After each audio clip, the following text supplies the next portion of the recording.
HD2 Houston. Insider access, exclusive content. Sports Radio 610. The Texans play here. An Odyssey sports station. Check out the BetQL Network, wagertainment for every fan. Get sports betting tips from the best in the game. Available on the Odyssey app and our sister station, 650 The Bet. Sports Radio 610 presents Seth Payne and Sean Pendergast. We coming to H-time. Let's get the work in, man. Let's go. Great day, great day. Oh, give me some juice, baby. Oh, yeah. Let's do it.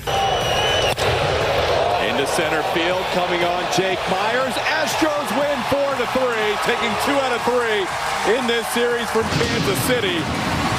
They had to fight from down in this game, 2-0 and 3-1. Blummer, that's a nice series win. That was a nice series win. That was a nice win last night.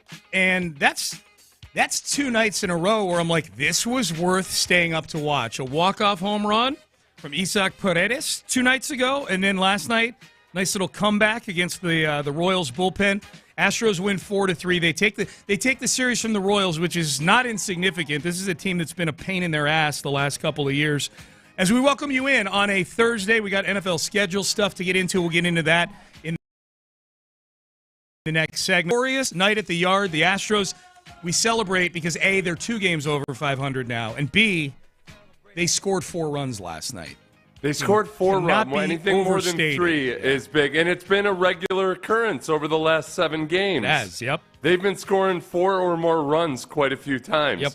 Jeremy Pena goes 4 for 4. His 4th hit was the one that put the game ahead. Yep. Mauricio Dubon hitting for power last night, as we all expected he would. And Colton Gordon mostly comes out. And I did not see any of the schedule release because I wanted to just be totally zeroed in on Colton Gordon, and he's got some nastiness to him, Sean. Yeah, he's got some nastiness to him. He ends up letting up 3 runs over the course of 4. How many total? 4 and a third. 4 and a third. 7 hits, 3 runs. Yep. Remember though, that's as many innings as Lance McCullers and Gusto combined gave you 3 and 2 games ago. Yeah. So this is a team that needed this rookie to go as deep as reasonably possible, and I'll accept it for his first appearance. 85 pitches, 4 and a third innings. Yeah, like if he were a 4-year veteran, you'd be like, all right, well this will not stand. This is unacceptable. But for a guy who's coming up from Sugar Land, pitching his first game,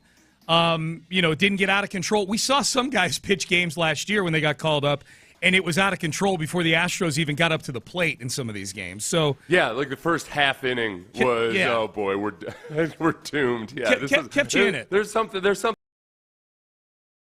to him. He throws, like as Espada said, he throws a lot of strikes in those first couple innings. Where he gave up a home run and a triple. But he also, he was attacking the strike zone aggressively and with precision. Mm-hmm. And it's interesting. Very intriguing young man. Yeah. So, and he's one of their top prospects. So they got to look at him last night. That he was not great actually led to the bullpen being probably the collective, along with Jeremy Pena, the 4-headed hero in this game. Sean Dubin, Caleb Ort, Brian King, Josh Hader coming in to get the save. They give you 4 2/3 of shutout innings. With 7 strikeouts, 2 walks, just 1 hit.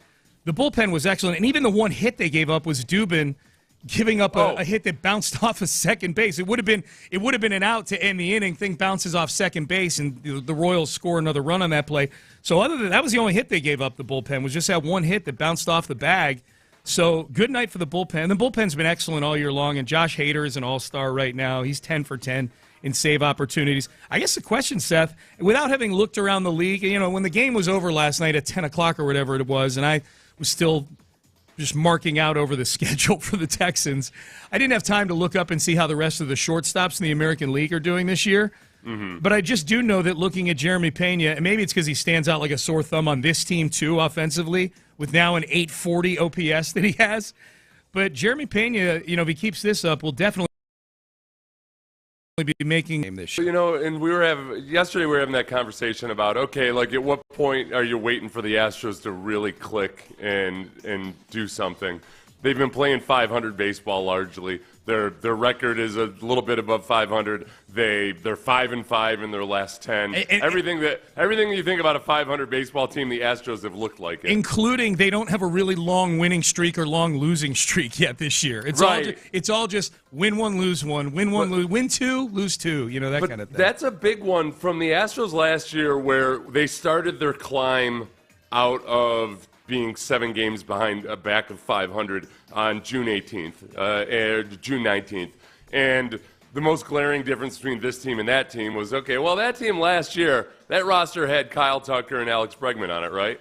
Yeah, but Kyle Tucker wasn't available for any of the Astros climbing up out of it. Yep. Bregman had about an 850 OPS during the stretch from June 18th until the end of August, where the Astros established themselves as a playoff team. So Pena playing the way he is, and then the combined presence of Paredes and then Christian Walker at first base, who's just, despite all his early struggles, Christian Walker over anybody who played first base last year. I'm very cool with him. I start to feel like, all right, and then you got to start getting greedy, though. Okay. It's not enough to be last year's Astros team. Last year's Astros team wasn't good enough, Sean. No, and definitely once the playoffs rolled around, they're not good enough. Look, some of these other guys need to start hitting. You're right. If you go look at Jose Abreu's stats at this time last year, he was barely Walker like Albert Pujols compared to what you were getting out of Jose Abreu this time last year. And it's all gunked up in the ALS right now. The Astros are 1 game back of the Mariners, as are the Rangers, and the A's are 1.5 games back. Yep. Yeah. And and you're only supposed to call them the A's. Just the A's.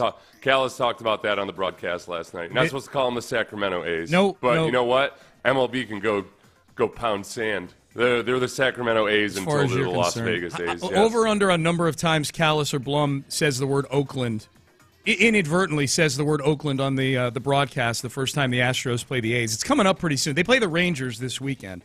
It's coming up pretty soon. I don't think they will at all. They've had time to adjust to it. Yeah. They've had conversations about the A's, and they'll obviously sometimes you just forget, like you just. Is that game in Houston or is it in Sacramento? I don't know when they play. I'm not sure. I'm not sure. It's just it's in Sacramento. It's probably less likely because they're in Sacramento. But you're really good at knowing all the NFL dates and like what week of the schedule it is right off the top of your head. I'm going to need you to go ahead and do that.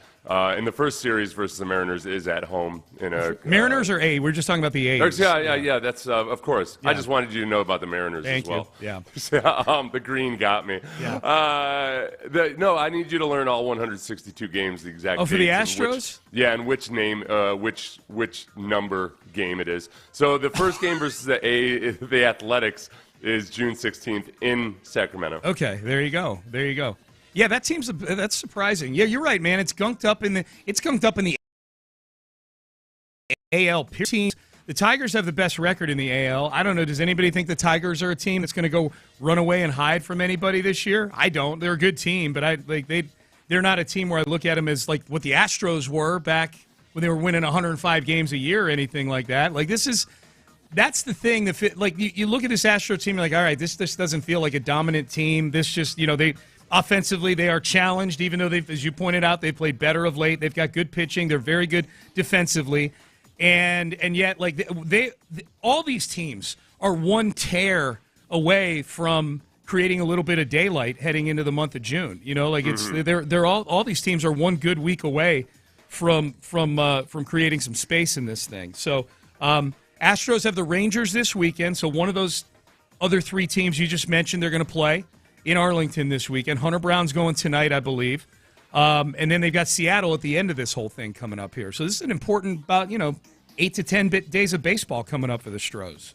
Rangers and Mariners coming up here. I was just looking at Aaron Judge's stats versus Framber Valdez in his career.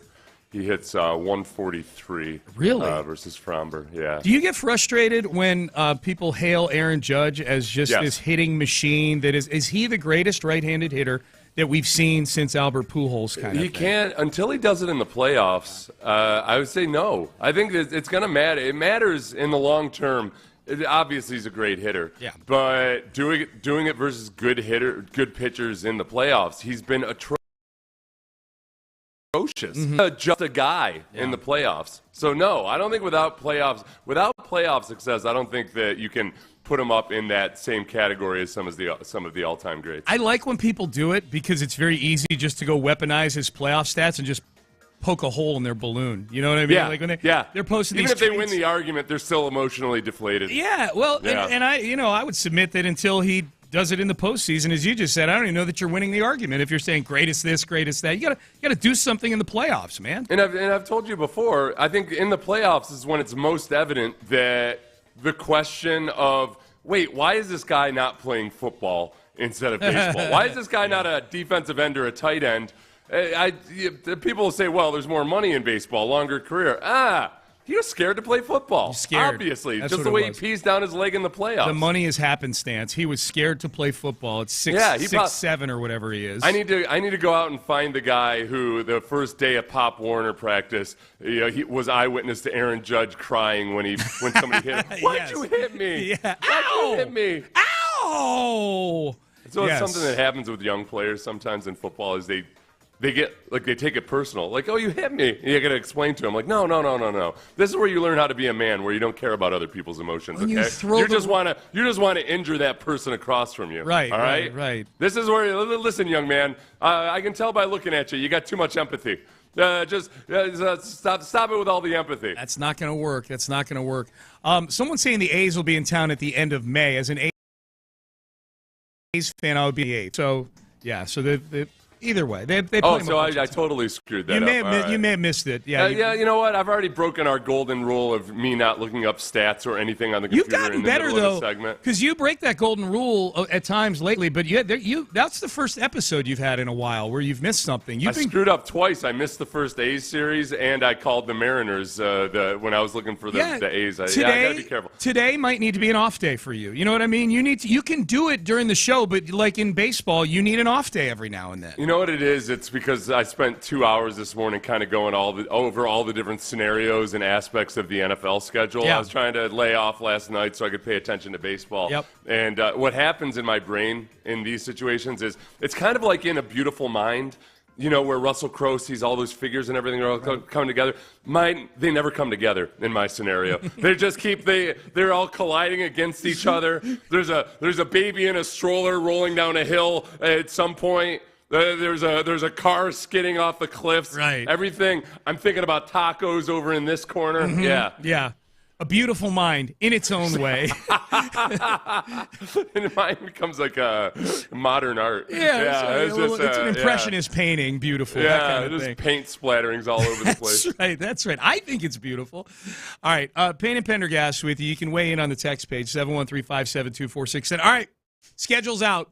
Thoughts on the schedule? Were people maybe a little too quick to jump the gun on this aspect? Tell you what it is, based on the schedule, and that is coming up next. Oh, don't be too slow to jump on the gun if you want to.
Live from the Mokaram Injury Lawyers Studios, Sports Radio 610 presents Payne and Pendergast. All right, Payne and Pendergast with you. Schedule is out.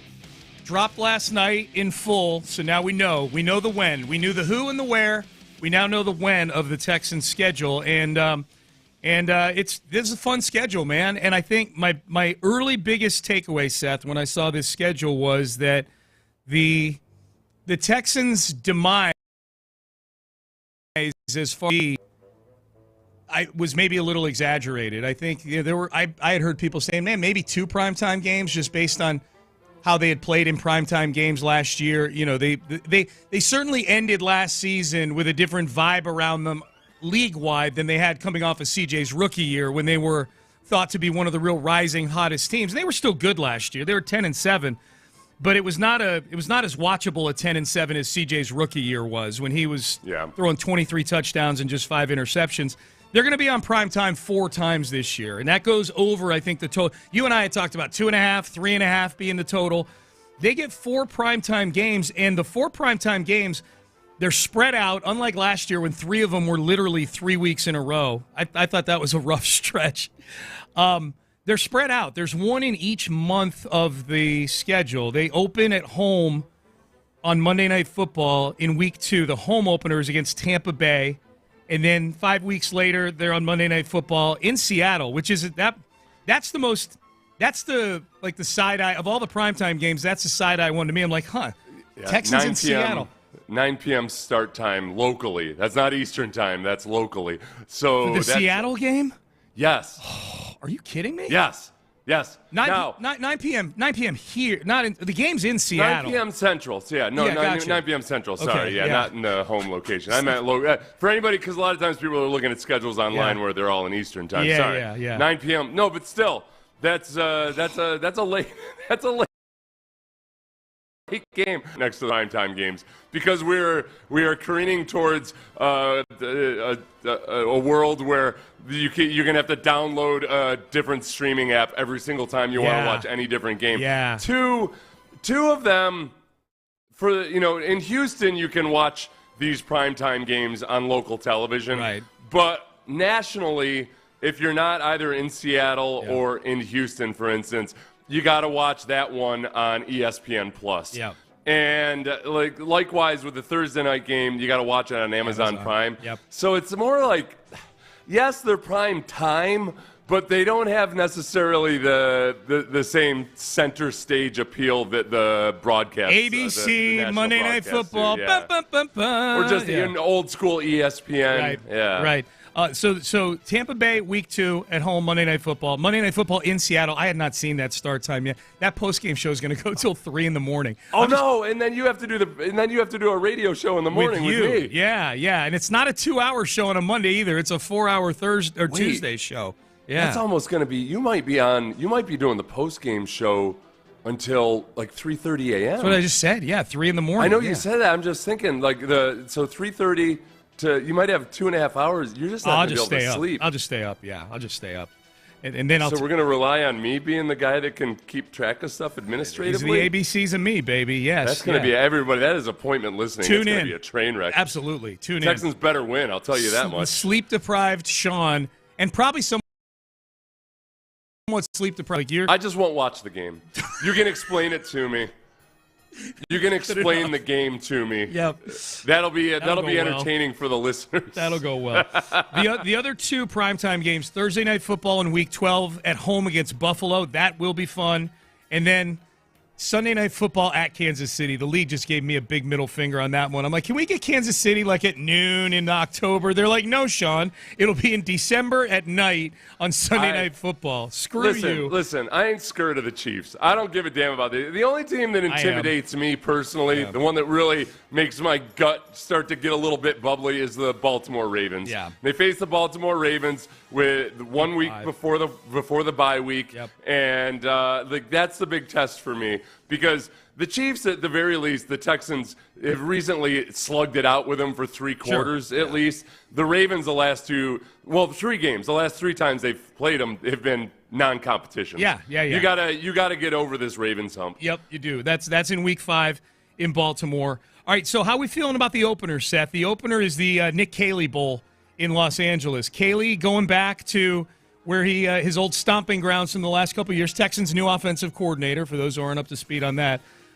He's going back, a little teacher against pupil thing going on in L.A. in Week 1. Yeah, the first thing I thought when I saw when I knew the Rams initially were going to be an opponent, it was, okay, how's the 2025 Texans offensive line going to do versus that Rams defense? Because in training camp last year, we saw in training camp that two rookies that looked really good, Jared Verse and then Fisk there. Brandon Fisk, yep.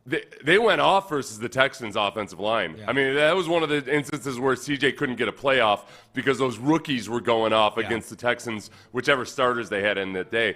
They've got a very good defensive line, and we don't know what the Texans' offensive line looks like yet. So that's a huge test. Yeah. Week 1, numero uno. Yeah. Let's do it. This is like for Cole Popovich and Nick Caley. This is like entering college and you get handed the final exam to like a 400 level course in week 1 of being on campus. I mean, that is a tough defensive line to go against. Then the other big one is just Nick Caley's institutional knowledge of the Rams and of Sean McVay. Yep. This is a weird one because Sean McVay, boy genius, all that, we get it. But in some respects, Caley has the edge in terms of if D'Amico wants to kind of pick Caley's brain over the next few months about perhaps how they should game plan against McVay.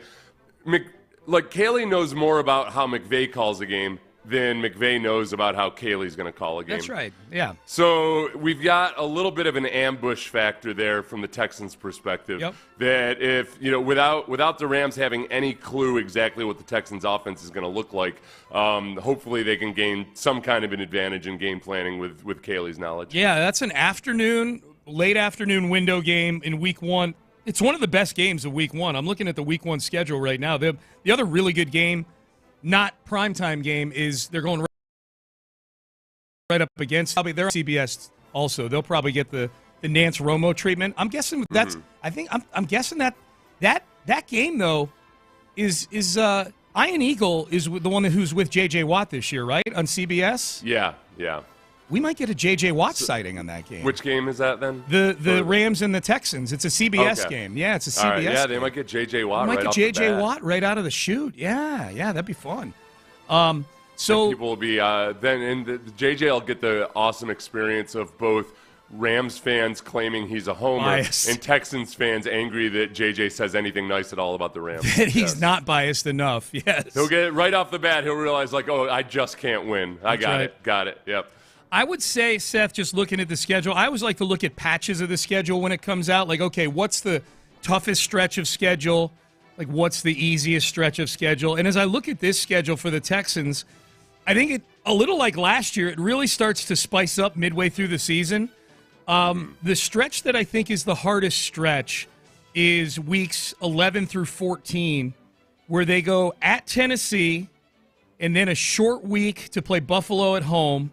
Then they're at Indianapolis, and then there's Sunday Night Football at Kansas City. So you've got 2 division road games, which are never easy, even though the Texans are on a crazy winning streak on the road in the division right now.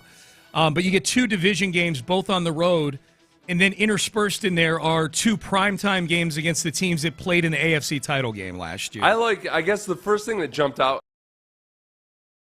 at me about, you got Thursday Night Football at home versus the Bills. Yeah. So I didn't look at the Bills schedule unless they have a bye week the week before that. I'll look. You keep talking. The Texans have the advantage there, and they also, they've shown that they can really turn Josh Allen into mush at NRG Stadium. That's true. So I actually got excited about that stretch, at least from going from at Tennessee, which come on, Texans, take care of your business versus the Titans. All right, let's do this. Then you face a genuine test in a real NFL football team against the Bills at home. They're going to have the short week with the travel schedule being all messed up. The Bills will. So I like that. Yeah, no, there are definitely aspects I'm excited about with that for sure. The Bills are home for Tampa Bay the week before that. So let's be honest too. Week 13, we know for sure Anthony Richardson will be coming off of least his second injury at that point. They'll have played both quarterbacks probably an equal amount during the season. And you're not going to face a good quarterback in Week 13. It's either decrepit Daniel Jones or prematurely decrepit Anthony Richardson. Yep. That's the hope for sure. Now, that said, as I say that weeks 11 through 14 are probably the toughest stretch that they have, I love how the schedule looks down the stretch for the Texans right now on paper. Now, these things, especially by weeks 15 through 18, can all change based on injuries and things like that. But if we're just going on paper right now, their schedule, the final 4 games of the year, the only division game is the home game to close out the year with the Indianapolis Colts, which is, I think, pretty exciting. There's like it was against the Colts 2 years ago. Could be for a playoff spot, could be for the division.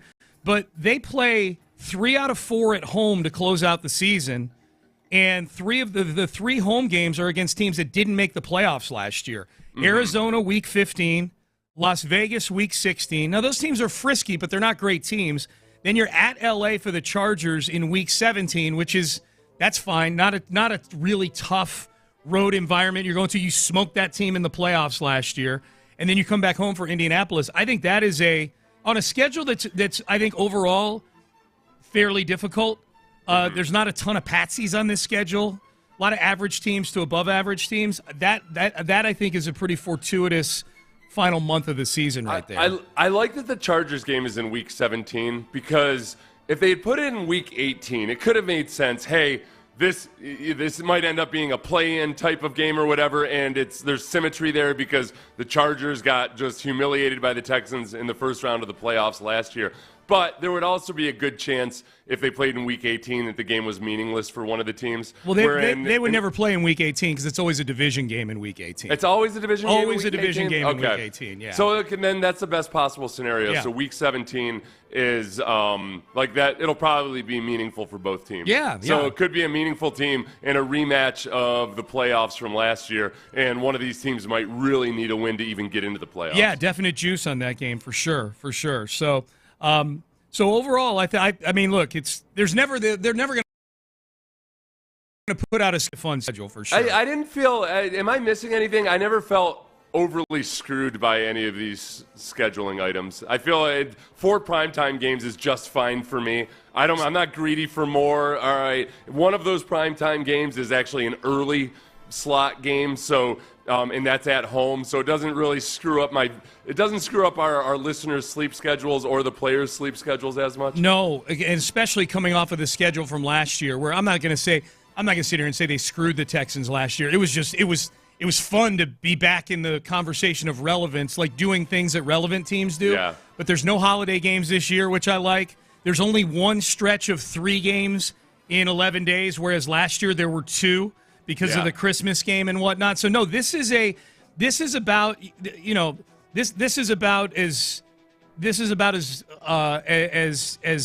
reasonable a schedule as I think you could expect for the Texans here. Right, even the bye week. So the bye week is in Week 6. It's a little early. That's a little early. Yeah. When was it last year? Week 14. 14. Yeah. So at least it's in Week 6. Yeah. So you've still got a long stretch of uninterrupted football after that, but it's not as long as the uninterrupted stretch of football. What's better? From a player standpoint. As a player, what's better, Week 6 or Week 14?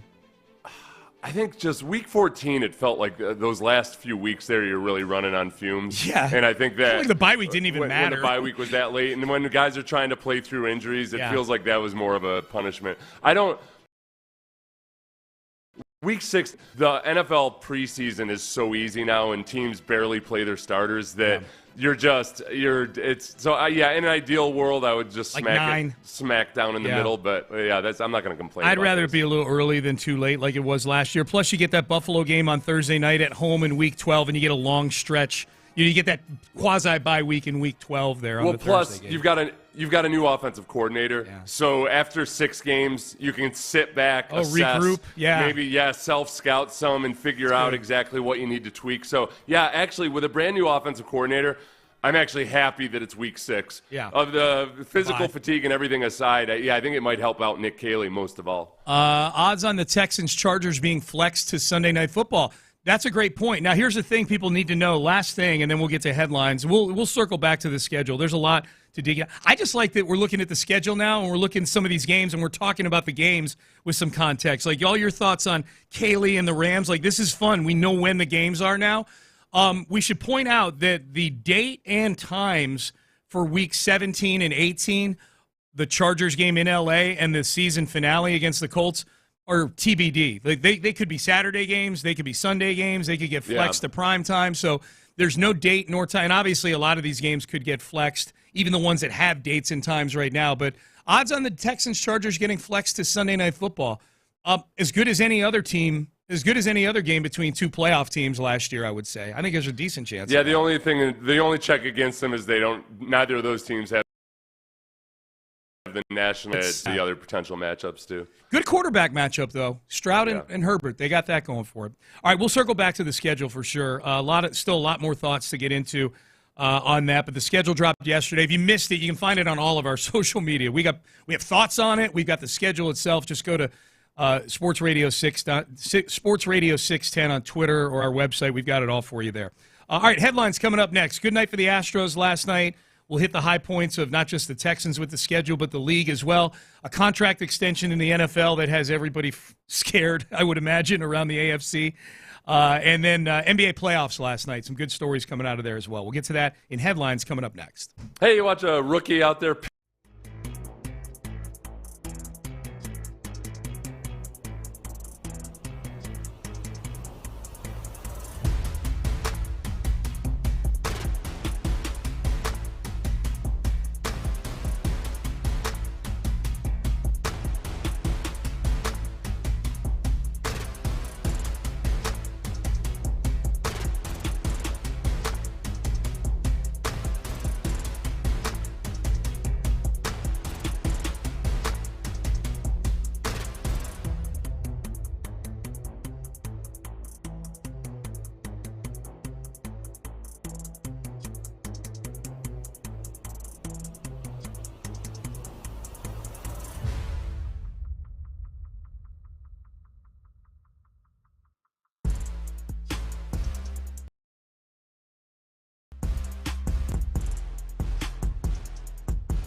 Apply.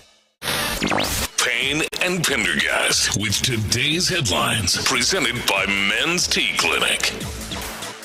All right, let's get to it. Headlines: the Astros win last night 4-3 over the Kansas City Royals. This has been a good couple days of baseball for the Astros. Not because they haven't been great offensively. They scored 2 runs a couple nights ago. They scored 4 runs last night. None of it was about real oomph and power. It was a lot of Mauricio Dubon, a couple of doubles, and a lot of base hits, scraping together some things. But these are 2 games, Seth, where they fell behind against a team that has been a pain in their backside. And the 2 home runs in the 2-1 win with Pena and Paredes with the walk-off, and then last night, behind late in the game, 3-1, and they scrape together some runs. This is not a team that's going to bludgeon you offensively right now, especially with Yordan Alvarez out of the lineup. Finding ways to win, especially in a game where you started a guy who had never started a game before. I mean, that game last night feels a little like found money, and then it was a Colton Gordon start, and you found a way to win the game. The bullpen was outstanding last night. 4 2/3 innings of one hit ball, and that only hit was a ground ball that bounced off second base into left field. So this was a I think a really sneaky good series win for this team amidst a stretch of baseball where they're getting no time off. They'll be in Arlington tonight to face the Rangers beginning of 4. You know what I'd say? I mean, offensively, they don't look like a classic Astros team, but over the course of the last week, they've been scoring a lot of runs. I think part of the problem is that one of their best offensive performances came in a horrible, horrible loss where they never had a chance. Right. But it wasn't like it was garbage runs versus bad relievers at the end. They scored a bunch of those runs. Yeah, they chased the starter. Yeah. Yeah, I think I feel way more optimistic about this offense right now. Do you? Yeah. I'm not there with you. I'm encouraged by it. I don't feel great about it. It's very Punch and Judy to me. It's a lot of singles and things like that. Look, they're winning games. I don't want to complain the day after they beat the Royals 4-3 last night for sure.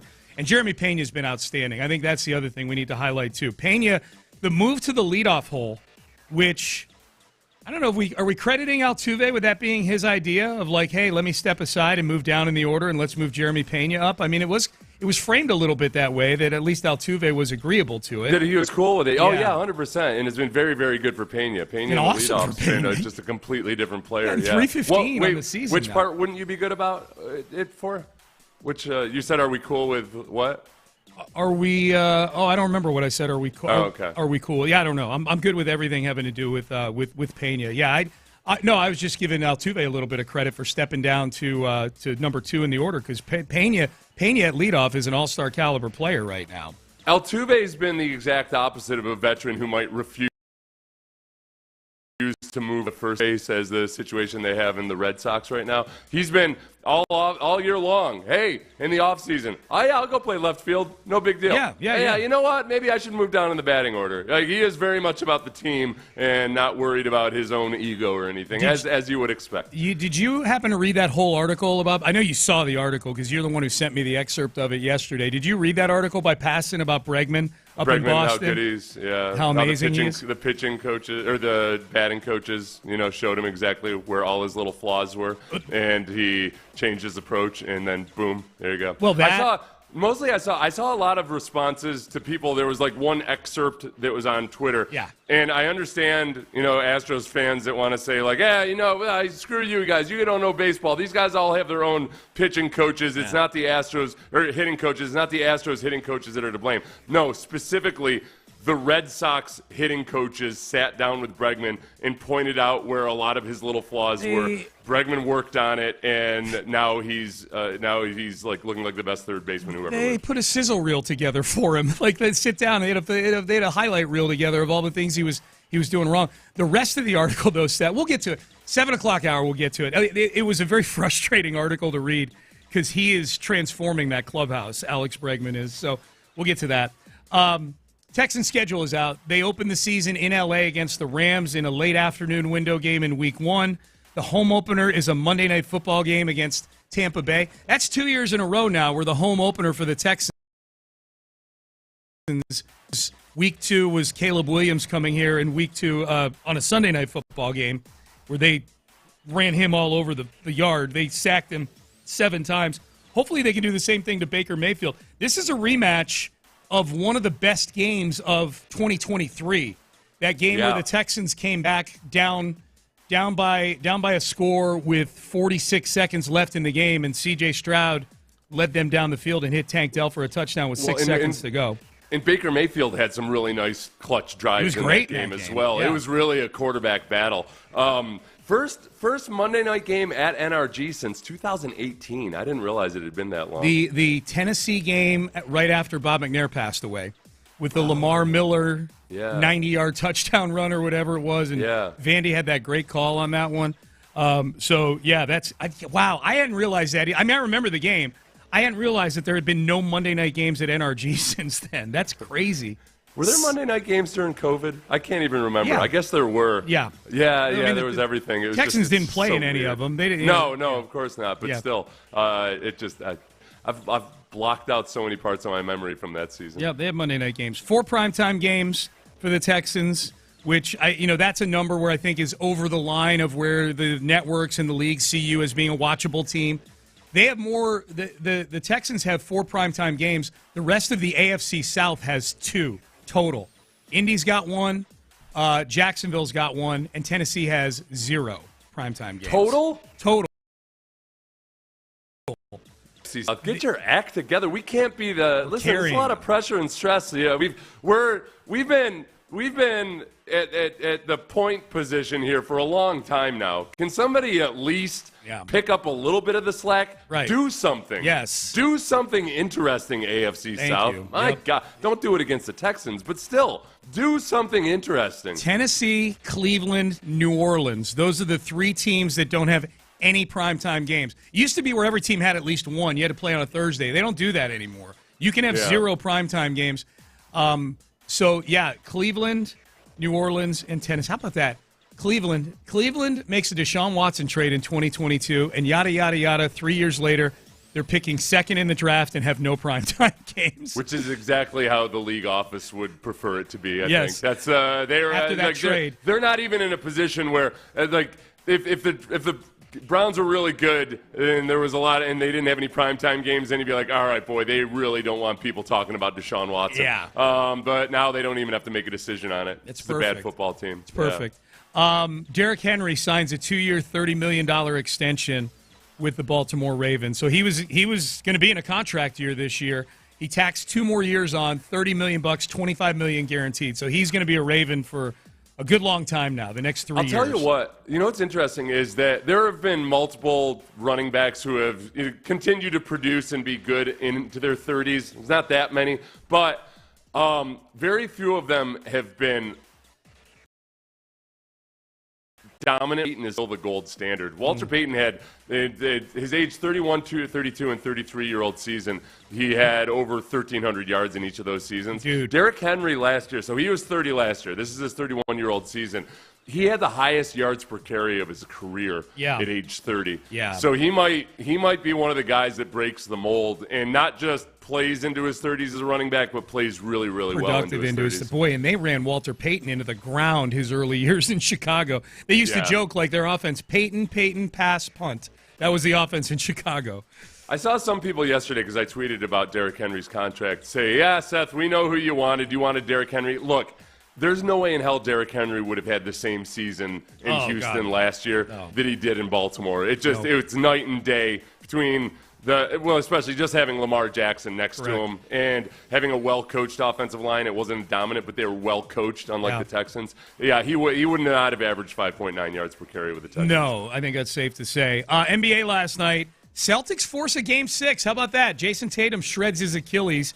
Boston beats the brakes off the Knicks, 127-102. I'm now invested in this series. I want the Knicks to choke away a 3-1 lead with no Jason Tatum out there. Yeah. I want to see that. I want the league to have to see that, because the league is rooting for the Knicks right now with all the big market teams going. Well, it's because we in Houston really will never forget Chris Paul going down in Game 5 and then losing a series that you should have won. Yeah. And likewise, you get to really enjoy the Warriors getting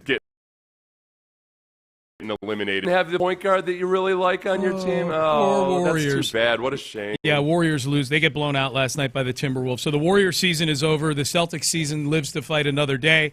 And we will get, I believe tonight, we get Game 6, the Thunder trying to close out the Nuggets. So the NBA playoffs still rolling along. All right, Payne and Pendergast with you on a Thursday. We'll get back to the Texans schedule in the 7 o'clock hour. We'll circle back to the Astros as well. And, yes, I touched on that. How is Alex Bregman doing in Boston right now? Does this affect any of the enjoyment that you're having over the fact that Isaac Paredes has actually been really good for the Astros so far. Oh, and a texter points out, Seth, there might have been games 7 days a week during COVID. Remember that? Yeah. There were Tuesday everything was games. getting shuffled around and everything. One guy tests positive and the game gets moved to Tuesday, it's... Everything is so weird that, honestly, any of my sense of whatever, anyway, let's go to break. Yeah. All right. Payne and Pendergast with you. We'll hit the Astros and the Alex Bregman. How is Alex Bregman doing in Boston right now? Very familiar sounding story. We'll get to that coming up next. But first, Men's Tea Clinic. Let's get you guys to the Men's Tea Clinic. Let's get you feeling better. Right on.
KILT, KILT-FM HD2 Houston. Insider access, exclusive content. Sports Radio 610. The Texans play here. An Odyssey sports station. Sports Radio 610 presents Payne and Pendergast. Into center field, coming on Jake Myers. Astros win 4-3, taking 2 out of 3 in this series from Kansas City. They had to fight from 2-1. Blummer, that's a nice series win. That was a nice series win for the Astros. They take the series from the Royals. They take last night's game 4-3. Todd Callis on the call on Space City Home Network. Joe Espada said after the game, that was a clutch win by the Astros last night. I thought we were clutch. We got the big hits when we needed to. That's, you keep it, we stays in the game. Bullpen did a nice job, keep us in the game, and our offense just never stopped pushing till we got those big hits by Jeremy. Nice bat by Dubon there. That was a great team win, great team series. Yep. That was a good win. Bullpen was excellent last night. 4 2/3 shutout innings, 1 hit. Good win last night. Some clutch hitting late in the game, and Jeremy Pena's been outstanding lately. Jeremy Pena, 4 for 4 last night, 315 batting average right now in the season, 840 OPS. It all matches the eye test. The move to leadoff has been really, really good for him. He basically, Seth, is the Astros Triple Crown winner right now. He leads them in batting average, home runs, and RBIs. He is the Astros Triple Crown. Not Triple Crown league-wide, but damn it, in Houston, he's got the Triple Crown right now. Jeremy Pena. In terms of the AL, he's amongst shortstops in the AL. He's 4th in OPS. Okay. And Bobby Witt there from Kansas City, the young phenom, is number 1 in that category. You got a taste of him this week.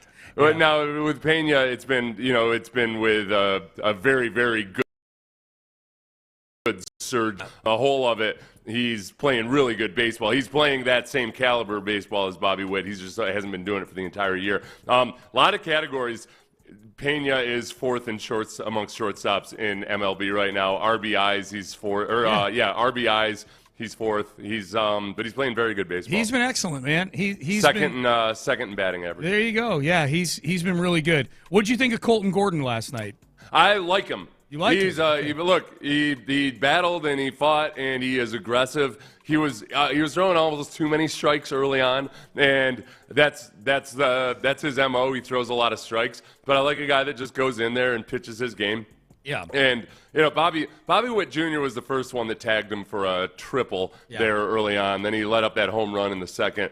But by and large, you can see where the upside is. Yeah, he had a clean inning in there. He had a 1-2-3 inning in there at one point. Yeah. There's a nice story from Matt Kawahara in the Chronicle this morning where he interviews his youth baseball coach and talks about how, back when the kid was 11 years old, he was one of those kids that was just sounds like Alex Bregman, like the pitching version of Alex Bregman was just a junkie and was out there whether it was raining or not. He was there and he was just dialed in and focused. And like a lot of Astros pitchers, he hasn't had a smooth and rosy path on into the profession. He started off at community college and then transferred, and he's really worked and grinded his whole way. Yep, 85 pitches, 4 1/3 innings last night. The notes I wrote down were, hey, he gave you 85 pitches and didn't poop the bed. What the hell do you want? That is good. I mean, that he handed the baton over to a bullpen that shut them down the rest of the way really helped. Josh Hader's been awesome this year, too. Got to give him his props. 10 for 10 on save opportunities, ERA below 2. He's been great this year. It's been really good. Sean Dubin came in and got hosed by the second base. I blame the grounds crew at Minute Maid Park. Push can't the you base guys doctor into the that ground. thing up? Yeah. Can't you soften up the actual bases themselves when the Astros are on defense? Can't you make it so the bases are in the ground when they're on defense and raise them way up when they're up there batting? Come on, just an imperceptible sinking and raising and softening. Yes. Yeah. Come on. Like an old man's. Okay. Never mind. School's almost out, Seth. Yeah. Let's go. Text message. Altuve wanted to move to the 2-hole so he had more time to get ready to bat after running in from left field. Was that true, or was he just kidding when he said that? Altuve, that he's got to run all the way in from left field, so if he doesn't have to bat leadoff at the beginning of the game. I don't think that's. I don't think that's true. I don't think so either. I'm just saying this texter sends it in as if it might be. No, I don't think it's. I think he was kidding. because after the first inning, that's out the window. Although Altuve, he is very much a creature of habit, like many baseball players. But remember with the pitch clock, that was one of my big concerns was Altuve. Altuve had a really multi-step procedure. Yeah, he would undo the Velcro on his gloves. He would step back. He'd kick around. He'd come in. So he accelerated that, and he eliminated some steps. So I don't know. Yeah, I'd say 50-50 whether he was joking or not about it. If you've only been watching Astros baseball since the pitch clock started, the things that Altuve does when he gets his one time out during an at-bat, he did that in between every single pitch before the pitch clock. He'd step out, adjust his gloves, adjust his helmet, take 15 seconds to get in the box. Say something nice and pleasant to the catcher or the umpire. Sign an autograph for a kid. Right. Yeah, he'd have to go back there, even on the road. You know, he'd go and raise $10,000 for charity. Yeah, all in between pitches. I mean, really, the pitch clock it's negatively impacted charities throughout the greater Houston area because Altuve usually just raise money in between pitches. So this Alex Bregman article that Jeff Passan wrote, a long article about Alex Bregman's acclamation to Boston that I wish wasn't so long because it did make me miss Bregman, this article. So we'll get to the kind of the damning part for the Astros, or at least perceived as damning yesterday when it dropped.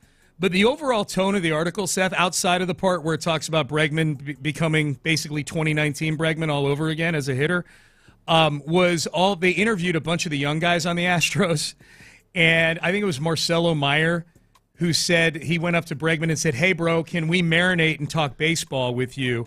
Yeah. And Bregman really liked that, the whole idea of marinating in the clubhouse, just chilling and talking ball every day, man. Yeah. And the effect he's had on these young guys. Yeah. The same thing he did with, I think it was DeZenzo last year that would sit down with Bregman, and Bregman nerd out. Bregman's like an old man with a long white beard, talk to people who come visit him on top of his mountain. Yeah. And Passan couldn't have gushed more about how well-regarded Bregman is around the league as being one of the smartest minds in baseball and all of that. This is really a hit piece on the Astros is what it was. Bregman? He didn't even, without even mentioning really the Astros as much at all other than the Bregman's tenure there, this was a hit piece on the Astros, damn it. Bregman has cultivated a reputation as perhaps the smartest baseball mind in the game, a combination of film hound, analytics dork, eagle-eyed scout, and pure knower of ball. Oh, God. I want to barf. No, I hate knower of ball. I hate knower. I hate knower as a description of somebody. I'm a knower of things. Shut up. It's not a word. Pure knower of ball. Gleaned from a wildly successful big league career. As Meyer put it in his unique verbiage, "Hey, bro, do you just want to marinate in the clubhouse and talk shop?" End quote. And Bregman was like, "Sure, fella. Yeah. I'd love to. I'll do that anytime." Bregman said it reminded him of him when he was a youngster, and he just wanted to sit in the clubhouse for 4 hours after games talking about baseball. I remember Lance McCullers telling a story about Bregman early on, where on the flights after games, he would just have his head glued onto either his tablet or the screen in front of him watching whatever was being broadcast, like watching baseball constantly. He's just a 100% junkie. Yep, 100% junkie. Now, to get to the part where this was what was making its way around the internet yesterday, which people started pointing fingers at Alex Cron and Troy Snitker, the two hitting coaches for the Astros.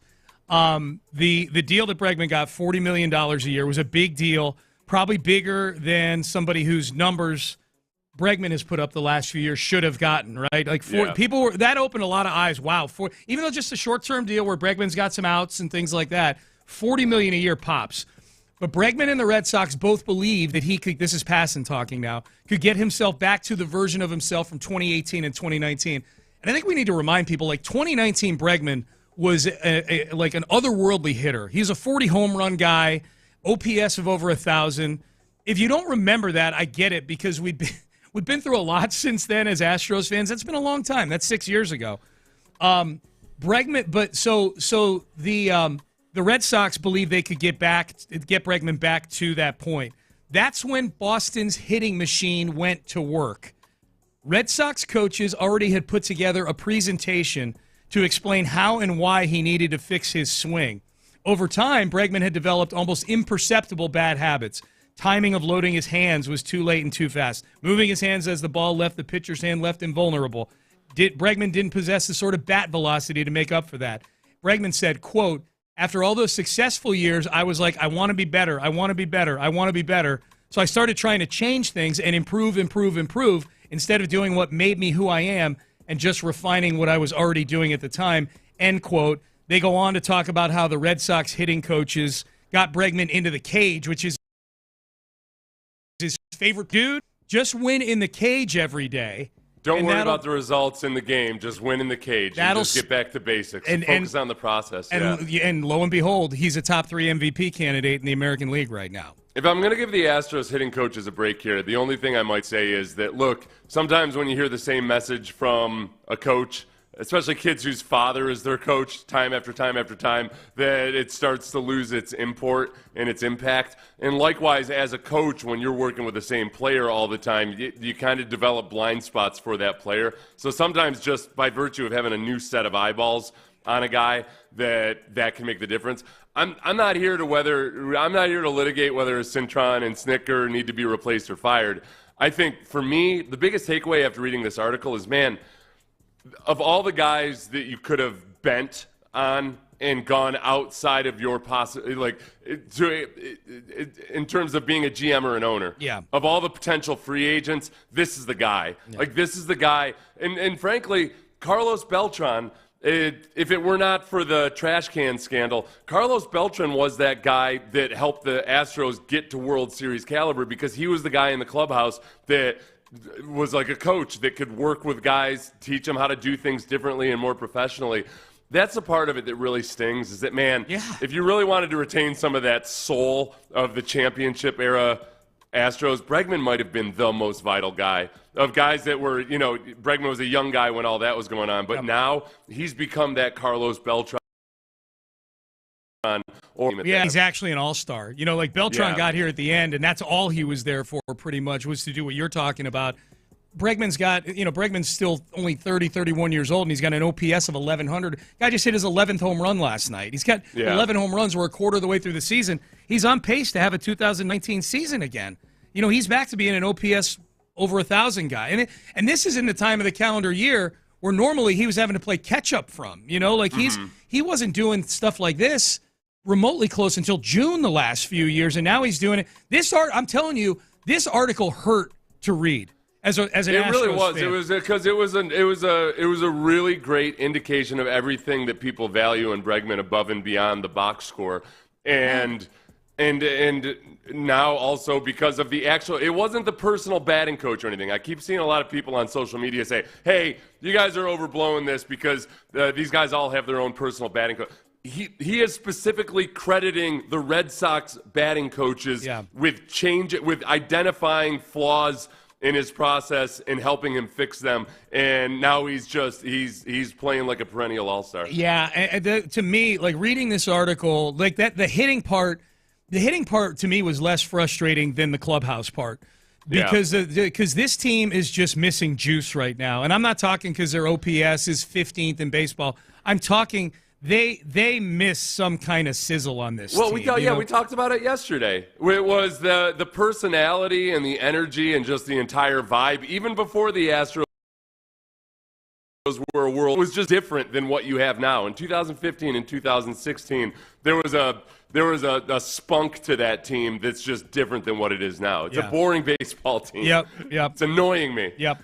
All right, so it's a good article, though. I would say, unless you want to have your feelings hurt. The last ad on this thing, and then we'll get over to the Texans schedule, is that I do wonder if at some point Jim Crane is going to have to bend on his policies about not doing these opt-out deals, not swimming in the end of the pool that other teams swim in when it comes to bringing these guys, because it's starting to dry up. You're starting to get to a stage where you just can't let guys like this keep walking anymore. The Red Sox deal is not a deal that would have broken the Astros. It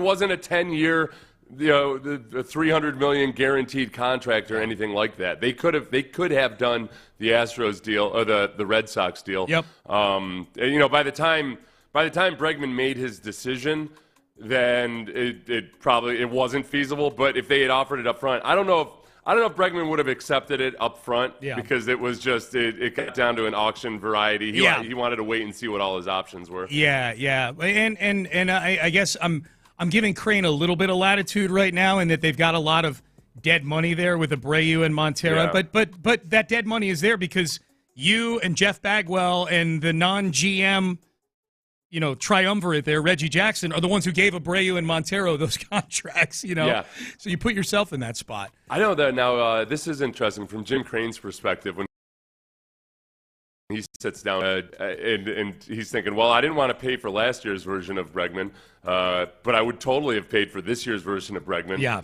And then you look at the coaching staff, and you look back to the article, and then you look to the coaching staff. Amen, man. It's impossible to ignore it. Yep. All right. Texans schedule is out. Dropped last night. The whole NFL schedule is out. And my biggest takeaway is that the Texans still do have some luster as far as the league is concerned. They got 4 primetime games. They're spread out nicely. They're not in 3 consecutive weeks like they were last year. Weeks 9, 10, and 11. That got rough. But they've got, in fact, for the second straight year, Seth, the season opener at home, the home opener, is in week 2, and it's a primetime game. It was Caleb Williams and the Bears last year coming to NRG Stadium in week 2. This year it's Baker Mayfield and the Bucs. Monday Night Football week 2 after facing the Rams, the Texans doing their opener in L.A. I guess the only one thing I wondered about is whether, okay, that Chargers, when you talk about the Christmas Day game, right now the Christmas Day games are already scheduled and what have you, but theoretically the Texans could still play on Christmas if they decided to add a Christmas Day game. So, because that Chargers game would be played December 28th if it was on a Sunday. Yeah. But they could be a team that played. So that's the one little, I'm holding it out that the NFL You think they would, you mean like they they could flex it into Christmas is what you're talking about? No, they could just add a Christmas Day game. They haven't been scheduled yet. Right now, they just have to determine when they play the Chargers. Oh, okay. That Chargers game could get flexed into a new slot that they negotiate with Netflix or whoever. Where's the Christmas Day game broadcast this year? The Christmas there's 3 Christmas Day games this year. Oh, and they're all different platforms. They're all and it's on Christmas on a Thursday, so there's already a Thursday night game. So I don't think there's any danger of that. I'm just saying it could happen. I'm just saying, I don't think it could, but it wouldn't be a flex. It would just be scheduling them because right now they're to be determined. Yeah, I guess. Those TBDs are usually mean Saturday or Sunday. So anyways, how did the league do with my wish list? Because Christmas Day, no Christmas Day game was on my wish list. They didn't give us no holiday games for the Texans. So you get to enjoy your turkey or your ham, your opening presents, whatever it is you do on your holidays, you get to enjoy it. Thank you, Ben. Yes, I get a green check mark. The league really screwed me later, though, on one of these. So we got that. Now, you and I differed on that one, I think, and you and I differed on wanting to get Cam Ward early. We actually have a text from somebody that said, hey, guys, I'm a little nervous about Cam Ward and the Tennessee Titans. Should I be nervous about Cam Ward?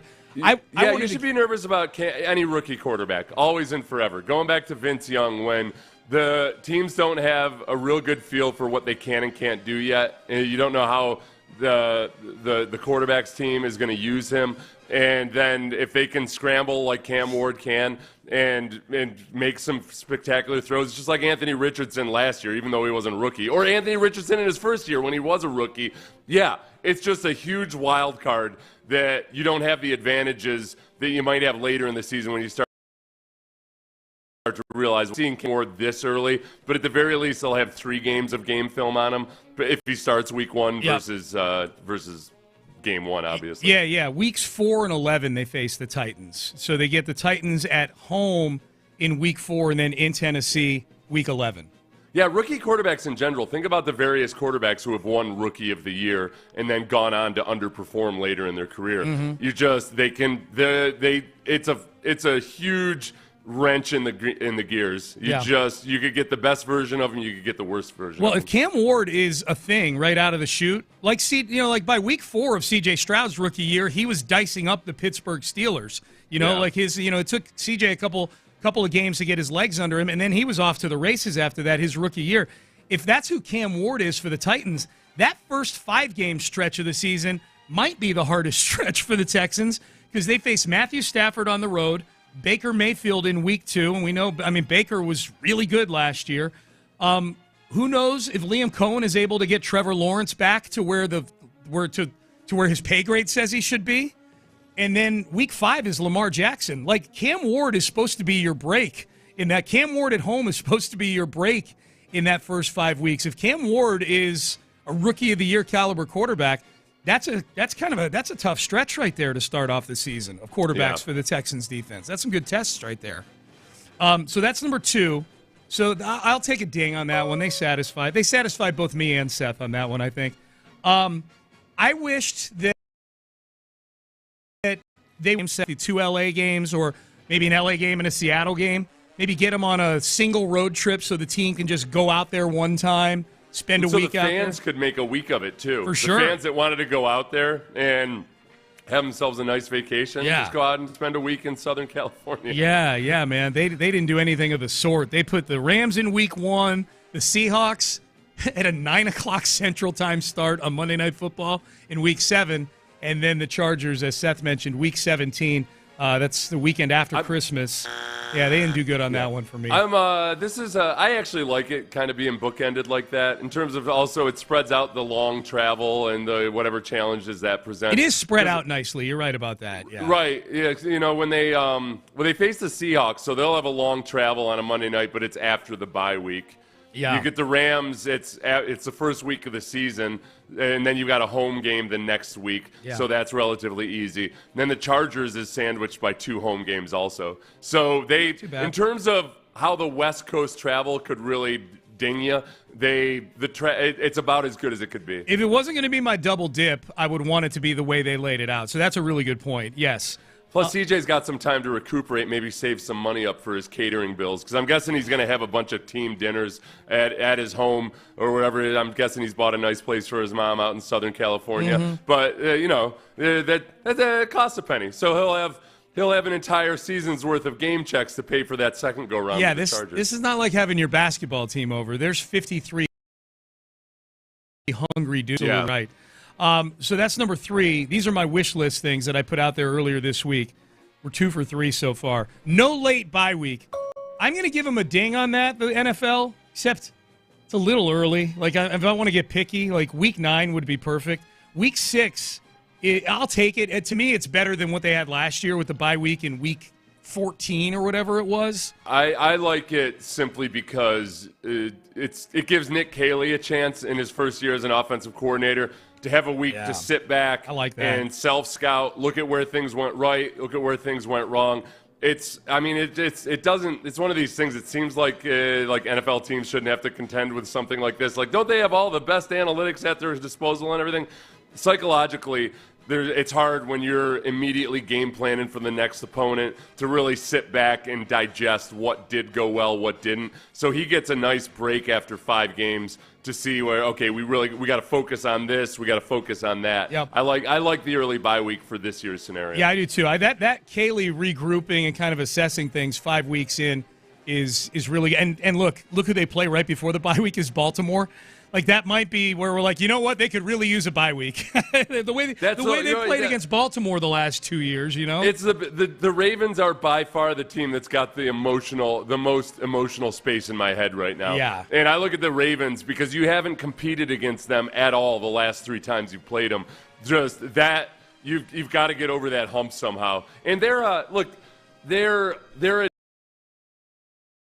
different, really good in the NFL. I mean, they're a tough, physical football team, and some of the matchups just become a matter of like, all right, who swings a bigger bat in this matchup. So I like the actual visceral part of beating the Ravens. That would be a big win before a bye week if they can win that. Yeah, you haven't been on the same field with them by and large, figuratively on the same field with them in any of the games you played since C.J. Stroud and DeMeco Ryans have got here. It's been 3 blowouts. You've been competitive at times within the games. The two games in Baltimore in 23 were competitive at halftime score-wise, but the dam breaks, and it's the Ravens just bludgeoning you. Now, the Christmas Day game was an ass-kicking. Christmas Day, there was just no contest. The playoffs game, yes, the Texans were down with their wide receivers and numbers, et cetera, et cetera. Yeah.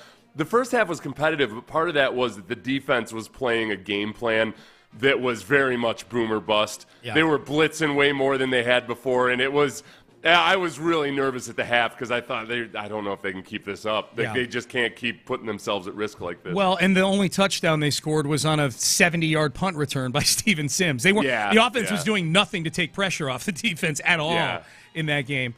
The Ravens, the only thing that would be better than the Ravens right before the bye week would be getting the bye week before you play the Ravens, so you got another week to get ready for them. That would have been the only thing that would have been better. But no late bye week, so we like that. Last thing I requested, and this was the biggest middle finger that the league had to me. I think Seth feels differently about this one because he's just not as big a wuss as I am. But I said, you know what? This Kansas City game, since Patrick Mahomes got there, in the early afternoon window on a Sunday on a pleasant October day, how can we get the Kansas City game early in the season, noon start, off the grid, go in, take care of your business, get out.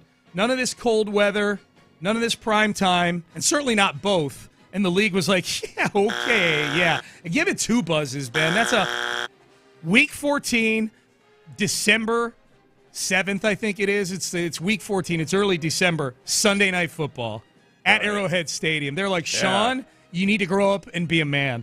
Grow a set, drop them. Your stones need to drop. You need a primetime game in Kansas City. And you know what? I've had 12 hours to talk myself into it, and I've talked myself into it. I'm as excited as you are about this now. It goes against my request, but I have no choice but to get excited about the opportunity that exists in Kansas City. Going back into a place that, C.J. Stroud had an emotional breakdown on the football field while he was there and then made some really bad mistakes after his emotional breakdown. Injury was you got to exercise those demons, okay? This that. is, there's a lot at stake here in terms of being a bona fide, genuine NFL team here. And you just go in and do it in what could be basically like a playoff type environment. It's not that late in the season, but it's late enough in the season in a primetime game versus the Chiefs yes. I'm very much looking forward to it. I reserve the right to change that opinion. Well, it's 14 weeks in, so we'll see. The Texans will have done plenty of the year. But I would say overall a fun schedule. Just enough primetime games. I think the way it sets up, I think it sets up nice at the end of the year. 3 out of your last 4 games are at home, and all the home games are against teams that were, 6, 7, 8 win teams last year. Middle Screen brought up a great point about the first game of the season versus the Rams, which is that the Rams notoriously or famously do not play their starters at all in the preseason, and then Rams fans get frustrated when the Rams get off to a rusty-looking start. So it's a huge test. It's a huge test. Having the Rams in week 1, the Rams have an excellent defensive line. The Texans have an offensive line that we don't even know what it looks like yet. That's a big test for that Texans offensive line on the road in week 1. The one saving grace might be that, all right, at least the Rams players might be a little bit rusty. The defensive line, though, the defensive line rush factor, it's probably the position group where it matters the least. They're going to have really fresh legs because they take care of their starters. So this is very much for me about can the Texans offensive line put up a fight and be respectable against that Rams defense. If they actually beat the Rams defensive line, I'll be as happy as I could possibly be after a week 1 regular season game, because that's going to be a very promising beginning. Yeah, this is without looking at the entire schedule. I mean, obviously Baltimore's got a really formidable front. Kansas City has Chris Jones. They've got some Karlaftis. They've got some guys right out of the chute that this offensive line could get, I would say. I like the other part that is intriguing to look ahead to, since we're fresh off the draft, is the various rookies, the high-profile rookies you're going to see. So Travis Hunter in week 3, followed by Cam Ward in week 4. That's big. Yeah. Gray Zabel, drafted by the Seahawks, and a lot of people really wanted the Texans to, and perhaps the Texans were trying to trade up to get Gray Zabel. When Gray Zabel came off the board, that's when the Texans were really looking to potentially trade at that point. 18. So, yeah. Mikael Williams is the rookie of the 49ers, pass rushing edge guy. Not as big a buzz factor, and the Texans were never probably going to draft an edge rusher. But then Tyler Warren the tight end for the Colts in weeks 13 and 18. A, because it's the Colts. B, because the Texans have been miserable against tight ends as of late. Yeah. So is Tyler Warren a huge impact or a huge factor in those games? And then, the other big one, Ashton Genty in week 16. Oh, the Raiders rookie running back. Yeah, hopefully he's banged up by then. Nothing debilitating, nothing career-ending, but hopefully they've fed him the ball like 30 times a game up till hopefully there's a bunch of quotes from Ashton Genty about, like, wow, they weren't joking about how long a season this is. Right.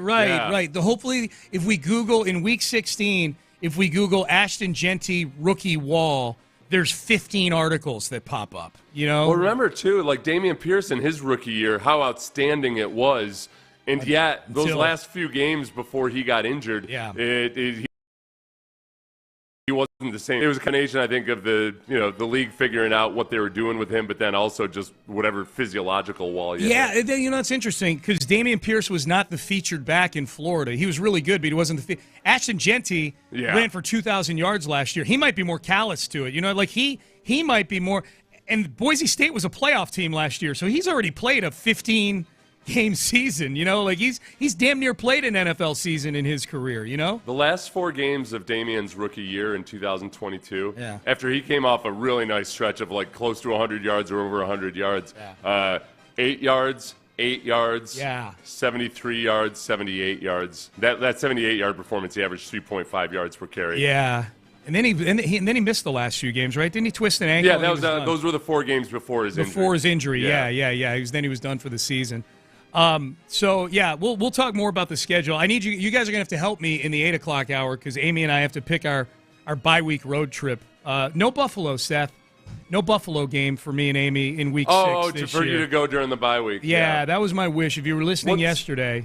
What's the most appetizing one now? I've got 4 of them. I'll hit them at 8 o'clock, but there's 4 of them. It's interesting because we've been to 4. We want to go to a different stadium every year. We've done this 4 years in a row now. I'll lay them out there, and then we can hash them out because we got a couple minutes here. The 4 that we're thinking about are Rams at Baltimore, the Titans at the Raiders, just because it's in Vegas. The Monday night game, Commanders. Caleb Williams versus Jaden Daniels in Washington. Monday Night Football, in Washington. And you really want to risk that? You really want to go to Washington?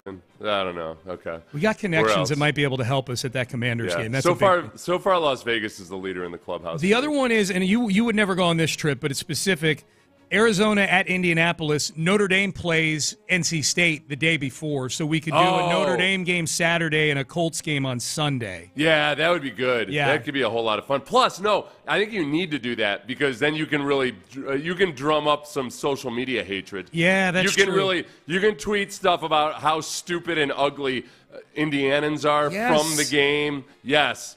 I can do to them what I've done to Minnesota Twins fans all these many years. I can do that to Colts fans. Get them angry at me. You can get banned from the state of Indiana. Well, you don't want to get banned because you do want to go to Notre Dame. No, but just the city of Indianapolis, the city limits. Of Indianapolis, no skin off your back. Yeah. When are you going to go there for non-NFL reasons? All right, so the leader in the clubhouse right now, for you at least, if you had a vote, would be that Indiana trip. Yeah, right? Yeah, and you got to go do negative food reviews beforehand, too. You got to go to that steakhouse St. Elmo's. Shrimp. Go to St. Elmo's and talk about what trash the shrimp cocktail is there. Is this a shrimp or a hemorrhoid? I can't tell. What is this? What's going on here? People tell me about how hot this cocktail sauce is, and I'm just guzzling it. Guzzle it. Guzzling it, but doctor the video to where I'm like, we leave out the part where I'm dumping a bucket of water on my face. Well, no, you just bring in your own cocktail sauce and, just put it in a fancy dish or something, then guzzle it.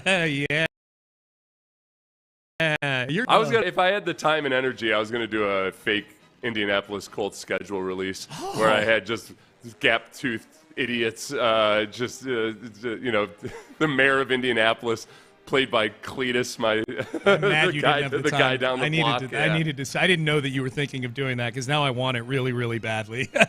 That would be really, really good. I'll work on it all offseason. Yeah. Once I know who the Colts opponents are for 2026, I'll start working on it in advance. There you go.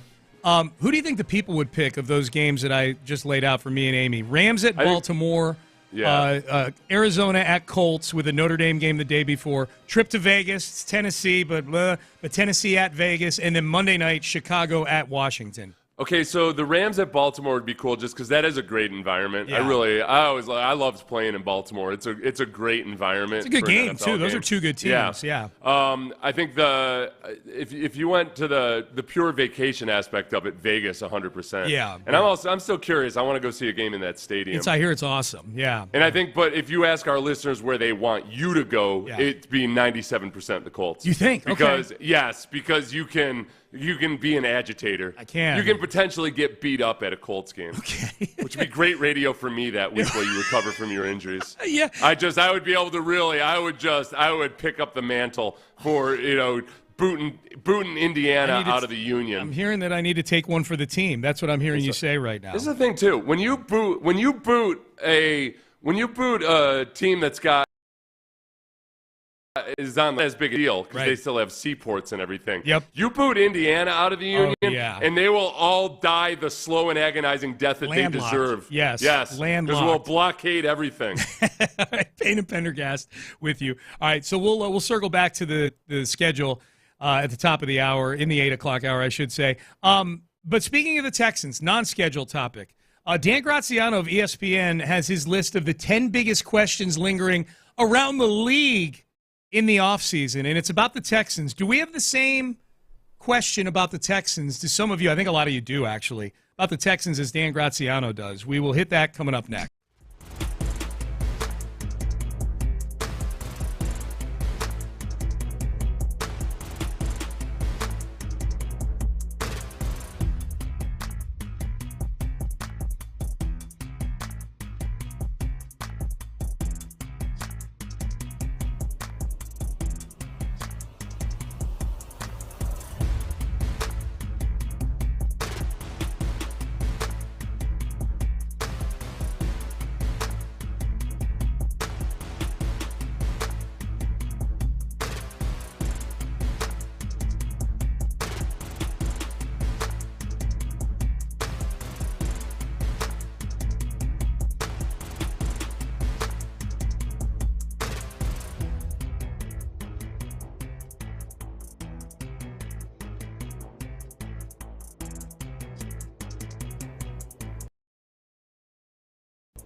flag.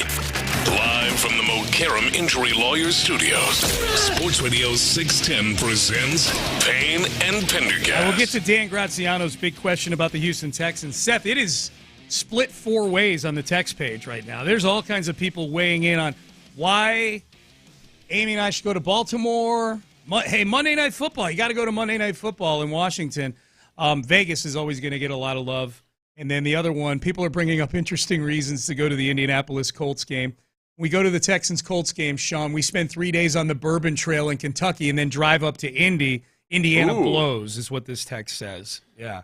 That'd be fun. So the Bourbon Trail is like a wine tour, but for whiskey. Yeah, I've heard it's pretty cool. Like, we've driven through that part of the country before, and every time we do, I'm like, this would be fun to hit all these bourbon joints here in Kentucky. What do they do on a whiskey tour? Do they take you out to the cornfields and show you just how the guy old world knowledge bringing these corn husks?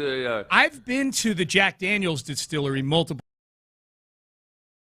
times, and it's awesome. It's a really it's cool because they build their own barrels there for it, so they've got a barrel factory there that's really interesting.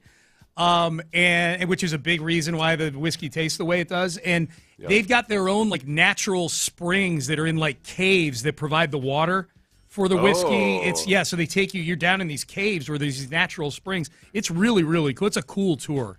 It's awesome. Good. They hedged their bets back when they banned going over Niagara Falls in barrels. The barrel industry took a big hit. So whiskey is what bailed out. Jack Daniel's, people don't know this, originally started off as a supplier for people going over Niagara Falls in a barrel. Right. But whiskey saved them, yes. That's not a true story, but you know what a true story is? You know how he died, Jack Daniels? Jack Daniel. Gunfight? No, that's a good guess, though, in Tennessee. No, he got angry and kicked a safe, like a big iron safe? A safe. and broke his toe, and it got infected, and he died.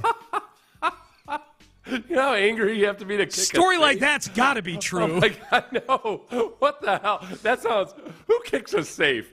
Not Jack somebody Daniel. Who started Jack Daniels. No. Well, maybe... Not a guy that probably drank 2/5 of bourbon a day. Jack Daniel, violent drunk. Yeah. Just ask the safe that he kicked. Yeah. You know what, though? That safe never misbehaved again. I'll tell you that much. Got that right, yeah. They hung it.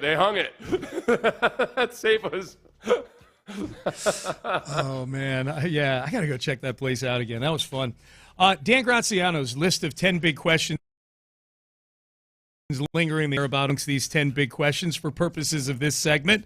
Why didn't the Texans do more to improve the offensive line? Here was Nick Caserio on our show about a week or so ago talking about the rebuild, the Texans' rebuild on the offensive line. I would say in our situation, we feel like we have a number of players that will be able to compete in the offensive line, and we have certain levels of players or certain grouping of players. You have sort of tackle-only group. You have tackles that can play guard. And I would say in Titus's case, he's proven that he can do that. On the inside part of the line, you have players that are center only, you have players that are guard only, you have players that can play all three inside spots. So what we're trying to do is build up as much depth and versatility, like legit versatility, not just on a piece of paper, you're going to pencil something in, this guy can do multiple things, all to arrive sort of at the same endpoint. Who are the 5 best guys that we feel most comfortable with? We're going to have 8 players at the game more than likely, so you're going to have your 5 starters, and then your 3 backups. You're going to have a next tackle, you're going to have a next inside player, and then you're going to have an extra player. And then what do you do if you lose a tackle? Who goes to that spot? Do you put the 3rd tackle in the game? Do you move somebody from a different position? So there's different, but similar to draft, there's going to be a little bit of an ebb and flow here, and we'll get more information here as we work through the process. Okay. Yeah, it's been inspiring words. Yeah, let's do it. Let's go. I agree with everything, but none of it inspires me. Right. You're in a little bit of the same boat as you are with the Rockets, where if you're anticipating the Rockets not doing much, trust me, bro, on the offseason. And if there's one thing that sports fans hate, it's trust me, bro. Yeah. Because I like the real, the tangible. Look, I want that big, fat human being playing right guard now. Mm-hmm. But also, now, I'm not dragging the Rockets analogy out. With the Texans, the offensive line has been a sore spot now for a few years. And the trust me, bro really loses its luster when, after multiple years, you've spent a lot of money on the offensive line and a lot of draft picks. Last year, they were one of the highest paid offensive lines in football and yet one of the worst. Yeah. So trust me, bro, really doesn't ring right when they've already been struggling despite spending vast resources on it. Yeah, when you're cleaning up your own mess, it's hard to, it's hard to engender 100% trust from the fan base. I would say at the very least, if this helps anybody feel any better, I would still rather have this question more so than really the same question that Dan Graziano asks of the Steelers, which is, why didn't the Steelers take quarterback more seriously this offseason? Because if you're a Steelers fan, I mean, it's as multiple years now where it looks like the Steelers are just cool being a 500 football team. And like, hey, look at this. We never have a losing season. All right, but like we've been rolling with Russell Wilson and Justin Fields and now maybe Mason Rudolph. Like, what the hell are we actually doing at quarterback? So you're saying if the Texans had just run it back with the group they had last year, that might be an even bigger question in a Graziano article like this than the questions about the stuff that they did actually ran that group back. Like, you ran back the group that 2 years in is getting worse and allowing C.J. Stroud to get hit 52 times. I think the big thing about the Texans' offensive line is that they did part one of fixing it, which was getting rid of guys that they either thought were overpaid or not the right types of guys or just not good, whatever it might be. And the rebuild hasn't been as aggressive or as easy to grasp as we want it to be, and it's uncomfortable because it really is. Just like you've got a brand new offensive coordinator. We have no idea if he'll actually be a good offensive coordinator or not. And then you've got an offensive line that if Nick Caley is a good offensive coordinator, just by virtue of understanding the run game and knowing how to coach the run game, then that offensive line will look a lot better. And then the run game helps the pass protection, et cetera, et cetera. We just don't know right now. It's just a huge question mark. Here was, if you're wondering how C.J. Stroud is feeling about the offensive line, or at least was feeling back in mid-late April when the team assembled at the stadium to begin off-season workouts. Here was C.J. Stroud asked, are you surprised by the moves that were made on the offensive line? I mean, that's something I feel, is not my pay grade. It's just I'm just a quarterback. But at the same time, you build relationships with guys, and your LT, of course, who I know you're talking about, and Shaq. Those are two of my best friends. So. That I've come into the league with. So yeah, it hurts. You know what I mean? Our front office knows that, and they know how I felt about it. Really understand, and I'm not against it at all. I totally think that we're heading to the right side of things. And I think something I learned about Nick is that he has a plan. No matter what happens, he always has something up his sleeve. So of course, sometimes we don't know what that is, and but you just have to have trust, and that's something that we actually talked about today, having blind trust and having earned trust. And for Nick, I mean, he's gained my trust in both areas. So I'm excited, but I'm always going to be best friends with those guys and rooting them on, and I still talk to them daily. So. He conspicuously left out Kenyon Green in that little part of the discussion. It would have been even better if he had said something like Laramie Tunsil and Shaq Mason, those are two of my best friends. And, I think Kenyon he can continue to develop and maybe be good for us this year. He made the distinction that he's not one of my best friends. He's not gone? He's here? Oh. He's not here anymore? I didn't even – okay. All right. I wonder why C.J. Gardner-Johnson was here. Okay, yeah, that makes sense now. I do honestly, I thought CJ did a really good job of being transparent in that, there's a personal side to this, but that also now he does make more money than Nick Caserio, so it's not above his pay grade. Metaphorical pay grade. It's above him on the organizational chart. There you go. Which is flat, CJ. Mm-hmm. Flat organization. Remember that was the big thing for a while. Flat organizational structure, baby. Yeah, I remember. But I thought he walked that tightrope pretty well. As a young NFL player, we've talked about this in the past.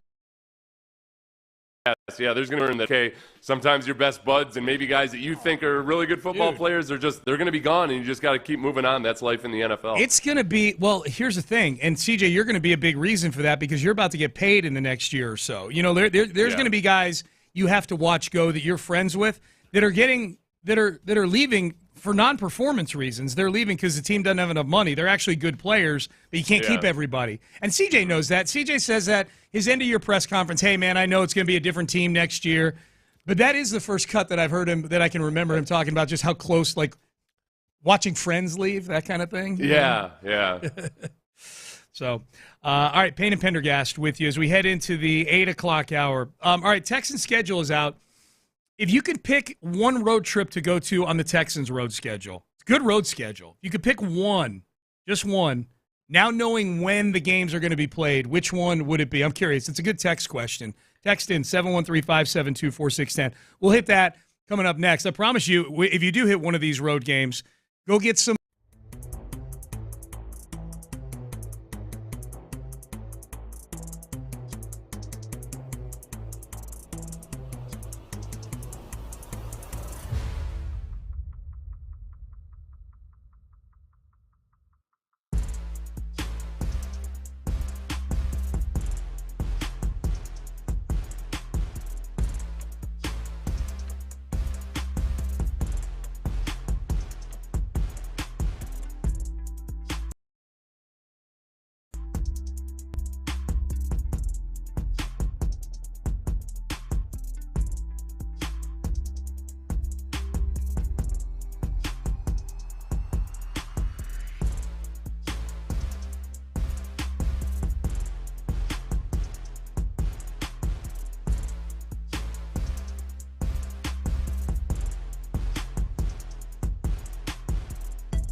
Insider access, exclusive content. Sports Radio 610. The Texans play here. An Odyssey sports station.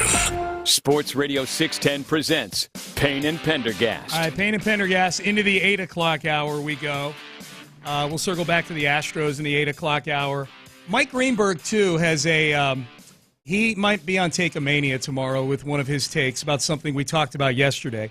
An idea that Seth and I had that he's been thieving NFL draft lottery. We'll get to that later on in the hour as well. So he's got dumber reasons for wanting it than we do. Yes, he's going to wind up. We want it because it'd be fun. He wants it because he thinks it cures an ill that doesn't exist in the NFL. In my opinion, talk about it in the next segment. That'll be coming up next. But first, Texans schedule is out. Texans have 4 primetime games. Season opens in L.A. and against the Rams, SoFi Stadium. I need to make that distinction because they play the Chargers later in the year too. There's a lot of travel, a lot of miles. The Texans, they put a graphic up. I know you brought this up earlier this week too, Seth. They put the graphic up last night during some of the schedule release stuff as well. For a team that doesn't have an international game, the Texans are among the most mile. Like there's the teams that have the most miles are teams like that are going to Brazil and London and places like that. Among the teams that don't have an international trip, the Texans travel a bleep ton of miles this year. Oh, really? Schedule. Yeah, because they're middle of the road when you include all 32 teams. Yeah. I've broken it down that way. Yeah, they have. I mean, these 3 West Coast trips are the schedule though did set it up pretty well, at least though that those road games are sandwiched by those long West Coast trips are sandwiched by either home games or open weeks on the schedule. Yeah. So as taxing as it could potentially be, the Texans got it pretty easy in that regard. Yeah, I thought that was a good point you made. It was an incredible point. Well, earlier you had talked about that too, because I was complaining that they didn't get. I wanted them to get one of those West Coast trips where they just knock out 2 of those games in one flight kind of thing. Hey, just stay out there. We know they like staying and sequestering themselves somewhere for a week because they all get along and it's a bonding experience and all that stuff.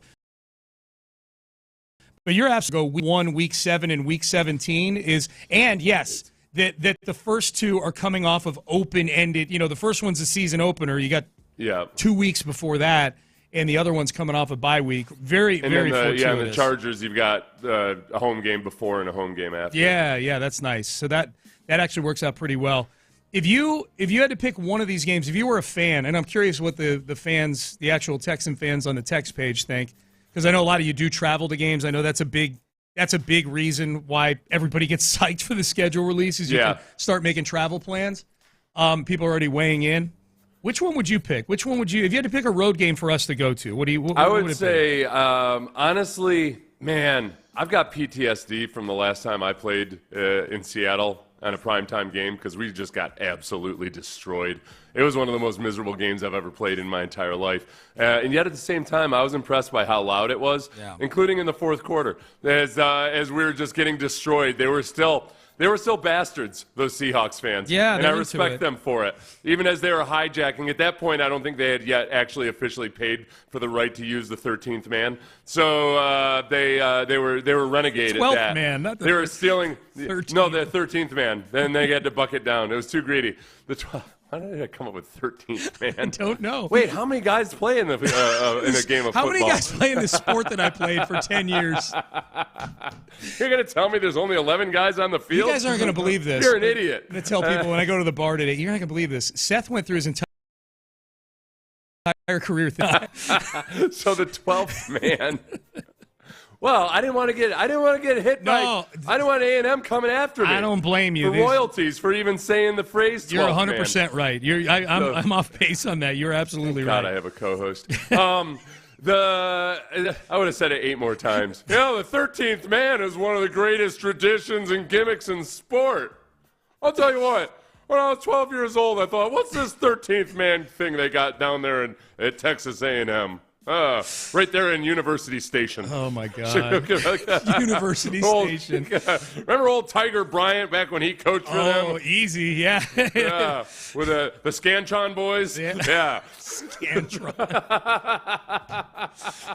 So Seattle would be yours, huh? You would Seattle ahead? No. I was thinking my way through it. Yeah. Why are the Raiders not on there? Because they play the Raiders at home. You're thinking of me and Amy and our trip. Oh, yeah, that's right. I was stuck on you guys. Yeah. It's going awesome. This segment is so good. Listen, Chiefs. Sunday Night Football. That would be early December. Dude. Me decked out in battle red. A battle red tuxedo. Face painted. Eyes as wide as the Sphinx. Yes. I would go in there. A seraphim's glow, yes. Yeah. 7 different shivs hidden on my person. Yes. This is what I want and need. Yes. That would be, now, early December's tricky, and at night, it's going to be cold for sure in December. Yeah, but it might be like high 20s, low 30s. You know, that'd be nice. Kansas City, extra clothing to hide my shivs in. Kansas City. Mine would be one of the LA trips, probably the opener against the Rams, rather than traveling Christmas week anywhere in an airport. Yeah. Mine would be, and plus SoFi Stadium. You don't go there very much. You know, like it's. Seattle would be up there because you only play there once every 8 years. You know, like the uniqueness of where you go. Like the division games would all be at the bottom. You can go there. You can go to those cities any year. They play Indy and Tennessee, Jacksonville every year. Who cares? The Chiefs is a good one. Kansas City is a fun town. I've been Amy and I went to that. That was one of our bye week trips back in 2022. We went for Chiefs and the Bills, and we went with Sarah Frazier and her husband, our boss here, she's from Kansas City. So we had a tour guide, so that helped. I've always felt like the food and the music and the museums and everything else is outstanding. It's really Kansas good. City, I feel like you do get all of the positive stereotypes about Midwesterners. They feel like genuinely pleasant people that are, they'll welcome you with open arms, as opposed to some of these sham Midwestern cities like Indianapolis, which might as well be on the East Coast, because frankly, they're more inbred and stupid than they are pleasant Midwest. Any pleasantness they have comes from a general lack of intellectual capacity. Man. You know, it's just more of like Indy is just taking. Indy's taking. Half of them have been ordered by the court to be chemically castrated. It's just that's why this is basically because of either that or the ankle monitor they're wearing. You have had this pent up for a while. You have not gone off on Indiana like this in a long, long time. Well, you had to present me with the concept of potentially traveling going there. Yeah, that's true. That is true. Chiefs would be a good one, man. I mean, I know you're bowing up to go to that Chiefs game. Kansas City. If you're a traveling Texan and you're thinking about a game, Kansas City's the only reason it's down my list is I've been there before. I like to go to places I haven't been to before. The Rams would be my number one. The season opener, good game, SoFi Stadium. Go out there early, do some LA stuff out there, hang out. That would be a good one. The Ravens, I don't feel like I get a sense that it might not be fun being an opposing fan. I can't do it. Baltimore. Nope. Listen, I ain't no punk, but I also don't want to deal with it. Okay? I ain't gonna back down from no fight. Yeah. But I'm not gonna go out looking for one. You know, and I feel like going to a Ravens game, you're looking for one. Boy, someone just made a suggestion on the text page. I hadn't even thought about this. Is it legal to do in Indiana? It's legal. No, I haven't I'm not even paged up yet. I'm just looking. This is circling back to the trip. I put up a poll for what game Amy and I should go to for our bye week. The 4 that are up on the poll, if you want to go vote, at Sean T. Pendergast. We go on a different trip every year, blah, blah, blah. The Rams at Baltimore, Cardinals at Colts. We would go to the Notre Dame game the day before. Tennessee at Vegas. That's just a Vegas trip sandwiched around a football game is basically what that is. And then Chicago at Washington, Monday Night Football. How about this for a suggestion, Seth? Game Sunday and the Washington game on Monday on your trip. Oh, that would be fun. Yeah, dude, that's a great idea. That's very doable. They're only like an hour apart. Yeah. Oh, man. So for you and your non-Texans bye week trip, that would be a really good. That's a great story too. Yeah. Well, you've done that before in L.A., right? We did it in the Bay Area. Yeah. We went to 2 games in one night in the Bay Area back in 2013. This was the year before I got here to 610. Amy and I would go to a couple Texans road games every year before I got here, started doing work for the team on game day. We went to that Monday night game against the 49ers in the Matt Schaub pick 6 year. He threw a pick 6 on like the 3rd play of that game to Tremaine Yeah. Brock. So we went to that. That was Sunday Night Football. That was on NBC. We went to that game. It just so happened that game was in like week 5. It just so happened that in Oakland, which is where the Raiders were at the time, Oakland's game that day got pushed even after the Sunday night game because the A's had a playoff game that day. Oh, yeah. So the A's had a playoff game, so the Raiders got shoved off of their own field until they put the game at like 9 o'clock at night Pacific, like 8 o'clock Pacific time after the regular Sunday night game. They put it on the NFL Network. So the Texans were getting their asses kicked in this game by the Niners. It was like 31-3 in the third quarter. And Amy and I are like, let's get on the BART train and go over to Oakland and see if we can get into that game. That'd be a cool story to go to 2 NFL games in the same night. You're there and buying 2 tickets on the bridge. You take a bridge to walk. You walk over the tracks to the stadium. We bought tickets on the 50-yard line for $23 a piece from a guy who was smoking weed with his son on the bridge. It was a very wholesome story. Parents don't spend enough time with their kids. Entrepreneurial, showing your kids how to run a business. It's like a lemonade stand. Yeah, a little bit. Right? A little bit. Yeah, a little bit. We're doing this to send the kids on a trip to Washington, D.C. Can I just tell you, the Raiders, especially in Oakland back in the day, there's a reputation, that like the fans, they were all decked out in their Darth Raider gear and everything else, and they were. And we were the only ones, it felt like, in there not wearing Raider gear. I felt safer at the Raider game than I did the 49er game earlier in the night, which was actually during daylight. Candlestick Park, dude. Not in a great part of town. It's hard to get in and out of and everything. There's like people complain about Houston. Like Candlestick, I remember driving in there just on the team bus. Yeah. It feels like there's 1 2-lane road in there and out of there. Dude. And yeah. And San Fran fans, underratedly sketchy San Fran fans. Oh, no, 100%. Worse than Raiders fans. Raiders fans, it's a lot about the costumery. They're really more than nice, anything else. dude. And when they found out that we left a 49er game in the middle of it to come to the Raider game, they were buying us beers, handing us their joints, said, hey, take a hit on this right now. Yeah. I remember when when the NFL was having some league meetings in Houston, I think it was specifically about the Raiders moving, and they had it over a hotel, one of the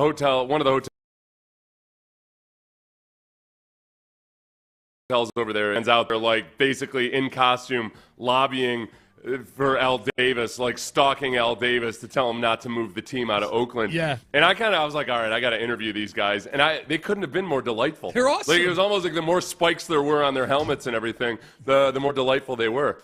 They're awesome. I'll tell you. Go ahead. No. Go ahead. I want to hear what you have to say. Well, no. I was going to move towards the Mariners because I went to the Mariners playoff game, the extra innings game that went how many extra innings? 21 innings or whatever it was. 18 inning game. 18 innings. Yeah.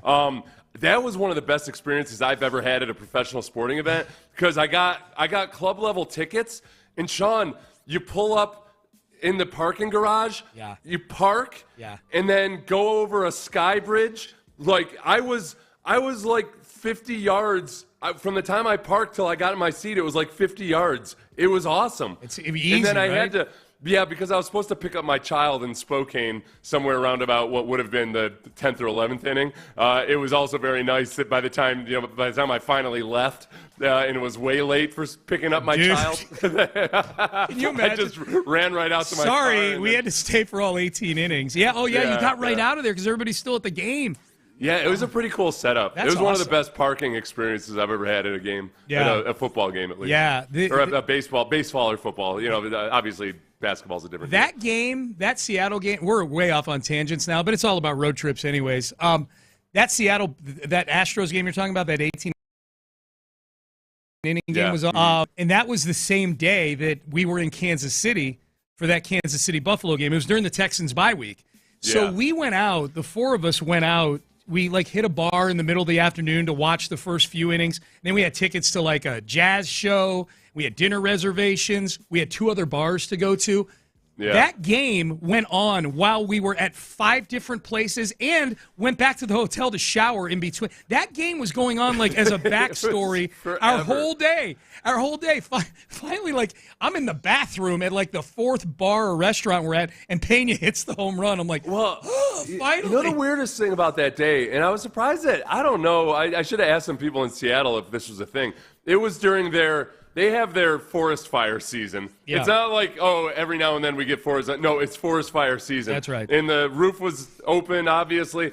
I mean, there was a haze in the air. Mm-hmm.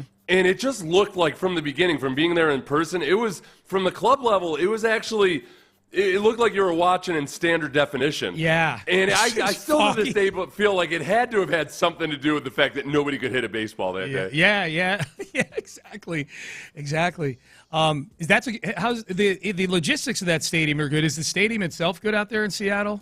I thought it was. I didn't have any time to walk around or anything because Yeah. I got there. I think midway through the first inning, and so I didn't have to deal with any traffic. And I left when while the game was still going on. Yeah, I want to do an Astros road trip at some point this summer, like before training camp starts.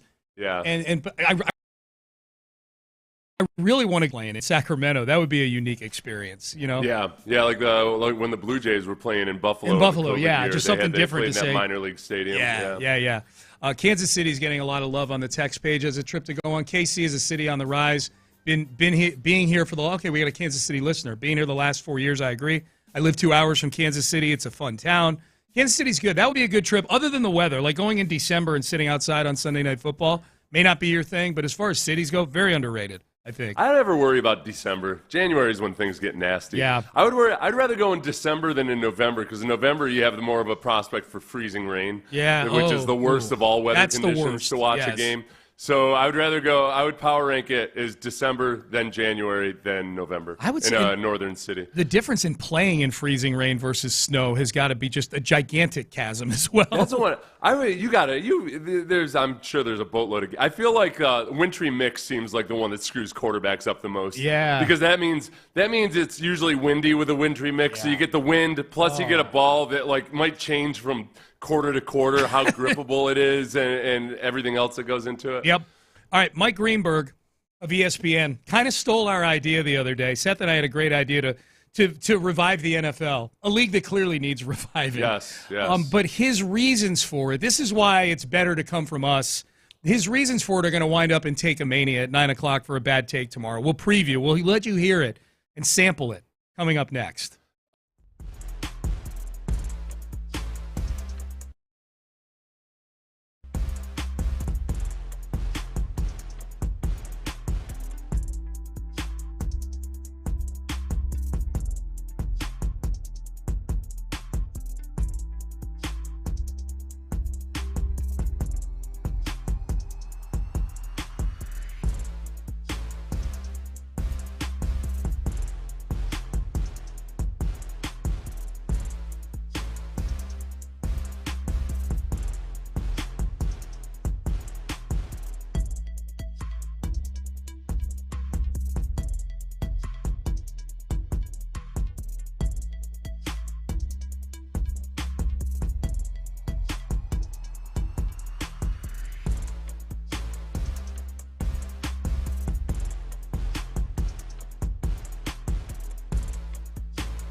Payne and Pendergast is driven by West Point Lincoln of Sugar Land. On the Southwest Freeway, exit Kirkwood and take the first U-turn at West Airport under the giant American flag. Sports Radio 610 presents Payne and Pendergast. Multiple people texting in. Why not Baltimore on Sunday, Washington on Monday? I got to kind of start looking at that as one trip. That would be a unique thing to do on the Texans bye week. 2 games. Who are the 2 opponents Baltimore's playing? They're good games. It's Rams, Baltimore, and then it's Caleb Williams versus Jaden Daniels. The Chicago versus Washington.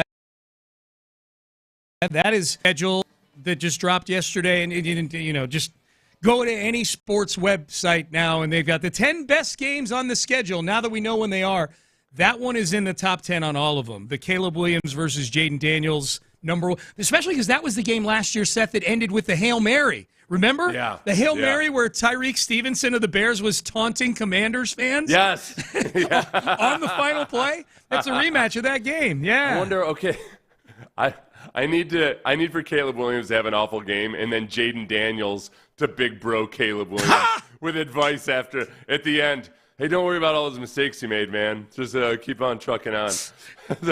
Caleb's like, yeah, thanks. CJ already told me, all right? CJ told me that last year. Thank you very much. Preach, bro. Yeah.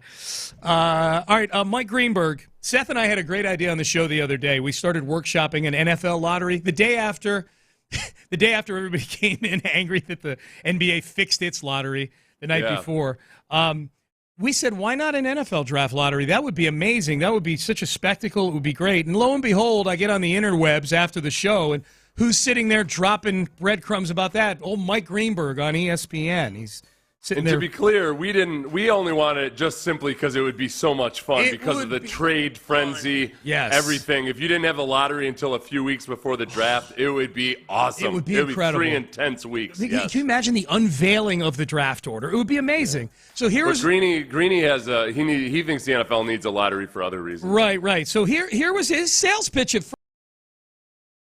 first was pretty. We said here was his sales pitch for the NFL to have a draft lottery. I would like right now to pitch what I believe might be the highest rated show in the history of sports television. Here it is.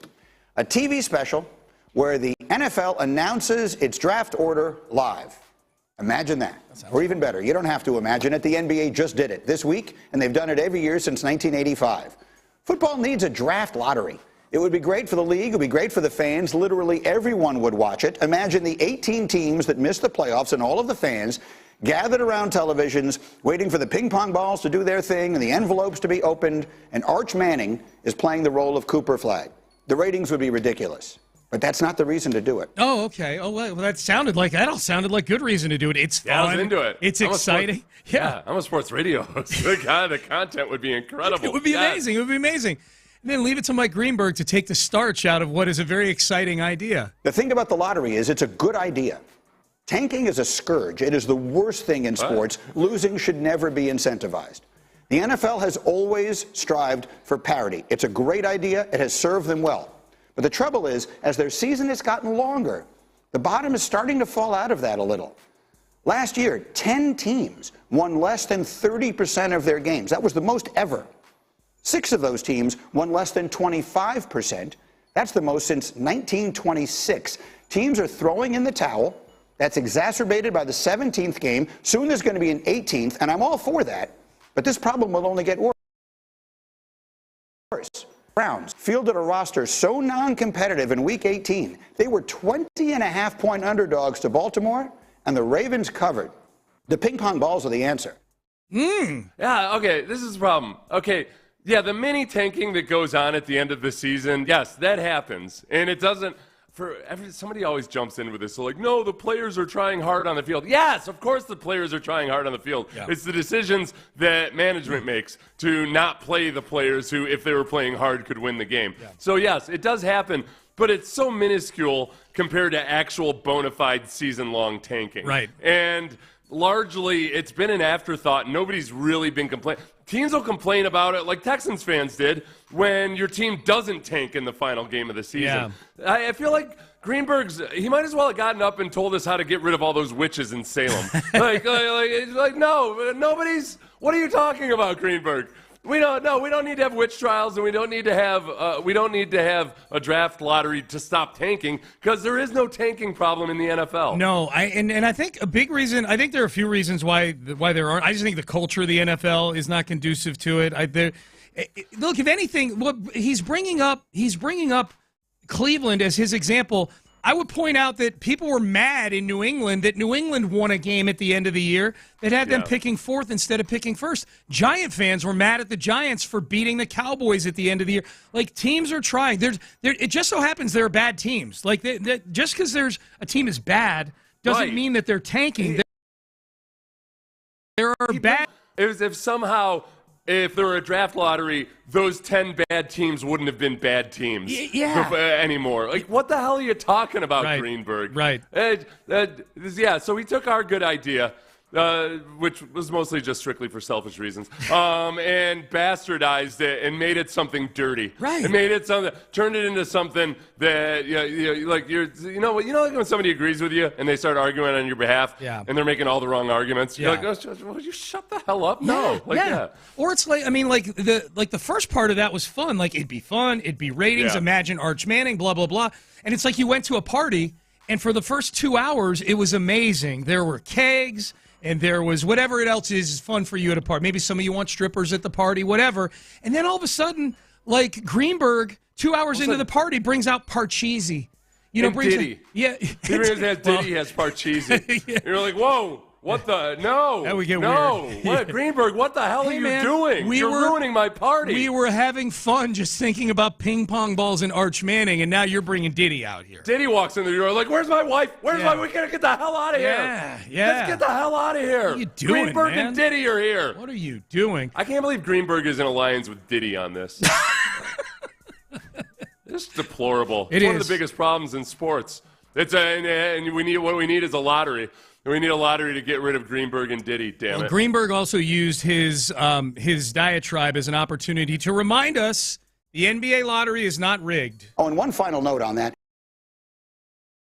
The lottery on people. There is no one with a shred of common sense who thinks that a business worth tens of billions of dollars would jeopardize literally every penny over something so comparatively trivial. Okay. The lottery is a good idea because it makes losing less valuable, and it makes for pretty terrific drama as well. It is the best idea that basketball has had in a long time, and it would be, if you will excuse a mixed metaphor, a slam dunk for football. Oh, stop as well. it. Okay, that was the worst. Okay, it's the best idea basketball's had in a long time. It's been around since 1985. Greenberg makes it sound like they just thought of it in a restaurant 2 weeks ago. Which coincides roughly close enough to around when the three-point shot was introduced. Yeah. So there have been a lot of things happening in basketball in the last 40 years. Yeah. I don't like that argument just simply because what was his argument? It was a multi-billion-dollar organization would never risk everything.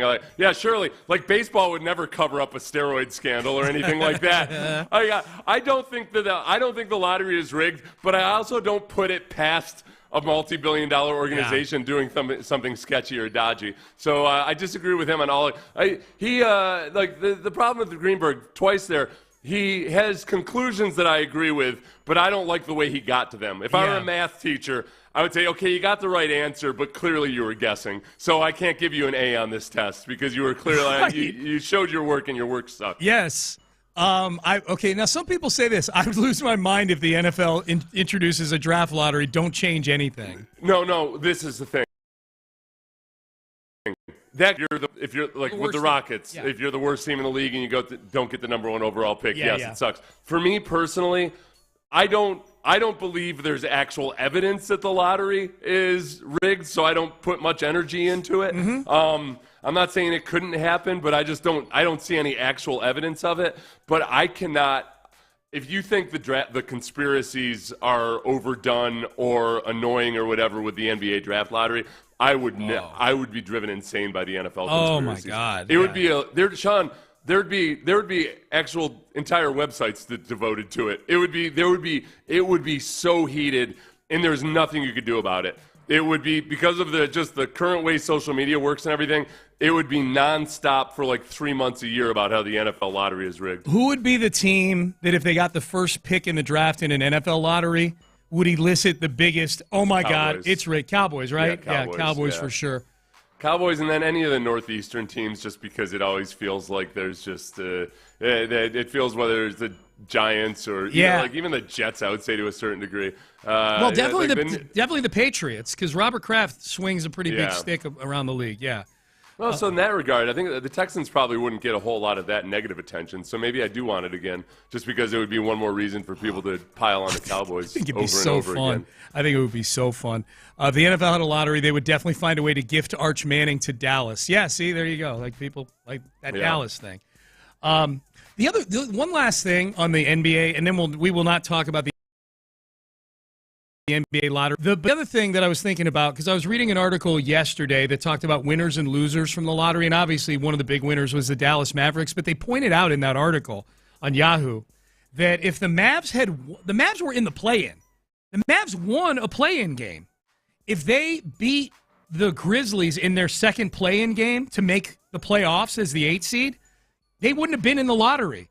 Like, so you're fixing something that if the players on the court had just gone out and beaten the Grizzlies, now they got their asses kicked. But had they won that basketball game, then this entire conspiracy falls apart. Well, and you might wonder, did they really try? Anthony Davis played 37 minutes in that game. It wasn't like they just rolled out a bunch of backups and they tried. Tanked intentionally or anything. Yeah, they tried. They tried. Well, because they knew that if they didn't get in, they want you to believe. They knew that if they didn't get into the playoffs, they would only have a 1.8% chance of getting the number 1 overall pick. So the Grizzlies, by and large, the Mavericks, by and large, were thinking, there's no reason not to try to win this game. It's not going to affect our. And yet, Nico Harrison screwed him. Nico Harrison stumbles into this incredible fortune by trying to win that play-in game. Yes, it's so undeserved. That's the thing. Like, this team gets it. This team, who couldn't get out of its own way the last 3 months of the season, gets the number 1 overall pick. But that's the lottery, man. That's the definition. Hey, this just in, the actual lottery that we all play from time to time, people that don't know their ass from their elbow win that lottery at times. There are a lot of stupid millionaires out there from having won lotteries. That's how it goes. All right, we're heading towards the top of the hour. Win total projections in the NFL. We can get a little more of an accurate gauge now that we know how the schedule lays out. What are the computers saying the Texans are going to do this season? What is their win projection total, and how does that stack up in the AFC South? We will get to that coming up next. Texas sinus and snoring, Dr. Ben Salento. If you are somebody suffering from sleep like this right here, that's me right there. That's a human being making that noise.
and hotel.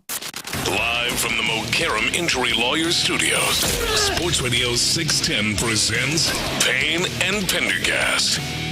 All right, Payne and Pendergast with you on a Thursday. Schedule released last night. We dug into it. We'll dig into it in the 9 o'clock hour still.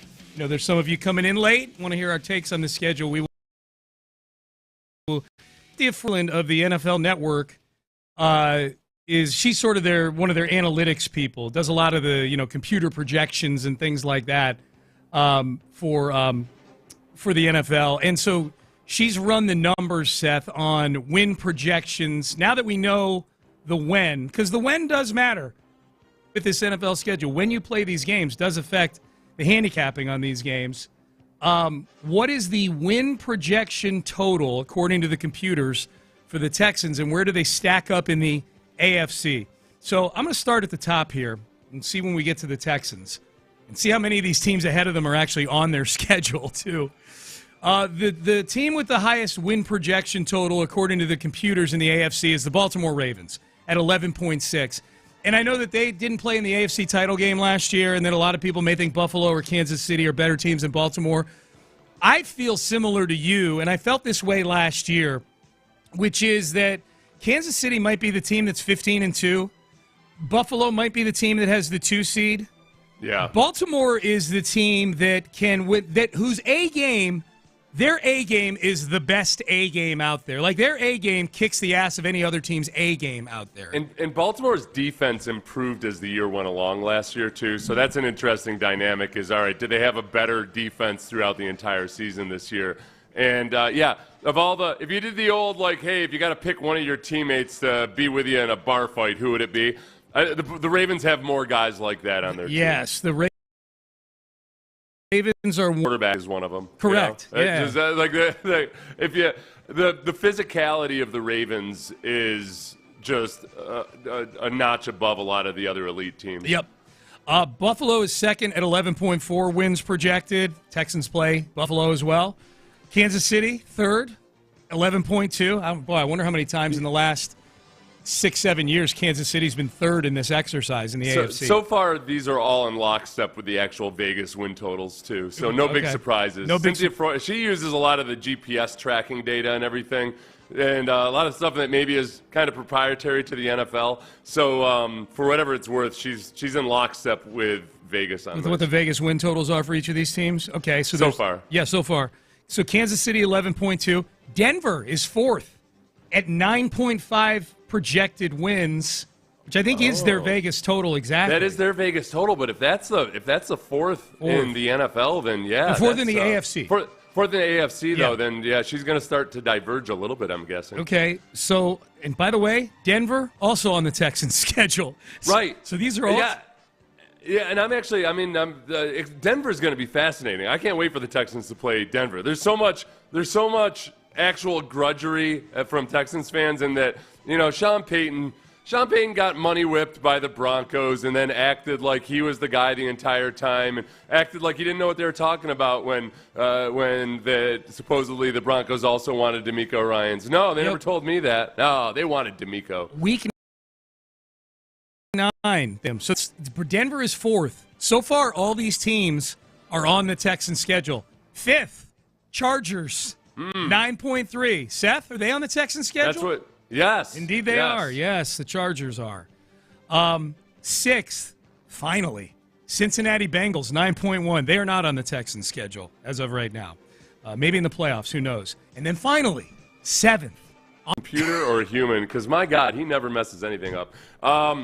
If I were a computer, I'd have a hard time looking at the Texans and knowing exactly what to make of that offense. I feel reasonably confident if I'm a computer about the defense, but that offense has got a rejiggered offensive line. You got 2 rookies that might factor heavily at wide receiver in the receiving game. You've got C.J. Stroud. Just looking at the numbers, it was not nearly as impressive a performance last year compared to the first year. So from a computer's point of view, 9 wins feels about right if you take in the quality of the defense against all these unknowns on offense. Yeah, the thing that really helps the Texans, because you may say to yourself, 9 wins? It means 9-8? Like, is that going to be good enough? Well, here's the thing you need to remember.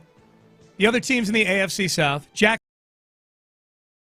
Jacksonville, Indianapolis, 7.6 wins. Tennessee, 5.8 wins. Yeah. There you go. Yeah, the Texans still have the seventh toughest schedule based on Vegas win totals right now. Yeah. That always changes, and every year there's a few schedules that look awful at the beginning, and they end up being easy. But that's where, 9.5 wins for the Texans by Vegas, that's going against one of the tougher schedules in the league. Yes. And that's where some of these games, for one, you got to take care of business in the AFC South. But you look at the teams that are projected winners in the league this year, versus that are on the Texans' schedule. I mean, you've got the Ravens, you've got the Chiefs, you've got the Bills, you've got the Rams, you've got the Bucks, you've got the Broncos, the Chargers. And some of those are on the road. Those opponents make up for the fact that you're also playing the AFC South. They cross over with the AFC West and the NFC West this year. Those are the two divisions that they play outside of the AFC South. They play the full complement of teams. This is a bad year to get both of those divisions on your schedule. I would say, look, the three of the teams in the AFC West are playoff teams and are projected to have more wins than you already. We just outlined that. Kansas City, Denver, and the Chargers. Those are good football teams. The Raiders, by virtue of trading for Geno Smith, removed themselves from at least being a joke, you would think. So that's a harder putt than it was before the offseason. And then the NFC West there's no killer in the NFC West, but there's no sad sack in the NFC West either. It's not like the NFC South. 2 or 3 teams. It's interesting because I see the biggest gap between people in their power rankings and maybe their projected win totals and then the actual Vegas win total. Because the Vegas win total is 10.5. Yeah. But the 49ers, by Vegas win total, have the easiest schedule right now. And that could change, but as of right now, they've got the easiest schedule. And so it's interesting that Cynthia Froyland she has the 49ers winning 9.9 games. Interesting. Compared to the Vegas win total of 10.5. Yeah, this is where the 49ers get helped by having a bad season last. They finished last in their division last year. Yeah. So their 3 variable games are all going to be against last place teams in other divisions. The 3 games that depend on your record. And they cross over with the AFC South, which other than the Texans was bad teams last year, That's one of the emotional grudge matches. Big games on the schedule, 49ers versus the Texans. You got the whole D'Amico factor and anybody else in the organization who's in San Francisco. Don't let that little nerd Kyle Shanahan eat your lunch, D'Amico. Nope. All right? He thinks, I was his boss one day. No, I think D'Amico might be older than Kyle. Did Slowick go back to San Francisco? Where did Slowick go? No, he went to Miami. He went to Miami, that's right. He's working for McDaniel. That's right. That's right. Like that. Solid defensive coordinator, and somebody else went to San Francisco too. John Weeks. John Weeks did. Okay, so did you see Garrett, our former web guy, sent us a question about John Weeks? Not a single mention. This is when we were going through the schedule earlier. Garrett got mad at us. Not a single mention of the return of Texans legend John Weeks in Week 8. Eh? Do they show a highlight reel? Now here's the thing. I think John Weeks is 100% worthy of a highlight video. I also think that a highlight video of a long snapper is a tough thing to put together, Yeah, that is really, really tough. I guess, it would be big running kicks. down on coverage, yeah. No, that possibly that would be fun, some of the tackles he's made, but then also just the big kicks in history through various different kickers, that would be good. You know what it's going to be full of? And I say this with I say this with the utmost respect. It's going to be full of some of the charity things he's done. It's going to be John Weeks out at his toy spending spree that he does for kids at Target. It's going to be John Weeks. Probably did some stuff with the firehouses here in Houston because before becoming a football player, he was ready to become a fireman. So it'll probably be a lot of the charity stuff. But yes, John Weeks. Then also, for a long snapper, I get stressed out for long snappers when they're backed up and they have to punt. Oh, yeah. So it's like an 11-yard snap. Yeah. Everything's got to be perfect then because you got to get it off quickly. That'll make for a good One of those. I'm putting my request out right now. Yeah. One of those, and then a few of the big clutch field goal moments. Yes. And then a couple of his tackles on special teams, there whichever ones were most impressive. Yes. Sprinkle in a little charity, and there you go. You're in social media team for Week 8. There you go. Was there ever a long field goal attempt that went short and the defense tried to return it? I don't know. Because that's just for the novelty of it. I'd like to see it. Even if Weeks didn't make the tackle, I just want the novelty of it. Dude, he was here for 18 or 15 or however many years it was. There had to be one somewhere along the way, right? That's where NFL offensive linemen are at their laziest on those long field goals. Yeah. Because what you're supposed to do on a long field goal like that, because the defense can return it if it's short, you're supposed to cover. Yeah. So you're supposed to run down like you're on punt team. Yep. Those fat SOBs never want to do it. And then every now and then when there's a big return, people are like, oh my gosh, can you believe that? You can't expect these guys to tackle that guy. No, you can expect them to at least jog 30 yards to be in position to make the play. Dude, I love that you chose violence today. I love it. You just, man. Between Indy and offensive linemen, Seth Payne is taking no prisoners today. All right, Astros, they get a big win. They took no prisoners, at least from the 7th inning on last night. Clutch win. How's Joe Espada feeling about Jeremy Pena? How are we feeling about Jeremy Pena right now? Is he getting into the All-Star chat? We will talk about that. Hit some Astros. We'll do that coming up next. Let's.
Radio 610. The Texans play here. An Odyssey sports station.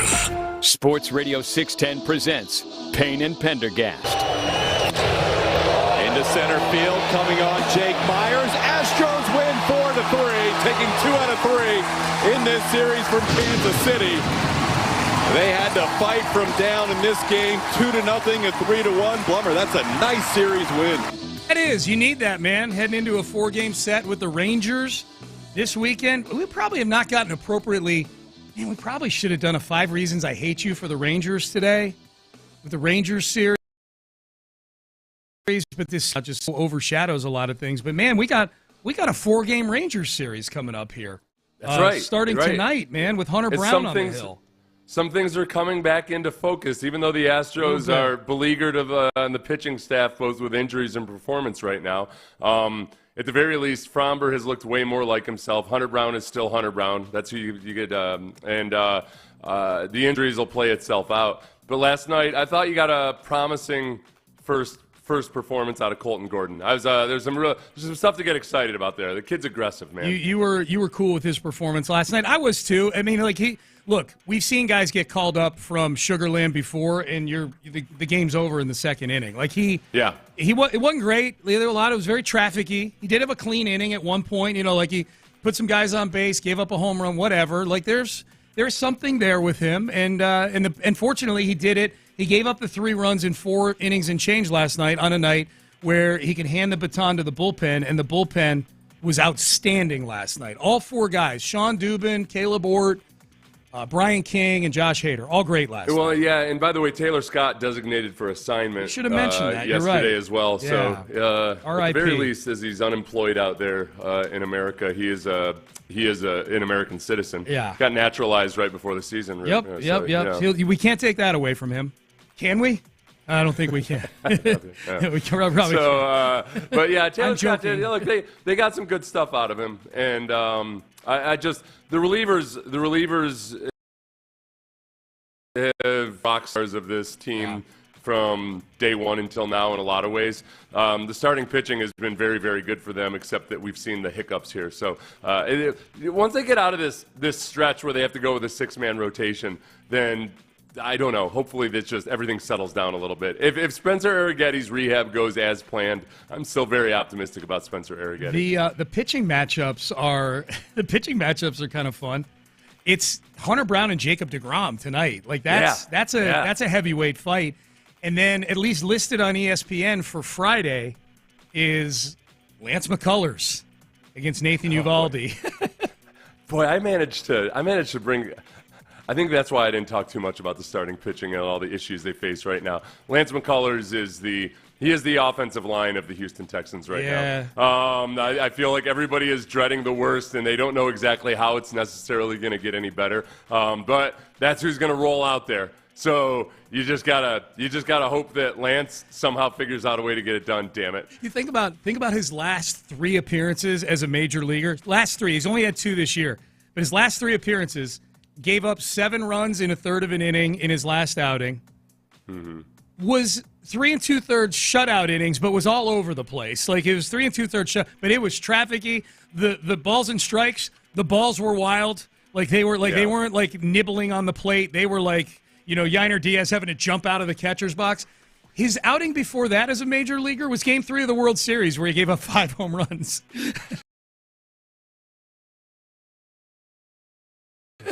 Now, in this stretch of 17 straight games, and you have to go to a 6-man rotation, three of the pitchers between McCullers, Gusto, and Gordon pitched about the same number of innings as one of your starting pitchers. Right. When Framber goes 8.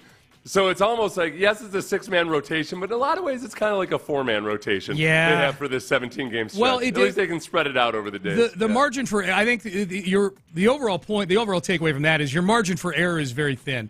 Thank God Ronel Blanco gave you 8 innings a few games ago. Thank God Framber Valdez gave you 8 innings the other night to keep you in that game and allow you to get the walk-off by Paredes.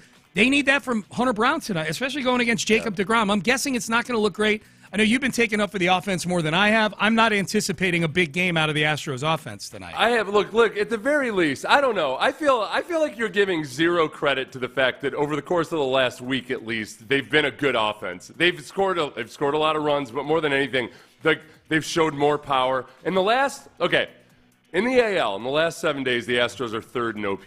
Mm-hmm. In the last 15 days, they're sixth. Yeah. So they're a little bit above average in the AL. Yeah, but in the last 30 days. They're second in batting average. They're seventh in runs. Yeah. Like they're not. They've improved vastly over what they were at the beginning. It's not a finished product, or you hope exactly what they'll be. But they've shown a lot of improvement. The numbers are better. I can't deny that. Like those are numbers. That's data. I can't argue that. This is. And I don't want him to walk in the door right now because we're in the middle of a segment. This is where I'm a little disappointed that Stat Nerd Seth has not shown up in the chat yet. Because this is what I want to know. This is what I'm feeling when I watch them right now is, the runs they're scoring more runs. The OPS is better. I feel like it's a lot of scraped together type stuff. It's not a lot of hard hit contact, not the normal amount that you would have for a team with an 851 OPS, that kind of thing. Well, their judgment at the plate has been better this year, and that's part of it because it's on base plus slugging. But the slugging hasn't been as good. But in the last 15 days, they're fifth. They're fifth in the AL in slugging. So I'm not being stat nerdy about it. I'm just wanting to recognize they've scored nine runs twice in the last 7 days. Listen to me. Stat nerd Seth would be bringing up the expected batting average and the ex-WOBA and whatnot. That's who I'm waiting for. I'm waiting. No, I'm not going to do that. Yeah, all that. Yeah, no. Look, They don't need to be, as we've seen, when the Astros have been the best offense in baseball and hitting for power like nobody else in the history of baseball. They didn't win a World Series that year. It's not. You can't have this team right now. If a couple of guys on the pitching staff can get it together, is a team that can ride their pitching to a lot of success. And it's not going to be as magnificent as the old days of the Astros. Yeah. But this is also a league that's changed a little bit, and small ball matters a little bit more than it used to. And it's not a great. It's not a great American league either. Like you're not. Even if you're not hitting. Nobody's separating from the pack right now. You made it through a spell without Yordan Alvarez. Yeah, no, I'm just saying. Like I'm not going to deny the numbers. There isn't a lot about the way they're coming about these numbers that make me feel like they're just going to keep having an OPS in the high 700s. Okay, the stat nerd Seth might say something about, how are they with runners on base, and they've been abysmal. They're the worst team in the league when the bases are loaded. Yeah. So it's one of two things. Stat nerd Seth would say, well, these things tend to balance out, regression to the mean and what have you. Yeah. Old school baseball scouts might say, these guys just don't have the it factor. They crumble in the clutch. They just don't have what it takes when they're at the plate and there's money to be won. So it's one of those two. It's either going to balance out and they're going to start hitting with runners on base, or yes, they just genuinely lack the clutch factor. I just don't think they hit the ball very hard. Like that's my thing. Like they don't. But I just don't think they hit. I guess if I'm just trying to drill down to where I diverge in the woods from you on here. And don't get me wrong. I hope they have soft hitting 851 OPSs for the rest of the year. I'm rooting for them to keep scoring runs. It's just when they put that lineup out there every day, whatever they're doing the last 7 days still doesn't, or 15 days or whatever it is, still doesn't resonate with me. I just look at that lineup. I'm like, this is not a scary lineup at all right now. That's all. You're more optimistic than I am about them. I'm just not. I'm not in an optimistic. It's not even as optimistic. It's just like, okay, at the very least, and it's a very small sample size. They're making things happen. I've been way more pleased in a lot of regards over the last couple weeks than I was at any point during the first part of the season. Yeah, I'm definitely pleased. I just don't feel like, I don't know how real it is. I guess that's where I'm at. We'll see. Let's see. Okay, you want the StatCast stuff with the ex-WOBA and stuff? I'm just curious, like, how hard they're hitting the ball. Like, I feel like a lot of these runs they're getting are seeing eye ground balls and, a lot of errors involved and things like that. Expected slugging. Yeah. We'll say expected slugging. Oh, hey, they are eighth in the league for the season in expected slugging. For the season? Yes. Okay. All right. And that includes maybe some of the outs that they're getting. There's some hard hit, bad luck going on. Okay. All right. I'll back off. Ex-Wobacon, the gold standard of acronyms that I don't understand, but is supposed to be really a big deal. Give it to me. Eighth in the league. All right. And ex-Wobicon. I think it's expected weighted on base average on contact. Yes! Is what I think that's what it is. I believe that's what it is. Yeah. Actual stat nerds back me up on that. Yeah, okay. And give But as far as the expected slugging goes, yeah, they've been succumbed to a little bit of bad luck. I'll back off. They don't hit many home runs. I think we can agree on that. Like that part, like the actual power has been not great. Okay, hard hit percentage. Yeah. Third in the league. Okay, all right. Maybe I'm wrong. Oh, wait, no, I got that inverted. That didn't make any sense at all. I had to double-check that. They're third last in the league in hard hit percentage. So where are they in ex-Wobicon? What the hell? Yeah. Are they eighth? Let me check. Wait, I told you not to do this. Oh, yeah, I think I was wrong. No. Yeah, they're eighth. They are? Okay. But they're third in hard hit percentage. I don't know if a high hit's good. They're eighth from last. But you said they're eighth from last. Okay, Chandler. I'm never doing advanced stats again. I told You're you the one not that did this. No, you did this. No, you told me to go to Baseball Savant. I did not. Ben, rewind the audio. I said I don't want Stat Nerd Seth to show up during the segment. That was reverse psychology. That's how I wound up at the wrong end of the rankings. You know my expected reverse psychology success rate is the best in the league. Or the worst. I don't know which is good and which is bad. I told you not to do this. I told you. But you knew that I would. I know. You baited me. And thus it's on me. You baited me. You said, yeah, you don't want to do that. The upshot. No, okay, everything you're saying is correct. They suck. They just don't hit the ball hard. That's all. Like that's my point. Like I'm not trying to debate. The stats are the stats. I'm just saying they do it in a way that they're very lucky right now. I just wanted to look up over the last 2 weeks, and I can't figure out on Baseball Savant how to look up over the last couple weeks. Don't. Are you telling me to do it or not? I'm telling you. I don't know. To do it. Oh my God. Everybody, if you disregard anything I said positive about the Astros over the past 15 minutes. It's the bottom 8 and the bottom 3. Okay, and I feel better about my take now that you looked that up. If you want to know the truth. I like that you still take it with any credibility when I say something that, you might not realize. Dude, I have so much faith in you, man. Even though I haven't read anything that would suggest any of that. Usually I let Chandler Rome and the other smart people kind of give me the advanced stats. And this... when I go to look it up on my own, I'm a mess. This was the ultimate, wow, nothing he's saying matches the eye test. Nothing. But in the last... How bad is the rest of baseball if they're 8th in expected slugging? They pop up every time. What are we doing? They are soft hit specialists. Even when things are going well, they're just dinking and dunking That's their way. My point. They're banking on bad fielding from everybody else. That's kind of what I'm saying. But I'll tell you what, Sean, if I figure out a way to look up the last 2 weeks instead of the entire season... It's on. You just wait. Yes, it's That's what I'm going to do the entire next segment. Oh, my God. I love this. I love this so much.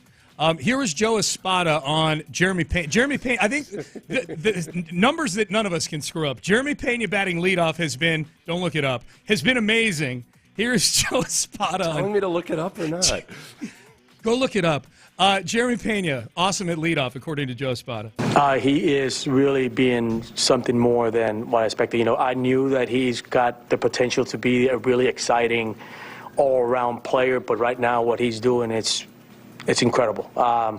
He's not backing down from the moment. He's getting pitches to hit, and he's not missing them. The double, that pitch was in. It was off the plate. And he just keeps carrying barrel on the ball. The job he's doing is outstanding. Yeah, he's been great. Are you looking at the text page? No. Sean is advanced stats grooming Seth. As far as Pena, when you go to the conventional stats, Pena in the last 30 days, he's been really good. Yeah. If you look at in the AL during the All-Star chat, I think defensively he's been playing great all year long. As far as the conventional stats, in the AL amongst shortstops, and a lot of them, he's anywhere between second and fourth in a lot of categories. You go into the last 30 days, and he's in the top 1 or 2 in a lot of them. He's been first in OPS in the last 30 days, and much of that coincides with him at the leadoff role. So, yeah, if he keeps playing like this, he's 100% in the conversation for All-Star as shortstop. He should. Yeah, as he should be, and that feels real. Now, if we're gonna as a team, we know how I feel about the numbers. Like they feel a little phony just because they don't hit the ball very. Jeremy Pena has remade himself as a hitter this year. He leads the team in home runs. He's driving in runs. He's hitting the ball hard. And the thing about Jeremy Pena is that when he doesn't hit the ball hard, if he gets the ball on the ground, he's a threat to beat it out at first base. You know, with that article that came out about Bregman about how much the Red Sox hitting coaches have helped Alex Bregman, and he very much credits them with spotting some little flaws. If you want to counterbalance it a little bit and stick up for the Astros coaching, you've got to hope that Jeremy Pena continues to play the way he has been, because it was a lot of actual changes he made, eliminating the movement in his process, both offensively and defensively, that have yielded these results. So, text message. I'm not going to go to Baseball Savant for it, though. Text message. We'll just believe it. Y'all quit fighting. I'm having flashbacks to my parents' divorce, and I feel like I got to clean the house in hopes that they quit fighting. LOL. That was your defense mechanism, was cleaning the house. Clean the house, man. Oh my God! I'm gonna call your parents up and yell at them right now. I gotta call my kids and see if they Not started your parents, cleaning the parents. that is. Did it work? Ask that. Yeah, text back in if that worked or not. Did you feel like you noticed a difference when you cleaned the house? Or did it at least make you feel better? Sometimes that's a survival mechanism. Yeah. You know what? It is true. In any kind of situation when you find yourself feeling helpless or depressed or anything, just do something. Yeah. Teddy Roosevelt, who kind of veered on the bipolar side of things, probably, wasn't diagnosed back in the day. His whole thing was get action. Yeah. Get action. Yeah. Just if you just get moving, and you'll start feeling better. Mm-hmm. It doesn't have to be perfect. It doesn't have to be the exact right thing. Either clean the house or run away. Yep. One of those two things. If you're, but don't just sit there. Do something. Teddy Roosevelt. Have a baby. Yeah. Relationship is struggling. Knock her up. Have a that baby. Fixes everything. Have a baby and then show your parents how to parent. Like, here. Yeah. This is how you do it. All right? That says so on Baseball Savant. Right here. I'm looking at it. It's listed as one of the top things that can save a marriage is to have a baby. Not sure whether you should. Hey, you having trouble in your relationship? You're not married yet? Get married. That'll fix it. He'll clean his act up once he's got a ring on your finger. Yeah. Wade Smith just texted us, and it's just a bunch of laughing emojis right now. That's all this whole segment was. Oh my God. All right, maybe the one non-quarterback in the NFL whose contract extension made me say, "Ah, bleep, really? Oh no!" It happened yesterday. We'll tell you who it is coming up. And everybody, stick around for my live read after Sean. I'm gonna get his ass.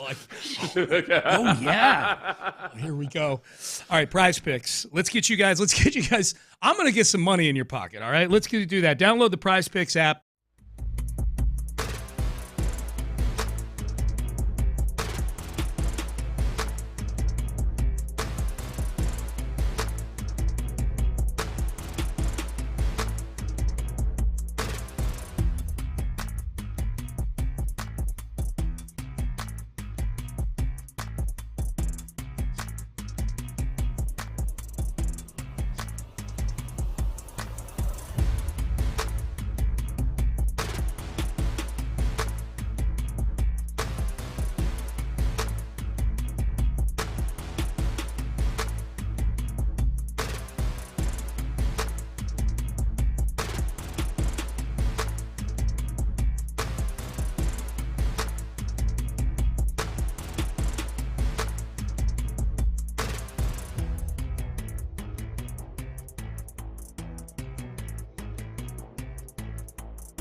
Payne and Pendergast is driven by West Point Lincoln of Sugar Land on the Southwest Freeway. Exit Kirkwood and take the first U-turn at West Airport under the giant American flag. Sports Radio 610 presents Payne and Pendergast. All right, Payne and Pendergast. Someone texted in, I'm having flashbacks to Rich Lord and Josh Innes in that last segment. Seth and I weren't fighting. We were yelling. We were having, but it was it was like, hey, it's like any argument you get in with a good friend where you're laughing about it the whole time. Totally. I guess that's if you're watching on YouTube, then you would have known that I wasn't genuinely mad at Sean for my extreme stupidity. All right. I've overcome that psychological hurdle. Back when I used to lash out because I realized I'd been shown to be stupid, that was genuinely lashing out. Now it's just playful fun. Lashing out. Yes, yeah. I've learned to accept when I'm stupid. This guy gets it. This texter. It should be illegal to have that much fun at work. I love it. Y'all are great. Yeah. See, especially that last part where he said we're great. That guy really. This place game over. For those of you who weren't listening, it was really dumb. I messed up I was trying to read advanced stats on Baseball Savant, and I was saying 8th best when the Astros are 8th worst in multiple categories. And this is what I blame. I blame that some advanced stat sites, blue is good. Yeah. And then other sites, blue is bad. Yes. And the way the rankings popped up, I'm just looking at it from top to bottom, and they're all blue. And I'm like, that must be good. You were in blue is good mode. Yeah. We need a universal language. You know what I mean? Like with these nerd sites need to get together and come get some sort of common color code. Because you're right. Yeah. When baseball is doing these hot zones for hitters, red is hot, blue is cold. I go to Pro Football Focus and I'm looking up the player rankings here, the scores, and Nico Collins is blue. And I'm like, oh, yeah, okay, so in that sport, in that site, your blue is otherworldly. In another sport, you're otherworldly terrible. Okay. And then psychologically, red is also stop sign or, a red alert types of things like that. Yes. Yeah, this is not Seth Payne's fault. I'll tell you that much. No, we need a summit meeting is what we need. We need a summit meeting. As I allowed a number on a screen to override everything that I've seen about the Astros this year and whether or not they hit the ball hard. I was like, well, nope, actually, Sean, it's just bad luck. Hey, man, I was rolling with you, too. When you said they were 8th in expected slugging, in my mind, I'm like, doesn't look that way, but, man, maybe baseball is really, really bad this year. No, and we know for sure. Look, because for one, if they were actually good at expecting slugging, you would have seen it with your eyes, Roger. Oh, they would. It would have been like, well, actually, it's really been bad luck, and they just blah, blah. They love the advanced stats on the broadcast, for sure. Well, no, and it's a relevant point when a team is struggling. If they actually have had bad luck, they would have brought it up. They definitely would have. All right, the one non-quarterback, I think. This might be the non-quarterback that when he gets a contract extension, I feel like especially because this team has owned the Texans. This particular player, other than a weird season a couple of years ago, this player has owned the Texans. But Derrick Henry signing a 2-year, $30 million extension with the Ravens, $25 million guaranteed, to tack on to the year he's got coming up. So he's going to be a Raven, it would seem, for another 3 seasons. It's not even a big contract, but I see that and I'm like, that is the one guy, especially at that price. That's a really good price where I'm like, and the Raven. And then it's that team and that guy. And this is the thing, that Derrick Henry last year would not have had nearly the same season with the Texans that he had with the Ravens. Right. The Ravens, I mean, just the dynamic of him and Anthony Richardson in the backfield together made for a hellacious 1-2 punch. And it was, as we saw with the Texans, really hard to defend against. But he also, all that aside, he had the best yardage per carry of his entire career at the age of 30. It's incredible. And my feeling with Derrick Henry, last year I wanted the Texans to sign Derrick Henry even over Saquon Barkley, phenomenal last year. But I do feel like he is one of the rare guys that can play really well into his 30s. He's built like a defensive end, and he's still producing at a very high level. But I don't know. How would we feel about Derrick? Well, how would we feel about the Texans spending money on Derrick Henry right now when I think Derrick Henry isn't as equipped as Joe Mixon to deal with bad blocking? I agree. Like, it's like Derrick Henry, because remember 2 years ago, the Texans kind of owned Derrick Henry because they could get in the backfield. Yep. And as long as you get him before he gets rolling, then you can limit him. It's once he gets ahead of steam. And there was no head of steam to be had last year because the blocking wasn't good enough. I 100% agree with that. I think it's interesting. He got a 2-year, $30 million extension. Saquon Barkley, I believe, got 2 years, $41 million tacked onto his deal with the Philadelphia Eagles. I don't know. Saquon's still in his 20s. Henry is in his 30s now, if I'm not mistaken. Is he 30 yet? Is Derrick Henry? Yeah, this will be his 31-year-old season. Okay, he turns 30. Like in the old NFL, it wouldn't be, but now because it extends out, his birthday is like January 5th. So he's 30-ish. So he's older. He'll be a young 31 this year. He doesn't turn 31 until the last week of the season. So Saquon's definitely still in his 20s. I'd rather have Derrick Henry for 3 years. I guess it would be about, if you add in the year he's got now, 3 years, about $38, $39 million is what the rest of his deal is. I'd rather have him at age 31 through 33 on that deal than have Saquon with the money the Eagles just gave him. Saquon was unbelievable last year.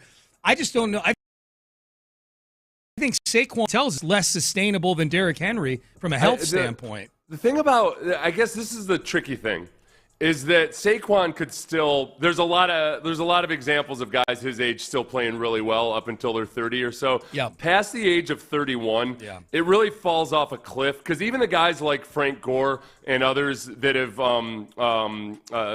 Curtis Martin. They weren't the best running backs in the league past the age of 30. Right. They were still very good and viable and played a long, long time. Yeah. Walter Payton's still the gold standard. Walter Payton was still a top 5 running back at age 31, 32, 33. Yeah. So that'll be the big test for Derrick Henry is, okay, if he is still a league leader in the top 5 as a rusher, that's all-time performance. Yep. It's not just the longevity, it's performing at a really high level. I think some of the reasons I feel the Henry extension so acutely is he's in the AFC, he's on the Texans schedule. As long as the Texans are winning divisions and the Ravens are winning divisions, they're going to see the Ravens every year. That one stings a little bit. If it were flipped and Saquon was a Raven and had a big year and Henry were in the NFC, I'd probably feel that way about Saquon. My buddy John texted Seth and said that Boomer Esiason just had another boomer take with the streaming comments on the sport. Okay, so he commented about streaming on the Sports Minute. Now, Boomer's take the other day that was a boomer take. What was the one we played the other day that he had where he was... Boomer takes. I can't remember. He was complaining about some old man type of thing. He was definitely complaining about something that was very boomerish. But here, okay, so he's complaining about streaming. If I had to predict, Seth, I'm guessing he's complaining, especially on the heels of the schedule coming out, I'm guessing he's complaining about the amount of money it costs to stream all the NFL Either games. Either that or just, I'll have a boomer take is I don't like the inconvenience of it. Whether you pay for it or not or whether it's free, just actually signing up for a stream or for a platform and then not being able to just flip back to other channels when you want to so easily. That would be my complaint, not the money, but the But the technology, it's the inconvenience, the hassle that it is. Before I forget, his take was on the players in Texas wearing the wristwatches to get the plays sent into the huddle. That's right. He was not up for that at all. He hated that. It took the crowd. I liked it. I think because Boomer forgets how stupid some high school football players are. Yes. And as a quarterback of all people, he should have appreciated, I wouldn't have to single-handedly remind my left guard what the snap count was every single snap. Yeah. All right, so, Ben, we have this, right? Okay, well, let's judge the boomerness of Boomer's take here. This is Boomer Esiason with an Odyssey Sports Minute. Can't get enough of the NFL these days, folks? Well, if you want access to every game in 2025, you start with YouTube TV at $564 and Sunday Ticket at $522. Throw in Peacock, Netflix, Amazon Prime, and ESPN Plus. Now you're at $1,515 with taxes and fees, or about $84 per week. Oh, it's going to be an expensive 2025. I'm Boomer Esiason. Okay, here's all right. Okay, now this is where you went full Boomer. Does Boomer understand that you don't have to pay for them for the entire year? That you don't have to sign up for those for an entire those various games. This is save that because we're going to play that on Take a Mania tomorrow. That I saw somebody do this. Boomer probably got those numbers from the same tweet that I saw about this. And this usually comes from those Dove Klymans of the world and the ML footballs of the world that like to post these things and and be very hyperbolic about it. Total clickbait and very misleading at times. Total clickbait. Here's the thing. The other thing is that a lot of people are subscribing to those already anyways, so this isn't an extra 1,500 they're scratching out.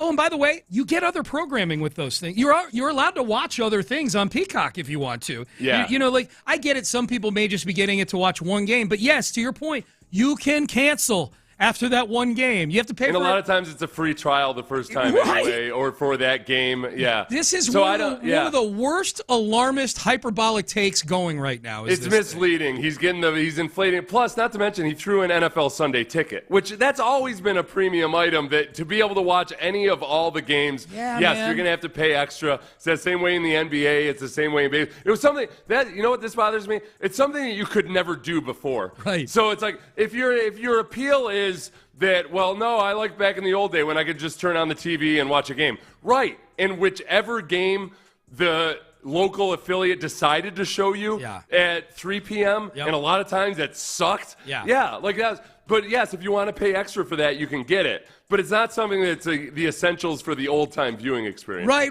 But I say all that. Well, still all of these different platforms. No, there's definitely the logistics of it, and the inconvenience is absolutely an argument. I'm not going to listen to anybody who adds up the numbers for an annual subscription to all these and says this is what it's costing NFL fans. And the Sunday ticket thing, this is like going to a steakhouse and complaining that it costs extra to put crab meat on your steak. Like, it's extra. It's a luxury item. Yes. Well, and the other thing, too, is that for local fans, you can watch all of those streaming service games. Yeah. Or most of them, you can watch on local television when it's your team. I'm not disagreeing that there's a lot of the streaming stuff that's really annoying and everything, but I'm not going to sit here and act like to be an NFL fan you got to plunk down however many dollars. $1,500, he said. Yeah. And I didn't even thought about that, Seth. Yeah, if you want to watch the Texans, you're going to be able to watch the Texans with a cable subscription. That's how it goes. So that is a super misleading take. And Boomer, you're going to get taken to task again at 9:00 tomorrow. You've been warned. Also, as an audio editing expert, as Ben can tell you now, I can tell that was artificially sped up. Listen, Boomer, you keep up with the youngsters like me. I do my disclaimers even in real time, okay? Yeah. I don't need any help from computers. Yeah. Seth's the real one, as the kids would say. He does his disclaimers raw. They're just either that or it's just I can't figure out how to do it. Your disclaimers are the best. I feel bad for you. It's 30 seconds of disclaimer, but that's okay. I enjoy the challenge of doing it. You're good at it. It's an elocution exercise. You're good at it. All right. Final segment coming up. We've not done this exercise yet. This is like a staple on the day after the schedule gets released. What do we think the record's going to be? Let's go game by game. What do we think the Texans' record is now that we know how the schedule lays out? That is next. Is today Thursday, Sean? Today is Thursday, Seth. Oh, that's good stuff at on? Churrasco's. All day.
SportsRadio610. Live from the Mokaram Injury Lawyers Studios, Sports Radio 610 presents Payne and Pendergast.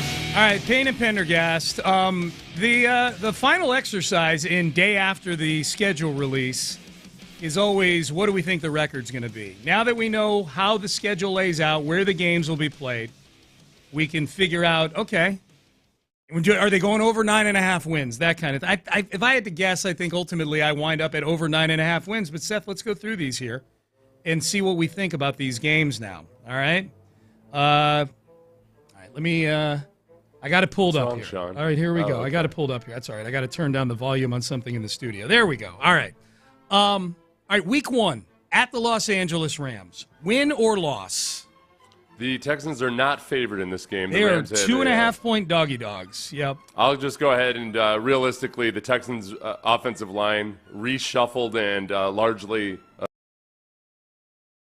huge question optimistic about that one on the road. So I will say a loss. I'm L on that one as well. I think they lose. I think it's a good game. I think it's a watchable game. But they come back home and got a little nice long week, an extra day. And you got Tampa Bay coming to town, a good Tampa Bay team, certainly an explosive Tampa Bay team, on Monday Night Football. How are we feeling week 2? That's a win because it's Baker Mayfield and the Bucs at home with that Texans defense playing at home for the first time this year, where the only quarterback who did anything up to the level of his ability really last year at NRG Stadium was Lamar Jackson. Yeah. But Baker Mayfield, I appreciate what you've done. But no, you, sir, are no Lamar Jackson. Yes. Yeah. Okay, so 1-1. Now it gets interesting. At the team constructed by the magnificent Gladstone, Jacksonville, week 3. Is Azeez Al-Shire healthy in this game? Azeez Al-Shire is healthy in this game. Win. Yeah. Win. Okay, yeah. I'm going win on that one. I think even Jaguars players have probably gotten tired of Trevor Lawrence's act, and there's not going to be some we got to do it for Trevor. These are the guys that wronged him. Yep. If anything, they might get a couple of lookout blocks there. Watch out for Azeez. Yeah. Yep. No, they own Trevor Lawrence psychologically. You know what's at stake in that game is the Texans' current 11-game road division winning streak that I love so much. That's right. They've won 11 in a row on the road in the AFC South. That includes David Culley and Lovie Smith coached games. Sean, there's one thing that I always love to believe is that past results are 100% predictor of future results. Yes, it's exactly that. Buy high explains because a lot. it's got to go higher. That's what I always say. So I'm going to just go ahead and say yes, win on that. I do think they win. I do think they win that game. All right, then week 4 they come back home and play Tennessee at home. They struggle with Tennessee at home. Who they lost to last year at home. And again, I'll go back to this offensive line. I'm nervous about this offensive line, particularly on the interior. Those Titans interior defensive linemen, they flat out just about booted Shaq Mason out of the league. Yeah. So I'm still nervous about that one, but it is at home versus potentially and probably a rookie quarterback. Win. Okay, win for you. I'm going to go win, but I'm nervous about that one. All right. I don't know how much time we need to spend on at Baltimore. Are you predicting the upset here, Seth? I can't predict an upset, but right now it's an L for me. It's an L for me too. All right, so we both got them 3. I think 3-2 at the bye week. I'll take that. I'll sign up without knowing who the wins are over. I would sign up for 3-2 at the bye week right now. All right, so they come back from the bye, and it's Monday Night Football. Now we start to get into some games that there's a lot of coin flippers coming up here, man. At Seattle, Monday Night Football, coming off of the bye week. Late start. Nick Caley, as an offensive coordinator after a bye week, is undefeated. So I am going to take the fact that by this point, CJ will have gotten acquainted with his new teammates, his new offense, his new offensive coordinator, and it will be after a bye week. Yeah. A couple of little wrinkles here or there. I'm going to stretch a little bit on this. I haven't seen lines on any of the games except the first one. I'm going to go ahead. I'm going to say a win versus the Seahawks on Monday night. I say a win. All right, I'm going to put an L there just to go a little divergent in the woods. So you got them 4-2. I got them 3-3. All right, they come back home. Now they come back home for 3 games in a row. Mm-hmm. So you haven't played 3 home games in a row. 3 home. Yeah, 3 home games in a row. You haven't played a home game since week 4. So it will have been a month since they played a home game, and they've got San Francisco in town week 8. San Francisco team that was banged up last year, but high expectations this year. That's a win. Okay. for one, just because it's a win. Yep. 2, it's that same aforementioned Texans pass rush at home versus a newly rich Brock Purdy, who will have been disappointing people by then. And the 49ers just ain't what they used to be. Win. I'm going to go win, too. I'm going to go win on that one. Especially for me, they're going to be coming off a loss to Seattle. I think they're going to be, they will not have tasted a win since that Tennessee game in my world, because they'd have lost to Baltimore, had a bye, and lost to Seattle. I think they win that game. Next week, Denver comes to town. The Sean Payton show comes to town. Who do you got in that one? I'll tell you what, Bo Nix just feels like one of these kinds of quarterbacks that I don't know exactly what he's going to, finish up as in terms of where he is in the quarterback rankings and what have you. Yeah. But I think he's done way better than I thought. I wasn't all that high on him. Sean Payton's done a good job with him. And there's just a feel about Bo Nix that seems like the kind of guy that like the Texans do every year defensively. They have horrible performances against guys like Bo Nix. So I'll win there. I think they do to Bo Nix in that game what they did to quarterbacks last season. Then Jacksonville rounds out this 3-game set at home here in Week 10. Home for Jacksonville. Who do you got in that one, Seth? Win. Yeah, I got win, too, in that one as well. All right, so that'll be the point, too, in the season where I think the Jaguars are really going to start to try to break the mold of expectations and show people what's genuinely possible. And they roll Travis Hunter out there to play 120 snaps or something. I hope so. All right, next comes the 4-game stretch, and we got to rapid fire these probably. The 4-game stretch that I think is the toughest 4 games of the year. 2 division road games with a couple primetime games against arguably the 2 best teams in the AFC. We'll start Week 11 at Tennessee. I'm going to throw in a loss to Tennessee just because they got to at some point. Yeah, that would end the. I'm going to give it a win, but that winning streak on the road is going to end at some point. Home for Buffalo on Thursday Night Football. They own Josh Allen in that stadium. Okay. That's a win. You're going to go win there. I'm going to go. I'm going to go win also there. On the short week, the Buffalo's the road team. At Indianapolis, Week 13. Win. Those pathetic losers by that point. They're going to be just such a mess. They're going to be playing. They'll have traded for Joe Flacco by that point. Win there. I'm going to go loss at Indianapolis. Okay, me too. Sunday. No, I'm putting you down for a win. Sunday night. No. At Indianapolis. Sorry, at Indianapolis. Kansas City. We're about to. Sunday night, Kansas City. I can't, in good conscience, pick a win in Kansas City in a primetime cold weather game right now. Yeah, not right this moment. Right. So you got an L there as well. So you and I both have them 2-2 in that 4-game stretch. Final season, indeed, this is a postseason team. Home for Arizona. Win. I got that as a win. Home for Vegas. Win. At Los Angeles Chargers. Win on that one. All right, I'm going to go loss.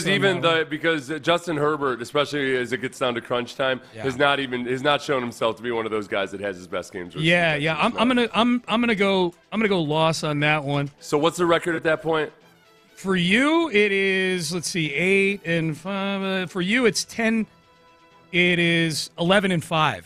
Oh, okay. So they might have to play to try to win that game, the last game. The last game for seeding, maybe, if nothing else. Very good chance it's not a meaningless game. Yeah. So they play the Colts. So a win versus the Colts. I got a win versus the Colts as well. I have them at 11-6, which was my same prediction as last year. You, Seth, have them at a nice and optimistic 12-5 with a 4-game winning streak. 6 out of their last 7. That's down right. the stretch. Getting hot at the right moment. I'm glad it worked out that way. That's good. That's good. Yeah, there you go. 12-5 and 11-6. As the Payne and Pendergast official rapid fire predictions. Unbiased, not homerish at all. Totally unbiased, and we're totally emptying our savings to bet on over 9.5. Both of us are. Put our money where our mouth is. We will do a video that's completely not generated by AI that shows us walking up to a betting window somewhere to put all this money down. Yes. John Lopez is here. B. Scott is in for Reggie Attitula today. Jim. About that all. Absolutely not. 12-5 and 11-6. Completely objective. Hey, man. There's one thing that people come to me for. It's 2 things. Advanced stats on baseball and my integrity. Hey, but let's just be honest about it. We are not here on May 15th to be crapping on the schedule, talking about how the Texans ain't going to win but 7 games. Hell no, man. You know what I mean? Today is about hope. Yeah, exactly. Hope. That's it. Today is about hope. Yes. And honestly, from now all the way up until training camp or through training camp, we should still be hopeful up until the point where the Texans give us a reason not to. Yeah. Oh, yeah, no, and I honestly, the biggest question mark for me with this team is just whether or not Nick Caley's a good offensive coordinator. And as a fan, as a sports radio host, as a streamer, any of those things, I can't handle another season of wondering about my offensive coordinator. I would like the Texans to win a lot of games, but more than anything, I just want Nick Caley to be a guy I feel really good about. Yes, please, Nick Caley, if you can't do it for your team or your God or your country, do it for old Sethers. It's just, funny. be a good offensive coordinator. Looking at the schedule through that prism, like through the question being like, when will we know about Nick Caley? Now, keeping in mind, that's good. Keeping in mind, we all Bobby Slowick was getting head coaching interviews after his entire first season. None of us thought Slowick was going to get fired. Yeah. Well, my whole take the entire offseason was we didn't know what we had in Bobby Slowick yet. That's fine after that first year. But getting fired would have been extreme, right? Like, did you? I didn't actually Dico's allegiance to him, but he just hadn't. The run game was just so there were a lot of signs that he didn't know what he was doing in the run game in the first year, and that was a huge question mark. Sure. Let me ask you guys this then. Let me finish my point.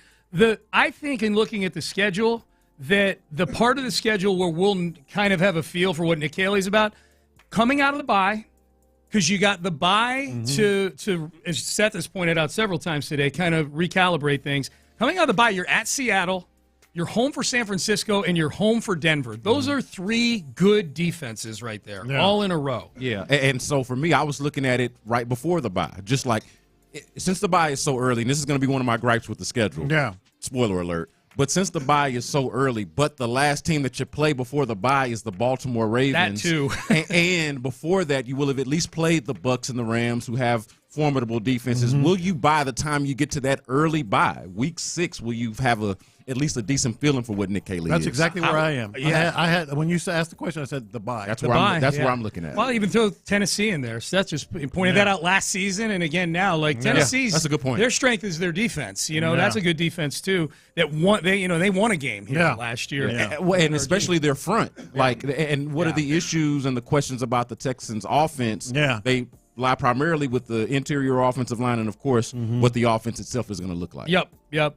Really I would say schedule. at the very least, if they have a couple of 30-plus point showings before that bye week, I'd feel a lot better about them. Like last year, they didn't really have a lot of the rankings offensively didn't also always measure up with the fact that they had never really poured on the points other than that Patriots game in the first half of the season. Boy, Tennessee, Baltimore, bye week, Seattle, San Francisco, Denver. That's a Nick Caley stretch right there. That is a Nick Caley stretch primarily, but a test for the offensive line, C.J. Stroud, all of those questions that we got on the offense right now. You're absolutely right. The presence of the bye week in the middle of that adds that to it. To me is it. It adds to it because that theoretically is when a good offensive coordinator goes back to the drawing board, comes up with some things.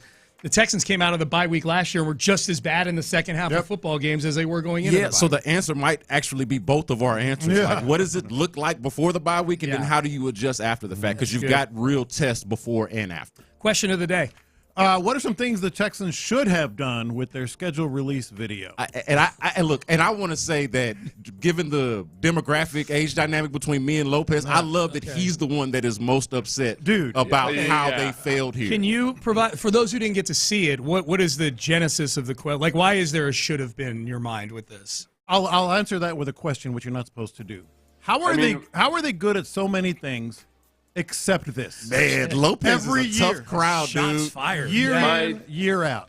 Yeah, my biggest thing is, man, just like there's a time-tested format that's really popular, which is like just go through each game and do something funny about each one. Instead of just flashing the schedule for like 3 seconds at the end of the video or 2/3 of the way through the video. Like at the very least, just there's a they chose to break the mold. And I swear, unless I'm taking crazy pills, I swear there was a second video where they did go through, and it wasn't great. But that was an advertisement or that was encouraging to sign up for an app where you can play a game or something. Oh, really? Okay, it was like a minute and a half long. Okay. Yeah. I have the answer.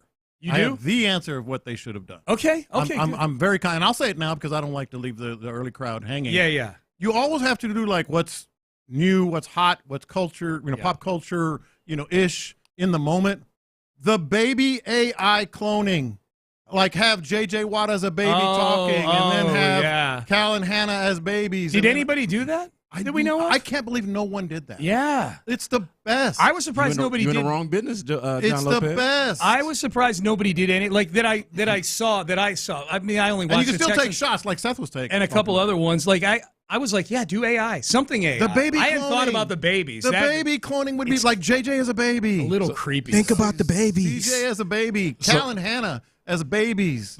Talking about the Titans or whatever. So is it safe to say you're not into the Minecraft thing? Oh, wait. What time are we doing? We're going to go through all the top five. That's the question of the day at 10:40. So make sure They you wanted to be edgy and topical. They should have just deported various players from each team. Oh, my God. Goodness. Hey, what a dismount from Payne and Pendergast. Create a pop.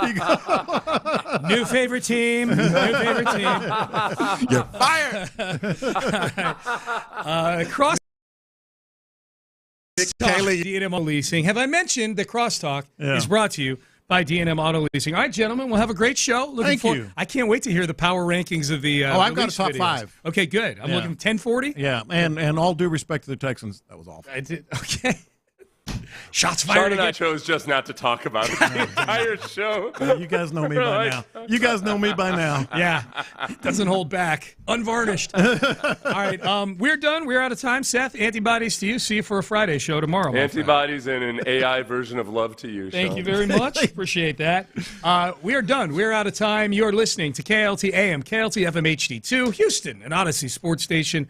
Brandon Scott, John Lopez, Figgy Fig, they are in the loop, and they start now. Hey, shout out to Payne and Pendergast for setting the table. But as you could hear from that crosstalk, the gloves are about to come off on this edition of In the Loop with John Lopez, Brandon Scott for Reginald Atatula. Let's just not mention it. Let's just kind of bypass how awkwardly bad this was. Was it that bad? The schedule's out. Was it that bad? It was bad. Really? Yeah. I ain't think it was bad. This is why I love that Lopez has this take, because I'm with you, Figgy. I was just like, all right, cool. I did have an issue with it. I felt like they had way too many influencers in there, and a lot of people didn't know who they are. Yeah. It was a girl at the end. I had no idea who that was. My wife knew who she was, and she was like, is she from Houston? Why is she in the video? The one that was just sitting there requesting the schedule at the end of it? It was by herself? Yeah. I mean, I'm like, did they put out a cheat sheet with this? I need a screen grab of the Zoom call that had the 20 people on it with each one numbered, and so I could see who they were. Like I saw Sketch on there. I know and a few others. But the clear sign to me is that they're leaving the rest of us behind. Like you and I are millennials, right, Figgy? Yeah. From millennials all the way up to you guys, they're leaving us all behind, and this is a Gen Z thing. You don't have to be Gen Z to get. We'll get to it. I just meant some of the recognizable faces. Yeah. Some of them, guys, we just don't traffic in them spaces, we're not gonna never know who they are. This is true. I've got hot takes, and I've got a ranking of the best ones, and the question of the day is going to be, of course, about what they should have done, and we're looking forward to the listeners doing that. So we'll get into that at 10:40. Question of the day. Make sure you are locked in the loop at that point. But for now, let's just digest the schedule. I know, Lopez, for you were somebody that was very much anticipating this event. There was a little bit mixed emotion, mixed feeling between you and Reggie and how big of an event this was. But I think we can all agree once the schedule comes out, we're all excited. Oh, yeah. We're all here for it. So I'm going to ask a very basic question, because we're going to go through the schedule and talk about it in a number of different ways throughout the show. But let me ask you a basic B question to start the show. Is this schedule good? Like, is the Texans schedule in particular, and we can talk about from a national perspective later, but just the Texans schedule, 2025 schedule, is this a good schedule for the Texans? Oh, I like it. I think the answer is absolutely yes. As a fan, it's absolutely good. Rams, big-time game to start the season, the Monday night things. No, as a fan, I liked it a lot. Just because look at the marquee games you're playing. Yeah. Big-time Chiefs, Ravens, the division games, the rivalries, of course. You got the Rams going out there with the Nick Caley, whatever, triumphant return. The Cayley Bowl is what I think somebody called it yesterday. Which, by the way, how many people in L.A. are going, oh, Nick Cayley's coming back? I'm so glad you said that because, like, I get why we might call it a Cayley Bowl. Yeah. But what's going to be real funny is how we go into that game with all of these Nick Cayley coming from Rams type of storylines. They're saying and the Rams are going to be like, oh, yeah, that guy was here. Like, you know what? Don't you look familiar? Don't we know you from somewhere? That guy that helped Sean McVay? Yeah, that guy. Oh, the tight end coach. Yeah, the tight end coach. Right. Meanwhile, it's going to be a linchpin in our narrative. Yeah, it will be. Real quick, who is our tight end coach? Moreland. Oh, that's right. I'm glad. Just imagine just the Moreland Bowl guys. Hey, and notice how I just had like the last name and not the first. I think it's Jake. Yeah, just imagine he get the offensive coordinator position somewhere else and face the Texans. Hey, it's the Moreland Bowl. The what? We like who? I'm looking this up just to make sure. So no, as a fan, it's a great schedule. As you know, as someone who's digging into the Texans every week, and for the Texans themselves. It's tough. It's a tough schedule. Now, there are some, like, notable things I think I kind of want to go through and get y'all's reaction. Let's do it. See if you agree, disagree, or whatever. Now, we knew they were going to have a first place schedule. Another thing that you knew, but doesn't really hit you until you see the schedule, 9 road games, 8 home games. Yeah. Just off the top. That's a little more difficult. Well, and not just that, but to start, Drew Doherty had this on HoustonTexans.com. I'm trying to remember off top, but, like, the first 8 to 9 games or so, like the majority of them are either on the road. Then you got that bye mixed in there. So like it's going to be like the first 6 to 8 weeks. You only got a couple of home games. That's the second point I was going to make that I think is all right. You going? Is that good? You tell me. Is that good? Is that bad? Before you continue, just to the audience, Sports Radio 610 on YouTube and also 610 Houston on Twitch, and you can get involved on the text line 713-572-4610. That's how you get involved with the show. Let us know. What do you think? Is this a good or bad schedule for the Texans? And that would be the Mokaram Law Firm that brings us that on those streams. We keep it 100. Yeah, that's it. 2 home games in the first 7 weeks. Yes, that's it. To me, that ain't great. You know, because you got some good teams in there. Obviously, Rams, Bucks on Monday Night Football. The Ravens, I believe, are in that early stretch. So 2 home games in 7 weeks. You like that? Yeah, no, I don't. I don't like that for the team or for the fan experience. And the fan experience is obvious, right? Yeah, you don't get to go to your games unless you travel. So you don't. Obviously, you're going 7 weeks with just a couple of games. So I don't like that for fans. But specific to the team, I don't love it because the home games are as tough as you mentioned, right? Rams. Yeah. One of them is a division game. I don't believe in the Jags, but you got to throw in the matchup, and then of course the Ravens. There, you got the Ravens, who I actually mentioned this to you before the show started. Is anybody going to be bold enough to predict the Texans? Like at any point, either right now as the schedule comes out, or later on as we get closer to the season, is anybody going to be bold enough to predict the Texans winning that game at Baltimore? Ooh. I'm not, man. There ain't a single soul that's going to have that hot take. Yeah. Especially after the last time they played the Ravens on Christmas. But there is not enough Homer-rific sauce that we can put on that sandwich. Yeah. Yeah. So, yeah. But speaking to the point, I don't love hot that. dog sandwich. That's what I'm saying. Like, you got a tough slate of road games on top of the number of road games. Yeah. No, that's it. And then there's a couple of other things that I think are going to be key in this schedule. Just as you look at the breadth of it, the totality of it, I feel like that midseason homestand, you got to sweep it. I feel like you're going to, given what Baltimore is, what the late season is with Kansas City. You're talking the post-bye, but after the Monday Night Football against Seattle, when you've got Niners, Broncos, Jags. Yeah, you got to sweep that. You got to sweep that. You have to. Well, stay tuned later in the show. We're going to definitely give our predictions to find out if we think that we're going to sweep those. But so you think that this is – are you saying that this is an easier – part of the schedule, a soft spot in the schedule, or because the other ones are so hard? I think it's easier. Niners good, but okay, good defense, all that. Broncos, same. Jags, division to sweep those 3 games, given what's going on before it and what happens after it. Yeah, and just the idea that you have to sweep those, though, and between the 3 of them, only the Jags are the team that I don't take seriously at all. Yeah. Right? Yeah. And again, I said earlier, that's a divisional opponent. Mm-hmm. So you could you're saying that you got to sweep those games. Yeah. I could very easily see you going 1-2, maybe losing all of them. Yeah. God forbid. But the Niners, like, that wouldn't surprise anybody if the Texans lost to the Niners, or the Broncos, who are ascending in a similar way that the Texans seem like they were after year one with C.J. Stroud. They just got their year one with their rookie quarterback. Yeah. So with Bo Nix, so like that's one where you look at and you say, hey, they need to sweep. They need to sweep this. Yeah. But I don't know what the confidence level is, or how much you're going to be able to say that with your chest that they will be able to do that. No, I totally agree. And then the other kind of sweeping look at the schedule I have, and we're going to get into the nitty gritty and the schedule release and the pick 'em and all that later. But the other big sweeping thing, it's like, so the NFL decided, what are our best primetime games? Insane. They found some great primetime games across the league, just great matchups. And then they went, well, we got to give the Texans a couple, and they just tossed them in there with Seattle. That's the one I didn't understand. Oh no! I'm like, who's trying to see Seattle versus Tampa. the Texans? Listen, these Monday Night Football games that they have, I am convinced. Like, if there is an argument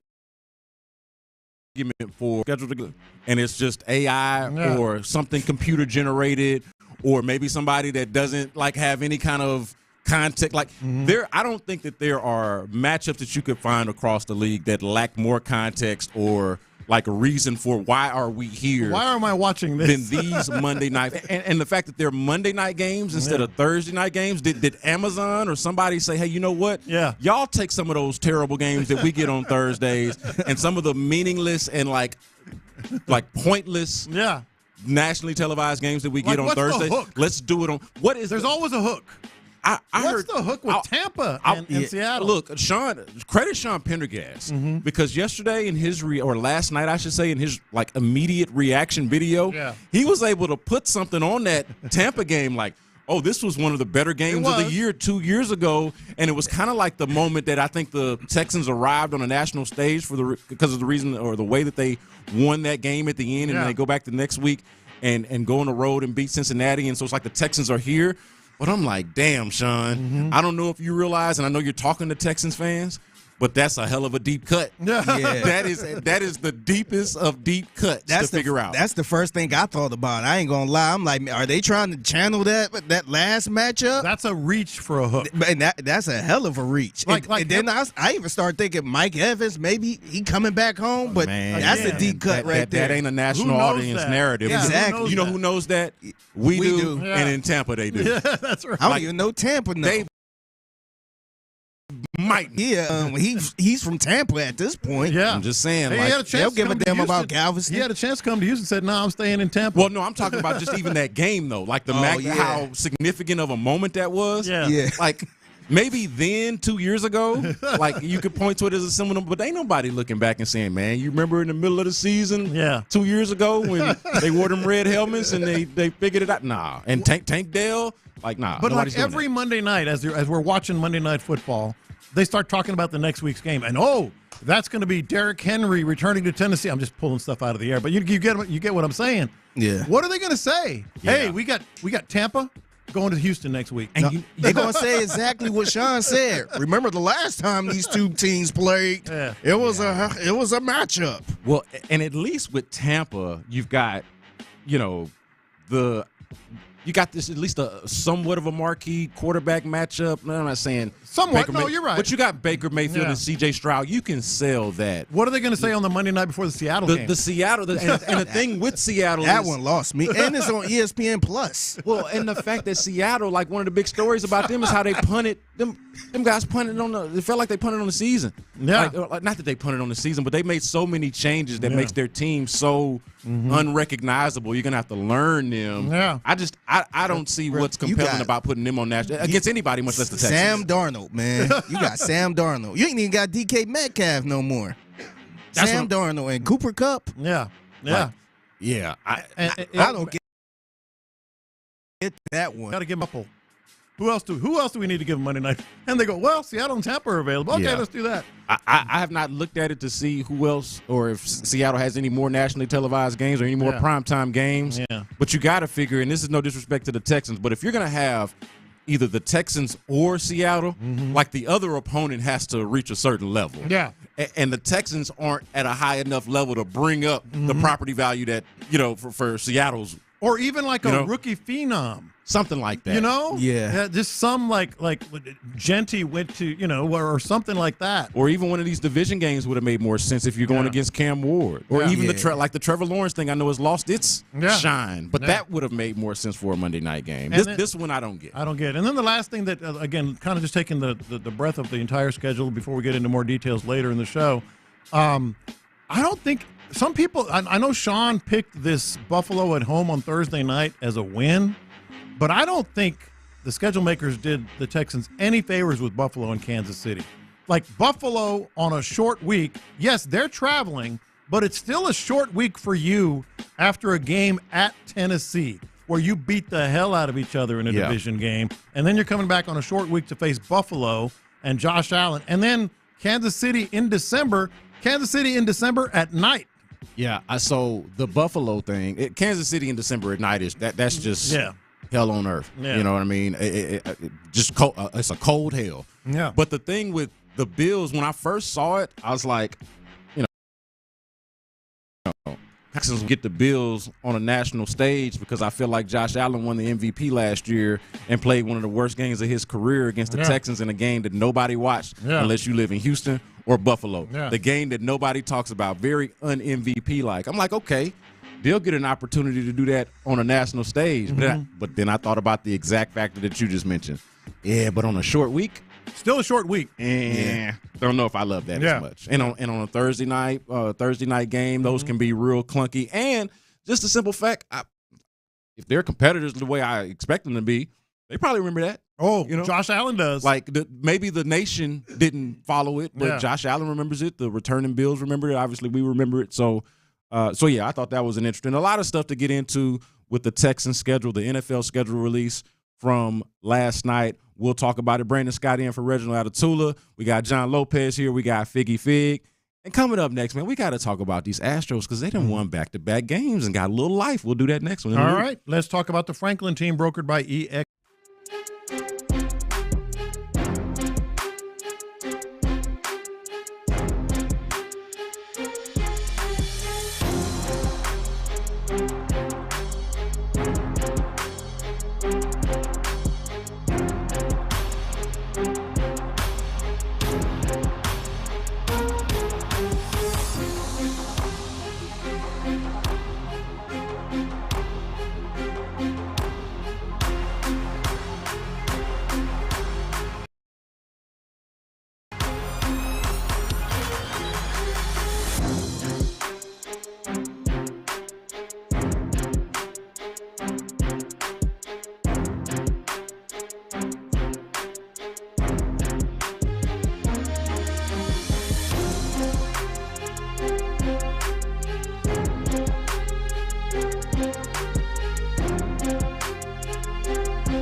insider access, exclusive content. Sports Radio 610. The Texans play here. Figgy, let's hit him big time.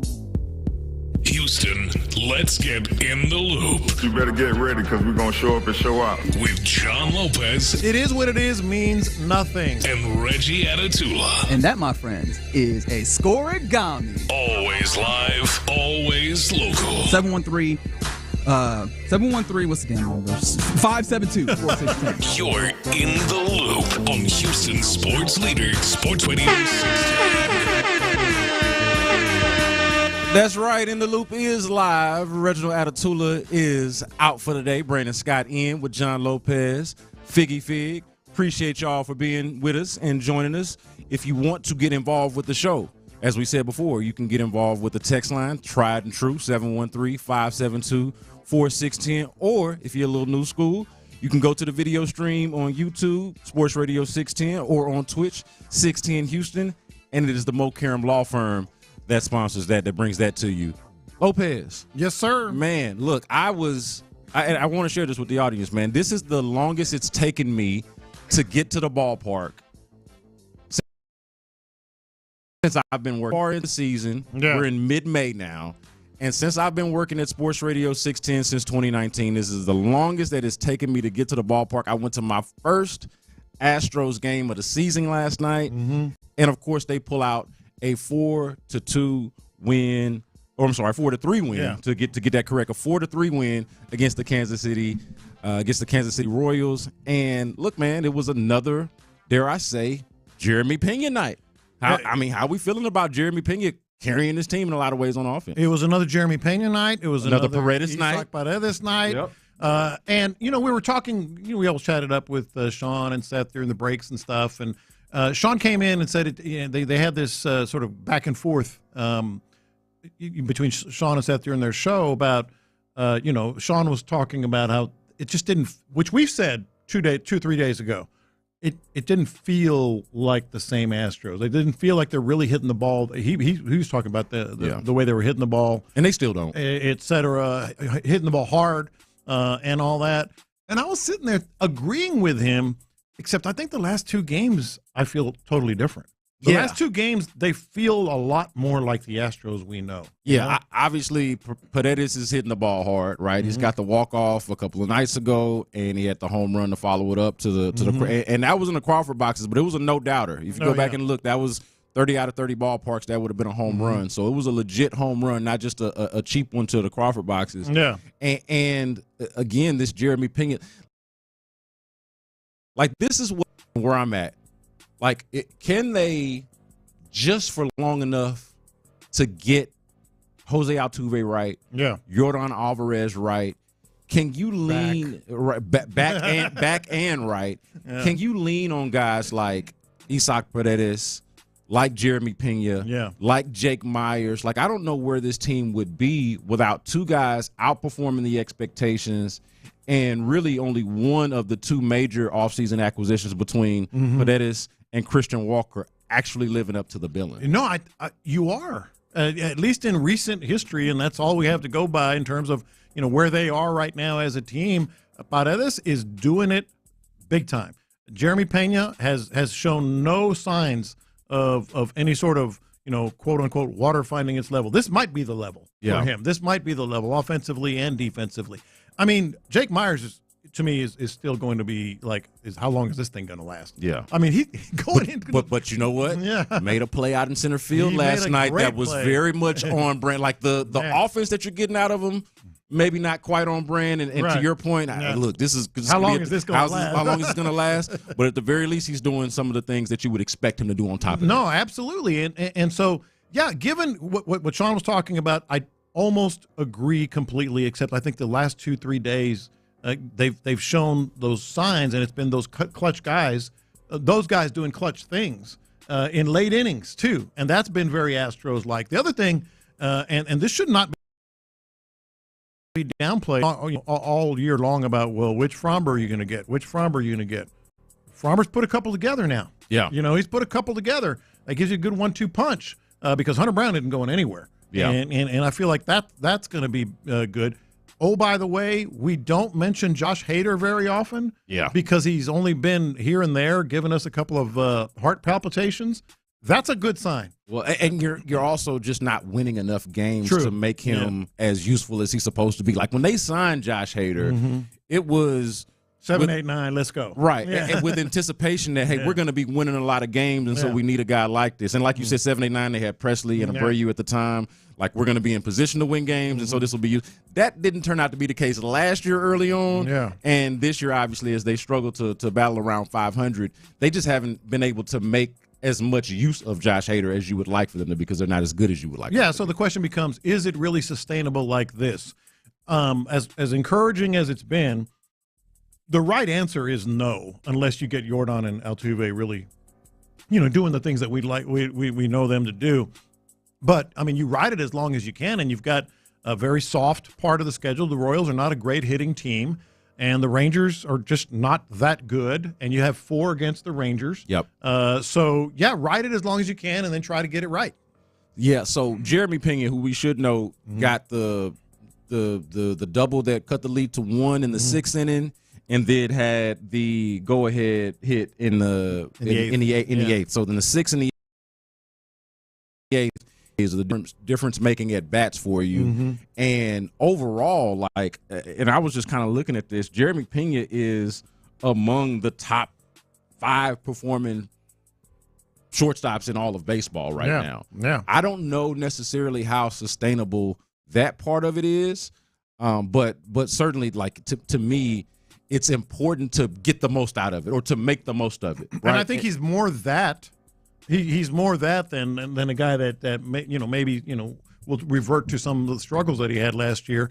No, I think he is more that. But if you get this version of this version of Pena, obviously Altuve and Jordan back, and maybe it's just one of those years for Jake Myers. Maybe it's gonna certain players have just like unbelievable years, and if that's the case, then you're in business. How worried do you feel like we should be about the other guys that are expected to perform in a certain way? I'm talking about, obviously, Jordan's hurt, but Jose Altuve, Christian Walker. I mean, I'm sitting there last night at the game, and I was there with T-Mill, Ron Hughley, the resident Royals fan, and of course, Reginald Altuve. We were all there, and we just kept coming back to it, like, man, Christian Walker, if we can get that guy to be anything close to what he was supposed to be. And it's a little deja vu because you did the Jose Abreu thing where you signed the big ticket first baseman, and he doesn't come in and do the things that you signed him to do. Now, it's not nearly as bad as that, but it does kind of give you those vibes. Are you kind of at a certain level of concern at this point? No, absolutely. That he was brought in to be, number one, a leader because he's always been such a big leader, wherever he's been. Number 2, to all of a sudden be the answer at first base, which is just a crucial position. It's just a crucial position. You have to have offense at the first base position. And the other one, to me, that could really sort of derail things, because we've seen them struggle. We've talked about this isn't the same Astros team. It doesn't feel the same, et cetera. They've had their ebbs and flows big time. And a lot of them come down to Yonder Diaz. He's the other guy that, he's just getting run on like crazy. He's hit the ball a little better, obviously, and Christian Walker. And so with those two things, you have to get better at first base. He's 34 years old, and we kind of talked around that a little bit, like, is he going to hit a wall? Or is he going to be? He was still productive, last year, but we've seen that before, as you've said, with certain players at first base. Yeah, so like that sweet spot age where you're like 34 in baseball, you don't expect that to be like a massive decline, but it is still 34. Yeah. And 2 of the guys that I mentioned, maybe even 3 of them if you count Jordan, but definitely 2 of them that I mentioned are 34 or older between. Jordan and Jordan years? Jordan's got the Jordan years, which is probably his own case. But then you got, of course, Jose Altuve, who is 35, and Christian Walker, who is 34. At some point, you might have to start asking the question of, hey, are we asking or expecting too much of these guys? Yeah. Another thing that was funny last night, watching the game, being at the game, well, and this is all like in good fun, but we're kind of like, hey, should he just be the DH? Does he keep getting run on? And apparently, this was a direct quote from Reggie.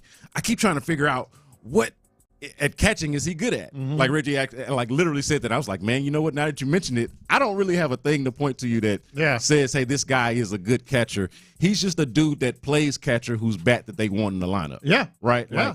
Like maybe not quite athletic enough or good enough to play any of the other positions, but a decent enough athlete for a catcher, moves very well for a catcher, but doesn't do any of the catching things well.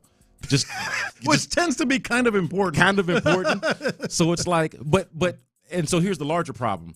They got and credit to Jose Altuve for the adjustment that he's made in left field, but they got 3 dudes that are DHs between Jordan, Yiner, and Jose Altuve, like 3 dudes that you don't really love. They play Dubon at DH occasionally. Yeah. It is a hodgepodge of circumstances for the Astros right now, but the vibes are high because they've won back-to-back games, one of them in walk-off fashion and the other one in pretty dramatic fashion toward the end of the game with Jeremy Pena coming through for you. So shout out to the Astros for making something happen, and especially in my first time being at Dyken Park officially, right? I've been to Minute Maid, a lot of Minute Maid. I even been to End Run, but had never been to Dyken Park. So that was a good experience. All right, guys. It's time for the question of the day. And Lopez got a gripe. I want to see if y'all got a similar gripe that the Texans should have done for their schedule release video that would have made it a bit more compelling and interesting. We'll talk about that next. All right, guys, let's talk about lowtcenter.com. And I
information with AmericanEagle.com. Live from the Mokaram Injury Lawyers Studios, Sports Radio 610 presents In the Loop with John Lopez and Reggie Atatula. Reggie Atatula is out. Brandon Scott is in with John Lopez and Figgy Fig on In the Loop. And the question of the day, inspired by Lopez's frustration, what are some things that the Texans should have done for their schedule release video? And this is, when we say should have done to make it more interesting, to make it more creative, to make it more compelling. Yeah. Because it did not pass your smell test, Lopez, apparently. Look, I get certain people might have said, it wasn't too bad or whatever. But you do get FOMO, kind of. Like, because so many teams, year in, year out, just knock it out of the park. That's true. Like, just not the Titans every year, the Chargers every year. I thought, we'll get to it at 11:20. You'll hear some of these videos. The Cardinals were outstanding. The Chargers feel like they've been special over Chargers the years. every year. They've got like a different kind of department, it feels like. Yeah, everything they don't do in football, they do in the release videos. They come up clutch. They come up clutch. They can't. Now, Texans one. Do we have the Texans one first? Yeah. The Texans one, I actually I had high hopes as soon as I saw where they were going with it, because they were doing the was up thing, and they had, and okay, this has got potential, but it just didn't hit. Yo, what's up? Just waiting on the schedule to drop.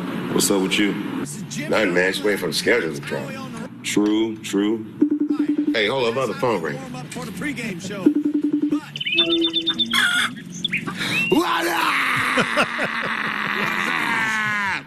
Hey, y'all jump on this call, man. And then they went on. I mean, that's probably a good figure. They went on and showed a bunch of influencers, at least 75% of whom I did not know. That's on me. I saw a couple people. Paul, the normal Paul Wall, Sketch. Yeah, Sketch was in there. Yeah. You had I saw LaToya Luckett. LaToya, she made an appearance in it too, but a lot of it was a lot of. To be fair, there's going to be people that's not going to know who that is. Exactly. Destiny's Child. What? They're not going to know. So I mean, I think that they were trying to maybe speak to different crowd, like they were trying to accomplish a bunch of different things. Maybe you don't know everybody in the video, but there's at least somebody in the video that not only that you know, but somebody that you're a fan of. Yeah, no, that's fair. Maybe trying to reach across too many aisles. But then they only showed the schedule for like 5 seconds at the very end. What schedule? Exactly. So, look, man, sometimes you tell people and you tell people because you love them. Uh-oh. That is John P. Lopez talking. It is. It wasn't that good. Man, I got to say, though, I appreciate, I'm not in the same space as Lopez, but that's why I appreciate him bringing this up, because I actually just had not considered that they didn't do a good enough job. Yeah. And I'm like, well, maybe I'm not. Clearly, I don't need to be on that team or on that job, but it does make me think about, I wonder how many others, and y'all feel free to chime in on this, 713-572-4610. Also catch us on YouTube and Twitch. And what should they have done? What should they have done? What would you have done? What would you have liked to have seen them do? And I'd like to get this from you, Lopez. Who did you like most from around the league and say, hey, you know what? I wish the Texans were creative like them. Yeah, we'll hear them at 11:20.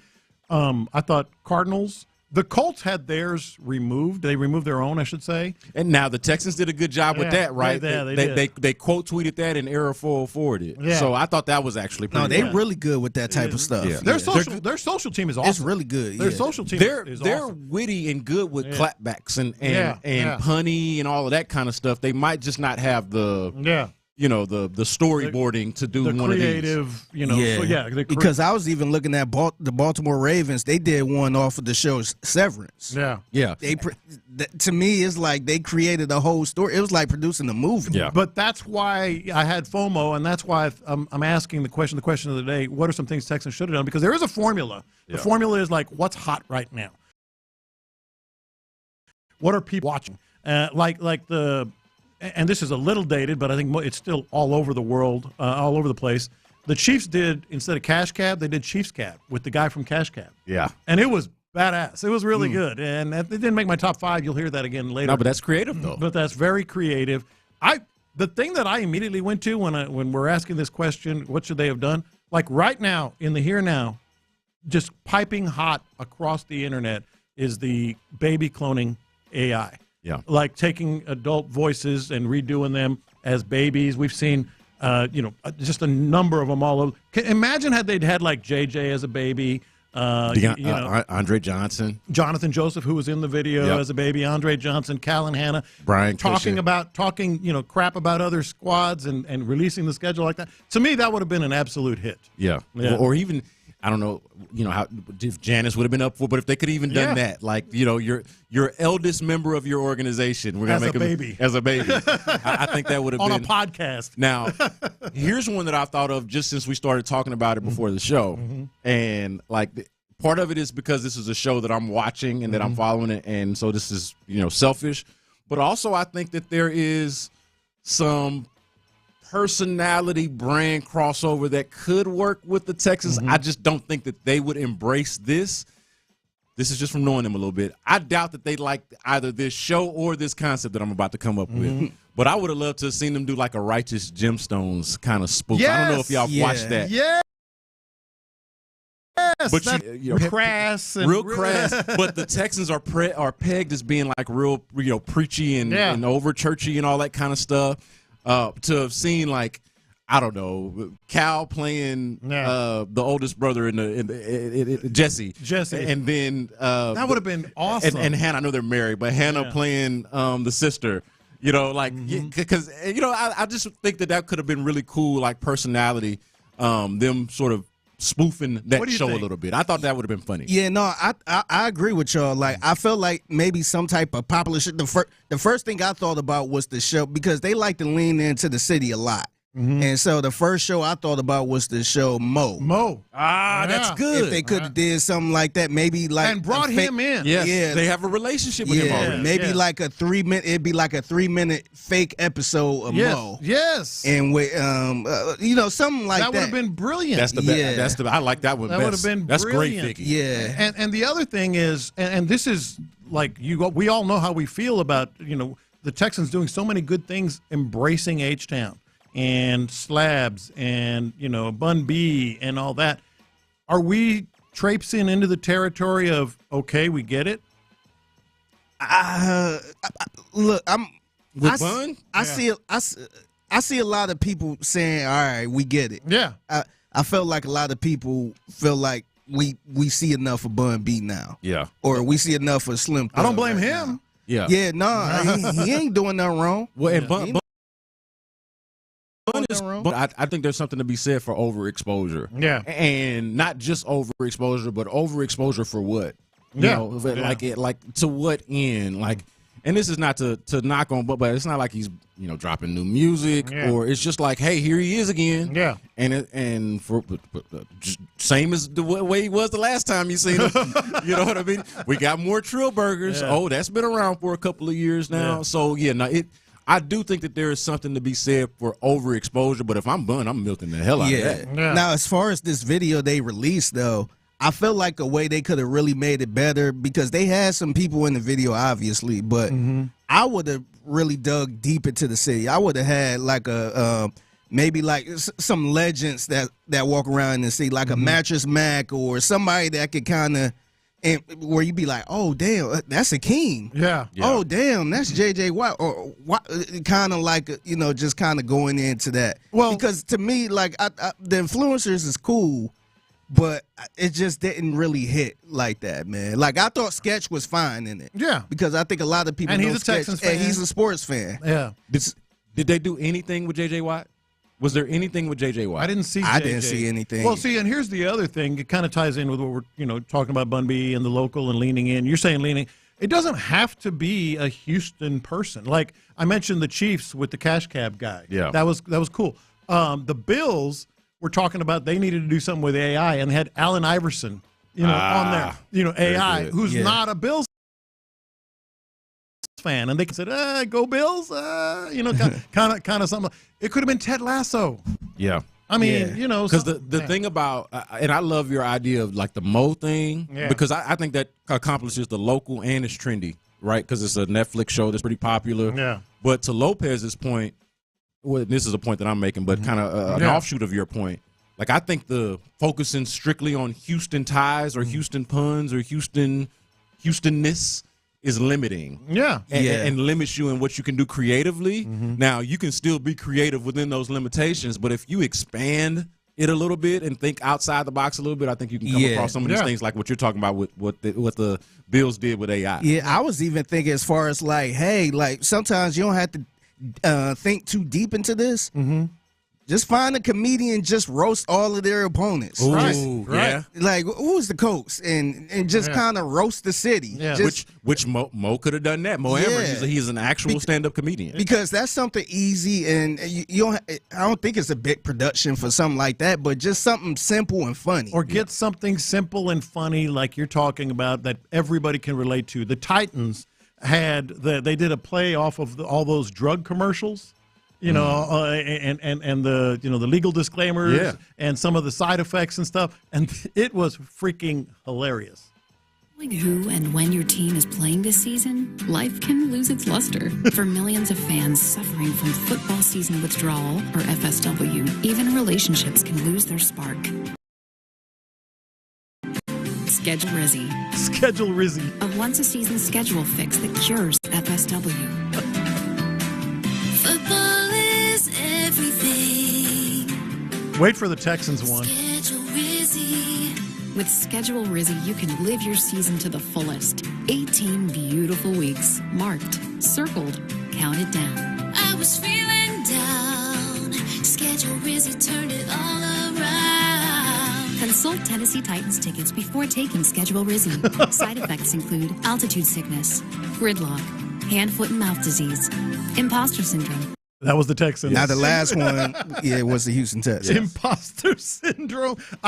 Which they got some nerve. Imposter syndrome. Oh, but it's funny. No. I think that's what makes it even funnier is that it's like actually y'all might actually be the ones with the imposter syndrome. But I get it. I can appreciate it. Look, that definitely. We're probably actually watching a commercial very similar to that, literally right now. And they had the B-roll too of like people playing checkers or volleyball in the park and all this. I love the singing of the affliction, like how they do with the diarrhea. Yeah. It's like, what are we singing this?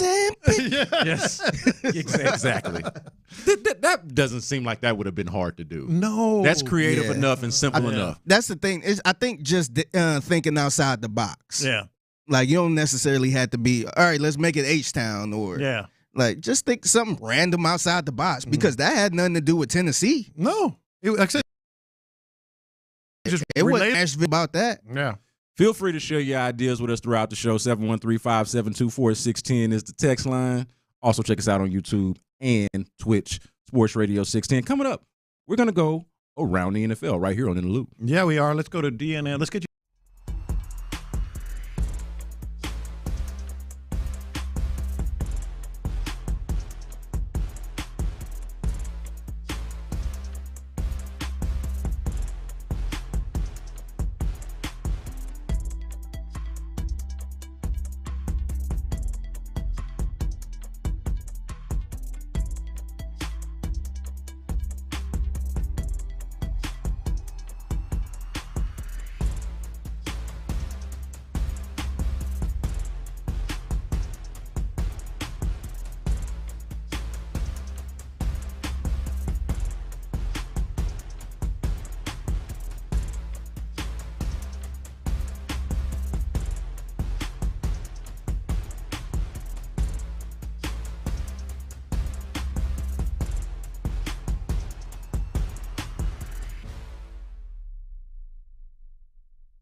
Exclusive content. Sports Radio 610. The Texans play here. An Odyssey sports station. Let's go around the NFL in the loop style. Why are you smiling? Because I love football. Here's John Lopez and Reggie Adatula. I'm going to tell you all about how much fun you're going to have this season. On Houston sports leader, Sports Radio 610. It is time to go around the NFL. Brandon Scott is in for Reginald Adatula. We got John Lopez and Figgy Fig here in the building. And I wanted to point this out off top. The Texans, from the schedule release, got 4 primetime games, all right? So gone are the days when we can, as Houston fans, as Texans fans, be complaining about not getting the national spotlight. Why ain't nobody checking for us? You got 4 this year. You had, 6 last year or something like 5, that? 5, wasn't it? 5, yeah. Fewer last year, but still quite a few. 2 Monday night games, a Thursday night, and a Sunday night game. I want to just take our eyes off our own paper for just a second here. And how many nationally televised games, primetime games, do you think the division rival, Jacksonville Jaguars got, despite the fact that Trevor Lawrence was a part of the marketing the marketing rollout for this schedule release? Well, I saw your note, so share with the class. They got 1 single damn nationally televised game for a team and for a franchise that was being marketed along with. And it was the curious part of this. Like, why is Trevor Lawrence in your graphic promoting the schedule release, knowing damn well that we are very close to forgetting all about Trevor Lawrence, except for us in the AFC South because we got to see him twice a year. But, yeah, the Jaguars won to the Texans 4. I don't know if that is, like, there's any indication of, like, how big of a difference there's going to be between the two teams this year, but that definitely tells you the huge difference in how they are viewed by the league. No, and I think it says a lot about Trevor Lawrence. Yes. Like, at this point in his career. Because he was playing a lot last year. Yeah, and at this point. And it was bad. Not to mention the fact that they got him Travis Hunter in the draft. Yeah. Right? Yeah, so this is they're not even putting Trevor Lawrence, Travis Hunter on the screen for you. Yeah. No, and that says an awful lot about just where he is and where they are in their development 5 years in? Year 5. Man. Like, could you have predicted? Remember, it was tank for Trevor and all of that. Could you have imagined, fast forward from the day he got drafted, or just the moment we knew, okay, when his junior season ended, because we knew he'd be the number 1 pick after that. After his freshman year, you're right. Could you have imagined that fast forward into year 5, the start of year 5 of Trevor Lawrence's career, the NFL would have no interest in putting him on national television on a regular basis? Right. It's like, pretty incredible. It's wild how things can turn. So that was something that stood out to me, how year 5 of the Jaguars and nobody is checking for Trevor Lawrence, even in year 1 of the Travis Hunter era. So I'm with that. No one is checking for them. I kind of laughed out loud when I seen the Titans had 0 primetime games. Yeah. The Browns had 0 primetime games, and the New Orleans Saints, I'm glad they didn't give them any primetime games. Well, yeah, man. Even before the Derek Carr retirement. Yeah, I'm just happy they ain't put no more Saints on TV. Yeah, we don't need the Saints on TV. Now, I am interested, though, since you mentioned it, Figgy, with the league not showcasing the look, I don't think the Titans are going to be very good. I'm not itching to watch the Titans. Part of me wishes that we didn't have to watch them twice a year, if I'm being quite honest about it. But does it not surprise either one of y'all that the league wouldn't want to showcase their number? So think about it. Their number 1 and number 2 overall pick, counted, we just discussed it now, have a total of 1 primetime game between the two of them. And the number 1 pick, never mind the fact that draft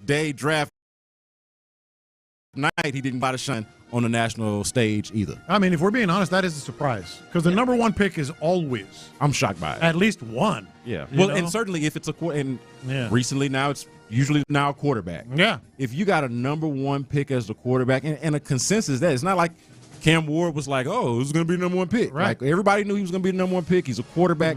He's going to a team that obviously could use a boost. Yeah. That part of it surprised me that they're not in there. I wanted to get your thoughts, too, on this, Lopez. You actually put this in here about the 10 must-see matchups this season, including Eagles-Chiefs Super Bowl rematch. Yeah. I think the key thing here to remember, it ties in with another point that I brought up yesterday, and I want to bring up with you to see what your thoughts were. I don't think this is ever going to happen, but I think the NFL is doing everything it can to make the Chiefs America's team. It won't happen. It's always going to be the Cowboys. They came along at the perfect time. Enough people hate them as love them, and it's just no matter what, the Cowboys. They talk about them all the time. They're just going to be it. But they really want the Chiefs. I mean, they're going to Brazil. They're going, all these primetime games. They're playing Christmas. They're playing Thanksgiving. All this stuff. They really want the Chiefs to be that team. See, I always looked at America's team as kind of two-pronged. Mm-hmm. Like there's the America's team that is branded as America's team, and then there's the team that's actually America's team because they're either dominant or more compelling or more interesting at the time. Like, to me, this is not much different from the Patriots in their heyday, whereas American team. But throughout the 2000s and then that back half, that last stretch that they had in the aughts, it was the Patriots that were American. Yeah, but I don't think enough people like the Patriots as like the Chiefs. Ooh, do people like the Chiefs? Oh, because of all the various factors. Patrick Mahomes. I feel like we're Taylor starting Swift. to get into that phase of where the Patriots kind of always were with the Chiefs. I think even this Super Bowl just showing everybody rooting for the Eagles. Despite the Chiefs. And these are the Eagles. The people normally come on. Yeah, people really don't care for the Eagles like that either. Yeah, I don't feel like Mahomes is as likable as he was when the Mahomes thing first started. Mm-hmm. For whatever reason, people, kind of bring his family in, like his wife and his brother, as other reasons to hate on him. And that's off the field stuff. But then the success, people just kind of overgeneralize for a second, tend to resent success. Yeah, for sure. So I think the more successful you are and the longer that you're successful, that the more resentment that you're going to get. So, they are the team that that some people are going to hate to love and love to hate. Yeah, and as far as the games to watch, it all comes into play, right? Because the teams that did so well yesterday, teams people love to hate. I mean, Eagles at Chiefs, that's got to be on the list, of course, for obvious reason. Chiefs at Bills, that's going to be one of the. You're sensing a trend here. So if you're not, it's a lot of Chiefs, Bills, Eagles. I'm forgetting one team. Ravens at Bills that's pretty much it. It sounds like the AFC is a powerhouse. And then Ravens at Chiefs. You throw in some Commanders and you throw in some Lions. And Lions. That was the other one. Yeah. But that's basically it. They got 5 teams that are really the I will say that Thanksgiving slate, that's a good slate right there, really man. Good slate. Man. But anyway, so CBS put together this list of the 10 must-watch games that now that the schedule is released. The only 3 teams that were not Chiefs, Bills, Lions, what was the other? Ravens are or Eagles. Or Eagles are Bears at Commanders, which I get that. Yeah. And the Bengals at the Bills. Yeah. And then I think the Commanders might have another game in there too. They might, yeah. But it's against one of those other teams that you're talking about. Against the Lions. Yeah. So, it's basically 5 teams with a couple of sprinkle in the rookie of the year or the offensive rookie of the year and just a little here and there. So here's the question. This is why I brought up the list. We talk about year 5 and Trevor Lawrence. Mm-hmm. In year 3 with C.J. Stroud, shouldn't they have one of the top 10 games that are must-see across the league? I thought of it in a similar way. Yeah. Of not shouldn't they, but because I think the answer is no. I think based off of what they are, the answer is no. Yeah. And I think more so, I just came to a conclusion. It's a shame that they don't. It's a shame. I wish that they did. Mm-hmm. I wish that more people, they were a good enough and compelling enough team that more people were checking. Yeah. And they got 4 primetime games. Not now one of them is a must-see game, according to this list. Yeah. Now, this is a subjective list, but I got a hard time arguing with it. Sure. With any of the games that they mentioned, putting any Texans matchup above it. Yeah, and that's why it's kind of a we talk about how this is really kind of a turning point, not turning point, but crucial for the Texans with the offensive line and Nick Caley and all that. In terms of C.J. Stroud's star status, it's kind of a big year for him. Yeah, I mean, he needs to get back on top because everybody's talking about Jaden Daniels and even Caleb Williams and all these other things. More so than C.J. Stroud. I've talked about this a time or two with Ron Hughley from the Drive about how C.J. just with his rookie year alone, and it's not like last year he was bad. He just wasn't as good as his rookie year. Mm-hmm. But I think from that alone, he's already kind of earned his future, earned his lot in life. Nobody here is going to have a hot take of, hey, they're just going to let C.J. walk. No, C.J.'s going to get paid. He's going to get extended. He's going to be here a long time. Yeah. But the shine, talk about losing its luster, the buzz factor. Yeah. Like, man, it wasn't just that he was greedy with the podcast circuit and like being all over the place after that rookie year. Yeah. I think there was a demand for his attention. There was. A demand to like the next big thing, the next big quarterback. And I think he still has a tremendous opportunity to do that. But last year, I think, obviously hurt that. And this year, like you say, it's a big turning point of, okay, which direction are you going in? Are you going in the year one direction? Yeah. Or definitely a seminal moment. But yeah, going through these games, like that to me is where the Texans need to be trying to get to is, hey, how do our games against the Bills, our game, who they beat last year, to be fair, or our games against the Ravens, like nobody wants to watch that because nobody thinks it's going to be any good. Nobody thinks that the Texans are going to do anything. Yeah. Right? And, of course, the division, I don't think there's much you can do about that. I think that has a lot to do with the fact that the division itself is probably a letdown and probably really disappointing. But I don't know, man. I would like for the Texans to get in a space where people are talking a little bit more about some of their more marquee matchups. Yeah. Nobody, it seems like, is doing that. I mean, you look at the primetime games by team. Obviously, the Chiefs have the most. You mentioned the three that don't have any Figgy. But, like, some of these rising stars have just as many or more in terms of quarterbacks as C.J. Stroud and the Texans have. So it is, like, kind of a not turning point, but, sort of a very important, crucial year for him and his status in the league. No doubt about it as we continue around the NFL here on In the Loop. Quote from Matthew Stafford, who, as we found out last night, is going to be the first quarterback that your Houston Texans face in the 2025 season. This is a direct quote from Matthew Stafford. I've been lucky with receivers, and Davante Adams fits right in. Now, I know we're not in the confessions portion of the program yet, but I am going to give you an early confession here. I had not really given much thought. I knew, obviously, they were going to play the run much to the Stafford, Davante Adams pairing or connection until I saw this schedule and started to think about like who's on the teams that they're facing. That's the first thing I thought about when I seen that. I'm like, man, what I'm saying with the schedule when the schedule came out. The crazy thing is, I totally disregarded their defense. Yeah, their defense is good. Was good. Yeah, I'm like, oh man, they gonna have their hands full. And look, I'm a homer. I ain't gonna lie. I was thinking like, oh, Stingley got him. Yeah. Kamari, they gonna be good. They all right. Puka and Devontae. Yeah, I was thinking like, oh, it's gonna be tough, but I think they got it. But I'm like, man, that defense against that offensive line, I'm like, man, that's a tough game one. And look, I know the Davante Adams era with the Jets is gonna be a forgotten one when history writes itself. Yeah, but he made plays against the Texans. There. Hey, this hopefully they don't try to guard him in the slot with Jalen Petrie or whoever it was, but. This might be a Randy Moss for the when Randy Moss went from the Raiders to the the Patriots, man. It could potentially be something like that. I mean, it's a weapon. So it's a damn good weapon. The homer in me is hoping that Seth Payne's theory on 32-year-old wide receivers comes to fruition. Because I think like Davante Adams isn't, the Hall of Fame Davante Adams that he was in the prime of his career. We don't think so. But he's still a damn, like, you don't have to be that. Yeah. He's still, like, 80% of that is still a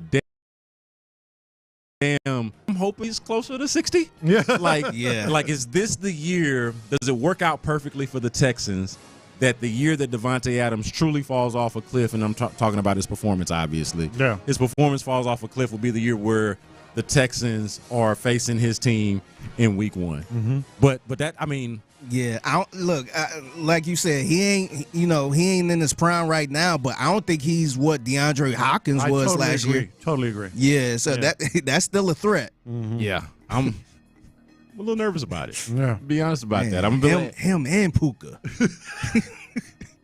Man, hey, I could be thinking too much into it, man. Because we're gonna give Stafford a little up there too. We're gonna give our week by week picks here in a little bit. Yeah, we're gonna do that at noon. So y'all make sure y'all stick around.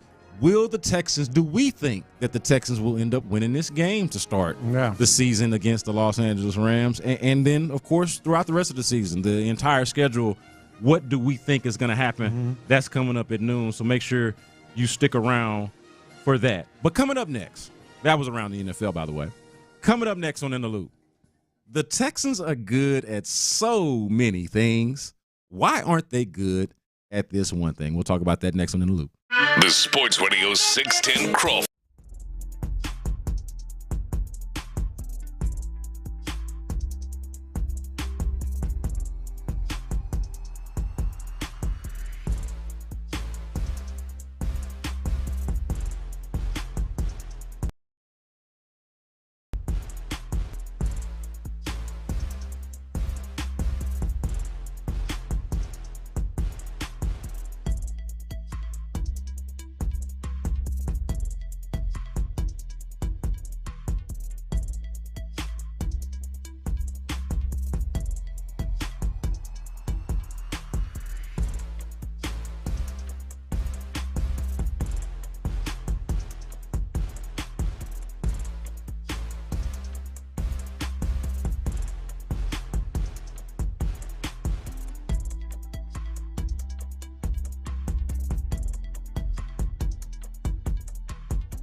Lopez and Reggie Atatula. Why are the Texans so good at so many things? They are. But not good at all at this, according to John Lopez. Look, I think why are we talking about the offensive line again, man? You know what? That's it. Maybe they're the ones doing the schedule videos. Hey, look, this ain't a confession, but I'm gonna go since you brought it up. Let me quit. I don't need Nick Casario cussing me out. Can I be real? Is this a safe space? This is a safe space. I'm having more fun talking about this than I ever have talking about our offense. This is true. Like this, and look, feel free to criticize me if you want to on the text line or on the YouTube chat. But I find this to be a much more compelling conversation than who the hell is going to play right and left guard and what the situation is at center for the Texans. Like that's probably more important. But man, does that get does that get monotonous and difficult after a while? But this here, man, the Texans and this schedule release, and we're excited about the schedule, excited about the season, but got a couple of gripes. I feel like between today and what we've done in between segments, even the parts that the audience hasn't been able to hear. We have come up between the three of us, I feel like, with better and more creative ideas than not really just the Texans, but then I think quite a few teams in the NFL. I'm not sure what they're missing here. And I don't want to just sit here and Monday morning quarterback everything because we all understand. As we do that. Yeah. You do it every day. Yes. I've done a lot of it. It's difficult to come up with these types of ideas and to implement them and to get everybody involved. And I'm not saying it's easy. What I am saying is it's kind of perplexing that the Texans are so good at everything right now.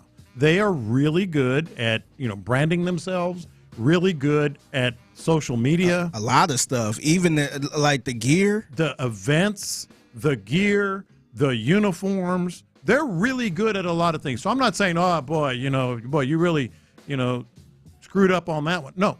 What I'm saying is it's just perplexing to me that they're year in, year out not very good at the schedule release video. But we want to be good at football, Lopez. I get it. Why is all this matter, Lopez? Why are you talking about this? But the schedule don't matter. It's all about what's on the field. What about the game? Tell the NFL the schedule doesn't matter. Tell the millions of fans that are all Who give a damn about the schedule? Millions of fans that care. In fact, let's go through like a kind of a brief top five and the news here.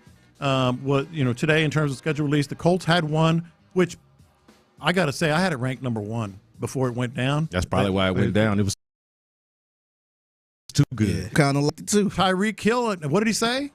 He tweeted, said, should have left it up because they eventually took it down. All right, so tell the people. He said it was funny. Tell the people what it is, Lopez. It was a Minecraft-styled video. Well, it was a Minecraft video.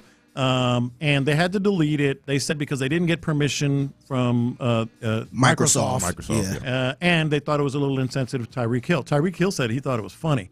But they were taking shots at everybody. Yeah. Like Liam Cohen, when the Jags popped up, Duval. They did the Duval thing.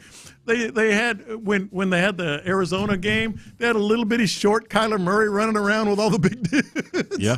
They had Ian Rappaport and Schultz. Yeah, Jordan Schultz fighting at a Starbucks. I mean, it was awesome. They had, for the Texans, they had Alexi Earl kind of twerking.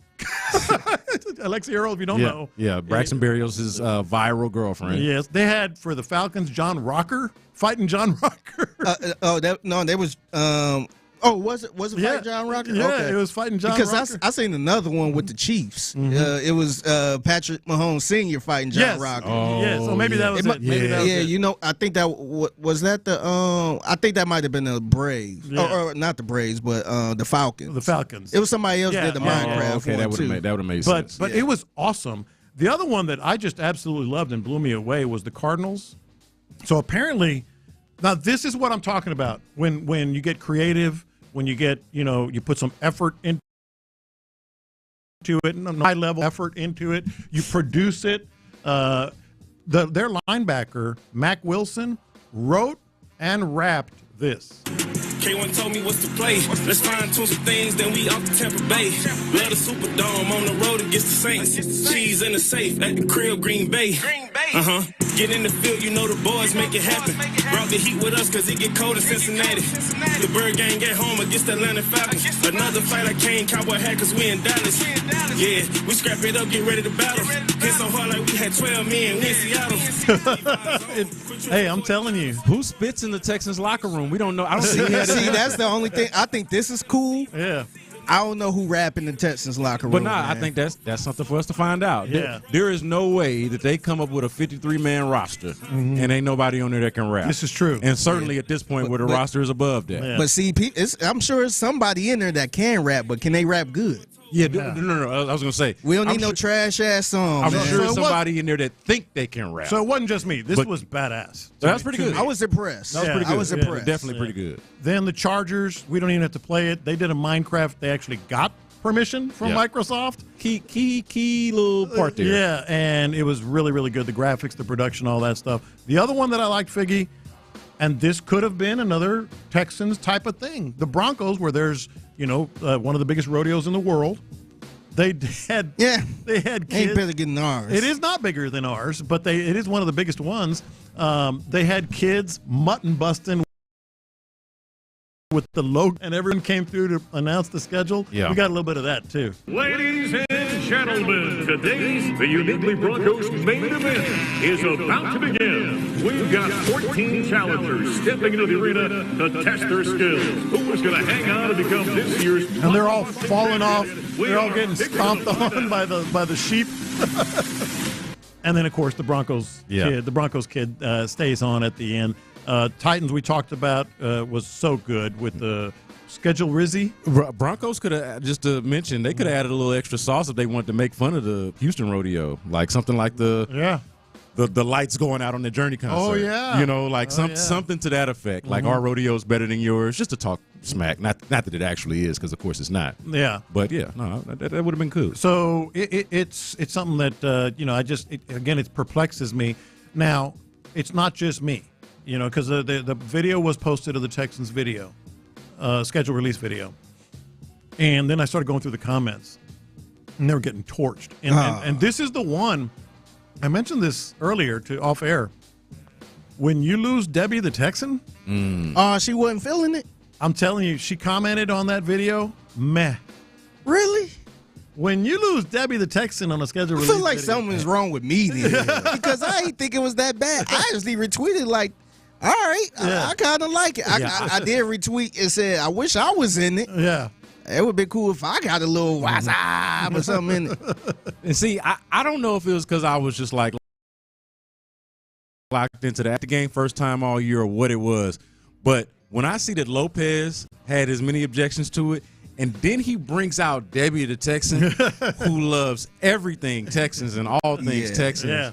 I do feel like you got to do some soul searching and look from within to see, okay, how can we at least we at least attract our most captive fan, right? Our most captivated fan, right? Like if we lose them, then we definitely didn't do something creative. All right, so Lopez, rank these then. Who did you like? I really enjoyed the rap. I feel like I enjoyed the Minecraft thing that the Colts actually deleted. Now, to the Texans' credit, I appreciated them clapping back on the Colts' mistake. Like I thought that was just as, or if not more creative than their actual effort here on trying to release the schedule. No, like I said, they do a lot of things well, social media especially. So how would you rank these things? I would say Colts 1, even though it was taken down. I'm with Tyreek Hill on that one.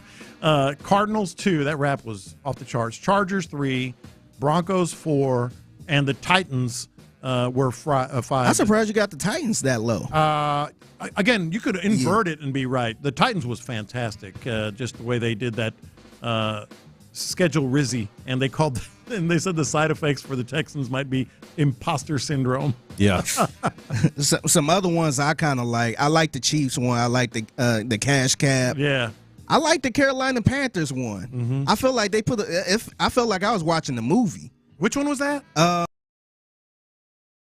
It was what they played this off of, but I look at it. I thought that was pretty good. I got a good laugh out of that one. Yeah. You had Javier Leggett. Was it Leggett? Leggett? Xavier Leggett? Yeah. Xavier Leggett. Yeah. He was acting like he was from British. Okay. He was talking. Yeah, he was supposed to be talking in a British accent and all that stuff. But I thought it was pretty funny. I can imagine that was rough. It's funny just explaining it. Yes. Just as a concept. Yeah. Yeah. Who's the? I don't know. I don't know if we got a Texan who's got a. Maybe that's what we need. Hey, you could have the Jaden and Jalen guys fishing. Oh, that would have been great. Yeah. Because they got 15, 25 Jalen's on the team. Yeah. Something like that. Something like 50, 11. What does Jalen think? What's Jaden think? Yeah. I don't know. How about Jalen? Have them do like Spider-Man meme type of stuff. Yeah. Looking at it like, wait a minute. Mm-hmm. You know? Yeah. I don't know, man. I think that the Texans, I hope that next year they at least kind of give it, maybe outsource this thing. Like, this is what I was thinking. Like, maybe it's just the what's in-house doesn't quite have this. Like, they got the clapback. Mm-hmm. They got the Gen Z appeal. Yeah. They're young, maybe a little edgy, but don't quite have, this club in their bag. So, shout out to the teams that did, but the Texans, they're not even ranking in the top. I will bring in a movie producer. Somebody that produced or was at least part of a movie set or TV show, and bring them in to kind of construct something a little bit. Man, I would literally try to make a 3-minute movie. And they're really leaning into the Gen Z, which is cool. But even millennials like yourselves, yeah, kind of were lost on some of that. I think the other thing too is like we see a lot of the ones we like a lot are the ones that are a little bit raunchier, and I feel like maybe they don't want to go down that lane. A little too safe. Yeah. I ain't gonna say too safe. Some people don't really care for all of that type of stuff, like bashing on, like really going hard on another team, or like the Tyreek Hill getting arrested in the water on the Minecraft game. Yeah, like maybe they don't want to go that far with it. Maybe they just kind of want to keep it clean, still keep it family a little bit. Yeah, but pettiness is more entertaining. It really is. Edginess is more fun. So let's lean in to that if we can. All right, so they're not great at that. Good news for Texans fans. I'll leave you with this. I think they're going to be a lot better on the football field. Yes, they are. Than they were. And all of this do not matter when it comes to the football field. Yeah, the football. Still fun to discuss, though. Much more fun than talking about guards and centers. But I digress. All right, so what's popping? Let's talk about what's popping next here on In the Loop. There are some changes to true seeding in college football. Can I interest you in that? Yes. Let's talk about it next on In the Loop. In the Loop. If you really think about the Texans right now,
freshness.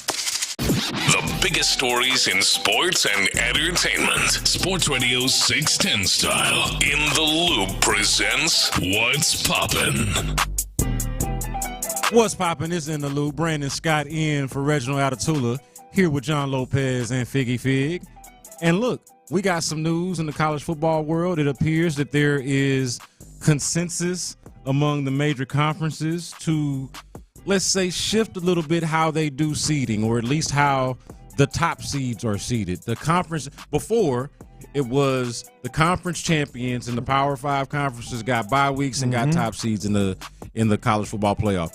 They are going to do away with that, or at least there is consensus about doing away with that. This is something that the Big Ten and the SEC openly supported and advocated for. Athletic directors and administrators were meeting back in March. It looks like they've reached consensus on this.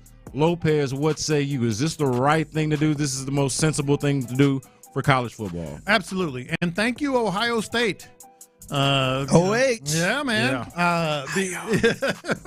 Because I was going to say it because we saw it in living color last year. Ohio State, they were 6th entering the college football playoff, but Boise State, even though they were ranked 9th, and Arizona State ranked 10th, they were the highest ranked conferences champions. So they win it. This is almost a no-brainer. And by the way, the NFL is kind of leaning the same direction. It honestly makes me wonder how it is that we haven't sooner gone to this place. Yeah. And I wonder how long it's going to take for the NFL to get there. And I'm not sure about that. But like the whole conference champion gets the bye thing, or conference champion gets the home game, gets the seat, gets the higher seeding thing. It's just like mindless to me. Yeah. Like it lacks necessary context that all of us clearly have if we're following the game. So like why pretend like you don't know these things about? And look, the Texans are going to be a team I think at some point that might not benefit from this, because they're going to, so as a Texans fan, it might sound weird to say, but college football specifically, like I would think on these terms, like, hey, just because you're a conference champion, but if you're in a lesser conference, why would you be seated? Well, you're saying pretend. I think what they've been pretending is than others. They are. We all know they are. Yeah. Everyone knows. Big Ten, SEC, they're better conferences. They play better teams. They're tougher schedules. But even if you wanted to concede that, or if you didn't want to concede that, Lopez, like you could just do it with the teams themselves, right? And then do all of that calculating. Okay, how did the conference look this year? Yeah, how did the teams, year by year? How did these teams look this year? Like I think we do the thing where, like, the SEC is dominant. We say that for a year or two, and then that's the thing that we say forever. Yeah. And it's like, well, is it still? That's not necessarily the case. And we do that with a lot of different things. But that's why the rankings. College football is one of the biggest examples. Because people were saying that about the Big Ten at one point. Like, who was in the Big Ten outside the normal 2? Right. Yeah. Now it's a little more heavier now. But that's not to mention the fact that we've got realignment and they got some teams in there. You got USC, you got Oregon. Right. Exactly. Right. And that's why the conference the national rankings come into play, and strength of schedule. And, maybe the Big 12, some year is going to have, 4 teams that are playing great non-conference. Their own teams are beating other, ranked or supposedly better teams. Well, then the rankings get you into the tournament. Yeah.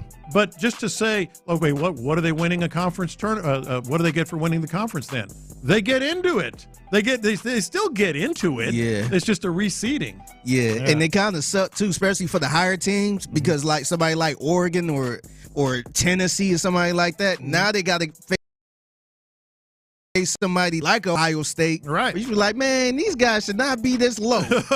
like our benefit for winning the conference or being higher is to play a lower seed. Right. Like, these guys are probably the 3rd best team in the freaking country. So how do you think it actually impacts the quality of play and competition by reseeding or properly seeding, in our opinion, which we agree on this? How do you think it's going to ultimately impact the product? Well, I think it's going to be obviously deserved is the main thing. Yeah. Like Ohio State. Come on, they won the national championship. Yeah. You know, they had to go to Tennessee and all this other stuff, or play Tennessee and then Tennessee, Oregon, Texas. Yes. And see, and the reason why I'm asking is because I feel like it's going to be a much more.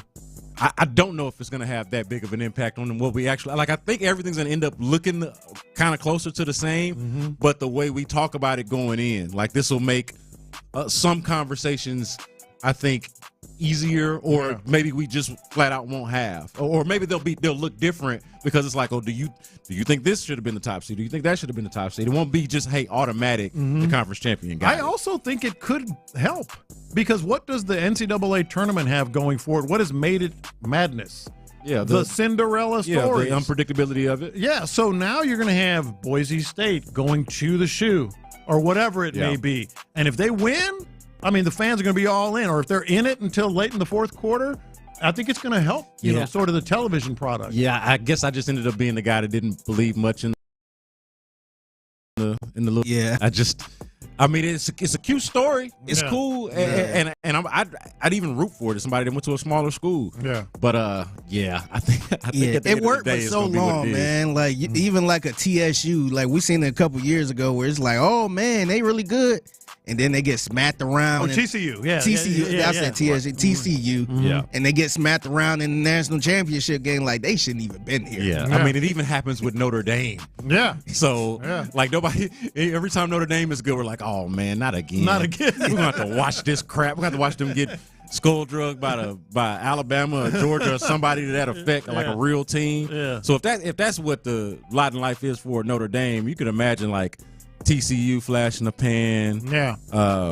Arizona State had an amazing year last year, had a chance to beat Texas. Like and of course, obviously, the playoffs have expanded. You mentioned Boise. Yeah. They're Indiana last year.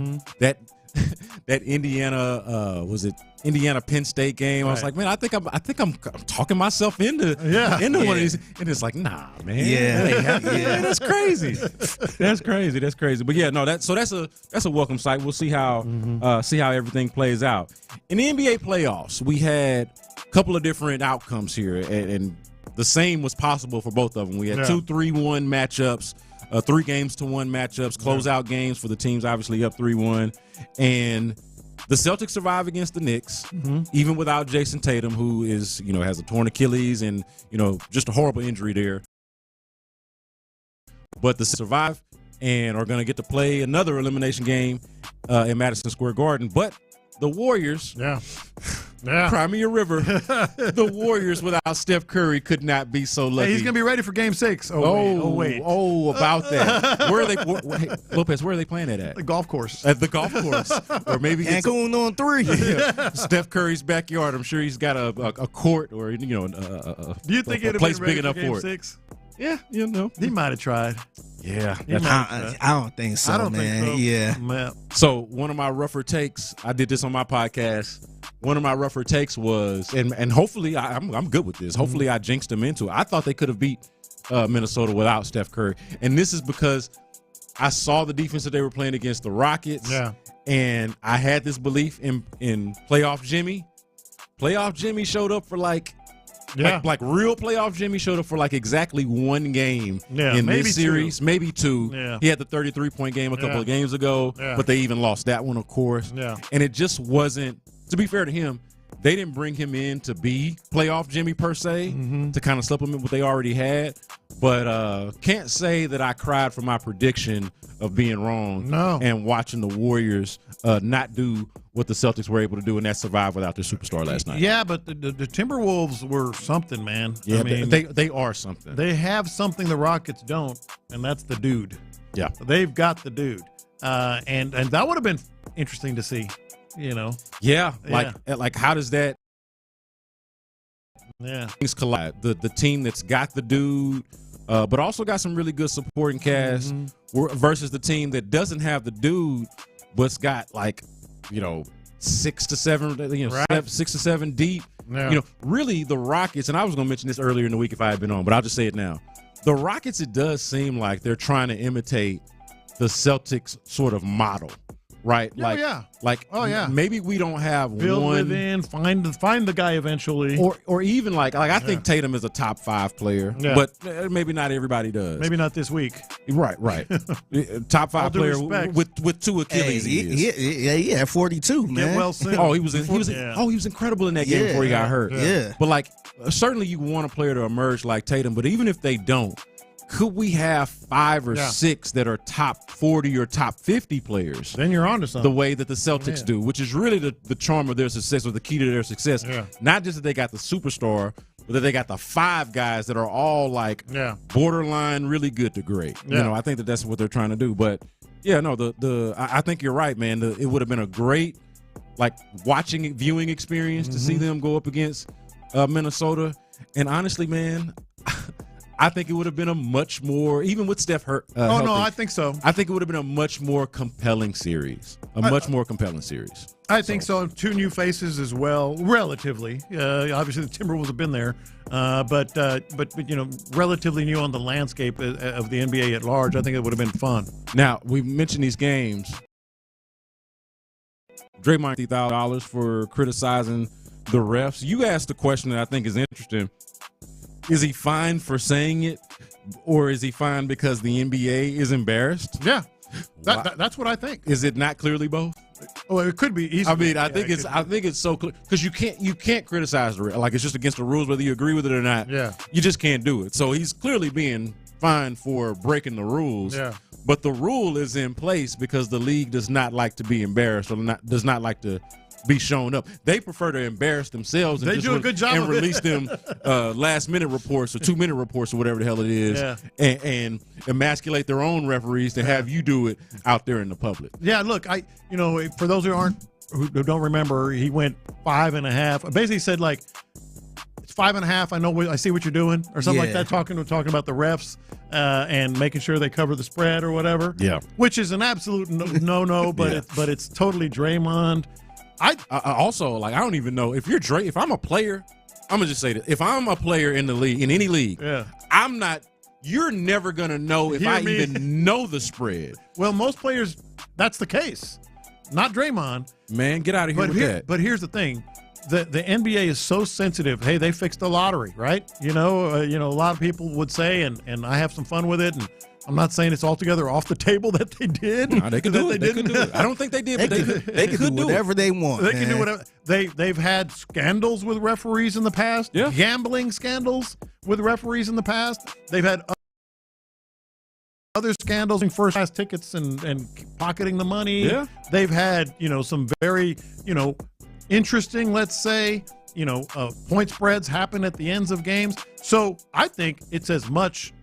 Yeah, we're just embarrassed. We can't have this out there. Man, not to mention $50,000 worth. Hey, did they ever find LeBron for that interview with Pat McAfee? Yeah. When he's just basically Not basically. He is openly theorizing that the lottery, LeBron himself, a product of the lottery, and possibly of the rigged one, if you believe that, out there actually throwing that out there with Pat McAfee. Yes, he was in front of God and everybody. Like I wonder if he ever, if the league ever kind of looked at that and said, you know what, it's probably not good if they're not going to fine LeBron for that. Man. That would be crazy if they find a NBA player for like a interview away, like just a podcast. I think they've done it before. Yeah, that is damaging. Like people are still circling that back. Well, especially now with this lottery. Like, well, LeBron Ben told y'all a couple months ago that the lottery is rigged, and who would know better than somebody that has benefited from a rigged lottery the way LeBron has. So that is very interesting. That's what's popping here on In the Loop. All right, let's finally do this. Coming up next year, let's play the win-loss game. We heard Payne and Pendergast do it earlier. We've done it as well. How many games, which games are the Texans going to win and lose here in 2025? That's next on In the Loop. Ready?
We're going to finally put some numbers on it and put our names on it, man. What the Texans going to look like. Put your chest out. Hey, man, I'm going to say it with my chest, man. How many games? And not just how many games, what games? We got the full schedule, baby. Yeah. The full schedule dropped around 7 o'clock last night, and we couldn't be more excited about. Some of us were more excited about the build-up than others, but all of us are equally excited about having this Texans schedule in front of us. I'm going to be honest with you right now. I'm excited about the idea of maybe traveling for that first L.A. game. Like that's what Figgy was saying. You thinking about that? Hey, I have not been to L.A. I'm 35 years old. Will be 36 in. I've been one time in 6 days. Yeah. And have not been to L.A. So I'm gonna go to L.A. I'm gonna go. I don't know if I'm just gonna be for this game or what is, but I'm going. My first time ever on an airplane was 2016, and we took a trip to L.A. And then right after that, I ended up moving to Houston. Yeah, it was like 2 months later. Here's the thing, and fans listening absolutely should take note as well. You can get there relatively cheaply. You can get into the stadium. I'm not going to say relatively cheaply. It depends on what you think relative is.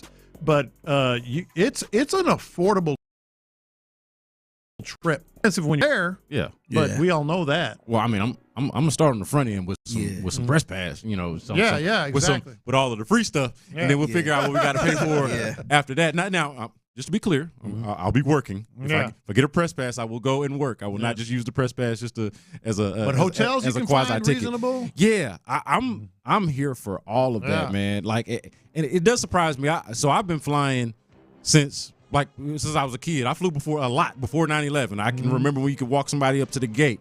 And somehow never made it to L.A. This is a hell of a reason. This is a good enough reason. So let's do this, Lopez. Right. Let's go 1 week at a time. 1 week at a time. You have not. I'm not exactly sure what record's gonna end up being. Nope. Let's go week by week. Let's go week by week. And they Sunday, started off September 7th, 3:25 p.m. at the L.A. Rams. I got a dub, man. You got a dub? I got the Texans starting the year off right in what has been dubbed as the Cayley Bowl, except the folks in L.A. don't know that. I got the Texans winning this game. Now, there is a little bit of blind faith here, but I like something that was pointed out in the morning show. It might have been one of our listeners' middle screen, but, of course, it was Payne and Pendergast that pointed this. I think it was Seth talking about this. The Rams notoriously do not play their guys in the preseason. I don't want to be preseason guy matters. But apparently this is a thing for the Rams, them getting off the slow starts, them not looking like themselves to start the season because they're trying to preserve their bodies in the preseason. I am hoping that the Texans can capitalize on that. I got them winning that first game. I have the loss. I think they're going to adjust their preseason and training camp regimen to fix that because that's a big story out in L.A. And between the combination of those receivers and that defense, it's not like you'll see as we move along here. It's not like I don't have confidence in the Texans, but I've got an L in that first one. All right. Yeah, so let's go to that second one then. Monday Night Football, September 15th, 6 p.m. Did you notice that? Yeah, I did. Versus the Tampa Bay Buccaneers. Got to get there early. I like it. Yeah. Yeah, let's get there early. Let's get out early. Likes it. Yeah. Yeah, for sure. Yeah. I mean, we're not buck-eyed at the end of the night trying to, drinking extra coffee at, 9 o'clock. Yeah. This is my first Texans loss on my schedule. So I got them winning the first one. I got them losing on Monday Night Football against the Bucs. Honestly, it's out of respect for the Bucs. I think they're a really good team, but then also a little bit of PTSD Texans on primetime, Texans in primetime game. Yeah, and this is one we're on opposite sides on the first two games here. I've got the Texans winning that game. Monday Night Football, first game of the season at NRG Stadium. The crowd is going to be absolutely nuts, and the defense at home can make life miserable for opposing quarterbacks if that keeps up. Yeah. I think that this defense is going to be really good. So, if they got a saving grace going against Baker Mayfield, who has been really good, it is that defense. I just think that a lot of that, the things that could help them could also work against them, right? The hype of it's a better opponent this year than it was last year when they did something similar against the Chicago Bears. This is just a better team than that to me. I see this being the loss. September 21st, noon kickoff at the Jacksonville Jaguars. Ain't nobody worried about no Jacksonville Jaguars. Ain't nobody worried about no Jacksonville Jaguars. This is a dub. This is a dub. This is a dub at Duval. That's a dub. All right. September 28th at home versus noon kickoff. Tennessee Titans. I got a pattern going here. Win-loss, win-loss. Oh, you got the L. So this is a loss to the Titans, and this is maybe the biggest surprise so far. That would make me sick. Oh man. We've been Amy Adams putting on a we cowboy can't get hat. past the Titans. We've been sick before. Y'all remember last year? Do y'all remember? Last year. Do y'all remember when Will Levis came in here and walked the Texans down right here at NRG Stadium? That also means Cam Ward is going to steal the thunder. And so Cam Ward, who I think today, right now, before they've done rookie camp, before he gets to a training camp, I think Cam Ward is better than Will Levis. Yeah. And yeah, man, I see this being kind of a similar to Cam Ward coming home, a homecoming for him. Yep. Not having a whole lot of tape on the rookie quarterback. I think you could look at it from two sides. Like, hey, they should be able to handle up on the rookie quarterback. Oh, but also you don't know as much about the guy. Yeah. He is dynamic. He does have some traits that you can't necessarily teach. I think the Texans are the better team, but I think the Titans are going to win this game. I've got the dub right there at home again. October 5th, noon kickoff at the Baltimore Ravens. At the Baltimore Ravens. Let's see. I'm not. Spoiler alert, L. It's going to be really hard to pick this game as a W for the Texans. And listen, I'm just going to be real. They ain't got a chance.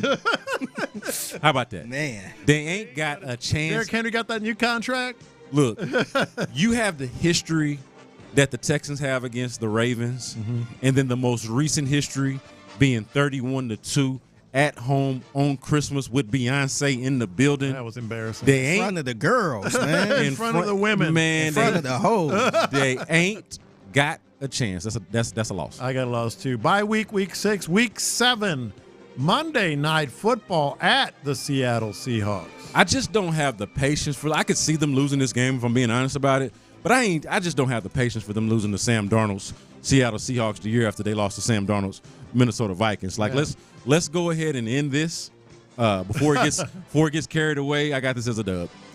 I've got a loss. I think the Seattle at night, out there, it's going to be just tough stuff. Playing there is always tough for some reason, man. The 12s, don't you dare call it 12. Just going all the way to Seattle. Yeah. Long trip, etc. All right. This will be a big win, though. If they could get that national stage, tough environment. I would love it if they got that dub. Yeah. October 26th, noon kickoff versus. How about a reunion with DeMeco Ryans and the San Francisco. That DeMeco's going to go up against the 49ers since he has been the coach of the Houston Texans, and I got this as a dub for the DeMeco Bowl. Like the 49ers have lost a little bit of shine. Yeah. And I think that the Texans are probably uniquely qualified to go up against them. I'm with you on this one. I got that as a win as well. All right, here we go. Noon kickoff at home. This is a pivotal stretch. 3 straight home games, Denver Broncos. Yeah, let's remind everybody we are in that pivotal stretch that Lopez talked about earlier, starting with the Niners game.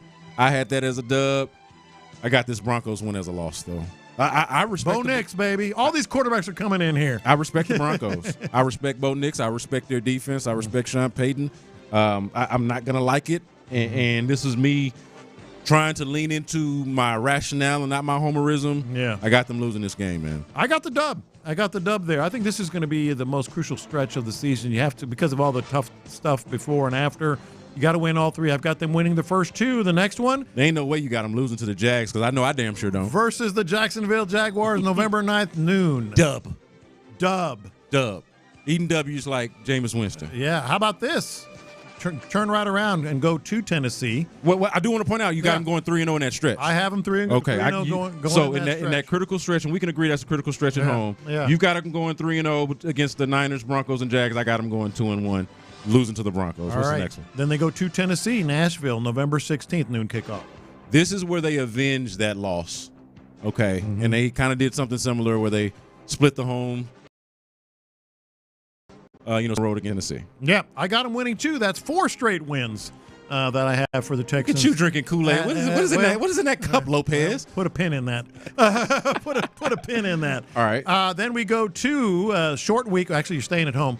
You're coming back home, I should say, versus the Buffalo Bills, but it's a Thursday night football kickoff. Yeah, I don't like the short week. I don't like the memory.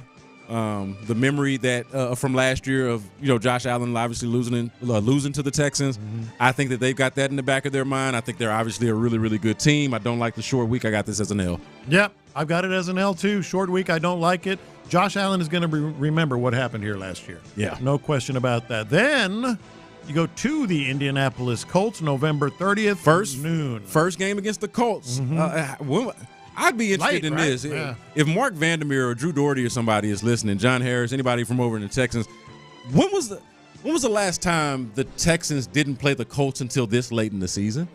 I don't think it was that long ago. Now, remember, was it 2 years ago they played the Titans twice in the last 3 games? That was the Titans. Yeah, that was the Titans. Yeah, the Titans. But the Colts, I feel like they normally play. I feel like they always open up with the Colts. For some reason, I don't think it was too long ago. Maybe not. Yeah. I've got them losing at Indianapolis. Oh, either way, I got this as a dub. You do? This one is a dub. All right. At the Colts. I feel like they finally. You might be looking at Daniel Jones around this time. Yeah, Daniel Jones, and honestly, either one of them I'm good with. Like, I just feel like we've just reached a point where, as a Texans fan, there was a point where you were like, kind of like, we did the Baltimore game, like, they're going to Indy, that's a loss. I feel like they've just overcome that, like, just a couple of times over now, where that game just does not have much on it for me. We go to December 7th, to be exact. Night game, Sunday night football at the Kansas City Chiefs. I want to be more optimistic about this one. You ain't going to win the game. You ain't going to win that game. I want to be more optimistic about this one. I've got it down as a loss. All things being equal, sorry. I mean, it's going to be cold. Yep. It's going to be, late in the year. Chiefs usually have found their groove by the end. Yep. The Chiefs are one, not just because of the weather. They're a team that I would have much rather have played earlier in the year. Yeah. I don't think there's a chance. I'm kind of curious what their offense going to look like. And that's wild to say when you got Patrick Mahomes and Travis Kelce and all that. But their offense wasn't that good last year, man. No, you're right. Yeah. To match a Texans defense that was good and should be even better. Yep. Yeah. So it could be a lot more compelling than I think I'm giving it credit for, but I just ain't got the heart to pick them to win it. I'm with you. December 14th, noon kickoff at home versus the Arizona Cardinals. Come on, man. You can't be losing to the Arizona Cardinals. Can't be losing home. to Arizona. Like, this is one of those where, to me, and this is no disrespect to the Arizona Cardinals, but if you're a serious outfit, you're a serious football team, and we're getting late into the season now, it's kind of like nut-cutting time. Yes. You got to go ahead and beat the Arizona Cardinals at home. No excuses. I'm with you 100%. No excuses of losing this game. This is when you got to make your move. All right, how about another home game, 3:25 p.m. versus the Las Vegas Raiders? Same thing. Even more so with this game. This would be kind of like the loss to the Titans last year at home late in the season. You're like, wait, what's going on? Mm-hmm. Will Anderson talked about this after the season, man. We can't be losing to the Titans and to the Jets. And we got to close out games. I know the Lions were good, but we got to close out games that we got in the hand or got in the bag like that. You can't lose to the Raiders at home, and you only got a couple of games left in the season. Yeah. And the postseason's right around the corner. You can't have it. Can't have it. Let's go back to Los Angeles, another 3,400-mile trip. You got them winning that game too, right? The Raiders. I do. Okay, my bad. Yes. Just making sure. I do. We go to the L.A. Chargers now, back to SoFi. Nobody scared no Chargers, man. We seen that already. We seen that movie already. Yeah. That's a dub. They avenged their previous loss at SoFi to start the year with this back-end Los Angeles game. They win this one. And I regret going to the wrong Los Angeles game at that point. Because I'll go to the one that they lose. You think they're going to lose? I got them losing. Ooh. I got them losing. See, we're in reverse on the L.A. games. He's got them winning the first one, losing the second one. I got them winning the first one. No, I had them losing. I said that backwards. I got them winning the first one, losing the second one. You got them losing and winning the second one. All right. We end the season. If you're keeping count, I'm at 9-7 right now. Oh man! You telling me they're gonna be Mr. 10-7? Hey, this spoiler alert: Indianapolis Colts at home. Time to be determined. All right, day to be determined. So in my prediction, I think it's important to note. What did you say you have? them at the record. That's important. That I've got them at 10-6. I don't know if y'all noticed that by now, but we've gotten this far, and they are 10-6. I think in this putrid division that they have done enough with the double-digit victories. 10 wins is enough to get an AFC South team in the playoffs. They don't need this last game against the Colts, and therefore they lose it. They need this last game against the Colts. Figgy Fig's going to throw another party that we're all going to go to. Oh, yeah. It's going to be a Saturday night again. It's going to be just like we saw, what was it, 2 years ago? I guess. Yeah, it was 2 years ago. 2 years ago. Unofficial playoff game. Unofficial playoff viewing party, although it's at home, so we'll actually be at the stadium. But Figgy, we'll figure something out. Yeah. I'm going to say win. I'm going to say dub at home to clinch it yet again. Oh, by the way, we both have them finishing 10-7. It's crazy. I was taking tallies of mine. Yeah. I got them at 12-5. All right. Okay. I might be drinking a little. What's in your cup? What's in your cup over there? I know. Some Texans Kool-Aid. They just have to prove it until they don't. Yeah. I mean, they're just that until they prove it. Yeah. Until they prove that there's something different. And they just to be fair, they do feel kind of like a 10-7, given the question marks ish team. So yeah. I mean, I don't think that we're out of bounds here. Now, do y'all think they win the division with that? Yes. So they division winners. Because keep in mind, the wins we had against the division were pretty abundant. Yeah. And I even think more so that by the end of the year, and look, this is twofold, right? It's really fun and interesting to have a quasi playoff game. So stressful. So I will enjoy, according to my prediction, not having to live with the stress at the end. As fun as that was a couple of years ago. I'm kind of disappointed it's a home game now because I want to go to Figgy's party again. Yeah, well, I mean, maybe we can do that for the game before that. Maybe that's where we watch the playoff rematch. And watch them walk down. At least I got them walking down the Chargers. You think they're gonna lose to the damn Chargers? I can't believe you, Lopez. Come on now, man. It is all right, what it is. So, wow, it is what it is. That is a way to lead us into lunchtime confessions, and that is next here on In the Loop. The Sports Radio 610 Crawfish Circuit.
Insider access. Exclusive content. Sports Radio 610. The Texans play here. Sometimes it's sports, sometimes it's not. Whatever it is, Reggie and John are keeping it real. It's In the Loop's Lunchtime Confessions, presented by the Men's 610. Watch this. These are my confessions. All right, let's get to these confessions. And it's a confession, but it's also, I want to take a little impromptu poll, if you will. Because I always feel a little guilty bringing up the major championships of golf. Because for many years, a lot of the guys that I'm working with are like, Now, Vandermeer and I would talk golf occasionally because we're both, golf freaks. I am not the only one, right, that just gets so into the majors and golf. By the way, the PGA Championship is happening right now. Leaderboard update, which means I'm gonna go right into what I'm talking about. Steven Yeager and Ryan Gerard are tied. One of the things that I thought was going to happen was the big fellas, as in Scotty Scheffler and Rory, were going to take over, but they're both struggling right now. Okay, so I'm still going to love golf no matter what. I pick my spots. Usually just the major championships are a big golf story. Yeah. I cannot, 713-572-4610, or on Twitch or on YouTube, I cannot be the only one that likes these golf major championship updates. So I like half of them. It's not. So I know there's 4 majors, right? Yeah. The PGA is not. So I get into the weaker one. I get into the Masters. Yeah. And then I get into the Open, but only because it's such a bleep show. The U.S. Open, because they look normal. Right. So the U.S. Open, because it normalizes everybody, kind of brings everybody down a peg. Mm-hmm. And I find that part real to me. Like, I don't have no kind of golf game. And honestly, when I'm like, how are y'all good at this? This is so difficult, so hard. And then just look at them just dropping it on the green like that. And they look human in the British Open. So those are the two that I actually get into more so than the PGA. But I mean, it's a time. I think for the PGA, it's really the timing of the year for me. Yeah. We're still like in heavy NBA playoff time. Yeah. I think, the Masters is kind of perfectly positioned in the summer to where you can really fixate on it.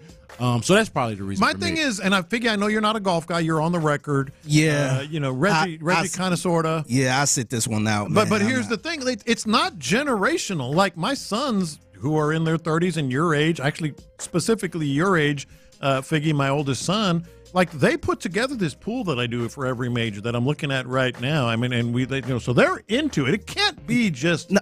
I think more younger people are more into golf than it was when I was younger. Yeah. Because when I was younger, like the only thing we would talk about is Tiger Woods. Yeah.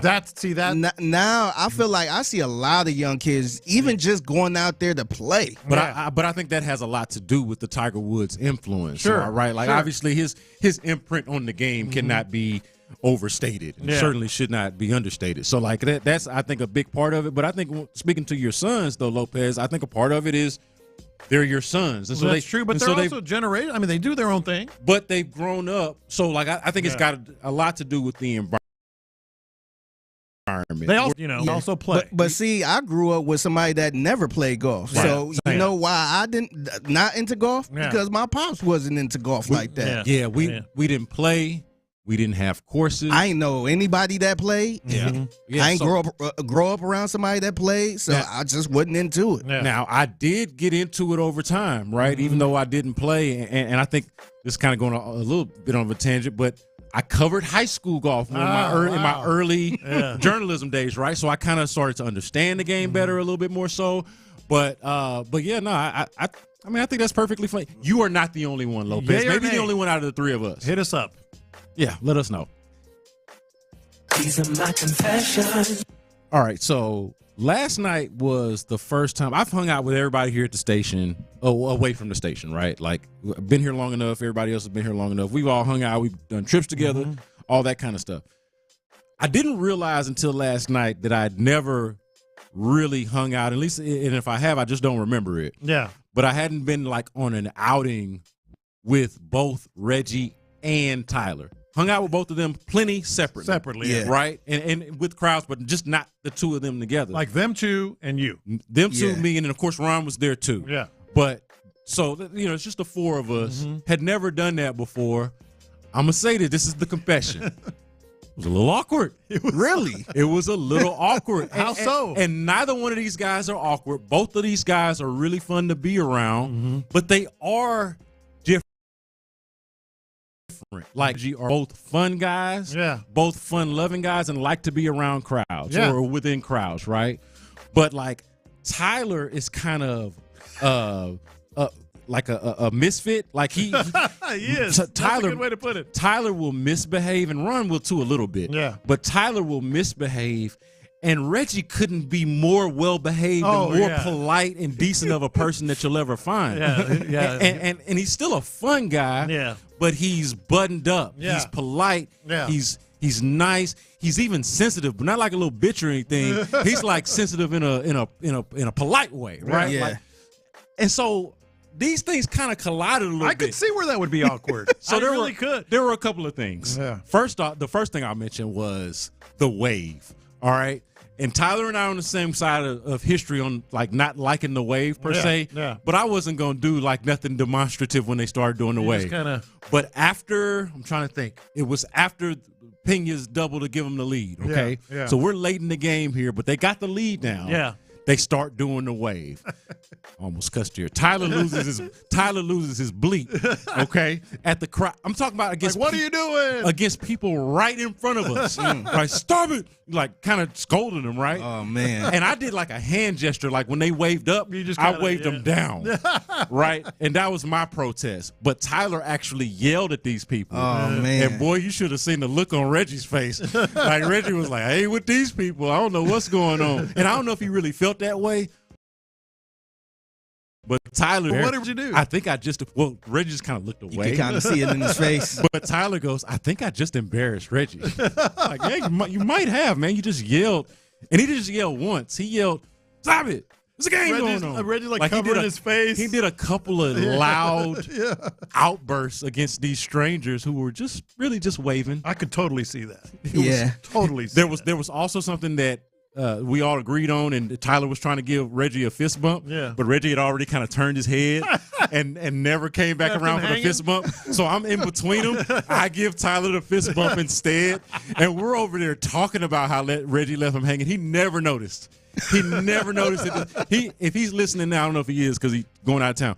But if he hears this segment, it'll be the first time that he realizes that he left Tyler hanging. Oh, I missed the fist bump. Oh, he would have felt bad. He would have felt bad. Yeah. Hopefully, please don't nobody bring this up to him. My man never knew. I'm sure the text board will not bring this up to him. I'm sorry. I don't mean to hog this. There was one more. Go ahead.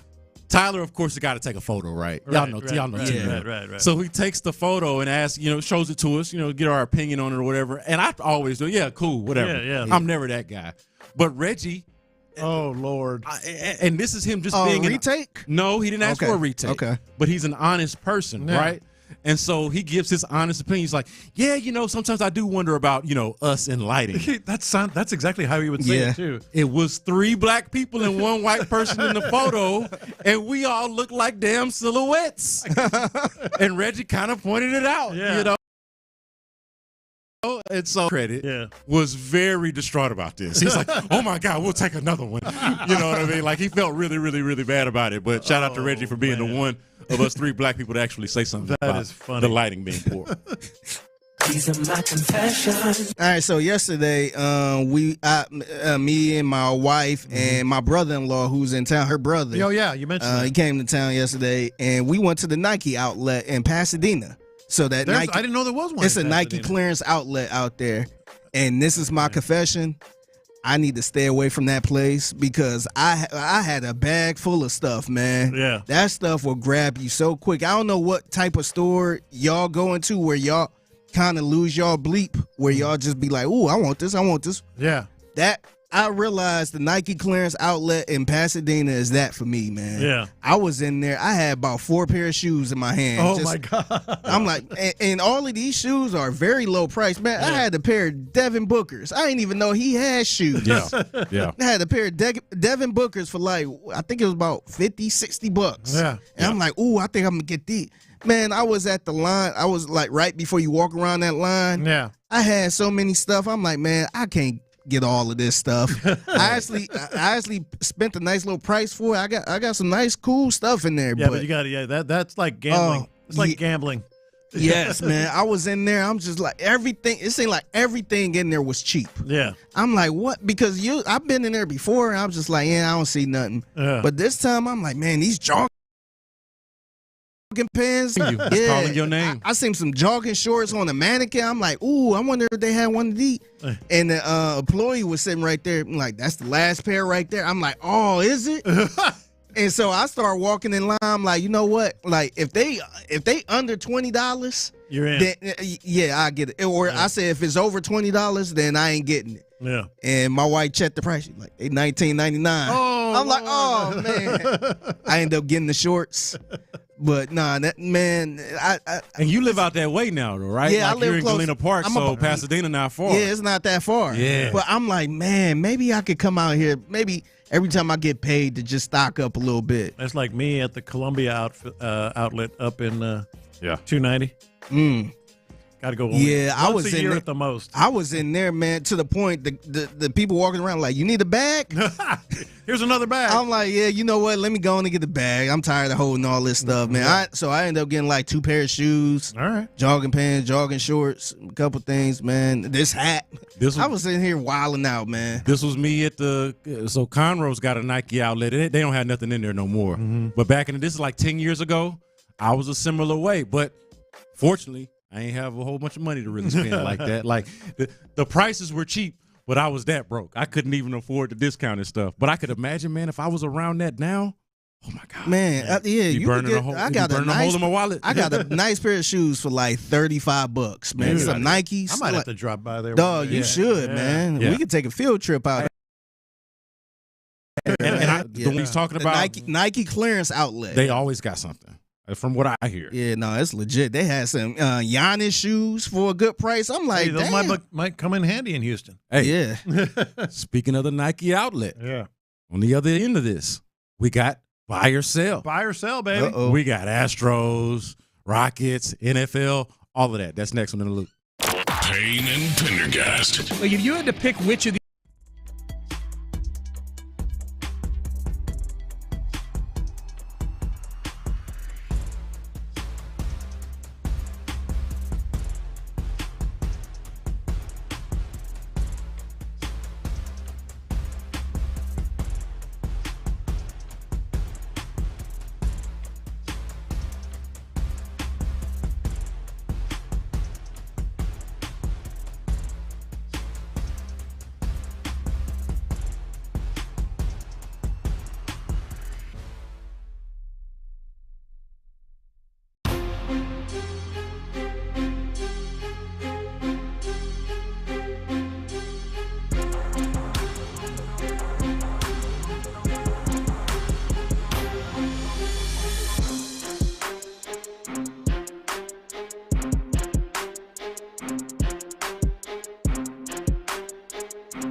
Live from the Mokaram Injury Lawyers Studios, Sports Radio 610 presents In the Loop with Tula. Reggie Atatula is not here today. Brandon Scott is here with John Lopez, Figgy Fig in the Loop. And we're going to play a tried and true radio game. Yeah, man. That is a staple of this program. Every Thursday. And it is called One Buy or Sell. Yeah. We present an idea. Yep. And then we either buy it or sell it. All right. So some things that have been said over the course of the weekend, last weekend. Are we sure they're telling us? Are we buying this? Are we selling this? Let's give it that old scrutiny, man. Let's put a magnifying glass on it and buy or sell. This one was yesterday. Joe Espada. He said Yordan Alvarez is, quote, getting close. We've heard that. Getting close to what? So I was waiting for Figgy to weigh in. So like, if and mind keep in mind, he could have come off another IL stint. No. Joe Espada, just Astros manager, right? So an Astros employee. Yes, he is. Okay, all right. Just yes, making sure. Just making sure we're talking about the right Joe Espada. You work for the Astros. Yes. Same guy. Okay. So works for the Astros. Gave an update on injuries. Yeah. And tried to give a positive one. Said that he might be back. He says he's getting close. Mm-hmm. Does this mean Jordan's out for the year? Well, I don't know if I'll go that far. I'm just saying, man. Like what they say is so opposite and wrong. Hell, he might have a broken arm for all we know. I prefer no damn update. Just say, oh yeah, a fracture in his arm. He's getting close. Remember when yeah. I haven't seen Zach Greinke. Yeah. I wish we could have got that from Joe. But I ain't seen Jordan. I forgot about that. I don't know what he's talking about right now. You haven't seen him? No, I forgot about that one. We haven't seen Greinke. It was Greinke though. Yeah. That actually was believable. Yeah, but still.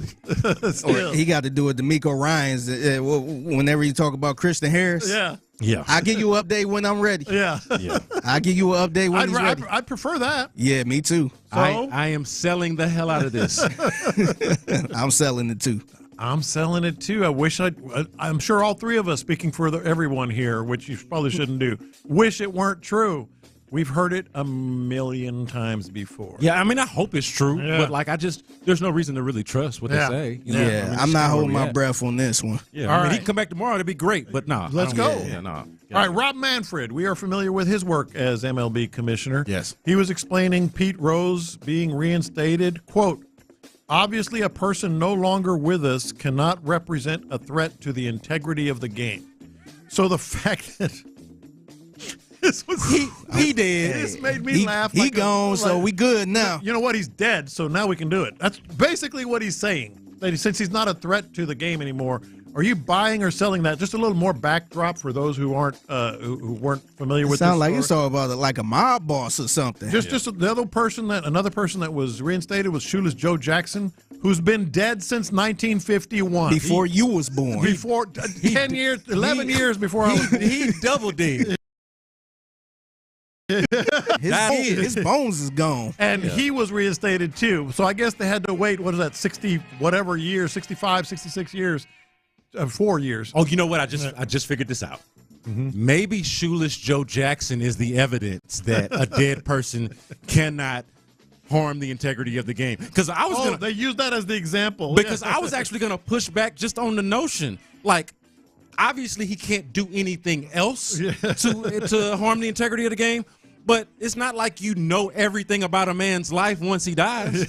There could be something that be revealed about Pete Rose that we never knew, never heard of. There was a lot already revealed. I'm just saying. Shoeless Joe Jackson, like it could literally happen to any one of us who dies. Things that come out about us that nobody knew while we were living. So, like, even the premise, of, like, I think it's a flawed premise to begin with. But it's also just like, even if it was true, it would be wrong. But it's also just like not true. Well, then maybe they should have reinstated Pete Rose in 64 years because they reinstated Joe Jackson. You know what? They're dead now. So. When the people who care are also dead by then, the people who even remember this are also dead. All right, so I'm gonna go ahead and sell that. Because it's a silly idea. I'm selling it too. It's just ridiculous. All right, so this is an interesting one here. Shedeur Sanders. He said his story is, quote, going to be very similar to Tom Brady's. Dropped to the 5th round, Brady was in the 6th round. I'm trying to figure out how I can buy this somehow. I just can't figure it out. I can't figure it out. I can buy this. Well, first of all, the story could be similar. How they both started as third string or whatever. Yeah, and late round picks. Yeah, that's probably the only story. Mm-hmm. Man, I just can't get over them drafting Dylan Gabriel first. Yeah, that's true too. That one is so confusing, man. Like everything from the start of it to the finish of it. Like I understood the Browns trading out of that pick to get more picks and passing on Travis Hunter. But that was before I realized they were going to pick 2 quarterbacks, neither of which I knew was going to be good.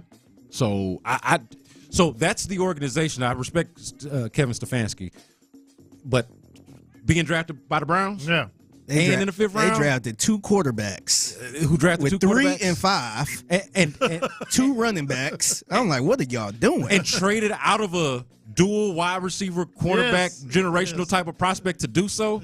Nah, man. Yeah, to get a guy that probably ain't nowhere near Aaron Donald. If it happens for Shedeur, it's not happening in Cleveland, so I'm going to go ahead and sell that. Yeah, I'm selling it too. I could buy the premise because he's confident in himself. He thinks he's going to be good.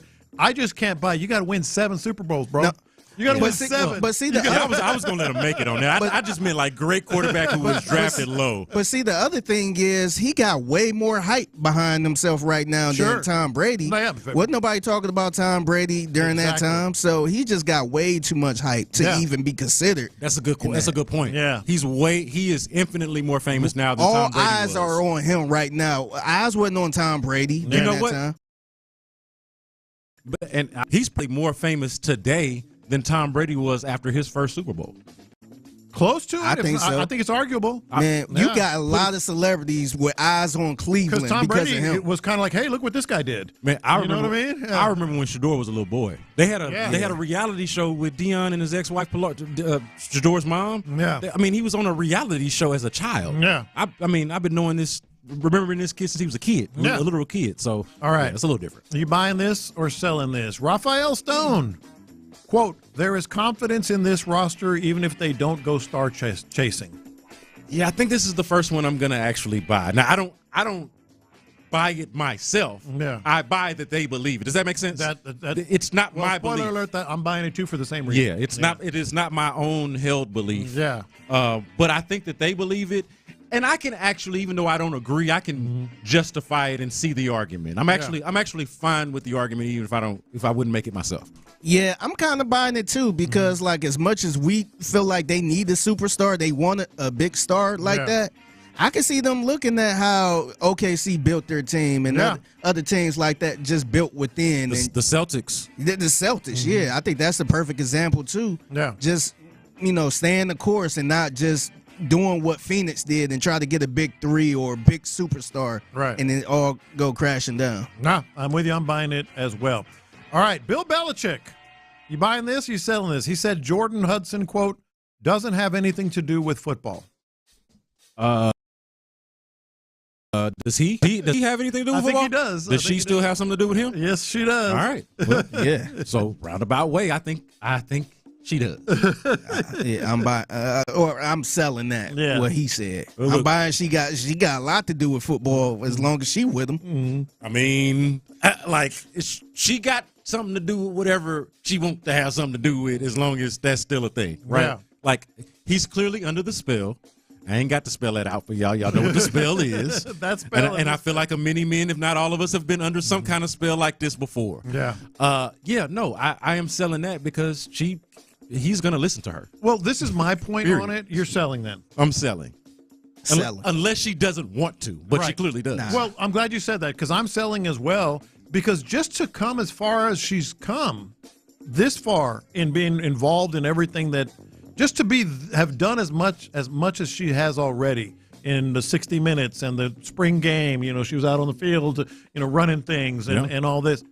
He's given her permission to do that. Yeah. Because Bill Belichick, and I shouldn't say permit, but you're saying he's authority, authorization. Yes. Yeah. He's backed it up. Because he's not the only head coach that have a girlfriend or significant other. And he would say, hey, a lot of people have said, hey, just whatever. Let's not do like, that. do you see other head coaches with their wives just kind? I mean, you kind of do, but you kind of don't. Like, you could like not to that degree. Yeah, like I know the NFL a little different, but like I see D'Amico Ryan's wife, you know, from time to time, but Jordan is doing it. D'Amico's never giving you the impression that he's taking his wife's advice to do his job or any kind of element of his job. Whereas clearly, like our introduction to her, aside from the age gap, obviously, the first thing we find out about her is, oh, she's got ambition. Right. Oh, she's got ideas. And then it's over the she's top. got opinions. And it's over the top. And it wouldn't have happened unless Bill Belichick endorsed it. Yeah, and That's why I'm selling. And you see a lot of wives with a lot of ambition and doing their own thing and stuff like that, but they never cross paths with like the head coach actual job. Right, exactly. Selling the hell out of that. One more for you guys here. Trey Hendrickson, been on the news a lot. You know, what a great pass rusher he is. And this one got my attention because I think it's an interesting question. He said, quote, "I won't play for the Bengals this year under the current contract." He's making $16 million, but he should be making 31 or 32. Yeah. So would you rather make 16 or none? You know what I mean? Like I'm on his side. I think he's going to be squeezed though here, and he's going to have to end up playing because like it's still $16 million. Yeah. You only have there's a timetable on how long you can actually do this. Look, man, it's the Bengals. They give you any money, you need to go take it. Them cheap bastards there, man. Like you got to go ahead and take their money. Yeah. And of course you understand it's the Bengals. Of course they're not going to pay you your market value. They're already having to pay these other guys. They are notoriously cheap. I feel bad for him, but I think he's going to have to play for this $16 million. You're selling. I'm selling it. I'm kind of buying. I think it depends what his mindset is because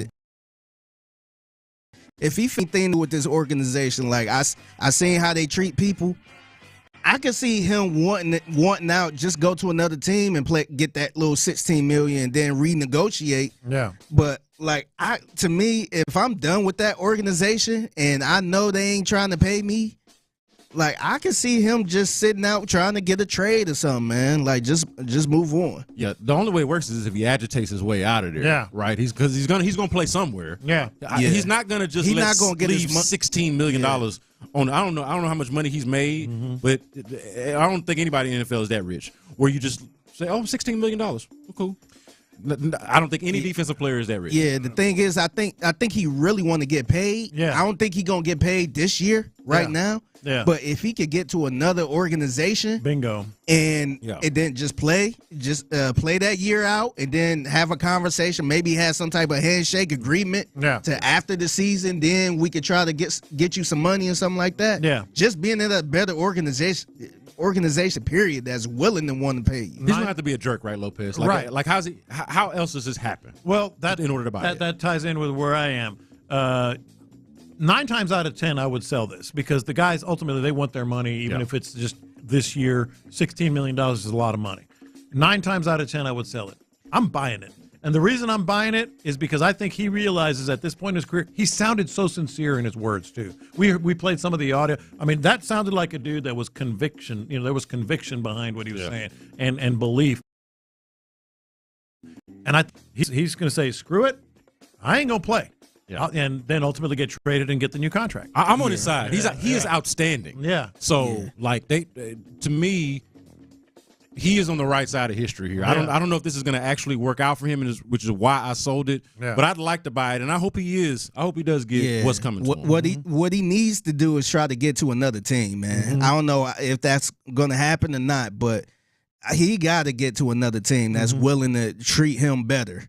Yeah. Show up, agitate, learn what subordination is and what can get you fined and what can't, and work in between the lines. Yeah. Color inside the lines if you can. So, I'm excited about that. I think that the Bengals off seasons over the last couple of years have been like low key, interesting because you're like, man, they got all of these good players, but they ain't about nothing. Yeah, they still the Bengals. You know, look how they was treating Jamar Chase. Exactly. Yeah, exactly. All right, that's buy or sell. Coming up next, how do you feel about this bold Texans prediction? We'll tell you what it is and give you our thoughts on it next on In the Loop.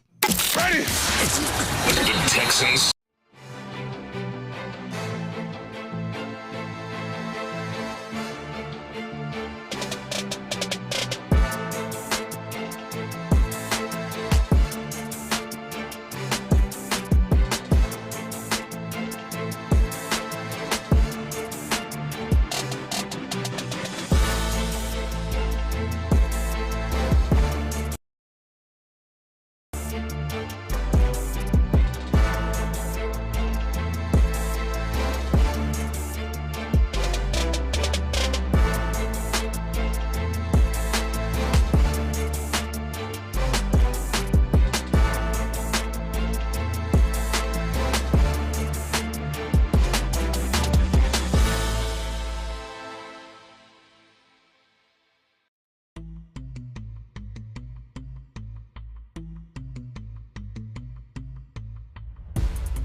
Sports Radio 610. The Texans play here. An Odyssey sports station.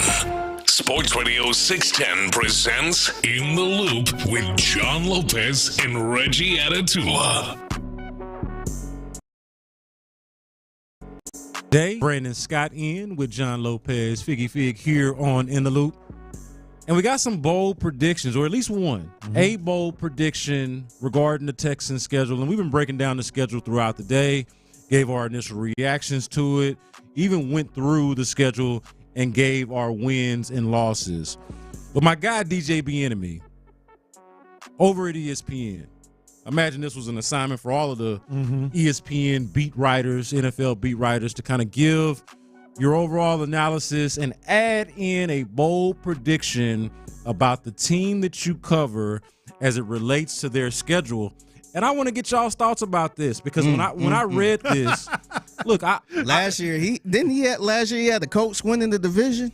Man, was that DJ? I think that was him. Yeah, DJ, he was on with Mina Kimes. DJ has a thing for giving the AFC South way more credit than it clearly deserves. Now, I'm gonna be honest about this. I think I've been right there with him in years past, but this was the year I decided I would not be duped. I would not be fooled by this here AFC South thinking that it's better than it's supposed to be or better than we thought. But I want y'all to check out this bold prediction. He goes through the schedule.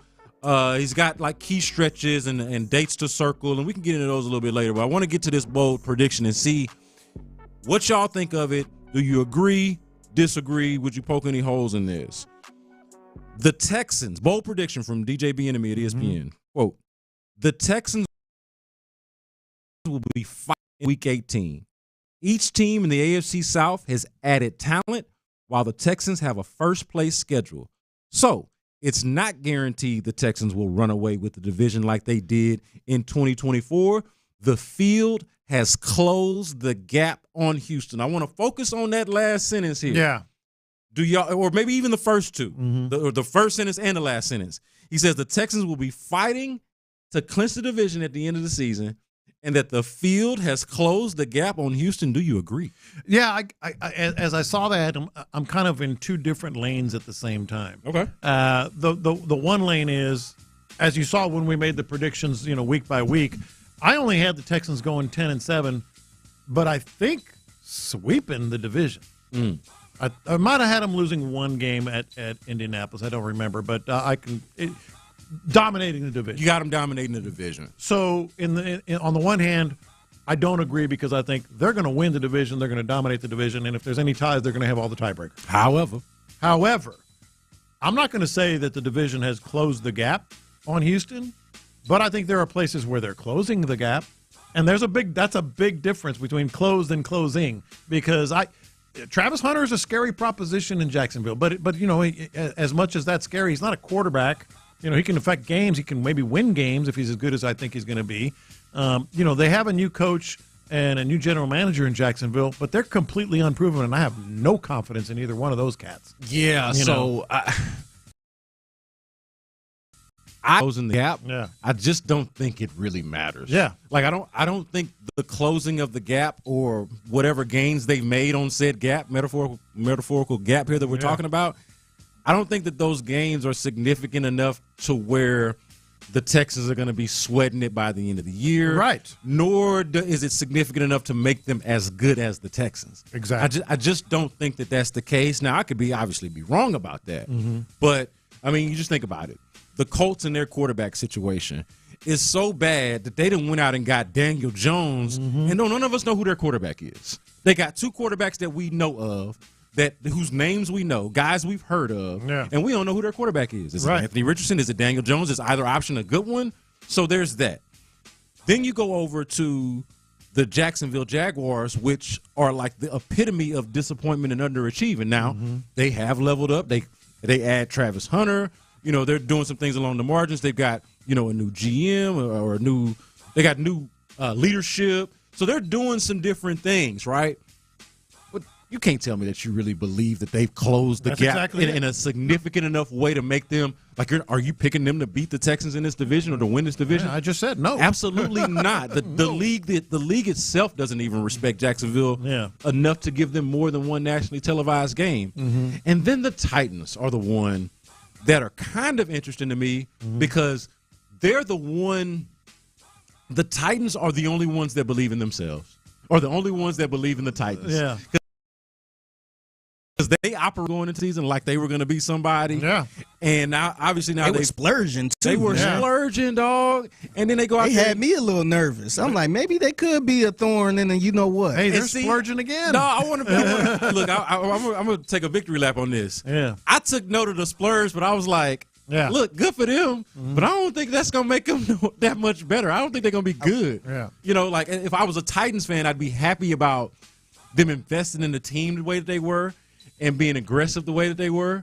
But there wasn't a lot going on over there that made me think that they were going to be much better. And then lo and behold, they're picking first overall with a chance at Cam Ward. Now, Cam Ward, to me, is the biggest wild card in the division because he's the one where I just cannot tell you what is that. Yeah. What is that supposed to be?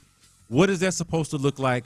What is ultimately the impact on Cam Ward adding if he is in fact a real quarterback to a team that has pieces around it, like we're talking about, they have made solid investments into their team.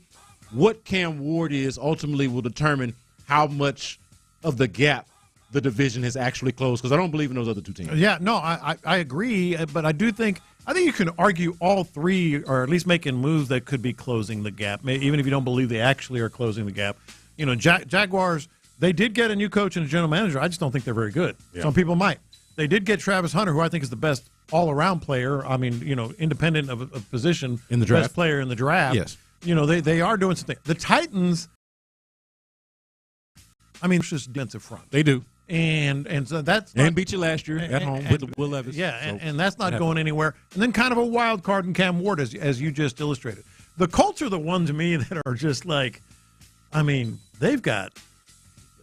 You know what? I mean, like the Colts would be the answer to this question had they, like, let's just say somehow they had the number one overall. Sure. Right? Like if they had properly, or maybe properly is not the right word because I feel like they did what they could, but if they had better addressed the quarterback situation, either that be Anthony Richardson actually being what they drafted him to be, or going out and getting a proven, let's just say, better quarterback than Daniel Jones, that to me would have been closing the gap because that's where it's closest, right? Yeah. Roster-wise, Indianapolis is still the team that I look at as the biggest threat or the closest to the Texans, but they're still lacking that key thing. Anthony Richardson somehow figures it out, or Daniel Jones is the Daniel Jones that he was, 2 years ago or whatever it was when he had the good year.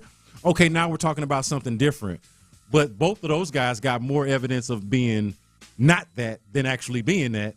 And so I'm going to lean towards them not having a quarterback. I mean, they flat out said that, hey, we were going to have an open quarterback competition between Anthony Richardson and Daniel Jones. That doesn't put any fear in anyone. So, but I also feel like they feel like they could be, you know, they're quarterback away or whatever it might be, but they have some pieces that they could be closing the gap a little bit, and some pieces on the defensive side as well. But no, I think I get where DJ might have landed there, but that's a big leap. But it does seem like you agree with his first point, and this is probably what I disagree with more, is that there'll be, and this is based off of us going through the schedule and giving y'all the win-loss record as we see it. He's got them fighting to clinch the division. I think part of the logic is because he thinks the division is better, but, you know, they obviously play more teams than just the division. He's got them fighting to clinch the division at the end. I, notably, have them with the ability to rest guys. Well, you saw when we went through the schedule, I said they were 9-7 going into last week, and they had to win that the last week, and they'll have to win that last game. I think they will, but I think the division will pretty much be in pocket. That's just to get to 10 wins. Yeah. So I don't see any of these. Although I did see this morning someone had the Jaguars finishing 10-7 in 2020. What are they smoking on? I don't know what's in their cup. What's in their cup? Right, exactly. You'd have to. That's somebody that's definitely going all in on That's Kool-Aid. on Trevor Lawrence and the Travis Hunter. Yeah, I was gonna say you probably thinking somebody unlocked Trevor Lawrence at that point. Yeah. They think Liam Cohen is a magician. Yeah, they think they're gonna unlock Trevor Lawrence and be the person he thought he was going. We all thought he was gonna be this franchise quarterback. Yeah. Hey, side note: is Liam Cohen? Is he gonna turn out to be a con man? He talks kind of like a. They both do. So does the magnificent Gladstone. Yeah. The magnet. You know, that's really all the little isms and the magnificent.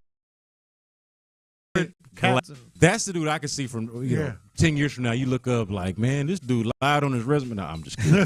But it definitely gives those snake oil salesman kind of vibes. Like, I don't know if this guy is. In the back of my mind, I'd be a little worried though, because I felt like we had the same conversation with Nick Sirianni, whenever he spoke, and it's just like, man, what is this guy talking? Like, but the difference I'm just a little worried. The difference is just a small little piece, just worried. Sirianni sounded like an idiot, and turns out he's not. This guy sounds like is trying to sound overly smart, but is he really though?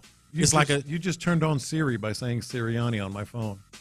Oh, really? Look at that. it's logging everything. Hey, I wonder how often that happens in Philly. Yeah. I wonder. Wild. Like, why is? Oh, you said Sirianni. Yeah. and through the mic at that, did they hear it through the headphones? Yeah. Don't say Jose Siri. That's right. Go ahead. I'm kind of with Figgy on this one. Like, hesitance I have. Just a small little part, but it's slightly different. Like Liam Cohen and the magnificent Gladstone, they make Sirianni look cool. Like, they make him look hip. That's true. That's how dorky they are. And the only thing I'm hesitating on is, all right, so this has turned into like a very dorky sports world. It's a nerd-based sports world. They leaning all into it with that organization too. And they are going all. Could we be wrong? Could I be wrong on maybe they're just really nerdy, but they're good? Because it seemed like that organization was going with the hard asses, the football hard asses. Now they just went a 180. Yeah. And now let's get this nerdy, dorky GM. And what if it works? Out of all the teams in the division, the Jaguars are the ones that I've always taken the least seriously. Me too. And so it is literally going to have to work for me to look at them differently. Yeah. Like, I can't give it no optimism, glass half full.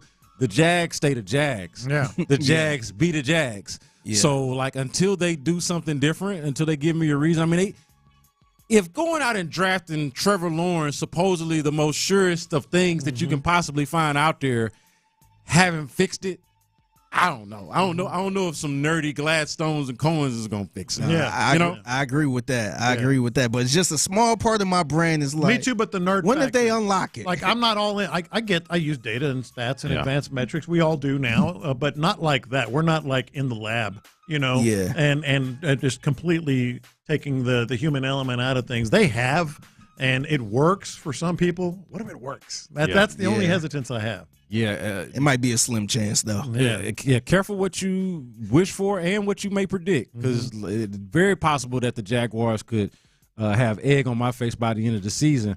Hopefully not. He does have, I want to mention before we get out of here. DJ says the date to circle on the schedule is Week 5 against the Ravens. Look, that's go for me be the date to forget about, or like circle this date to go to to see a horror movie. Yeah. Or let's go in this haunted house. Or let's go to brunch. Let's go to the scene of the murder. Let's go do almost anything else to distract us from the torture that's about to take place. So that's like circling the date. You want to see this dead body on this date? You want to see like, I don't want to see that. But you know what? The other side of it, which, and I'll give him credit for this, the circling of the date, and he makes this point. They win that game. Oh, yeah. Going into the bye week, I don't know if you could, like, I don't know if there could be a more significant morale-boosting regular season win that you could possibly get for the Texans right now. They're going to rise up in the rankings. Yeah. You're going to have people like ESPN like, oh, yeah, the Houston, the top 3 team. Exactly. Yeah. No, 100%. All right, so we got the mixtape coming up, Figgy's mixtape. What we got? Man, so what's one weird rule your parents had growing up that you thought was totally normal until you got older? 713-572-4610. And I want to play kind of a quick little game. Are you guys ready? Are we ready? Are you ready? It sounds like a time. We'll do that next. Figgy's mixtape in the loop. The Sports Radio 610 Crawfish Circuit continues.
Sports Radio 610. The Texans play here. Pass the aux cord and crank up the volume.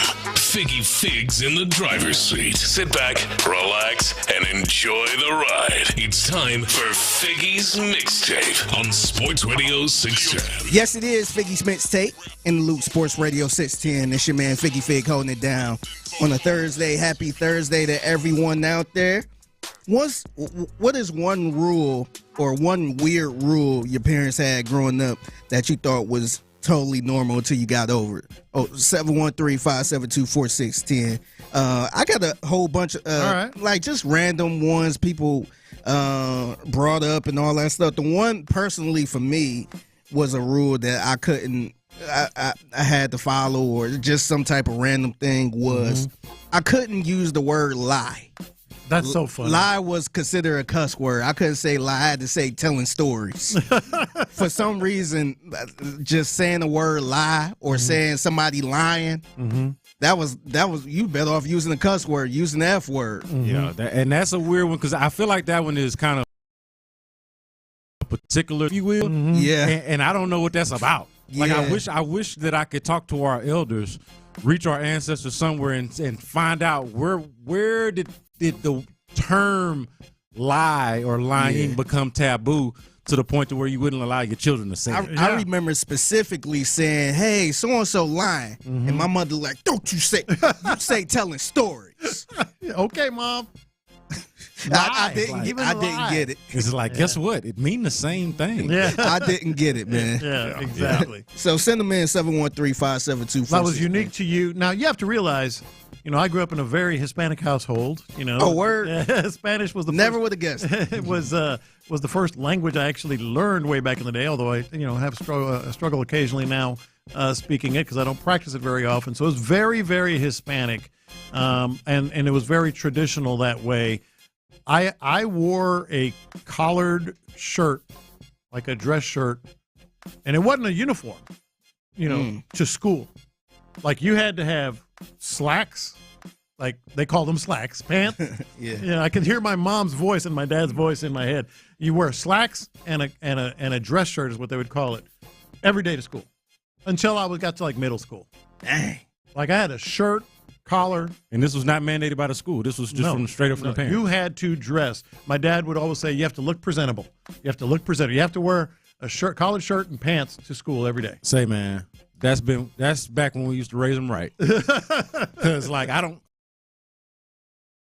obviously don't, but I agree with it. Yeah. I agree with it. Like, and not maybe to the extreme, but the older I got, and I got to this point maybe even before I had kids, but definitely by the time I was an adult, I was pro-uniform. No, this was not uniform, but I get it. But it's kind of the same concept, like looking presentable. I think uniform also has a lot to do with being able to identify the students, like who's supposed to be here and who's not. But also, I think they were adamant. There's a decorum thing about it. Yeah. Like, I've gone on this tangent before about how at the school, pajama day, baby. The kids, well, here's what I learned. It don't even be pajama day, apparently. They just be wearing the pajamas. Or pants. Pajama pants. Oh, man. Yeah. Like, you just look up. They do it by choice? Yeah, you just look up, and it's almost like unofficial, but like on Fridays, but honestly, any day, they'll show up in pajamas. Yeah. I'm like, they have no chance in life they're going to fail. My child included. I'm going to have to take care of this child until the day that I die. Because she's silly enough to think that it's okay to wear pajama pants out in public. What about your house? Oh, the one you said earlier was a rule in my house too, but go ahead. Yeah, so I can count on probably one hand the amount of times I did sleepovers as a kid. Just could not do them. I remember in 6th grade there was one of my best friends had a sleepover at a hotel. My mom knew the mom. And it felt like maybe the first sleepover I could remember, and maybe the only one I can really remember as a child that didn't include, let's say, somebody we were closely related to. Yeah. Right? Like outside of that, like I could spend the night at family's house. But if we wasn't related that big to know your mama, and maybe I could go to your house. Maybe we could meet up. But I wasn't spending the night at your house, and you damn sure wasn't spending the night at mine. No, that just was not a thing we did. I don't remember, at least until like high school or something. I don't remember spending the night at anybody's. I don't think it happened. Yeah. The 2A1 said where is it at? Oh, couldn't use my parents' real name. That was one too. I couldn't call my mom, hey Pat, or for sure. Oh yeah, there's no way I can. I wouldn't have dreamed of that. Yeah, nah, I can't do that. Another one that I couldn't do in my house, no toy guns. Like my mom did not play. I had all kinds of because guns. we used to, kids used to have the little cap guns that you could get from the dollar store, and you hit it just pop, pop. But it was clearly like a gun because they used to have it bright as hell, like purple and orange, so you can know it's not real. Yeah. But my parents was like, nope, none of that. No water guns. I couldn't really have water guns. It was. How about this one? I kind of get that. How about this one from the 346? Our mom made us wash our feet before going to bed. Like Jesus? I guess so your feet, because maybe they're running around barefoot or whatever, get dirty in the bed. Nah, I mean I'm good with it. Yeah, but I mean, like I just would figure that happens in the bath. You know, like Jesus, take a bath. Like for example, my mom used to make sure, and I still have to do this. You reach a certain age, or like when you have kids, this has been my experience. Yeah. You still got to make them bathe. Like if you just don't tell them to, they might go a few days. Yeah. Like my youngest kids are 10 and 8. Yeah. Well, they got to be made to bathe. Like if I don't tell them to bathe, they'll just stink all the time. Yeah, wants to leave it to beaver type stuff. I figure though, at that point when you get in there, it is encouraged to go ahead and wash them feet. If you're gonna wash everything else, go ahead and wash them feet too. Yeah. A couple more from this list I got. Somebody said our kitchen used to close at 9 p.m. Oh, that's a rule now. Yeah. At 9 o'clock, don't go in that kitchen. Yep. We used to. No juice, no water. Nope. We used to only be able to get one snack. I'm sure some of that was financial. Yeah. Like you have dinner. We had dinner early. Always have. And then like about 7 o'clock, 8 o'clock, we could go get one snack. That's it. Don't be raiding that refrigerator. So in my house, the rule is less about the food and more about the adults not wanting to do extra cleaning behind the kids. Well, that's part of it, yeah. So ours is 10 o'clock, right? So it's a little bit later. But don't go out there because, 10 o'clock, we're going to start kind of shutting it down. Yeah. And we don't want to be monitoring, if you look kind of in my house, the stairs go right by the master bedroom. So anybody comes downstairs, I can see them. Yeah. Right, if I got the door open. I done already cleaned up after you. After 10 o'clock, don't come down. I don't really care about you eating, but don't come down here making no mess that I got to clean up again, or waking up to a mess thinking that I've already cleaned the kitchen. But you're doing it right.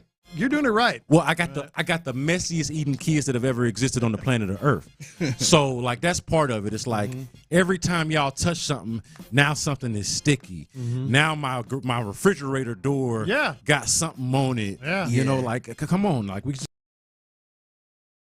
I just hear you got a cup and a bowl in here now. A texter also said one that was a rule in my house, and I think it's a rule in a lot of houses. No elbows on the table. Keep your elbows off the table. That's an etiquette thing. That was my grandmother. Yeah. My grandmother used to be, get them elbows off the table. Yeah. I feel like that's a lost recipe, that though. one, though. Well, it is a. Sometimes I'll be looking around whenever I go to a restaurant, And especially still, a nice one. right? You still. I'll be looking around and see everybody else's elbows. I'm like, all right, it ain't that. No, I that still deep. catch myself. I've never heard it actually explained, but it is a universal etiquette thing, which again I think is a lost recipe because I don't know how much we still teach etiquette. Like I went to in 6th grade, I went to an etiquette class. They taught you how the proper way to everything to dress. The elbows on the table thing.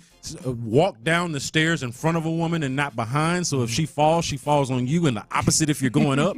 That type of stuff. I don't remember that one. I've heard that one. Yeah. No, like if you're. I know the woman you can't walk. If you walking down the street, you got to be on the where the street. It's a similar vein. Yeah, it's the same. I do remember that one. It's the same sort of thought though. Yeah. And when you think about it, it makes sense. Yeah. And you do that, probably extend that courtesy to even an elder or a child. Yeah. Anybody that, if they fall, it's worse than if I fall. Yeah. So I need to be in front or in the back if we're going up. I'm curious to know what B. Scott feel about this because you got the kids and all that stuff. How you feel about the closed doors in the house? I don't like it. But my son plays, Fortnite and all of them video games and stuff. And they be, I go up there, close that door, and close his door myself. Yeah. Now my oldest one, that one's a little tricky because she's a teenager. I guess wants privacy, but I want that door open. Right. So that is an actual. No, I get tug and pull kind of situation there for sure. Yeah. One of mine was also no sweets in the house. Like it wasn't a hard and fast rule, but my parents just didn't really eat sweets and didn't see much use for it, and they weren't gonna just hurt. And they weren't gonna just buy it because they had a kid. Yeah. Like if one of them had a sweet tooth, then maybe we get it. But it's not. Oh, we got a child in here, so we're gonna buy sweets. Yeah. You're a child. We not listening to you. Best I could do was cereal and Kool-Aid. We had that'll that, work. but we didn't have like honey buns and stuff like that.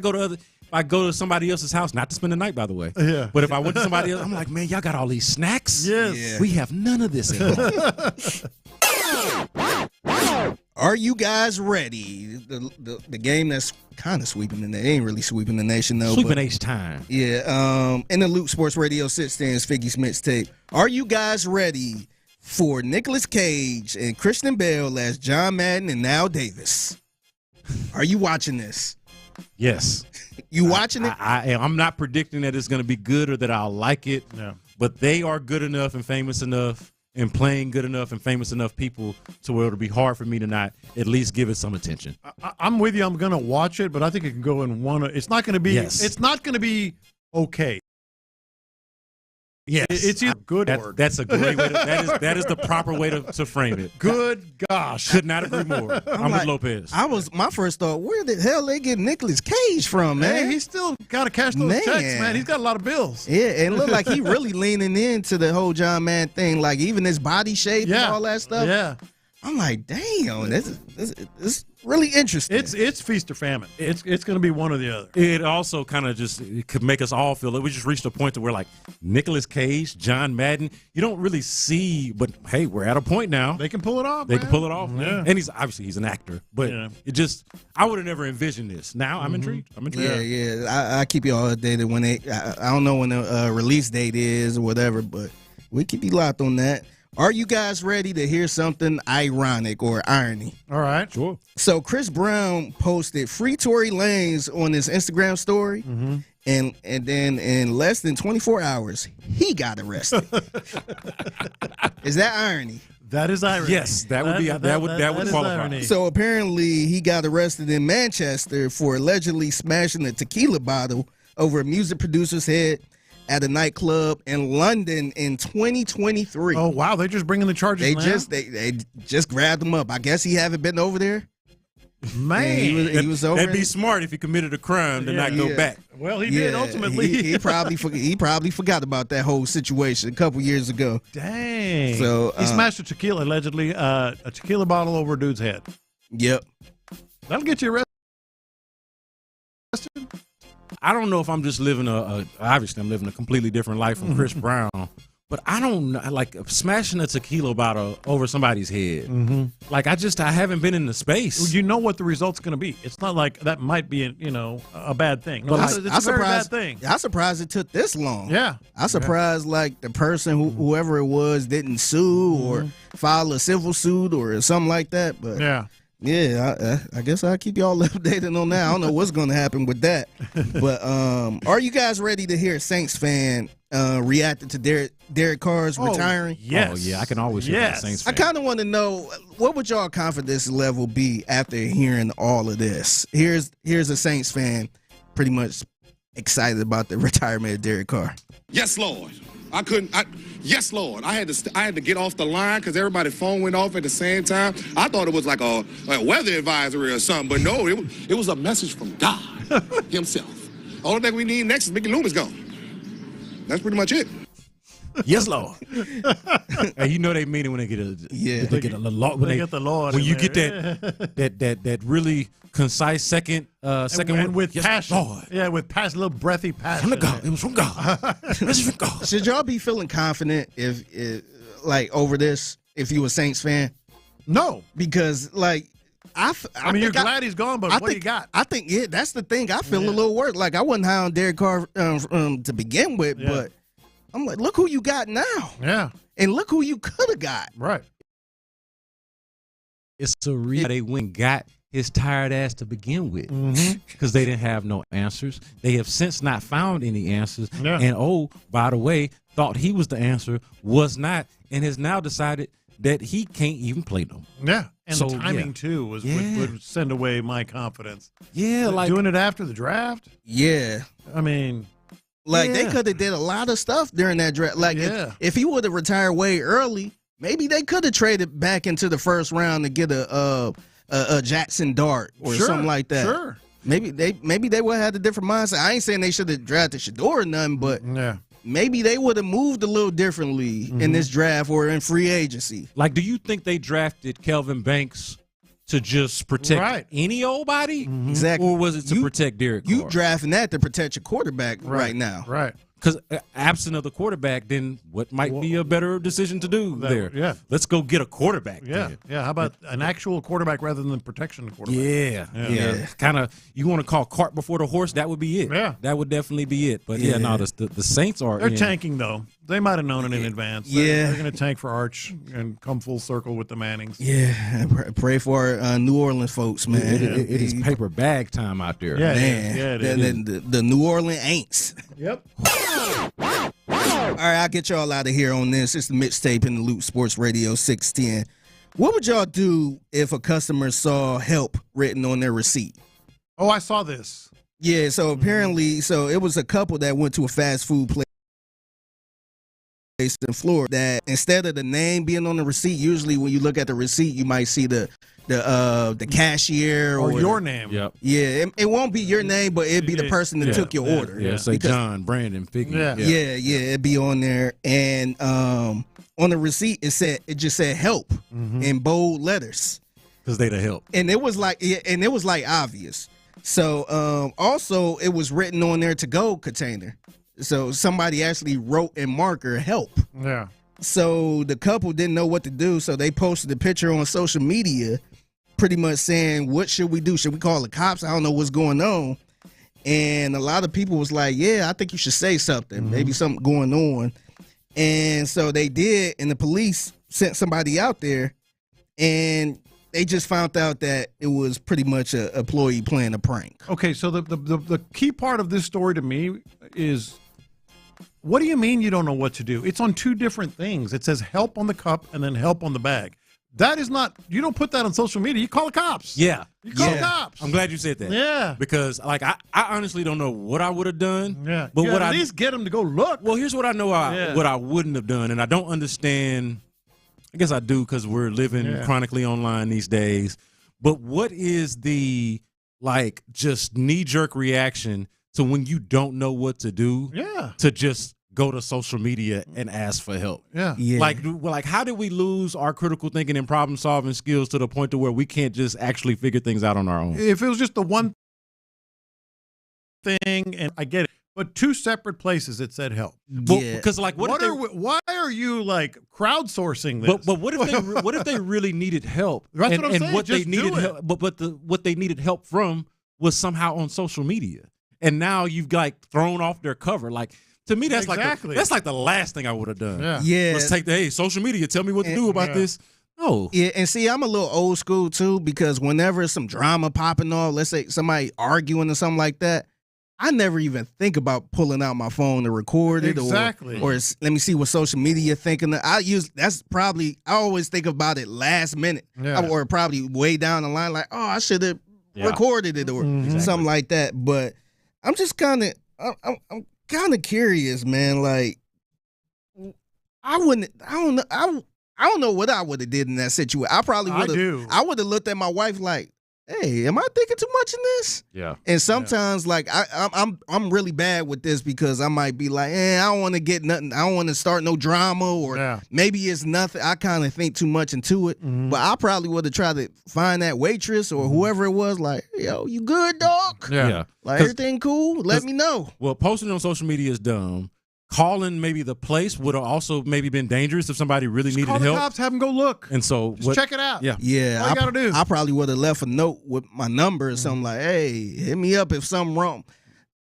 That's it. And outside of that, I think y'all ain't bring it up, but what kind of jokes is you doing, man? The why are pranks you doing that? I don't get the punchline. What's the high in this? Yeah.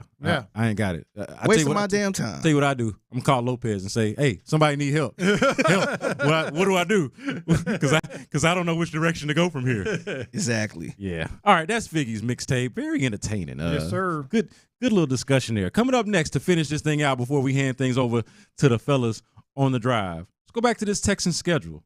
What stands out most to you? Is there a date that you got circled on the schedule? We'll do that next one in the loop. In the loop. If you really think about the Texans right now at the tight end position, they have none of what you can say about the offensive line. Proven, done it, they can block.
Thank you, Figgy. Live from the Mokaram Injury Lawyers Studios, Sports Radio 610 presents In the Loop with John Lopez and Reggie Atatula. So we've talked about this Texans schedule every which way that you could possibly talk about it. I want to know, though, what stands out to you most about the schedule? Like, if you got one big, large takeaway, I want to hear it. 713-572-4610. Of course, is the text line. You can also catch us on YouTube and Twitch. Sports Radio 610 on YouTube, 610 Houston on Twitch. And, of course, shout out to the Mokaram Law Firm for bringing you that live stream. But for me, Lopez, I'm a point. This is kind of two-pronged, but I'm going to go ahead and give it to you anyway. One thing.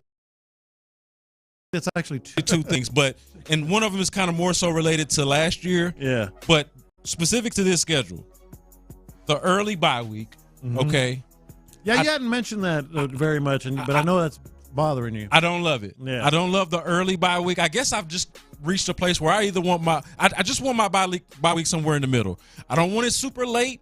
I don't want it super early. Yeah. But anywhere from the 7 to 9 week range. Well, yesterday I said I wanted it 8 or 9. Yeah, which is the obvious number because that's the midpoint. Yeah. The fact that it's this early, I don't love that. But I will say, like on the other side of that, last year my big thing, and nobody was talking about this, I felt like with any kind of fervor until it actually rolled up on us during the season, the 3 games in 11 days that they had. Yeah. Like a lot of the pushback you saw this, leading up into this schedule was, hey, I don't want a holiday game. I don't want a Thanksgiving game. I don't want a Christmas Day game. Yeah. Which I understand. But what that also meant was all of these games jumbled up together. Right. And I did not want to see the Texans playing 3 games in 11 days like they did last year. Glad to see that they won't do that. But I don't love this early bye week. Yeah, I get that. I think that's a good one. What stands out to me is in the meat of the schedule, like right in smack in the middle of it. There's a midseason homestand. We have 3 home games in a row, and you only have, I say only because there's 9 road games, but you have 8 home games. So of the 8 home games, you have 3 in a row, and if everything goes according to what we figure to be home and road, I've seen opening week lines, but nobody's going to. Yet anyway, going to give you the point spreads predictions for the entire 17 games. Yeah. But eyeballing it, you kind of figure, Rams probably going to be favored week 1, so-and-so week 2, et cetera. If everything goes according to, how it should go or what we think it will do, those 3 home games in the middle of the season, Niners, Broncos, and Jags, I feel like you're going to have to win all 3 to really make a move, because at the beginning of the year, you only have 2 games in 7 weeks, 2 home games in 7 weeks. That's tough. And you got some good defenses you're facing, starting with the Rams at L.A. And then you have, some other, tough teams in there. So if it goes according to Hoyle there, you're going to have a tough stretch to start the season with only 2 home games. At the end of the year, you got Kansas City in December. You've got some tough things at the end. I think the middle of the season, it's not real sexy. It's Niners. It's Broncos. It's Broncos, and it's the Jags. But I feel like you're going to have to win all 3 of those to really make some hay. Don't undersell it, because it actually leads me into the game that I have circled on the schedule, that I've decided to circle on the schedule. It is in that stretch that you're talking about. It is actually smack dab in the middle of that stretch that you're talking about. I'm circling the Broncos game. And let me tell you why. To me, the Broncos are the most similarly situated team on this schedule to the Texans. The team that's not quite up there with the Chiefs and the Ravens and the Bills of the world. Mixed and pretty good, and I think ascending in a way that we were talking about the Texans a year ago, and maybe not still talking about them in the same way, but I feel like the Broncos are right there. To me, that is a clash of ascending AFC teams with young quarterbacks and coaches who are not so new to their environments now. Like both of those coaches now in year 3 with those teams have established, culture and identity within those teams, got the young quarterbacks. That is a matchup that I'm circling smack dab in the middle of the Texans schedule at home against the Broncos in a stretch that you mentioned is critical for the team. Yeah, no, I feel like, and maybe I'm just playing straw man here, But I feel a lot of people don't really appreciate how tough the first 7 weeks of the season is going to be for the Texans. And maybe, again, most people do. But the first 6 weeks, you got 2 home games, and you got your Tampa, Monday night, good squad, playoff team. At the Rams, we saw them in the playoffs make some noise, almost derail the Eagles, who ended up winning the Super Bowl. You got at Jacksonville, which I feel is going to be a W, but still, new coach, new GM. Titans at home. You lost to them last year at home. They've got a good defensive front. And then at Ravens. I feel it's really being undersold how tough the start of the year is. As we bring in the fellas from the drive, run the show, Hughley, Clint Stoerner in the building. I think that part of this schedule that's easy to overlook, or why it's maybe so NFC heavy in the beginning, and I feel like we've maybe not necessarily done as much digging on the NFC teams on how good some of these guys Clint, are. You were not the Rams in your head. specific. You were not in your head. I think it's very undersold, or at least from what I've seen on social media. It's going to be tough. How tough that is. I got it on my response. Three of the first 5 games, the bye week, before leading to the bye week, are tough football games. Yeah. You come out of that, those 3 ball games, you come out of that, winning 2 of them, you got to be taken serious. Yeah. And to be clear, you're talking Rams, Bucks, and then obviously Baltimore, right? Yeah. Those are the 3. Yep, those division opponents, but those 3. And like I said, you go to Jacksonville, you don't know a lot about them yet. Yeah. And then Tennessee at home, who you lost to at home. The other ones you can't turn your nose up at, but they're teams that you're going to be viewed as being better. You're going to be the favorite in those games. Yeah, I know. I think that's a key point. Like, you got these 3 games that Clint's talking about, and then sandwiched in between there is the wild card of going against 2 division opponents. And I love it just because now that we've moved on to this, the Texans are a team that this year should arrive as a legit contender. Yeah. I mean, that's kind of the bar that I'm looking at. You got those 3 teams right there, all 3 playoff teams from last year, and you got them through the first 5 weeks. By the bye week, we're going to know a whole lot about these Houston Texans, man. Yeah. I mean, we could be looking at them going, they kept it close. Well, they played good defense. Well, it was a 1-score game, or you could be looking up going, hey, man. I mean, they just beat 3. They could be sitting 4-1 or 5-0 at that point in time and be seriously viewed as a season. That's a long shot. We'll see what happens, but those 3 games are absolutely huge. Yes, sir. Yeah. Should mention, by the way, the Crosstalk is brought to you by D&M Leasing. Run the show. Hey, man, you going to sit out there in the cold for that Sunday night game? Texans, Kansas City Chiefs, baby? We going to put our ponchos on and get out there or what? Yeah, I don't know. Need more than a poncho, cuz. I don't know. That's Kansas City cold. Yeah, no, I'm kidding. I will not be there. That's December 7th. Yeah, I know you. I was not built for it. Yeah, the six in front of it is cold for you. Correct. Yeah, I know. I don't know. We'll see what it is, man. That's a holiday period, man. There's a lot going on in and out. Yeah. We'll have just been there for Thanksgiving, so I don't know. We'll see. I want to see where Tyler's, who's not here with us today. Damn it! How'd that happen? I saw him last night at the Astros game. So did I. It's weird. Hey, he was there. He didn't go straight home either. T-Mill like straight home. I heard he just had a couple drinks. These things might be related. Yeah. I'll assume that he did go straight home. He wasn't feeling well, and he's not with us today. He got that old Heights bug. Yeah. That old Heights virus. Not feeling good. So I'm assuming he took it right on home. Yeah.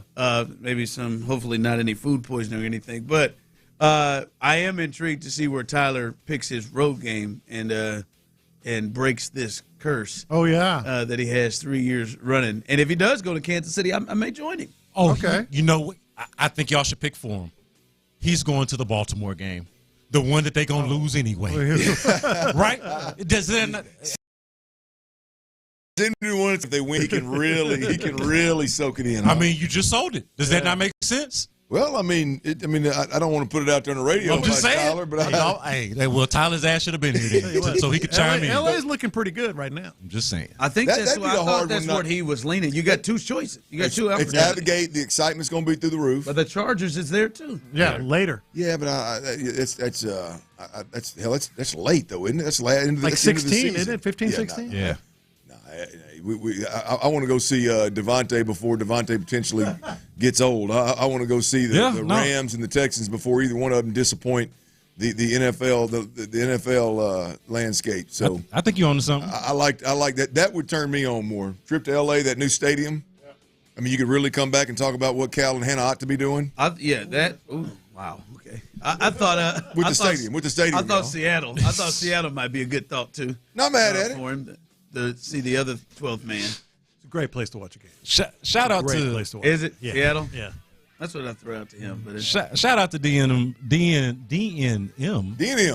boys over there. DNM Lisa. Boys over there. I'm talking about y'all. Yes, indeed. For sponsoring Crosstalk. Let's see if I can get through the rest of this because you're listening to KILT-AM, KILT-FM, HD2, Houston, and Odyssey Sports Station. And right now, The Drive is indeed live. That's right. The Drive is live. That's right. The Drive is live. That is the only time you were here.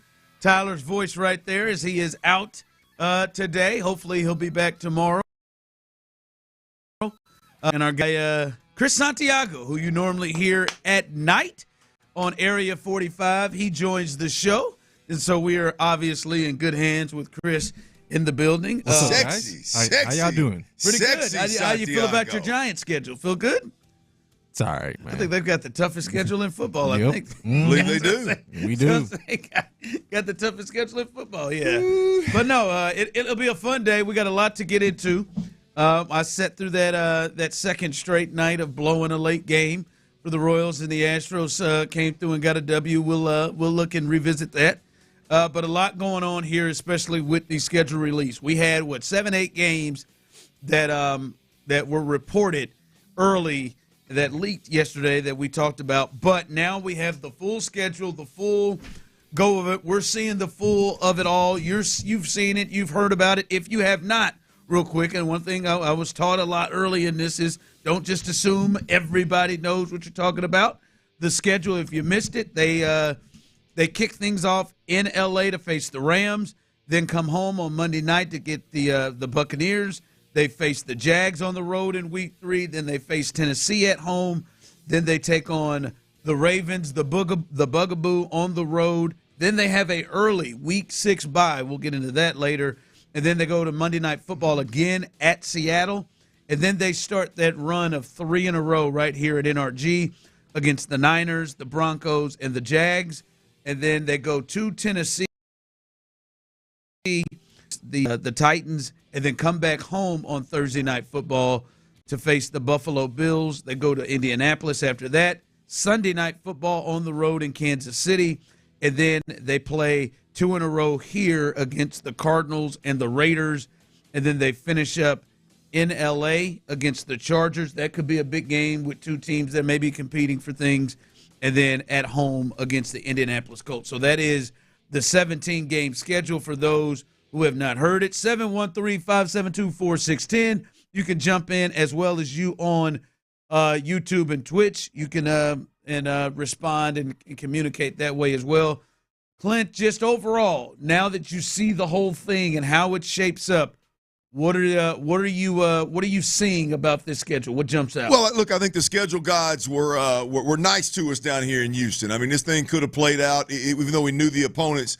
It could have played out in a way where you have Murderers Row. We did not get that. It could have played out in a way where we didn't get any primetime games. We got 4. It could have played out to where the bye week was, late season. So you got this long season with training camp at the beginning, and it seems like forever before you get to the bye week. And look, it could have been much more difficult the way it laid out, man. And so I think overall, from a 30,000-foot view, just to kick this thing off, I thought the Texans, I thought they landed in a really nice place with their schedule. I thought they landed in a really nice place several different times. It's 3 games in 10 days. No. There's no stretch of 3 opponents where you're playing 3 of the best quarterbacks in the game. There's no stretch where in 7 of 8 weeks you're playing 7 of the best quarterbacks in the game and 4 Hall of Famers. And so, I mean, yeah, I think overall, man, the schedule gods were friendly to the Houston Texans. Now, we obviously got to break this thing down, a little bit more extensively. But I think overall, if we're just given a 1-minute soundbite, man, the schedule gods were friendly, and the Texans didn't run into any buzzsaws here schedule-wise. Yeah, I think with the exception of a couple of things, I think it did. I think it worked out great. You got one cold game, and that's in Kansas City. The rest of them, Clint, late, you are either here in the Dome at NRG, or you're in L.A., or, you're in a Dome in Indy. There is, like, you are in outside of November 16th in Nashville, which, I would assume ain't going to be like 10 degrees or something. You are, you're a pretty good spot, good shape in terms of weather and everything. So that works out for you. And I think the point you mentioned, all of their tough games, if you look in there and you say, all right, we knew on the schedule they play Kansas City, they play Baltimore, they play Buffalo, right? Like those are the three that really jump out when you saw what the schedule was. And to the point you're making, Clint, all of those games are surrounding before or after that you feel like you should probably either be favored or very winnable games. Like when the first one, you play Baltimore, the week before you play Tennessee at home, and then the week after is a bye. Like there's no, as you said, murderer's row. You play Buffalo the week before that, it's Tennessee. The week after that is Indy. You play the Chiefs the week before it is the Colts. The week after it is the Cardinals at home. So like none of it stacks. What did you say? The toughest stretch may be what? Buffalo, at Indy, at Kansas City, in Arizona. If you like that may be the toughest stretch. I saw Dallas, Clint, in the second half of the season. They have a stretch where they go to Philly, host Kansas City, go to Detroit, host Minnesota, and then play the Chargers and then the Commanders. Like that. The Texans don't have any of that on their schedule. So I think overall, outside, to me, the only thing that I don't love is the bye week. But outside of that, Clint, I mean, it's a pretty workable schedule for this team that's playing a first-place schedule. Yeah, the Texans are going to benefit from playing in a crappy division, no doubt about that, where the Cowboys and the Eagles and Baltimore and Kansas City, they're not going to benefit from that. The Texans have that luxury. I think when you talk about tough stretches on this schedule, I think there's two of them. I do think out of the gate, the first 5 games, you've got the Rams, the Bucks, and the Ravens in 3 of your first, obviously very important because they're division games. So that 5-game stretch right there leading into the bye week, I think it's going to be a tough stretch. And I think we know a lot about our Houston Texans when that bye week hits, right? You're going to have faced Baltimore, who you know that is Derrick Henry, Lamar Jackson, as physical an offense as you're going to find, and a really, really solid to great defense, depending on what they look like in 2025. You look at the Tampa Bay Buccaneers. We talked about it yesterday.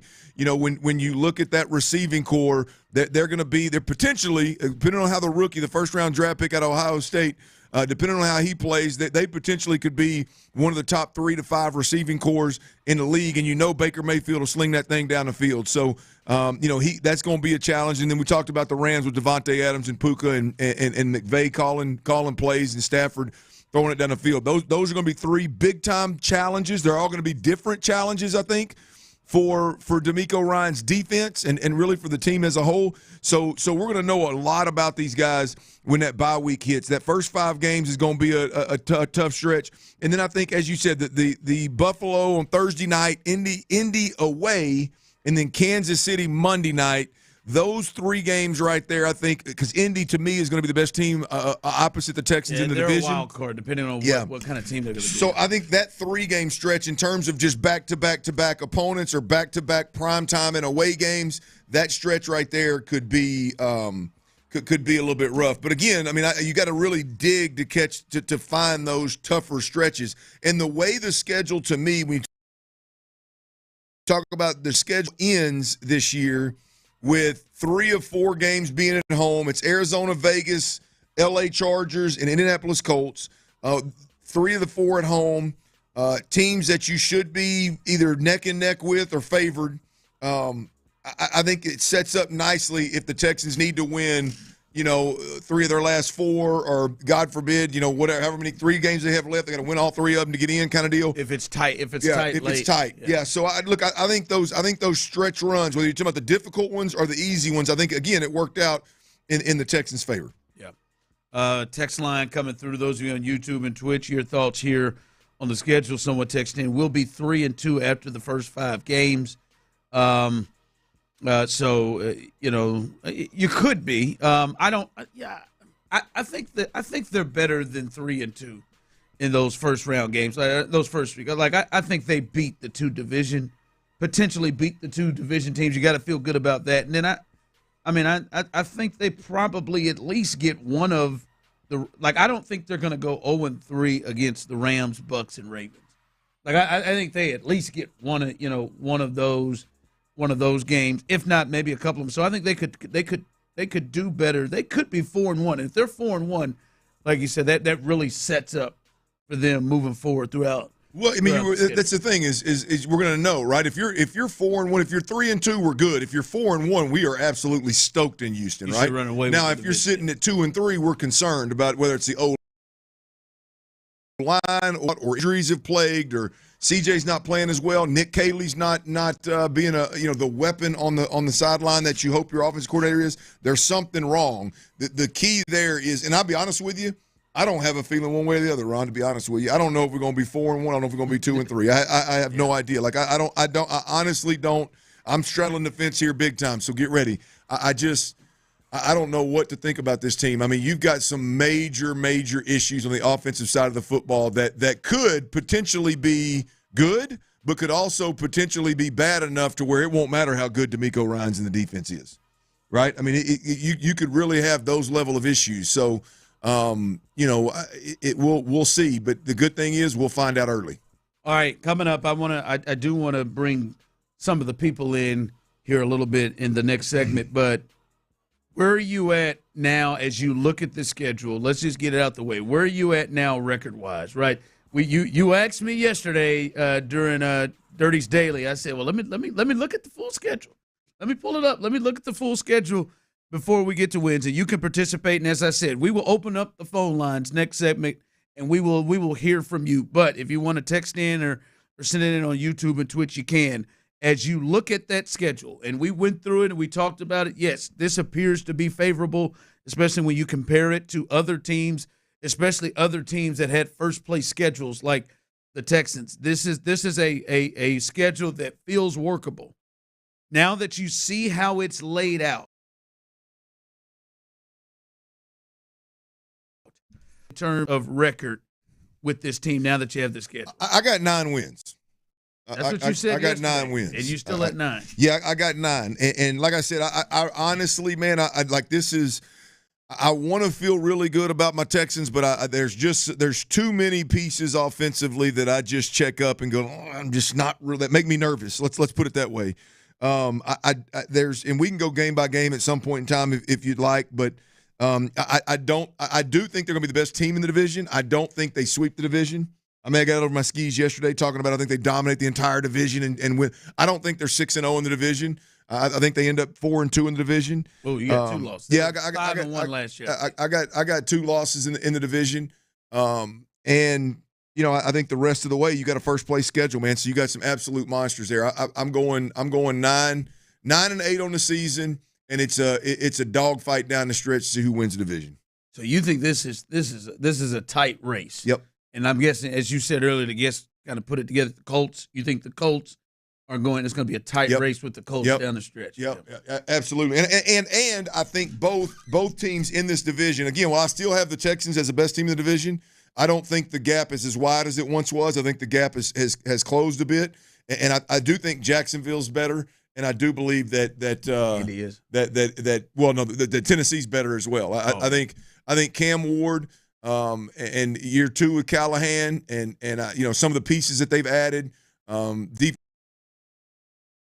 defensively. I think they don't have Will Levis. I don't think they're going to have Will Levis back there. It's going to give games away throughout the season.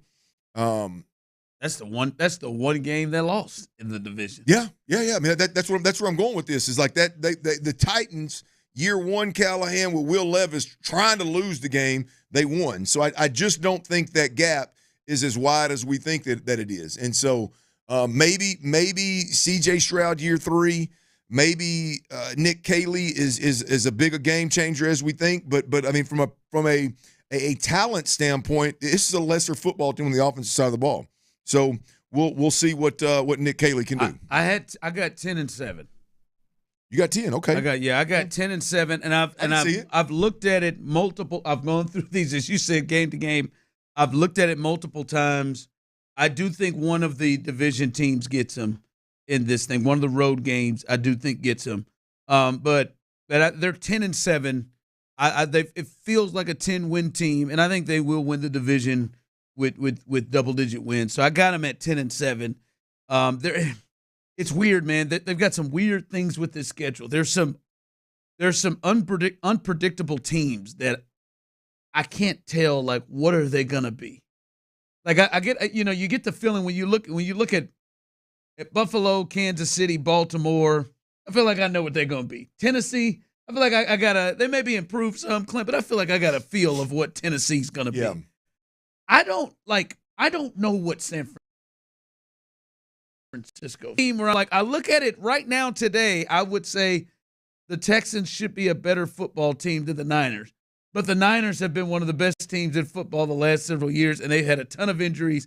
Like, what is Kyle Shanahan and them? Like, what are they going to be? Like the Chargers. Like, what are they going to be? What does Pete Carroll and Geno Smith make for the Raiders? Right? Like, the Cardinals. The Cardinals kind of surprised a little bit last year. They just got some teams on this schedule where it's like, I can't quite like Seattle. What's Seattle now with Sam Darnold? Like, I can't quite pinpoint how good those teams are. So they got a weird grouping of teams that you don't really have a clear view of what they're going to be. So it's an interesting schedule. But I think a bunch of those are going to be absolute dogfights, Ron. When you look down at San Francisco, Denver, Arizona, Vegas, L.A. Chargers, like I think that is where the Texans lie right now. Can they separate themselves? Yeah. Can they win more of those than they lose? Because there's some teams that are coming, man. I mean, Denver's got a chance to be a problem. That defense is nasty. No, it is. Yeah, Denver's another one. Like, how much are they ascending? Yep. You know what I mean? And who's ascending faster, right? Yes. You got a bunch of those. All right, coming up, I want to hear from you. What do you see in this schedule? How many wins do you see for the Texans coming up this year? Clint's got them at 9. I got them at 10. Chris has them at 15. How many? No, you got them at 10, Chris? 10. Tyler's got them at 15. I'll go out on the limb. Tyler's got them at 15 wins. How many wins do you see for the Texans? We'll hear from you coming up next right there. Fellas out there.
The Texans play here. Live from the Mokaram Injury Lawyers Studios, Sports Radio 610 presents The Drive with Stoerner and Hughley.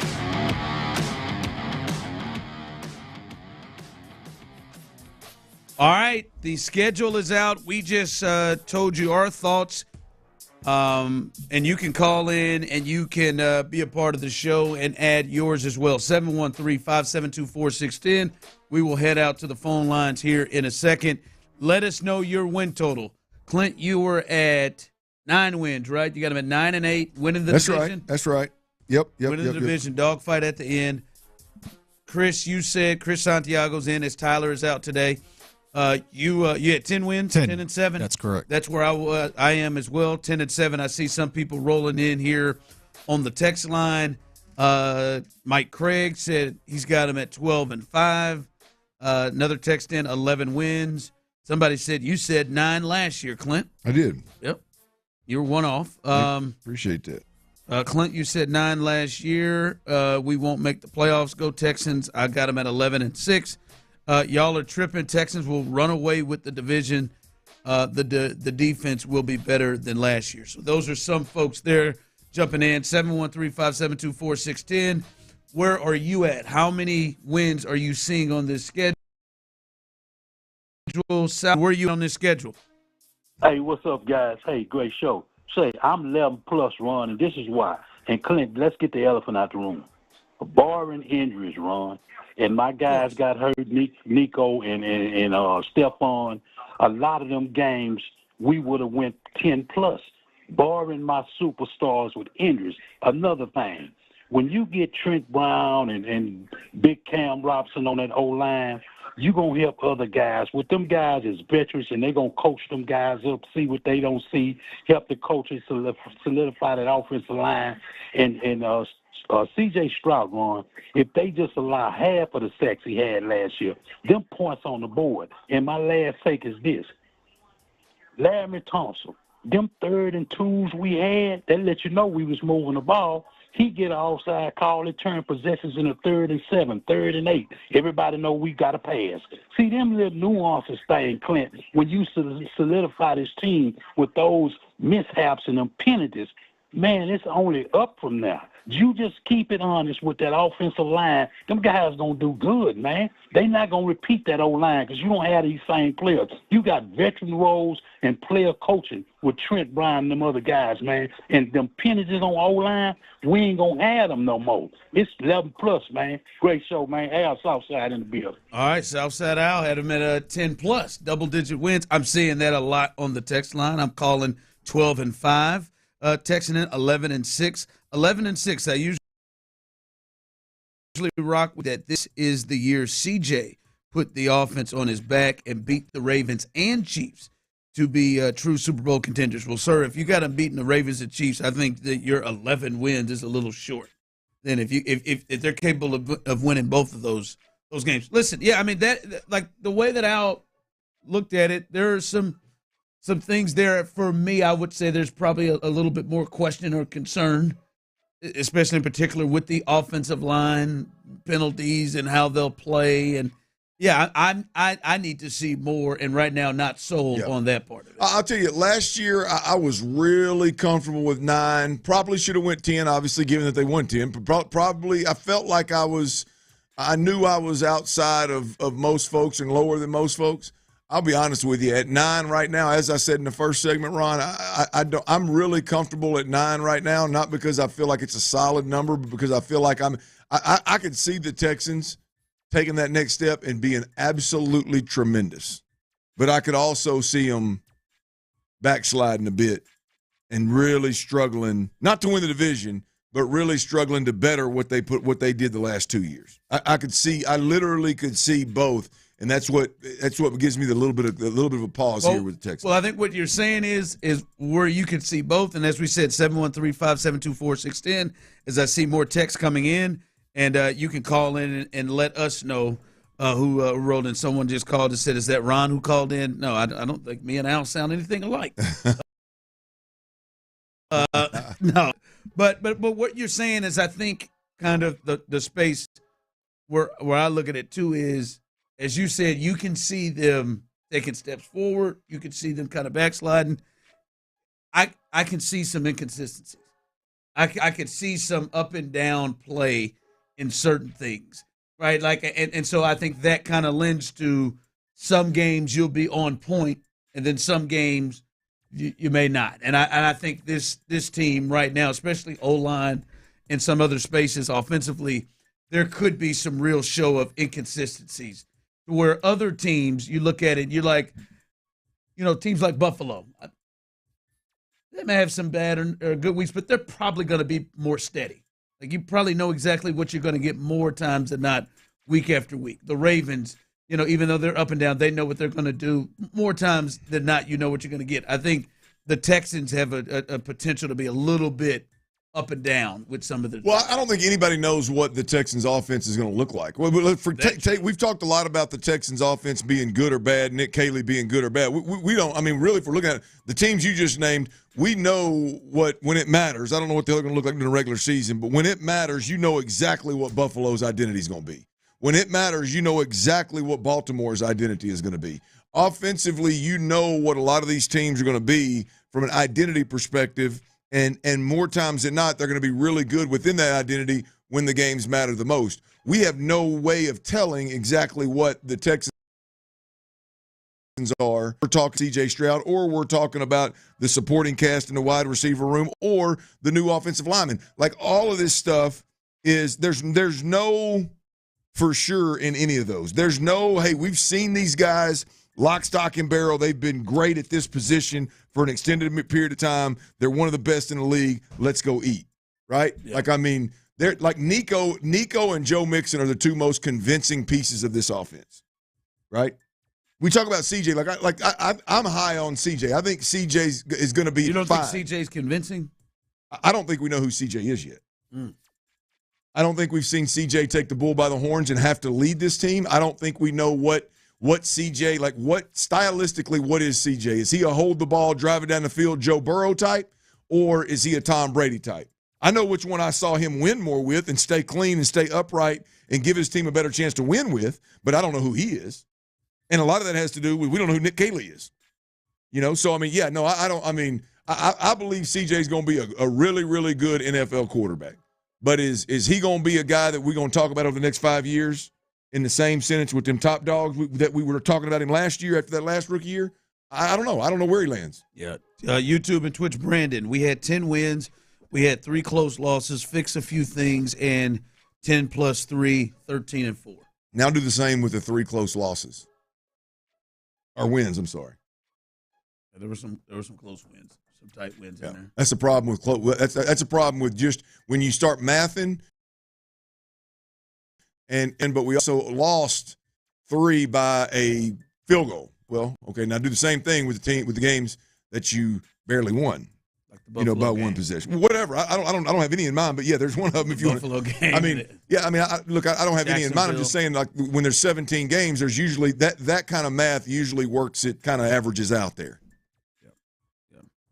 Yep. Someone else texted in. I don't understand this. Not knowing the identity isn't always a bad thing, Clint. Exclamation point. Yeah, for the opponent, you're right. Assuming you have one, I'm not talking about assuming they know what their identity is. Assuming they not only know what their identity is, but they can execute it and establish it, then, yeah, it'll be an advantage that the opponents don't know, at least for the first month of the season. Yeah, first one, 8 wins. First one under 10, I think I've seen on the text line come through. And I'm at 8-9. Okay. All right, coming up, we got to discuss this dude of all Houston athletes right now.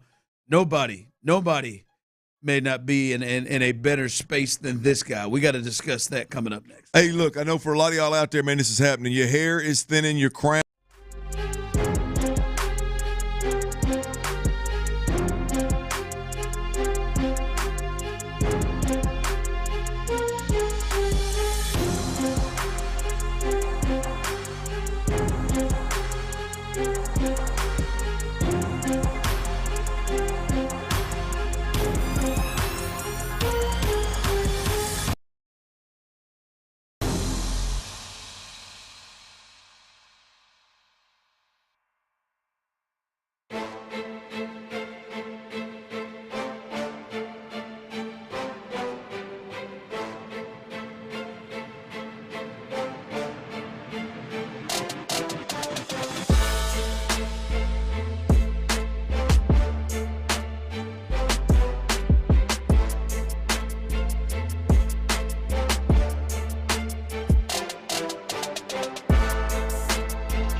It's Ability Trees. Ability Trees, Houston's, say it, leading tree care professional. Live from the Mokaram Injury Lawyers Studios, Sports Radio 610 presents The Drive with Stoerner and Hughley. But I don't think that gets caught at Kauffman Stadium. That ball's going to be a base hit. Dubon's going to score the go-ahead run. Jeremy Pena makes it 4-3. Astros in the eighth.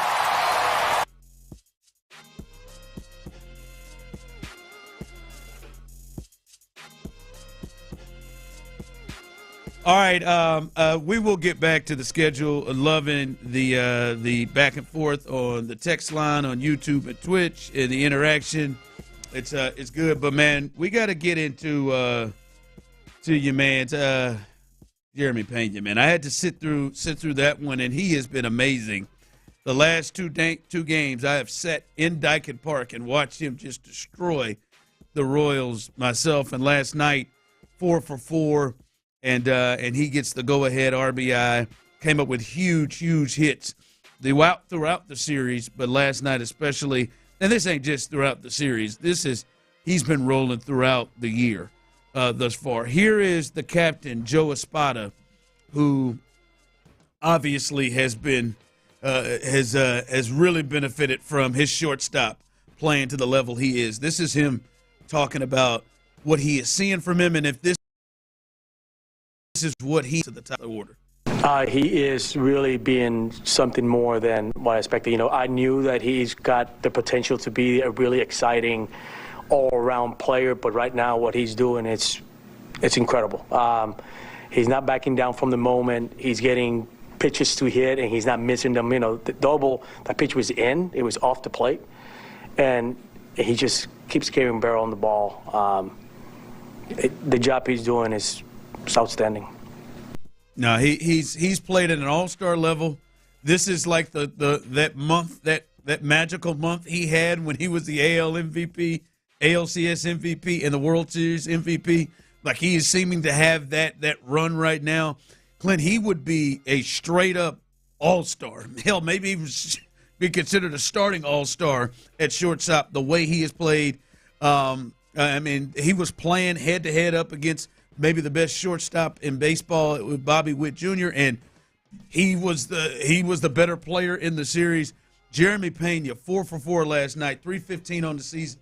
He has been everything to this team. Yeah, Ron, you mentioned those numbers. 4 for 4 last night, 315 on the season, 405 in the leadoff spot over the last 16 games. So it's not a small sample size. I mean, it is relative to a career, but I think it's a large enough sample size for us to believe exactly what Joe Espada just said, man. It seems like he's unbelievably comfortable. There appears to be a clutch gene in there. And, Ron, I'm going to tell you, I don't know that we've ever seen regular season Jeremy Pena swinging a bat this well. Sure. I mean, Chris, you may be able to tell me if you've seen Jeremy Pena hitting 315, right, climbing the damn lineup and getting into the leadoff spot and continuing to shine in the big moments of this early in the season. I know we've seen big moments when it mattered the most, which is obviously more important. But if Jeremy Pena turns into a player where all throughout the regular season he consistently, now he doesn't have to hit 315, be nice, but if he's swinging the bat really well, if he's not just having to get the perfect pitch in order to swing, if he's not chasing the off-speed, low and outside stuff, if he's hitting with power, if as Espada said, if he's getting his barrel on some bad pitches, that's usually reserved for the Yordan Alvarez in this lineup. If Jeremy's able to do those things, and then you start looking at the speed. By the way, Jose Altuve hung his ass out to dry last night, or he'd be 7 for 7, and so I guess he'd still be 6 for 6 because Jose would have made contact. But Jose hit and run, just completely misjudging an off-speed pitch and a hit and run, and he gets struck out, and Jeremy Pena gets thrown out at second, which it looked like maybe let's just call it a conservative. It looked like it was man, it's 3-2. He's going to walk or make contact. I don't want to get picked off, so he kind of got a late jump. That's the only time he's been thrown out, y'all. He was 6 for 6 before that in stolen bases. So. Again, we talk about him swinging the bat. You talk about his speed. You talk about the clutch gene that he appears to have. Boy, if he can do this for a year and not just spotty, when it matters the most, look out now. I wanted to be mad at Estevez, the closer. Yep. man. He threw a 97-mile-an-hour fastball up and in on his hands off the plate, and he turned it. Yep. Turned it and pulled it, and somehow got his hands in to get the barrel on the bat to turn it. Like, dude he is smoking. Like that. I mean, I was at a point sitting there. I'm not kidding. I was sitting there, and I think we should consider maybe putting him on. And I know who's hitting behind him, but I like the way they're swinging the bat right now, and that combination of him and Dubon. Somehow Dubon, I don't know if he could have thrown the ball to that spot 2 times in a row that he hit the line for doubles down that line. But that combination of those two in those 2 innings was special. Yeah, Jeremy Pena, like as Ocho texts in and says, I really hope Jeremy Pena has figured out something sustainable, and this just isn't a hot streak. Yeah, I mean, he's hot right now. Like I don't think he's gonna continue this, but this Jeremy Pena would go months and months where you'd be like, I mean, this isn't just like struggling. I mean, he is fighting it where you like he needs to sit down, or man, he's in 7th or 8th, and it's just about defense. Like this is a sport. I remember I said this at the game yesterday to Tyler and B. Scott and Reggie. I said, hell, man, they need him. And I think I said to you, they need him to hit about 3 different spots. Yeah. And they need him to hit leadoff. It could be big. It'd be big if he could hit 3rd, if he could hit 4th. Like, but this is the move. Not move fast. Like he's comfortable there. Clearly, Altuve, great idea. Thanks, assistant manager, for saying put him in the leadoff spot. But he should not move. He is very comfortable. Well, that's where I'm at with it. That's the question, right? Is if he does cool down, which at some point he will. I mean, he's blazing right now, 405 since being moved to the leadoff spot. I mean, it can't get much better. But if he does cool down a little bit, does Espada start juggling this lineup again and move Altuve back to the top? The Altuve part of this makes me believe that there's no way that happens. I mean, Altuve, I wouldn't think Altuve would say, hey, man, put Jeremy Pena as the leadoff and let him swing, and then the minute that he struggles, Altuve goes back to the manager and say, hey, all right, it's my turn. I want back in that leadoff spot. Yeah. I would think that Jeremy's there to stay. I love it. I've loved it from jump. I love the speed there. I love Altuve and his free swinging ass hitting a little bit lower in the lineup. But we got to talk about something, though, boys. Pena's got to work on his celebrations. I mean, you didn't like the fishing thing. That was fishing, right? Did he? But it was. That's what it looked like. It started off. It started off as Brandon Cooks pulling the arrow out of the back, and I thought he was fixing to shoot it. I rewound it and watched it again. It was real. He pulls it out of his back and then goes to reeling. Yeah, we got to work on these celebrations, man. The little heart thing he did last year, I know that was somebody in the stands, and that's cute and all, but or a kid somewhere, that's cute and all. We got to work on. That's a panty dropping son of a gun that's swinging the bat the way he's swinging. We've got to work on these celebrations. I can smell it and feel the text coming in. Who cares what his celebration is? Just keep hitting it away. No. To hell with them texts. I need a good celebration. I want a good one. I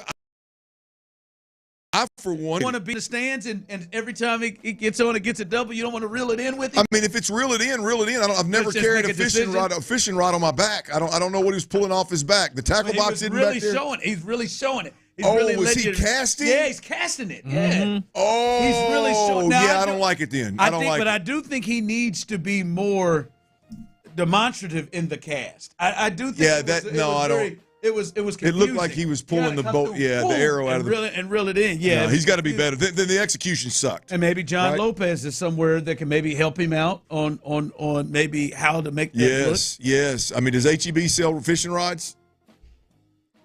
I bet you they got that one aisle where you can really find a lot of. I bet you J-Lo can hook him up with a sponsor deal. Yeah, he's got to do better.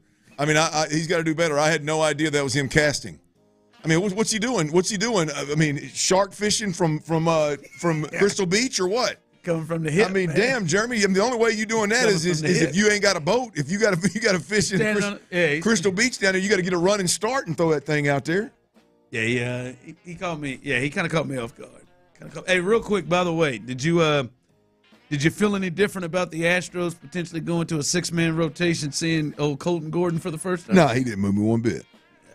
I'm happy for the guy that he didn't embarrass his parents. I think the Royals helped him. He sure as hell set himself up to try to get embarrassed. That triple, he got himself out of that thing around. That second inning is where it really could have blown up, where the bases are loaded and he gets out of that So there's some there. I'm looking up there, man. I saw some 91s. I saw Salvador Perez just let 91 get right down the pipes go. I don't know how much you can live on that. So I don't know. Yeah, I feel like they're going to run on it. But I will be very clear. It doesn't change my opinion. My opinion was the Astros have no business right now in a 6-man rotation. Like that's what I said yesterday. We'll see what Colton does. Does he show it? No, man. Well, that he could have gotten beaten up to end this, to make this game. Like that could have been a very gusto-like. Well, I need give him credit. He got out of it. He was able to find ways to get out of it. But I mean, credit to the pen. I mean, the bullpen has been absolutely nails, and they gave us a chance. And Pena went out there and did the deal, and Dubon did the deal. Paredes did the deal. But I mean, I need to know more about the 6-man rotation and sticking with it, Ron. That there's got to be more context that I'm just not aware of, and I need is this are you really saving tread on Fromber and Hunter and Ronel Blanco and company? Is that what we're doing now? Because that's the only way this thing makes sense is if there's some kind of health or load management reason behind it, given the current state of your starting rotation. Ocho says, yes, Clint, some HEBs do sell fishing rods, but only at a select few HEBs. Well, I bet you that whichever one it is, Jeremy can find, or they'll find Jeremy. Yeah, the fishing celebration is saying he is catching all the hoes is coming in from the text line. Ooh. I don't think I mean, there's.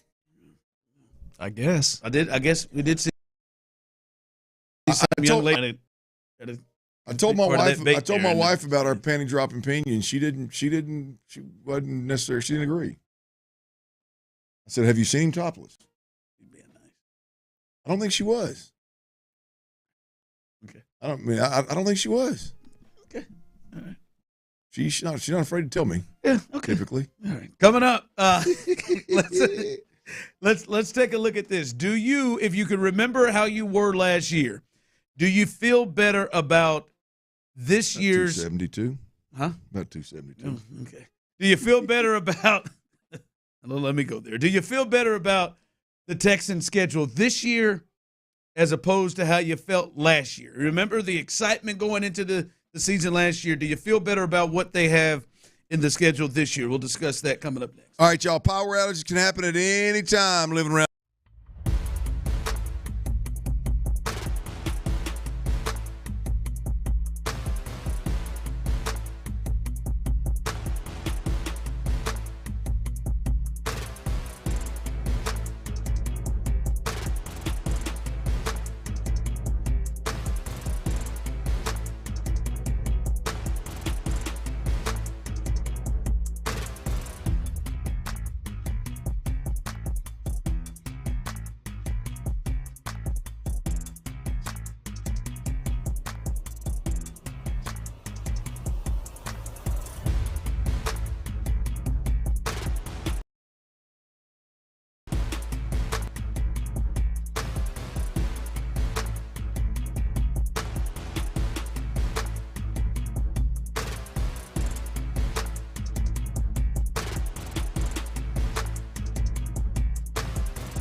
Odyssey FM HD2 Houston. Insider access, exclusive content. Sports Radio 610. The Texans play here. An Odyssey sports station. Sports Radio 610 presents The Drive with Stoerner and Hughley.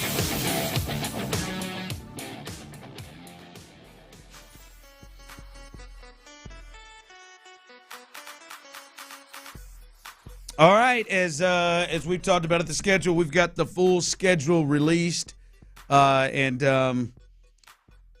now we kind of see how this thing plays out. Now, when you see how the schedule plays out, you see obviously where and when you're playing, where the bye week is, what row of teams you play, what tough stretches you have.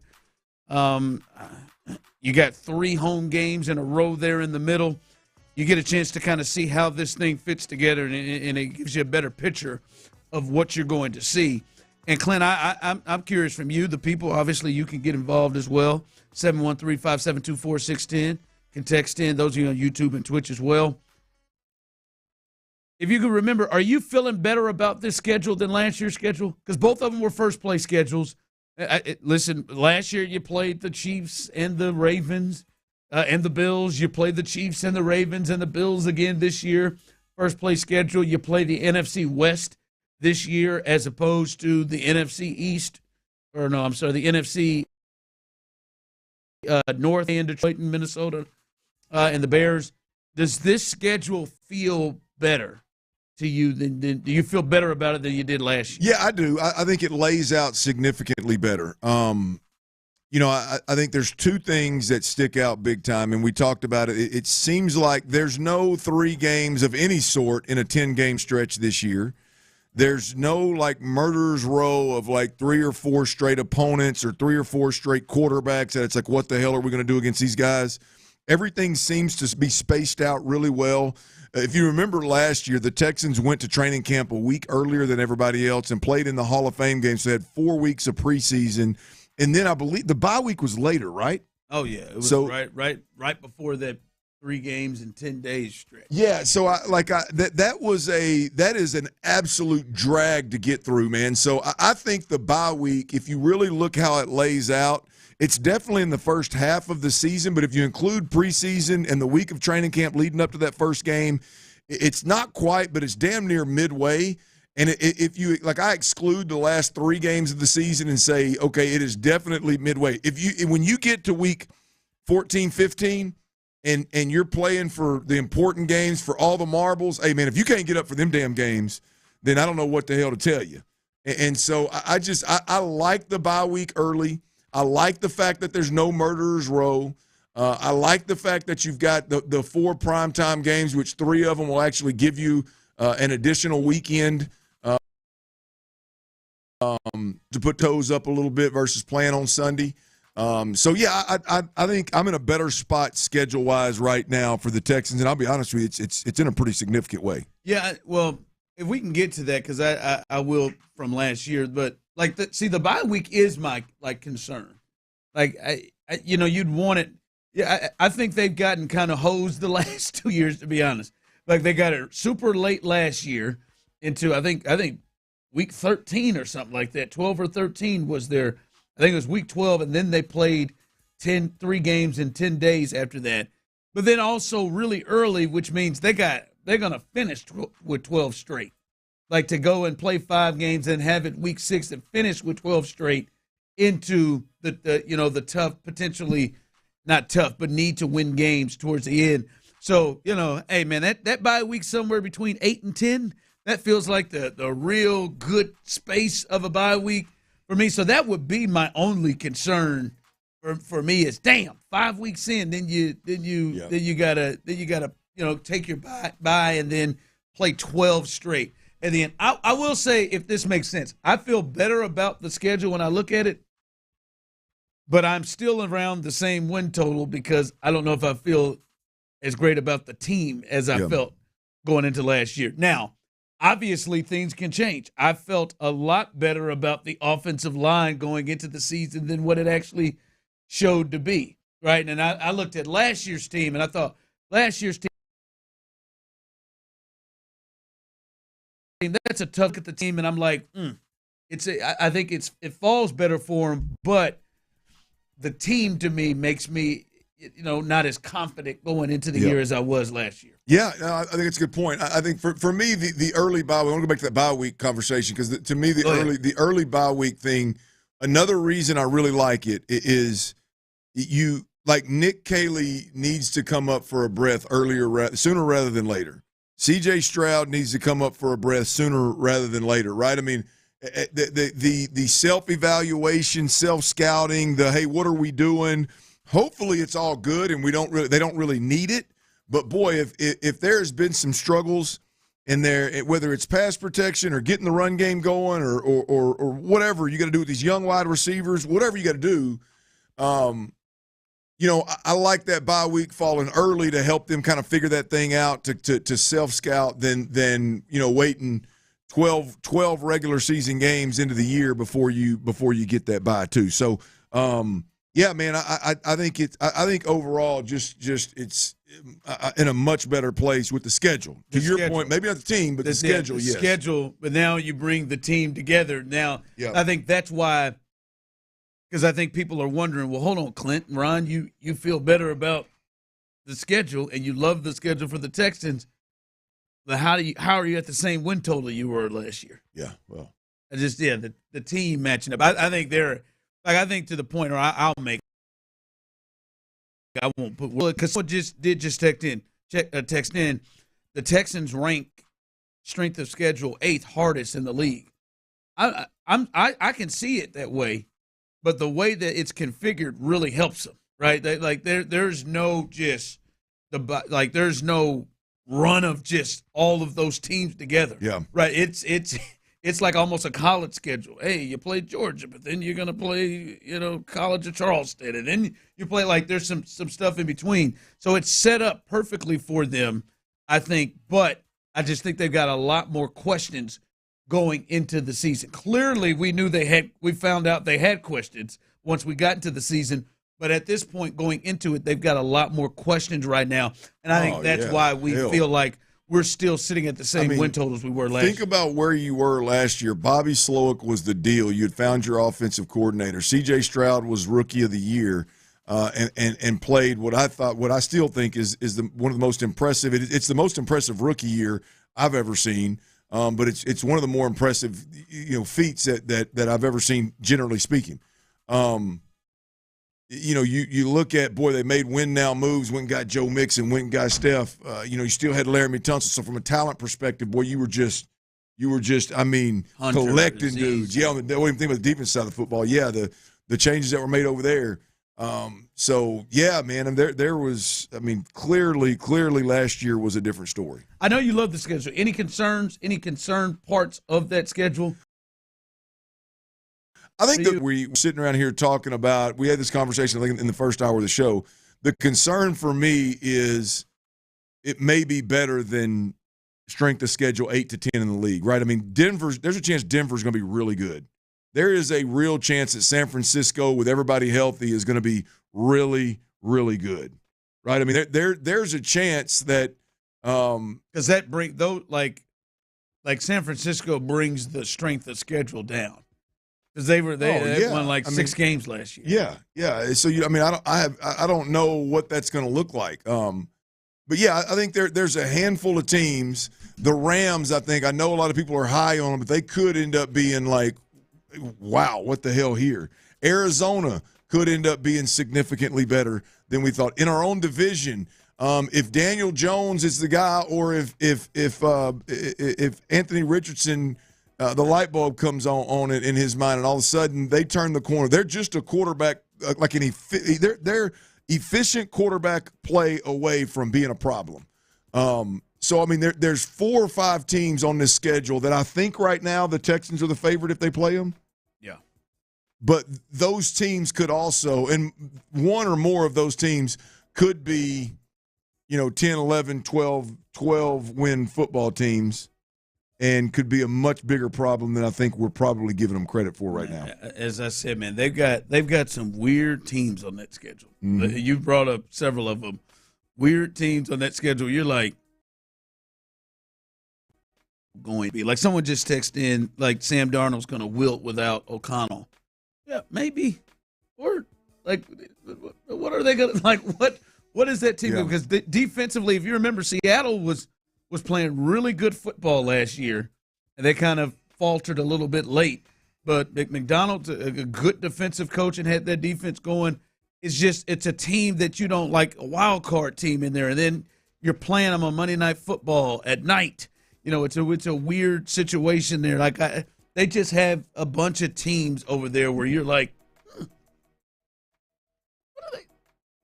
What are you looking at like the Arizona Cardinals? Like, what are they year two?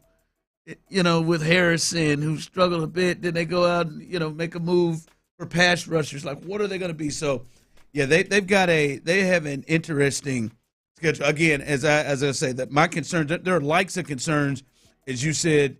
Also, I think a good key, as you said earlier, that top five, that front five is going to tell a lot.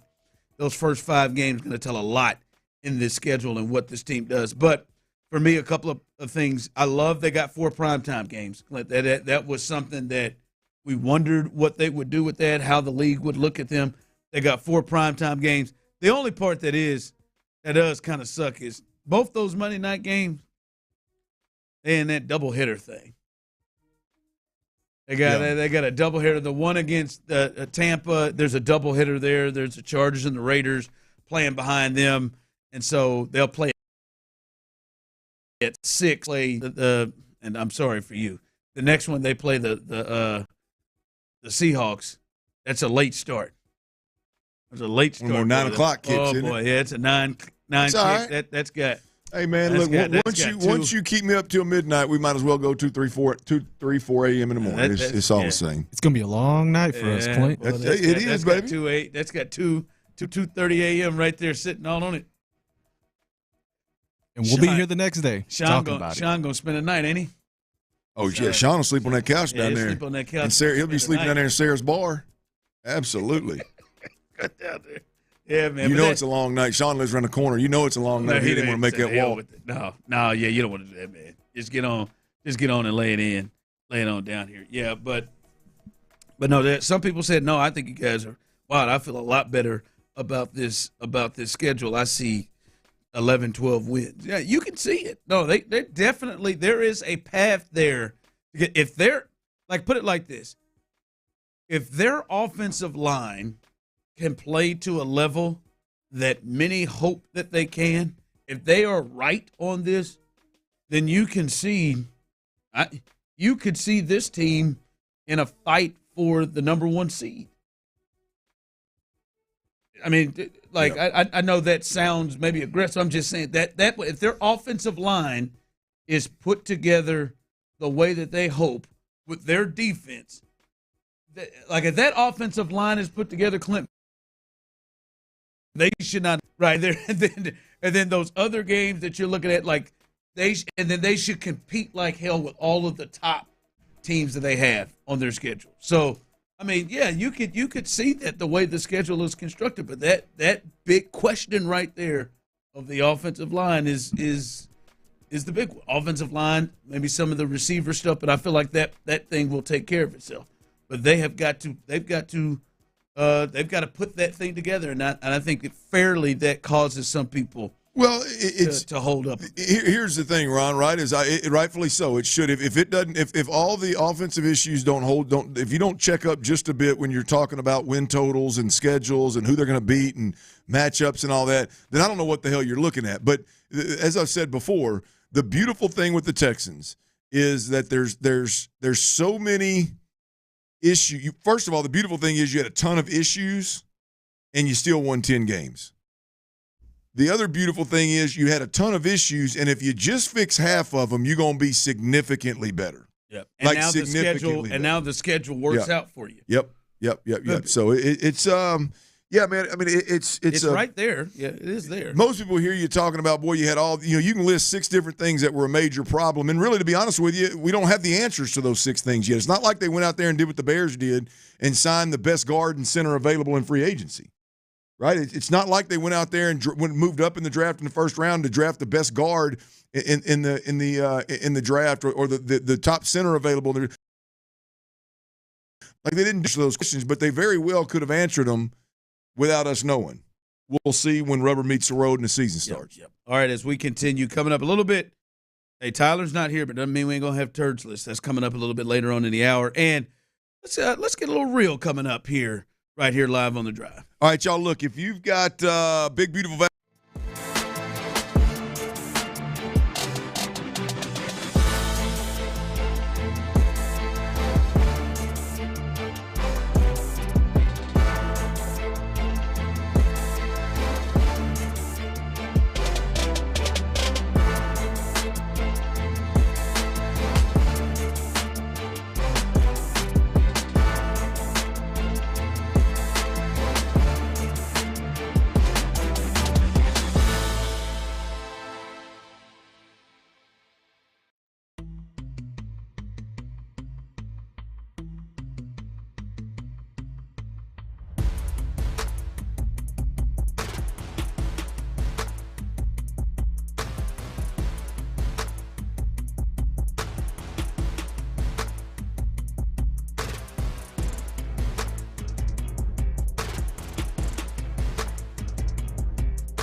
Drive with Stoerner and Hughley is presented by Verlo Mattress. Verlo Mattress, handcrafted for your comfort and guaranteed for life. Sports Radio 610 presents The Drive with Stoerner and Hughley.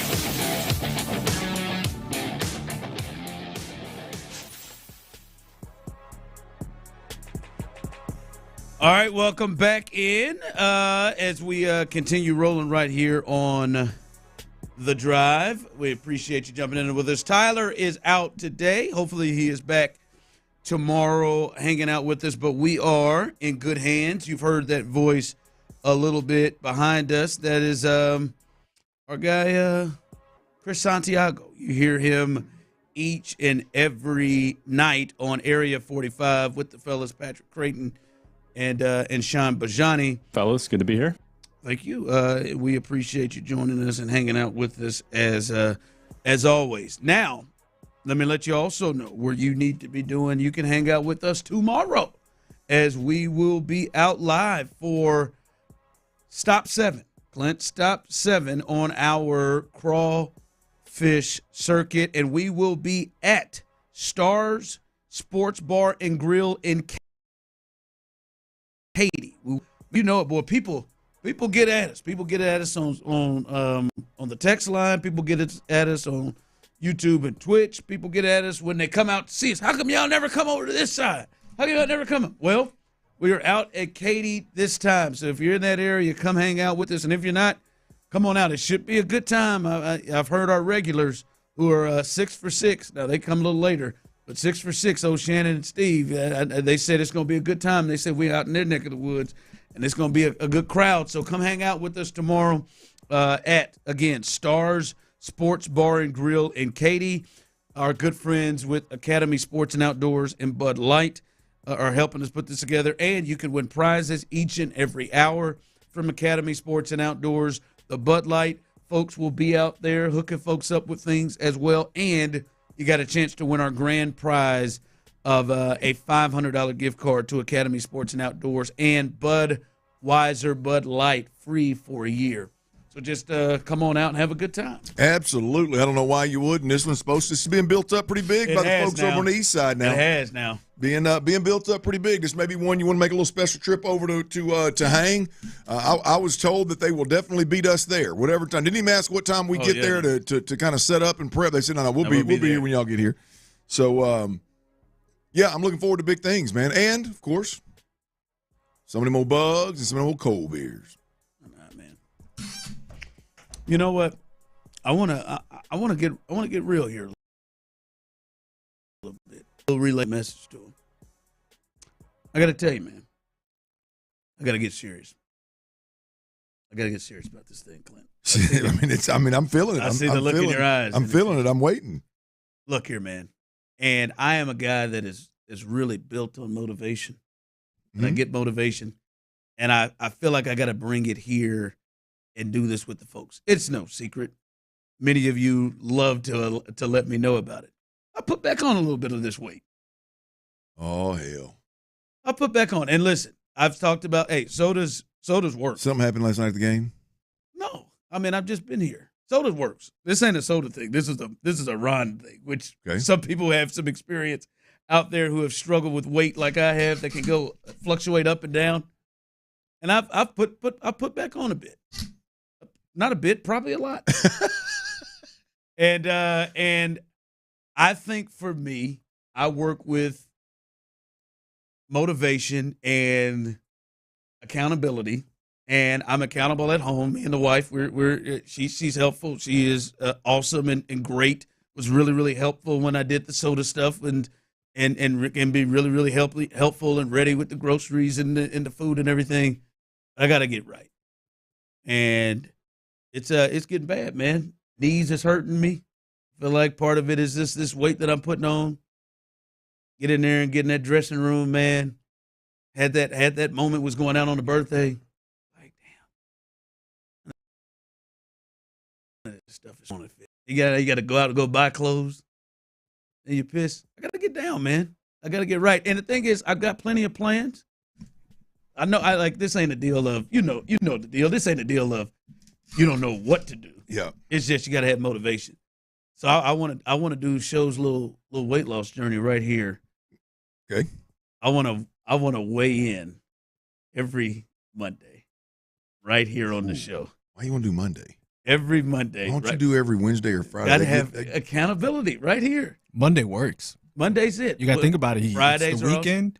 Yes, I need that. I'm trying to give me a little grace. I like to come in a bit puffy on Monday, and then by Wednesday or Thursday, I got it worked off. That's the last thing we need is grace. Okay, you want to go? Okay, I'm with you. I mean, a time. You want to know somebody that's good at holding people accountable? Me.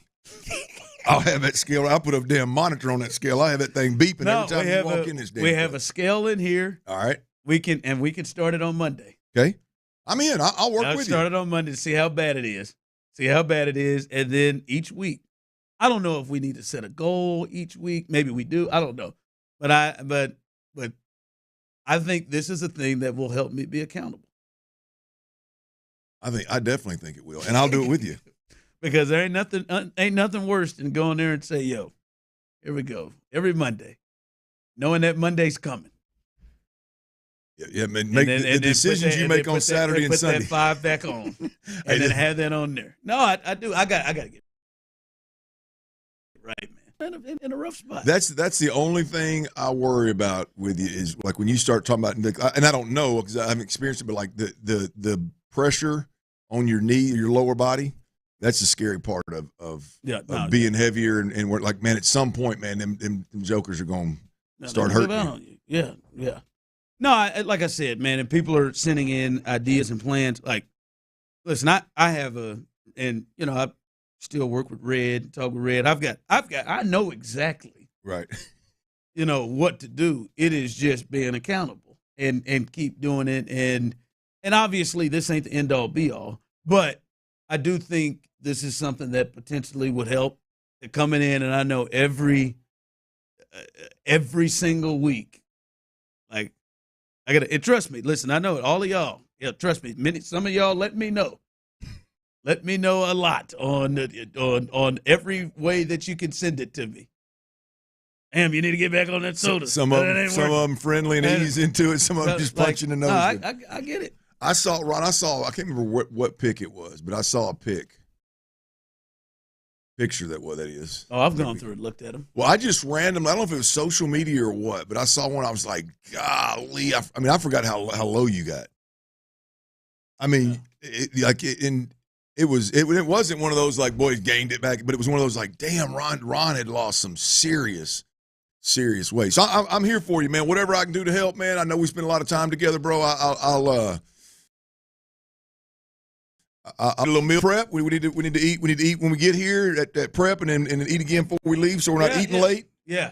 No, I gotta get because again, like with sodas, like I said, soda works. It should have developed a game plan and habit, but boys had habits a long time before that. Mm-hmm. Then you get comfortable. Many of you, and I see some people texting in. Many people know you get comfortable and you just. Well, I just can't afford to get comfortable. Not that comfortable. Not as comfortable as I got over them last 2 years. Old habits die hard, my friend. And I look at some people saying, "Here, I want to do it with you." Hell, you can do it. Come on, you can send them in each week. But no, I think jumping in here every day, that knowing that's coming, like you said, why now that you said I don't think you should do it on Mondays, I think it even more solidifies even more why I think I need to do it on Mondays. Because I will at least think twice. Again, like I said, man, it is. I think it's a lot of things. Obviously, not to go deeper, but like there's obviously maybe some relationship that I have with food or something that I go with, and obviously those are things that I got to look at. You got to look at, and people who have struggled look at it too. But I have gone a good 2 years where that was my routine. I knew what I was eating. You remember I used to have the stopwatches, eating at a certain time. Yep. I was getting out, and I got to get back. That boy be feeling like, just struggling. Just got to get out of that, man. Yeah. I'm here for you, man. I'm dead ass. It'll help me, man. I'm here for you. I can't wait to get cranking. We cranking Monday? Monday,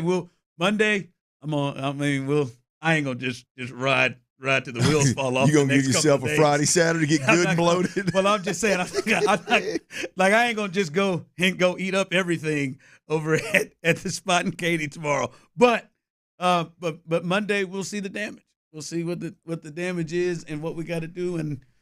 And I mean, I'm looking like a full cool year if I haven't been fired first, but a full cool year on this every Monday to see what this is. And yeah, like I said, folks, you want to do it along someone said, people are trying to give a name to it. Sure, whatever it is. Whatever it is, you want to join in? Sure. You want to be a part of it? You want to weigh in? Do it, please. You got to weigh in your underwear. Straight underwear, man. Listen, we don't want them extra pounds on there, man. I don't think we need to do that to other people here. We don't want to do that to other people, but no, yeah, Monday, every Monday. All right. Compression shorts, man. That's what you got to wear. Straight girdle. I'll tighten it in. I'll bring an old jock strap. What did it say? Somebody said, text in, we got to find a time. What time so I know to check in every week? Whatever that time is, you're going to see me run up to that in between breaks and try to get a little cardio in. Just run laps around here to get a sweat in right before it starts. No, man, I appreciate the support. But, yeah, man, every Monday, start coming up. So hopefully we can get this thing rolled off. All right, coming up, we'll do Tyler's turd list. Even though he's not here, we will still knock out Tyler's turd list, and we'll give you a little hint. Nick Caserio and D'Amico Ryans make an appearance on Tyler's turd list. Damn, Tyler, why would you do this? We'll do that coming up next. All right, so I got to tell you a little bit about Twin Peaks, baby. I just left Twin Peaks, did a little lunch.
From the Mokaram Injury Lawyers Studios, Sports Radio 610 presents The Drive with Stoerner and Hughley.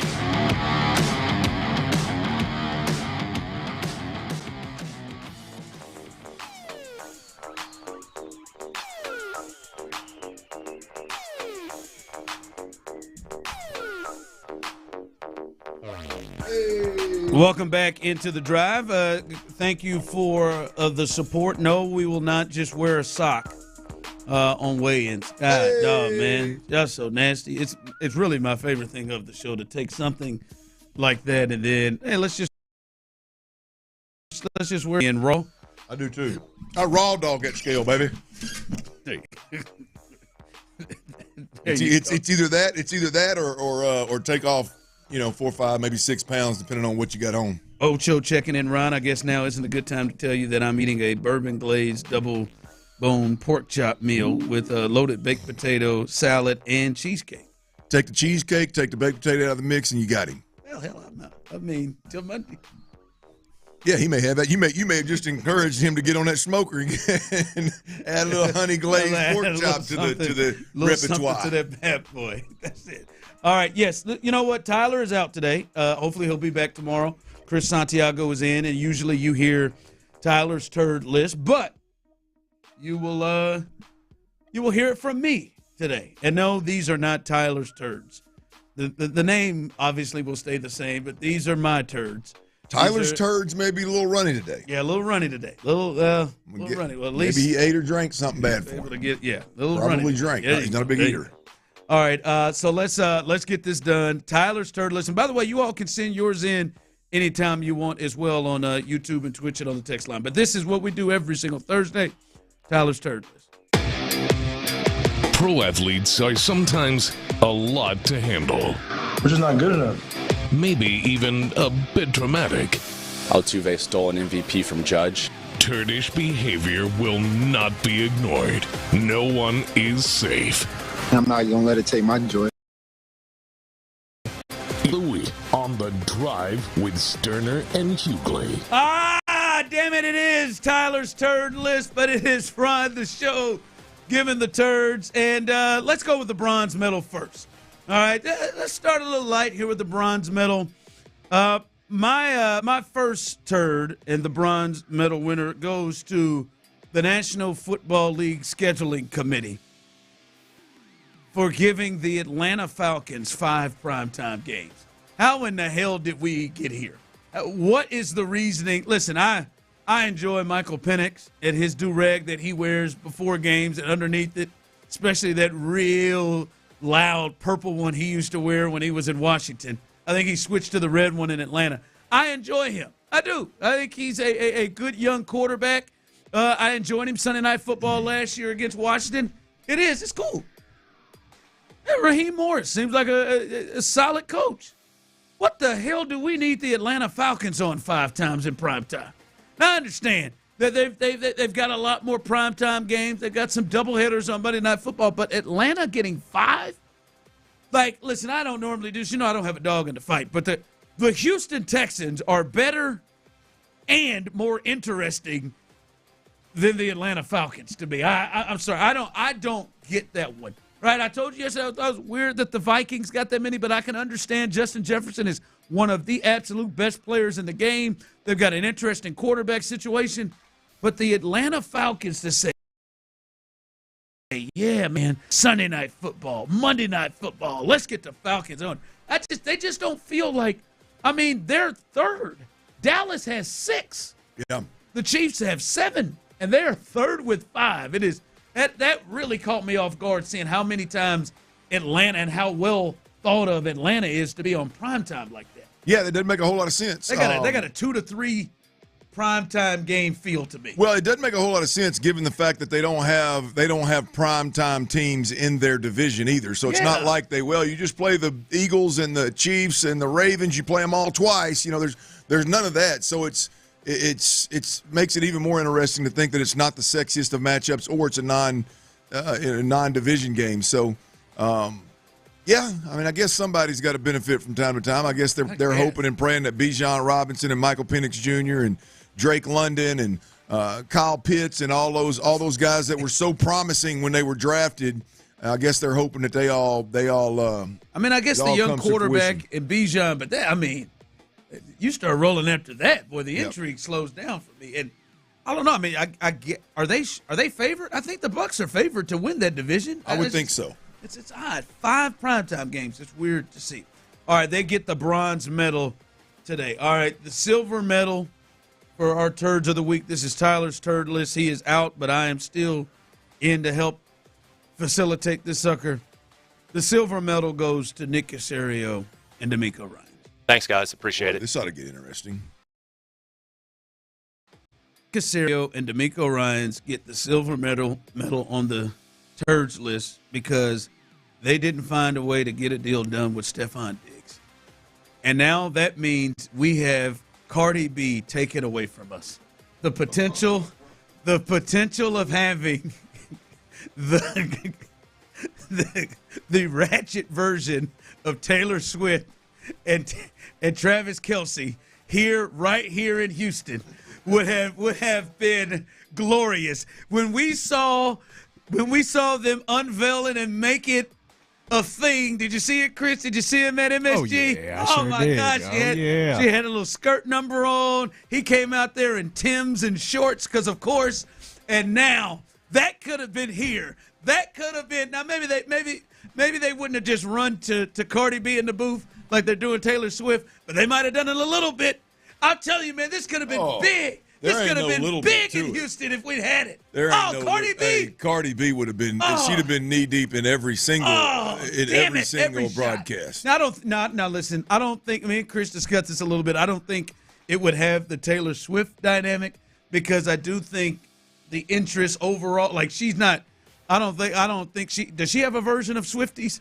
I don't think so. I don't think she does. We got the Beehive and the Swifties. Like they're on a different level than Cardi B. But I still think she's a big star. First off, Stephon Diggs, his profile's going to raise right here with this relationship. Maybe not to the Travis Kelce portion. I've been starting a podcast. There'd be a lot of interest to hear what's going on in that podcast with that relationship. But damn it, we could have had Cardi B. Oh man, that would have been great. Not a great number 2 wide receiver. Not. Oh, hell with that. No, man. If you're telling me, yes, I like the move for Christian Kirk.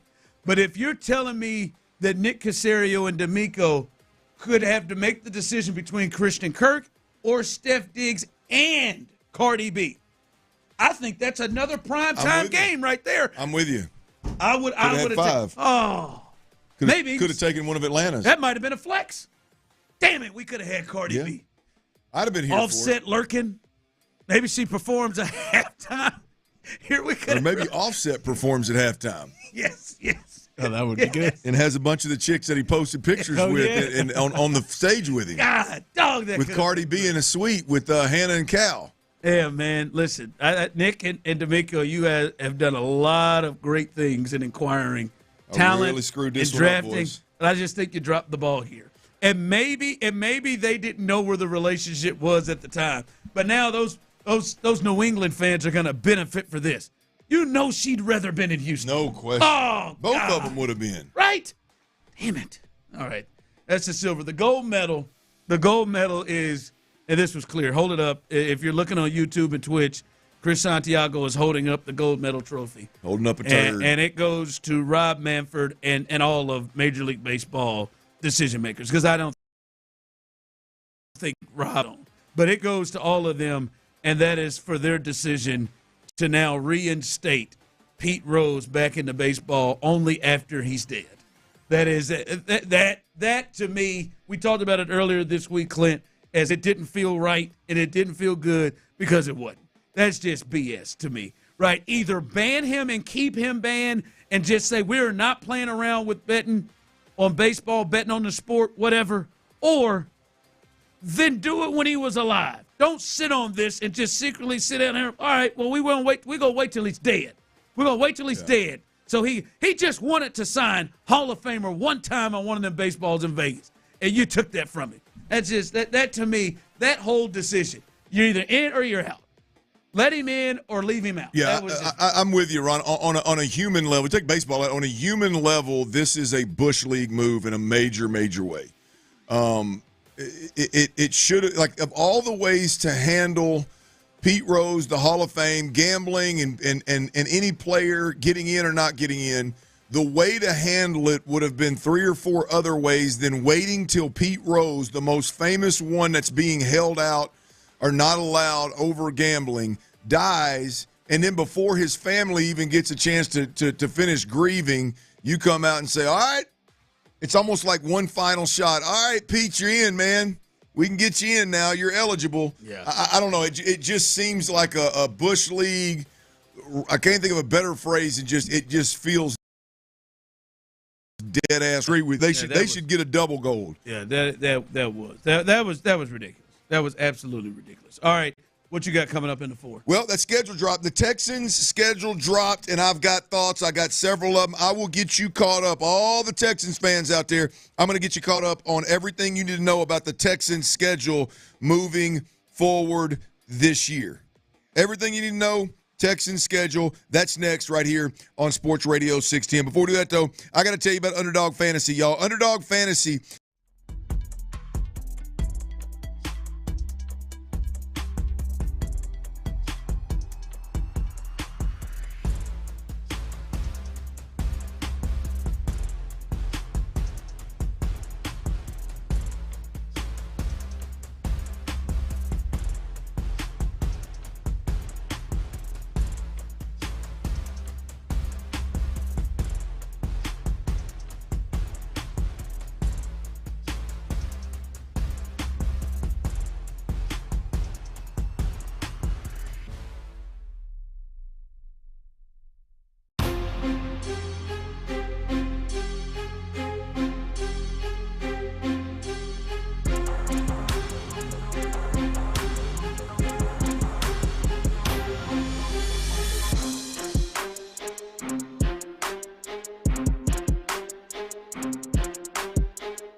Odyssey Sports Station.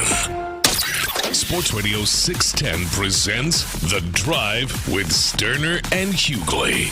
Dive into the mind of former NFL quarterback Clint Stoerner. I like a good time. I like to have a party. I know you do.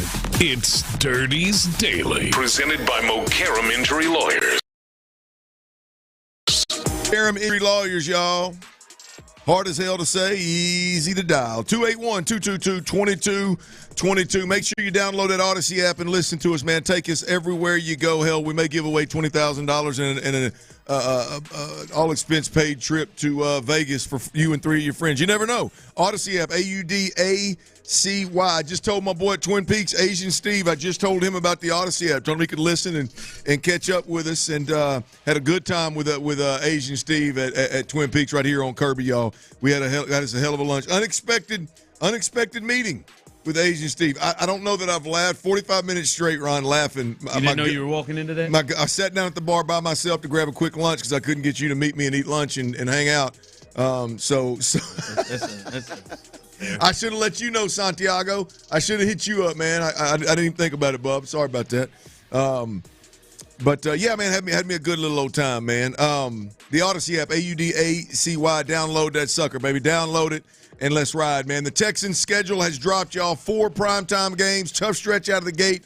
Forgiving stretch at the end. The Astros, they win 4-3 in dramatic fashion. Again, that damn Jeremy Pena, y'all, hotter than a firecracker. There's no doubt about it. The PGA Championship is off and running right now. And, by the way, I don't know if y'all have paid any mind to this, but the PGA Championship, this is the second time this year, Rory completed the career Grand Slam. Jordan Spieth, Texas kid, has the chance to complete the career Grand Slam this weekend at the PGA Championship. Where Jordan is right now, when I looked up there earlier, he was not towards the lead, but I did not see what hole he was on. Chris, if you or Cheryl in there could check that and let me know where Spieth is at. I'd see if he's even competitive in the PGA Championship. That would be nice. I'd like to see it, Ron. I'd like to see it. Not as big a fan of Jordan Spieth from a standpoint of like, damn, I feel for the guy. I just want to see him win as I was for Rory. But I would like to see the Texas kid get a little run. I would like to see him hit that career. I didn't know he was this close. Yeah. Did not know he was this close. But he did a lot of winning real quick, and then kind of like Rory, he's kind of struggled. He slipped up a little bit. All right, and he must be really low down here. I'm having a hard time finding. Yeah, well, I don't know how many holes he's played, so that's where I didn't know his start time, his tee time today. So I was hoping it was early and he still had some time. But let me know if you find anything, or hell, if you don't. But 83 right now. The other thing I do want folks to do, go to @Clint Stoerner right now on Twitter. I know I don't like to do this very often, y'all, but I'm gonna tell you, the Colts hit a grand slam on their schedule drop video. You know, everybody makes a video now. They hit a grand slam. Now, you can't find it just anywhere because they deleted it. And I'm going to tell you why a little bit later in this segment. But go to @Clint Stoerner and check it out. It is absolutely tremendous. The best video I've seen, and you got to watch it for the details, the best schedule drop video that I've seen, and it's been deleted. So you can check it out on my – it's not deleted on my social, so you can check that out. But the Texans schedule has dropped, y'all, and I do want – I'm not going to go down and Google it. You can see the whole damn schedule if you want. But I do have some thoughts right out of the gate on the Texans schedule, right? Here's some 30,000-foot view thoughts on the Texans schedule. There's 4 primetime games. We talked earlier in the week, and I actually do feel this way, but clearly the league doesn't. The shine that is on the Texans and was on the Texans after CJ's rookie year and after D'Amico brought the team back from the organization back from dysfunction, the depths of dysfunction, and they won 10 games and they won the division. The shine that was there after that year, apparently, Ron, is still present here in Houston. 4 primetime games, 2 Monday night games, 1 Sunday night game, and a Thursday night game, 2 of which are at home, right? 2 of those primetime games are at home. So not only will you get that free weekend as a fan, which is always fun, knowing that you got games on both ends of it, But not only will you get that free weekend, you'll get a primetime game. The atmosphere is always turned up a notch. Bucks at home Monday night. That's right. Thursday night football with the Bills. That's right. And then the other two are what? Seattle Monday night, and then the Chiefs. Kansas City Monday night. Yeah, those are Sunday night. I'm sorry. Those are big time games. Another 30,000-foot view. No murderers row on this schedule. There are division games dropped in and a bye dropped in the middle of kind of all the tougher runs in this particular schedule. So there's no 6, 7, 8 games where you go, good God, we're catching 5 of the league's best quarterbacks. There's no where you're catching 3 games like you did last year, which 2 of those teams were Kansas City. And it was Miami, Kansas City, and Baltimore last year. None of that on this particular schedule. I think overall it's a middle-of-the-pack difficulty. I know I've seen some places that have them ranked top 10 difficulty. I've seen some that have them ranked in the 14 to 15 range difficulty. So the overall difficulty of the schedule, especially given how it's laid out, is not. I say it's middle of the pack. And the bye week is a big talking point here. I know it's something that I always look for. The bye week is week 6 on this particular schedule. And, Ron, we'll stop right there and spend a little bit of time talking about that. I like where the bye week is because counting training camp and 3 preseason games, you'll ultimately play football, do football activities for 10 weeks, and then you'll have a bye. And then you have 12 weeks remaining in the season. So it is in the front end, but when you take training camp and preseason and everything into consideration, I think from just being immersed in football, it actually is closer to the middle than it is the beginning. Now, just the season, obviously, it's week 6, so it's in the front third of the season. So that's a different way to look at it. But I think earlier in the season also gives Nick Caley, the offensive coordinator, a chance to self-scout. Now, hopefully you don't need it. Hopefully they're kicking ass and you don't need it. But it gives Nick Caley a chance, Ron, to take a deep breath, do some self-scouting, adjust a bit if need be, and get ready for that back run right there. A little different view of it, but I actually like it. Yeah, it's probably, for me, the biggest concern on the schedule. And we've talked about it. I think the Texans, I agree, I think the Texans have made out pretty well on this schedule. The best way it could come out for them, but I think that's the only thing is, I get what you're saying from start of training camp on to that point, but then you play 5 games and then you get a bye, and then you got to play 12 to finish up, and especially if this is going to be a tight race down, which it could be. Yeah. 12 in a row, man. That was your college football season. Yeah, it was. Hell, that was some college football season with a bowl game for some, right? like that's a regular season for college football. So that's a lot of games in a row without a bye. And then to think, if you're trying to make a run in the playoffs, let's say you don't get the first round bye, that's then 12, 13, 14 games in a row. And obviously, you'll be up for those games, but just body-wise, that break being so early is a little bit of a disadvantage. You want to get in that 8, 9, 10 week. That's the week you want to get. You want to get that bye to me. Yeah, it would be ideal right dead in the middle of an 18-week season. There is no doubt about it. But I think once you get beyond being dead in the middle of the full contact season, the next conversation beyond that is, man, how long have we just been immersed in football and it's been our everyday life and we're spending 16 hours to bust that up on the front half of it is where we saw last year. They started before everybody and had a late bye. I mean, they had 18 weeks of solid just grind, which I think they'll catch a little bit of relief here with the earlier bye. Let's talk a little bit about runs in this schedule, y'all. Difficult runs, easier runs, important runs. Look, I think with the schedule the way it lays out, you got the L.A. Rams, the Tampa Bay Buccaneers, and the Baltimore Ravens in 3 of your first 5 football games. And to me, those are that bye week falls week 6. So 3 of the first 5 games are those opponents. We will know. I think it's the most difficult stretch in the schedule as we see it right now, that 5-game stretch, because you got 2 division games that'll be very important mixed in there in those 5. That 5-game stretch, those 3 are playoff teams. In that 5-game stretch, when you hit the bye week, Ron, we are going to know hey, man, these Texans are for real, or, hey, this defense ain't quite as good as we thought it was, or, hey, Nick Caley and C.J. Stroud, boy, they're having some real problems. This offensive line isn't as improved. We're going to know on both sides of the football a little bit more about the Texans by the time that early bye week hits. I think that's the most difficult run on this schedule. Yeah, especially if you take it out to the 5 and you bring in that Ravens team, right? Oh, yeah. You're looking at the Ravens. They're a Super Bowl contender. You look at the Buccaneers. They've made the playoffs and won their division the last 2 years, and they consider themselves a playoff-level team. The Rams won their division last game in the playoffs. So these are 3 teams that were in the playoffs. Tennessee, you feel pretty good about what they're going to be, improved, but not anywhere ready to make a move. And then Jacksonville is one of those weird teams also that has a chance to be much better than what we've seen here, especially last year, and you're going to get them on the road early.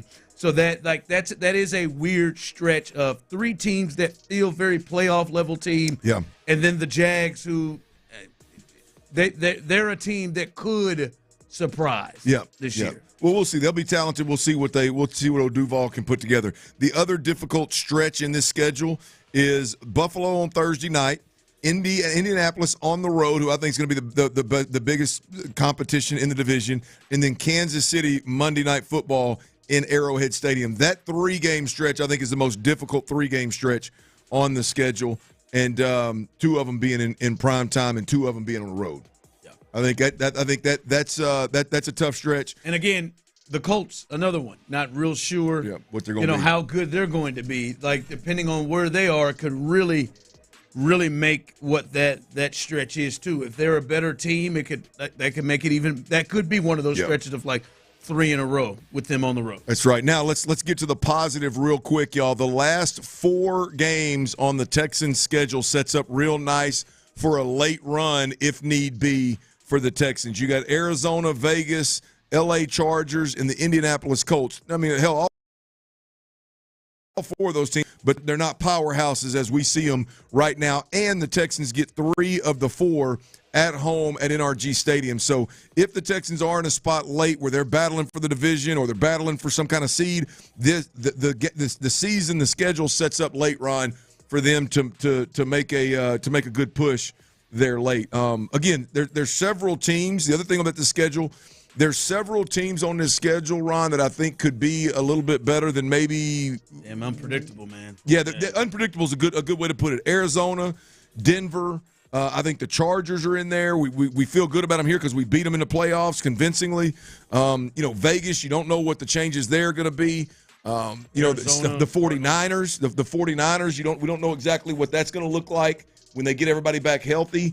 So the teams right now that are kind of those middling teams, a couple of them could end up being the same conversation with the Rams, the Ravens, the Chiefs, that group. So that's it, man. That is the Texans' schedule. Ron, what do you got? What do you have them win-wise, Ron? I got them at 9. You got them at 10? I got them at 10. Okay, so that's where we're at right now from a win perspective. But that's the Texans' schedule. That is the ins and out. Boys, real quick, I want to shift gears to this Indianapolis Colts schedule drop video. Have y'all seen it? Oh, yeah, I did. Have you seen it, Ron? I have not seen. I saw the part that made them take it down. Ron, it is absolutely tremendous. Mm-hmm. I saw the part that made him take it down, and I was like, okay, yeah. By the way, whatever. Tyreek came out and said, but here's the deal: if you watch it, it's got Tyreek in like it's really a dolphin in a Tyreek jersey, and the Coast Guard pulls up on him. Now they made it out to be like the Coast Guard was arresting him, which I guess you could presume that, but the Coast Guard kind of just comes up and comes up behind this dolphin that's got this Tyreek Hill jersey on, and that's them announcing they're playing the Dolphins. Them announcing that they were playing the Chiefs. It was Rocker. It was, and it's all in Minecraft, by the way. So it's all those little digital-looking people. Chargers did the same thing too. Yeah. It was Rocker and Mahomes Sr. Oh yeah. Right, as these little, and they're talking, and then all of a sudden, Ron, the referee, it drops into the screen, and it's a frog, and above it, it says Mahomes Jr. and Mahomes Sr. and Rocker. So they're putting names on all this. It's not like they were just making. The Jacksonville announcement. Of course, Liam Cohen walks in the door and they use the Duval audio, and he turns around, and walks back out. Duval. That right there. They play Atlanta, so Kirk Cousins is sitting there, and I don't know exactly what's going on, but Kirk Cousins is sitting there, and all of a sudden Michael Penix enters the room, and Kirk Cousins starts pouting and crying. He just drops his arms like, oh, man. They got Will Levis. I don't know if you picked this up. Where is he at? Will Levis is in Tennessee still. Is he still in Tennessee? Will Levis is standing in the middle of Broadway with a mayonnaise jar in his uniform and a busload of strippers. It runs him over and he drops his mayonnaise jar on the strippers. No, not on the strippers. They were in the bus. He was outside the bus. I guess it was a bachelor party. They were all in little bitty dresses. One of the pukes in the bus, and then it goes to the outside and they run over Will Levis with the mayonnaise in his deal. They somehow worked in Rappaport and Schultz fight just randomly at a Starbucks. Yeah. Then Murray to announce the Arizona Cardinals game. They got a little bitty guy comes out and he's riding a chicken, and it says chicken jockey. Someone of them actually says chicken jockey, and the guy's running around a colt, and it literally says Murray's name above it. I mean, they like detailed. I mean, they took a bunch. I mean, look, I think it's funny. They took a bunch of low blows at people though, and I thought when I first started watching, I was like, oh, I know what you're saying, but you ain't saying it. I'm like, hell. They got name tags above it. By the way, for Houston, they had the first time it was some kind of deal with Alex Earl. I don't get it. I thought she was from Houston, but she's an influencer with she's dating Braxton Berrios. Yeah, there you go. That made sense. So the first one was her kind of. I don't even know what she was saying. I didn't pay real close attention to it. The second one with the Texans was just some bulls in a pasture, and a Indianapolis Colts guy came out there and smashed him with a hammer. And when he smashed him, they turned to a steak. Mm-hmm. It didn't. The Texans one didn't do much. What was the Texans one? It didn't do much for me, but I didn't even know. I looked her up and I was like, she's from Miami. What the hell? I didn't even think about the Braxton Berrios. They had so much there. Oh, it was so good. They deleted it. They deleted it by saying that some insensitive information or insensitive, I guess, graphics on Tyreek Hill, obviously, and then of course they said that there was something that they weren't supposed to use within that they had to delete it or something. But boy. It was. I don't know. Y'all clearly aren't into these schedules. I am. Yeah, when Bun B kicked it off. I'm gonna be honest with you. It was okay. I didn't know half the people. You didn't know Dennis Quaid was a. No, I did know Dennis Quaid. No, I did know he was a Houstonian, but only because I was telling my father-in-law about Happy Face, and my father-in-law told me that him and his brother are obviously from Houston. So I had him. I had Paul Wall. I had Bun B. I had Jonathan Joseph. I had what's the little video game dude? Oh, Sketch. I had Sketch. I had Mexican OT. I had Mexican OT. Mm-hmm. I didn't have who was the guy Dookie or something at the Pookie or Dookie or something at the very end, light skinned older black dude with the gray beard that came on like at the very end. He was late to the party. I know who you're talking about. I don't know. I didn't have him. I didn't have. I think there was a couple of girls in there. I have no clue. I'm assuming they're influencers. Yeah, I think so. Well, there were some actors in there. There was some actors in there too. I can't remember her name right now, but no, cause especially at the end where they showed them all in the box. Yeah. They lose me when they I don't when they start going influencers and some of the young music stars. It was just solid. It wasn't going. Parker McCullum was in there. Yeah, I thought it was okay. The Colts, man, I gotta tip my cap, man. Y'all gotta go back and watch it slower. The Colts, and I really like the Chargers. I mean, the Chargers have been killing it for the past 3 years. They did the same thing. Who was it? The Minecraft? Yeah, the Chargers did. Yeah, they did the same. The one from last year was really good. The one from last, yeah, they've been The Sims. They've been pushing theirs. Somebody did the dude who does the Jags. Okay. I didn't get it. Yeah. Tennessee's was interesting too. They did like the like a commercial, like they do like those medication commercials, and they walk around and they follow people, and when they do the schedule, they did like the side effects. When the Chiefs came up, it said nausea. And, the Giants one was terrible. When the Texans came up, they said, what did they say? Like imposters or something. Wow. They ran it. They rubbed it in. So maybe you don't want to go see the Titans. But theirs was interesting. All right, coming up, we'll get you ready for tonight as their first series for the Astros against the Rangers. They head up 45 to take on the Rangers, who are hot. They've won 5 in a row. We'll give you the lineups for that, and take a look at a huge win they had last night against the Royals. That's coming up next. Hey, look, if you're one of those out there that's suffering from allergy, sinus, and/or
Hughley is presented by Verlo Mattress. Verlo Mattress, handcrafted for your comfort and guaranteed for life.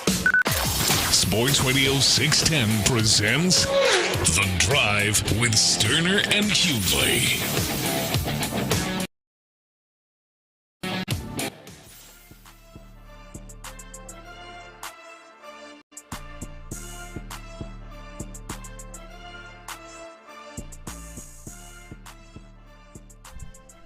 All right, the lineup is out for tonight as the Astros, after winning their last two series, had a pretty good homestand there. Took 2 of 3 from the Reds, took 2 of 3 from the Royals over the last 3 days, and they will play the Rangers. Rangers are hot, too. They've won 5 in a row. Both of these teams are now 2 games over 500. The lineup tonight to face Jacob deGrom behind Hunter Brown tonight is Jeremy Pena. Continues to lead off, and why not? Altuve is in left field again. Paredes, who's let's see if he can hit the ball over the wall somewhere else. My man right there, man, he wearing out the Crawford box. To see that myself, but he is batting third. Walker in the cleanup role. Diaz is catching tonight with Caratini DHing. DeZenzo is in right field with Myers in center. What a catch he made to save some runs. That's the bronze Gold Glove winner right there, baby. Just bronze glove winner right there. And then Dubon will stay at second base again tonight after he had 2 huge extra base hits in that game and scored the go-ahead run as well. So that is the lineup tonight. Hunter Brown, these feel like wins when he steps up the Astros. Speaking of Hunter Brown, we saw Colton Gordon yesterday. He made his major league debut. This went better than the ones we have seen. And now he was teetering out there, but it went better than the ones we've seen. And I saw a headline from Chandler Rome earlier today in regards to Colton Gordon, and the comments in the headline said Colton Gordon keeps Astros 6-man rotation afloat in Major League debut. Did anybody else? You watched him last night, 713-572-4610, YouTube and Twitch. Any of you all watch Colton Gordon and feel like or at least feel better that the Astros can move on with this 6-man rotation that they're talking about with him? No, not one bit. I mean, I guess the fact that the wheels didn't come off of a young guy in his major league debut is you can feel good about that. But like the thought that all of a sudden I'm like, hell yeah, man, the Astros need to keep this 6-man rotation rolling. No, I didn't see anything that makes me think that this arm is going to help you long term. Like I need more context out of that reality, I guess, or that possibility, Ron. I need to know from Joe Espada, like, what's the thought behind the 6-man rotation? I mean, I understand, again, if you have – You want to lay it out exactly. Well, you're just doing it to do it. Now, the only reason now would be to give Hunter Brown and Framber Valdez and Ronel Blanco fewer chances. I mean, I guess even Lance too. Bury me in the age. But damn, Lance ought to be fresh. He ain't done damn it in 1,000 days. Yeah, but he's coming off the injury, and they don't want to we can ramp his ass up. I don't know. It seems like if you wanted to get guys work, if you needed to get guys work, and you could get a little rest for guys, if you needed that, then cool, let's do it. But now you're going to have not one but 2 different starts in every rotation are going to be by guys that wouldn't even be in the big leagues. Not as a starter. I don't think the plan was to have Gusto as a starter, and obviously Gordon not as a starter either. And as we got word yesterday, there is no timetable on Spencer Arrighetti. And then and shout out to Chris Santiago as we were coming in. Chris, if you can get Todd Callis. And then I don't know if Todd Callis meant to say this. I don't know if Todd Callis was supposed to say this. But, like, we talked about it. All right, 6-man rotation. Okay, I could see that with Framber, Hunter Brown, Spencer Arrighetti, Lance, Nail. Wisniewski. Ronell, and Wisniewski. I could see that. But Not with these other two. And then when you hear this from Todd Callis, I don't know if Todd meant to say this.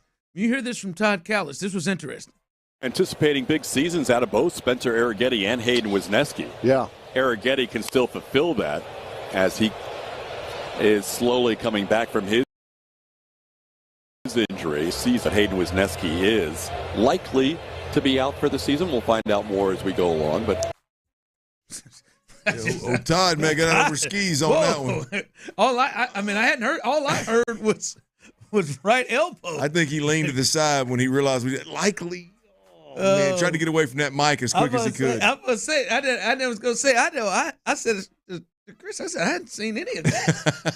I mean, again, we have said, when you hear the right elbow discomfort, that's a signal that it is not usually a great sign, and so even more so, it sounds like the likelihood that Hayden Wisniewski is coming back.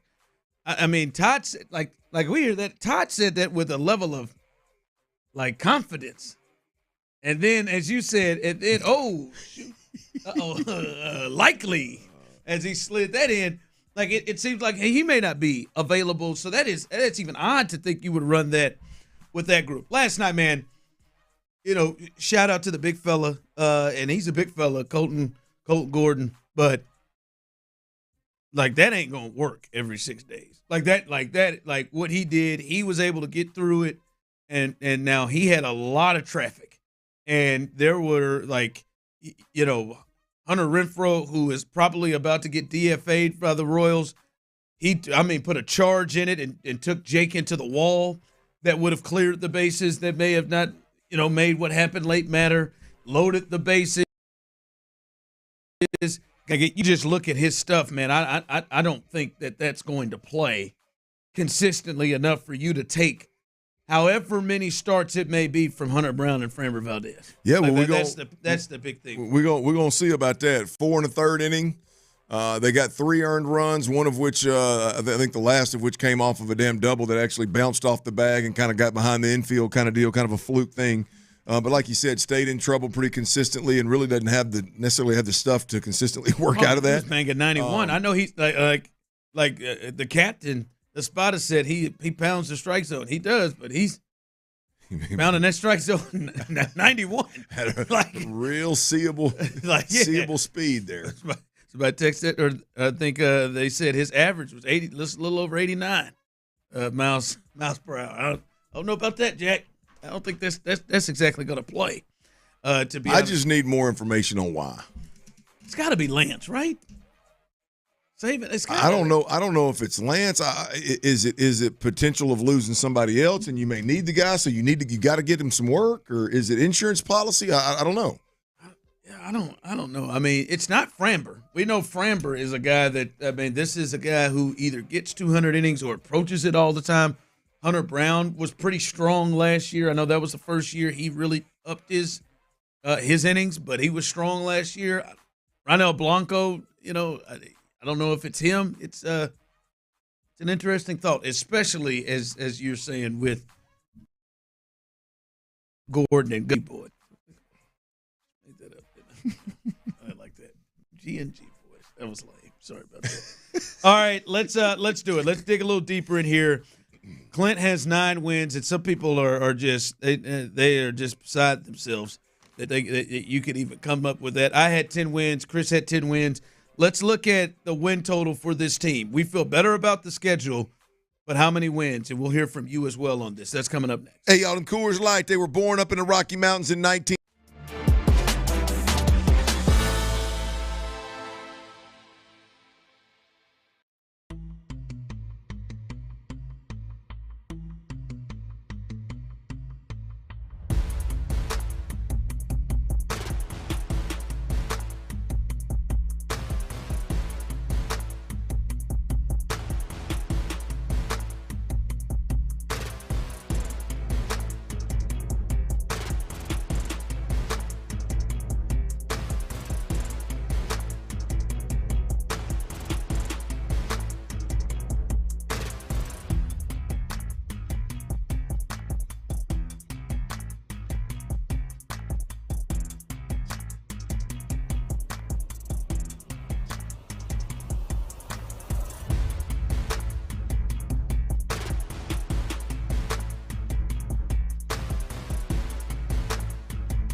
281-222-2222. Live from the Mokaram Injury Lawyers Studios, Sports Radio 610 presents The Drive with Stoerner and Hughley.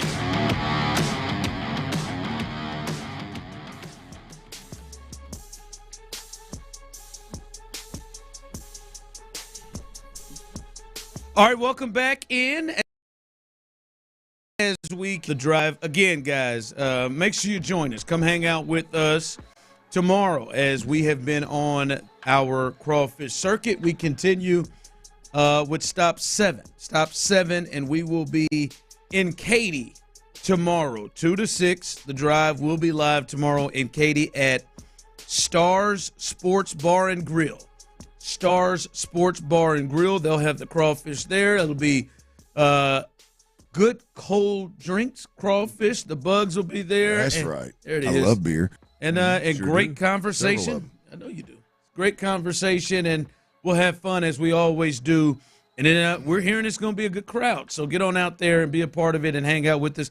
You got a chance to win prizes every single hour. Our good friends at Academy Sports and Outdoors and Bud Light help us put that together. And while you're there, you got a chance to register to win and be our grand prize winner, which would include a $500 gift card to Academy Sports and Outdoors and Bud Light or Budweiser for a year. That comes with winning that grand prize. So all you got to do, get out there. You'll see the QR codes all over the place, and you'll be able to register to win. So come out tomorrow, Stars Sports Bar and Grill in Katy. Should be a good time. Come hang out with us, and then we'll enjoy our time with you tomorrow. All right, you can text in. You can jump in on this 713-577-24. And first off, we've told you. I said 10-7. I look at the schedule, and we can look at this thing in a couple of ways, Clint. We could look at the schedule. I said 10-7. You said 9-8. And there are folks in here. One person said the only way I can see 9-8 is if the defense takes a step back, and I just don't see that happening. People seem to be down on that 9. Most everyone I have seen, and I'm not surprised, but most everyone I have seen, when I say like most, I would say 99 or 98% of the people have been in double digits when it comes to wins that people have sent in. But we can roll through this thing, Clint. We can roll through this thing quickly right here as they kick it off against the Rams in L.A. You see that as a win? No. I don't either. All right, they then play the Bucs at home. I see that as a win. You see that as a win? Bucs at home? Yes, Monday Night Football. I got that. I think that's a win. Getting scared. How you going to get to this 9? Yeah, I'll go Bucs win. Yeah, that's a win. At Jacksonville. Win. I would do that at Jacksonville. There's a win. Tennessee, that's a win. Win. Yep. Baltimore. Loss. Yeah, that's an L. I would agree. Seattle, at Seattle, Monday Night Football. I have that as a loss. I would go with a loss there as well. Yeah. All right, then they got that 3 in a row at home. I think they go 3-0 in this stretch against San Francisco, Denver, and Jacksonville. No chance. I think they win all 3 of those. Who do you see them losing to? You got San Francisco, Denver, and Jacksonville. I think San Francisco gets them and potentially Denver. But you think they'll at least lose one of those games? I'll go with 1 for the sake of getting to 9. So okay. What does that put me at? I'll stop counting yours. All right, and then we I'm sure somebody is. Tennessee, at Tennessee, win. Yes. Yeah, I got that as a win. You were slow on the draw on that win at Tennessee. Buffalo at home. Loss. I think I had that one as a win. Buffalo, I think they do get one of these games. I think I had Buffalo as a win. At Kansas City, I have as a loss. Loss. And then they got home Arizona. Win. And then home Raiders. Win. At Chargers, I have that as a loss. And then they come home to the Colts. That's the one. I have them as a win. That's the one that can get hairy for me. I'll give them a win just for the sake of getting in the playoffs right there. But to me, I think 9-8 and 10-7. When you look at this schedule and the questions that they have especially offensively on this team, and understanding injuries, whatever may happen. I think 9-8, 10-7 is fair. I think that's a fair thing. And as I said, you can send in and text in and give us your thoughts. How do you see this thing going? But I guess maybe you don't have to, but explain how you can get to 9-8, because people just there's really look. I think it's really easy. I think you lost to Will Levis and the Titans last year. So let's first of all, those things are going to happen throughout a year. So not going down and just picking every game, but those things are going to happen throughout the year. Right? I think the 49ers, the Rams, the Broncos. I think those teams are going to be better than most folks think. So just to go down there and chalk it up, like Vegas thinks that. Right now, they've set the Rams line at 9.5, which is like the Texans. The Chargers line at 9.5, like the Texans. The 49ers at 10.5, like the Texans, right? The Bills, 11.5. So that there's, I think the opponents are going to be better than we think, and I don't know what in the hell the Texans are going to look like. Look, the reality of it is, it's not about the schedule for me. It's about landing in the middle somewhere, because I believe you are significantly less talented than you were last year on the offensive side of the football. I think at least more questions. I think you are taking a huge risk with a play caller that's never called plays before. I think there is some risk associated with the fact that we're going to see C.J. Stroud with more control at the line of scrimmage. And I think this will be the first time at the NFL level that we've seen that, so we don't know exactly how that's going to go. This team, Joe Mixon, key player, was injured. Nick Collins, he's a great player, been injured every year, at one point or another. So staying healthy is going to be a problem. So it's easy for me to get to a spot where I feel safest going 9 wins and not get into the double-digit form for all of those reasons. Yeah, I mean, it's not crazy. I don't know how anybody in their right mind can sit here with everything I just said. There's no Laramie Tunsil, there's no Steph Diggs, there's no Tank Dell, there's the people that you brought in to replace them are either have played in the league and not been anywhere remotely close to as good as the ones that left, or they're rookies and you have no idea what the hell they're going to bring to the table. And the play caller, I don't know how anybody gets real turned on into double 10, 11, 12, 13 wins with all that going on. And with all of that going on, the Texans have not reached a point of, like someone just texted in, well, what about the other teams? Do they have problems? Do they have questions? Like, the Texans just haven't gotten to a point where we can look at them and they've shown us that they are going to be just straight up consistent. Like, that we know, like, not the hey, you had a bad night thing, but going to be consistent. That's why the last 2 years they've won 10 games. Right? They've had moments where they lose to Tennessee or they'll beat Buffalo. I think we've seen them come out here proven where I can look at them and say, all right, man, they got Baltimore, Kansas City, they got Buffalo, they got their in-division games, which you know as well as anybody, those games can get weird. And anybody who watches this, Will Levis walked in here and beat you, but Josh Allen couldn't. Like, yeah, these things get weird. Division games get weird. And then you got teams like San Francisco to walk out there and just say, I know you don't want to hear it, like they're the Chiefs or something. Like, what the hell you're getting to. Yep. Right? They're not a team where you're just like, hey, man, I know I can kind of put down exactly what I'm going to get.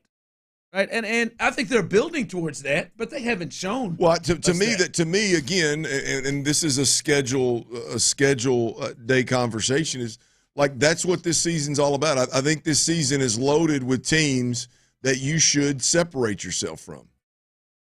Right? I mean, you're going to play the Bills, the Chiefs, the Ravens. I'll even throw the Rams in there. are you on the same playing field as those teams? Can you separate yourself from the 49ers that were down last year? Can you separate yourself from the Denver Broncos that are emerging and coming with Bo Nix and Sean Payton and a really good defense? Can you separate yourself from those middle-of-the-pack teams that are coming and really establish yourself as a top team? Or do you just kind of fiddle with those teams when it's said and done? Obviously, I mean, I think you're going to win the division.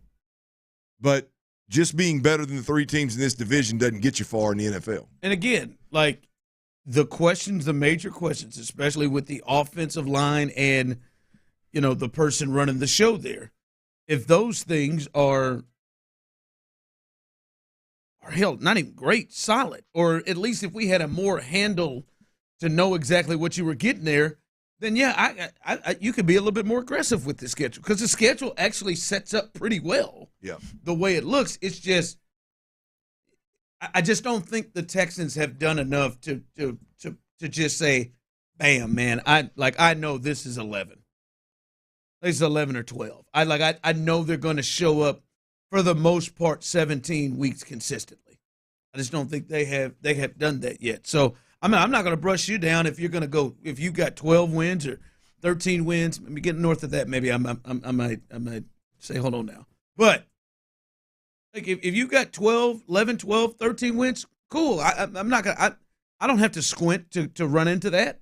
But I think it is fair to say, like, for me at 10 wins, it's that for what this team is right now, walking into the season, that feels fair. All right, coming up, as we will continue a little 5 o'clock fire, we'll get you ready for the Astros as they take on the Rangers in that series. Hunter Brown gets the ball last night and tonight as well. All of that as we continue right here live on The Drive. But before we get there, folks,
Sports Radio 610. The Texans play here. An Odyssey sports station. We have a liftoff. Sports Radio 610 presents The Drive with Stoerner and Hughley. It's the 5 o'clock fire. It is 5 o'clock. Congratulations. Hopefully you're off work. Luckily for you, Old Dirty Show and Chris Santiago is in the building as Tyler is out. Chris, I didn't know. Are you banging out best bets tonight? I already got my list. All right, he's got his list. All right, man, he's going to keep this thing afloat. Tyler was 70% going into yesterday. I need to check what he did yesterday, but best bets still alive and well going right now. Before we get you going into 5 o'clock fire and the Astros as they get ready to take on the Rangers in a big series, as those two teams are tied and one game back of the Mariners that the Mariners lost yesterday as well. We talked a lot about the Texans from their schedule perspective, and I'm sure we'll continue a little bit here in the last hour. But outside of the league, any early teams that you think are going to potentially be surprise teams? You know how we get every year. There's a team that didn't make the playoffs that didn't make the playoffs the previous year, but then made it the next year. Texans did it a couple of years ago. We've seen it it happens each and every year. Schedules coming out. Any teams that you're looking at that are lookout teams? No, I don't have any off the cuff. Just thinking about like the Texans or the Commanders did. Yes, Commanders. If I had to pick one, it'd probably be Atlanta. They made some moves defensively. They've got some firepower offensively. They seem to be. They were close last year. Yeah, the close last year. A couple years into it, they're in a division that's very winnable. So maybe them. I'm not saying this because they're on the schedule. Like the ones, like Denver. Denver's the one that, to me, that could become a real problem. Like they remind me of the Eagles a few years ago when they got into the playoffs and it was really, they weren't even going to be competitive, but they did get in somehow. Jalen Hurts' first year, I think Tampa Bay knocked them out. Yeah. And then the next year they come back and they're just a terror, right? So Denver's the team to me that I think is going to make the biggest jump and be taken seriously. I've looked at kind of the schedules, and I said this before the schedule came out. The New Patriots are going to be a team that I pick that does the flip, that didn't make the playoffs and then makes it next year. Obviously, their coaching is going to, I think, help. And we know football is so big with coaching with Vrabel there and Josh. Josh in that role. I don't know about Josh as a head coach, but Josh as a play caller and an offensive coordinator is good, and with Drake May, somebody who can execute what he's wanting to do. Well, it's going to be interesting because obviously Drake May's a lot better than I gave him credit for. No question about that. He transitioned to the league a lot quicker than I thought. I think the problem with Drake May is does he run into some of the same issues that old buddy out with the Chargers runs into? And I think with Josh McDaniels, it's going to be interesting to see because Drake's a great athlete, great arm. We saw him; he can stretch the field. He can make some plays with his legs. But Josh is going to ask him to do things that we've talked a lot about here with CJ doing in terms of that Brady style of play. A lot of control at the line of scrimmage. That game plan offense where you try to have the perfect play every time kind of deal. You respond a lot to what the look the defense gives you. We'll see how quickly he can. Drake May can adjust to that approach offensively too. They play 4 teams that were in the playoffs last year. That's it in the whole schedule. They go Raiders, Dolphins, teams that were in the playoffs last year. Panthers. They've got the Saints, the Titans, the Browns, the Falcons. One of them last place schedules, the Jets. Yeah, they do. Like the Giants in there. So yeah, they look like a team that's young and poised and well coached that can make a move right there. So yeah, I like the Patriots a lot. All right, the Astros, they are going to play in Arlington and take on the Rangers, who are in the midst of a 5-game winning streak right now. They've been rolling. They are 2 games over 500, just as the Astros are, a game back as I said just a little bit ago, behind the Mariners. Both teams are.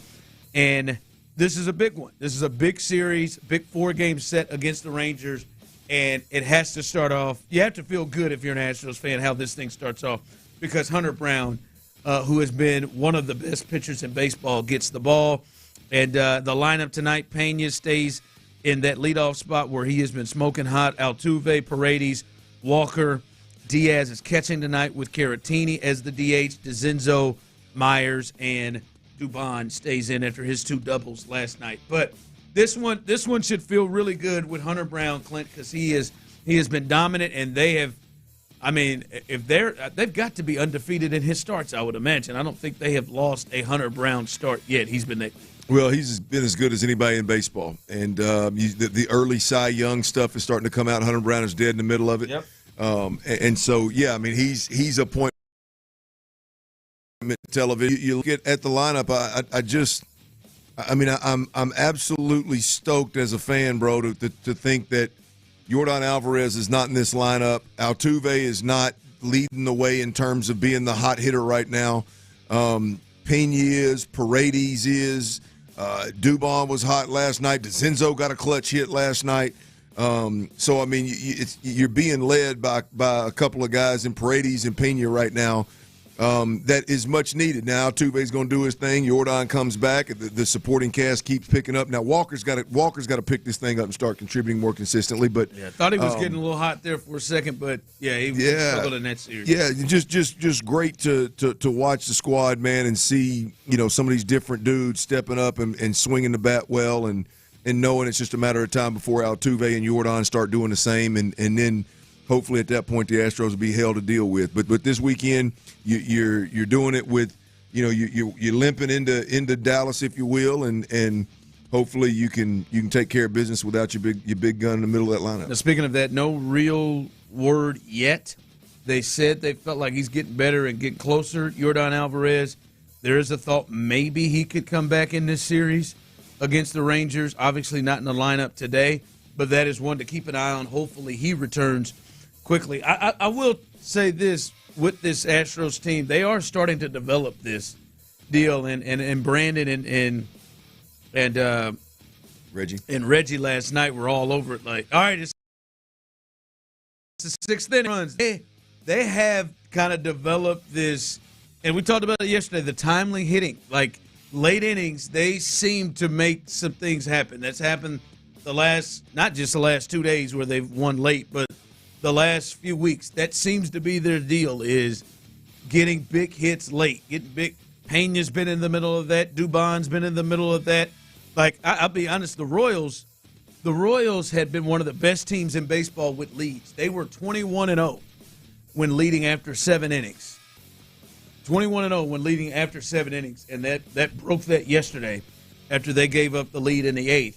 And they were beating them at their own game. But that is, as we said, can that be sustainable? That it seems like they got a knack for that, and they do have a bunch of guys, Clint, even with that, especially when Alvarez gets back, they do have a bunch of guys that just have a knack in big moments. Like Dubon just has a knack. Like, he hit those 2 doubles down the line yesterday. Has a knack. Pena has been big, obviously, with his history the year they won the World Series. Obviously, Altuve comes up with big hits, and he has throughout his career. Alvarez, they just got a bunch of guys that kind of come up with big hits, and their pitching's been good enough to keep them around, and then they seem to come up with the big hit late in games. So this is a little bit of a thing developing with these guys as they look to try to get this big W and get this 4-game series started off right with Hunter Brown on the mound. 5 o'clock fire. All right, the NBA, there was a chance for 2 series to be clinched last night. The first one, the Celtics, even without Jason Tatum, they stayed alive as when they beat the Knicks, boy, they beat the Knicks. They ain't afraid to get out to a lead, or they were able to hold on to it last night. Yeah, they've had, and Chris, I know you've watched it, they've had double-digit leads in all 6 of the games, I believe. Yes. I think, double-digit, and 5 of them they've been up 20. I'm sorry, all 5 of the games. This is game 6 coming up. All 5 of the games, they've been up double digits at least in the game, and 4 out of the 5 up 20, at least in the game. And even though Tatum is out, which obviously is going to hurt him, he's a first-team All-NBA player for the 4th straight year, MVP candidate, their best player. But it doesn't change, though. If they are hitting threes, even without Tatum, obviously their margin for error shrinks. But if they're hitting threes, they're going to probably beat the Knicks. If they're shooting decent from there, it's probably going to be a game. They just have to be dreadful. And then it happened last night, Clint. I think what they make 22 of 49, 45% ball game. I mean, Derek White was 7 of 13. They're hit 8. That's the thing is they still have a chance because they still have those guys capable of just going off and hitting threes. The Porzingis thing is weird. He didn't play in the second half because they said he couldn't breathe. So he's up. But that's the thing with this in this series. If they can hit threes, like they are going to stay afloat and potentially win this series. I tell you what I liked, and just again from that casual fan view is Brown was a different dude. Yep. I mean, he was much more physical. He gets into a shoving match with what's my man's name? Josh Hart. Josh Hart. He gets into a shoving match with him, which by the way, he tried to run through Hart on the screen. They made it all about grabbing this and grabbing that. I mean, he literally tried to drive his shoulder through Hart on the screen that led to it. And look, that's what I mean. Obviously, when you talk about a guy taking over with Tatum being out, you think box score. But to me, setting the guy became the thermostat in the room immediately, and New York did not respond well. So, I mean, I didn't watch the whole game, but when I turned it on, I was like, yeah, this is a different Jaylen Brown here. This is a different animal rolling. And he knew it wasn't just like, all right, I'm about to come out here and get 40. Nah, he's going to impact the game in other 26, ways. 12 assists. I think that's a career high. I believe a playoff career high, 12 assists. He got in that game. 8 rebounds. He was, even though White had 30-plus with his 7 threes, Brown was clearly the best player on the floor. And listen, I still think the Knicks are obviously in the driver's seat here, and Madison Square Garden is going to be crazy. But that could work against them. I don't know. Like there is booty going on in there in the second half. If they start getting out in one of them leads and you don't handle your business in Madison Square Garden, well, then anything all them booties gonna be tight. Yeah, anything can happen in Game 7. Last night, the T-Wolves finished off the Warriors, and as I said to you yesterday, Steph, you don't need to try to work yourself into a frenzy to get you. Yeah, they weren't going to do that, and it was clear. It was easy. They couldn't handle Randall. They couldn't handle Edwards. They couldn't handle all of them. And they're going to go to the Western Conference Finals for the second straight year. And Steve Kerr, I can understand him believing it in his heart. He's like, I think we had the ingredients. We had a chance to win a championship, if Steph didn't get hurt. I understand. I still think it would have been hell for them. Obviously, the series would have been different. I still think it would have been hell for them with Minnesota because I think they would have worn on them. But the Warriors are done. Minnesota will play the winner of the Thunder and the Nuggets, and that could happen tonight. Jokic at home, the Thunder looking to close them out. I think the Thunder are going to have to win Game 7 at home. I think the Nuggets win this one. I think you'll get a good Russ. I think you'll get a good supporting cast. They were 6 for 28. Russell Westbrook, Christian Brown, and Michael Porter Jr. were 6 for 28 in the last game, and it was still kind of tough. Hell, they had an 11-point lead in the fourth quarter at chest of KC. I don't think they're going to quite close them out yet. I think OKC probably wins the series, but I think this one goes Game 7. Yeah, this is again, obviously non-Rockets. Not everything doesn't interest me. This is one that does. Me had 2 MVPs, top MVP candidates going head-to-head. When I watch Jokic, it looks like he ran out of gas three games ago, but he somehow still at the end he's going back and forth with SGA.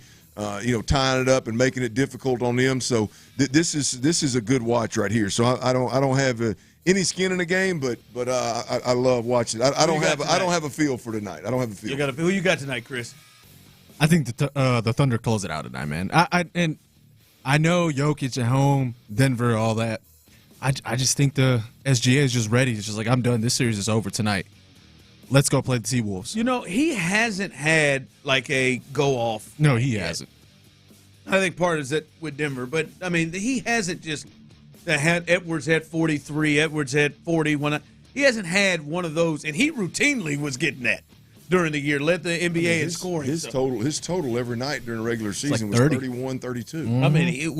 I mean, an easy 31, 32. By the way, the people are getting nervous, the PGA Tour, with this leaderboard and where folks are.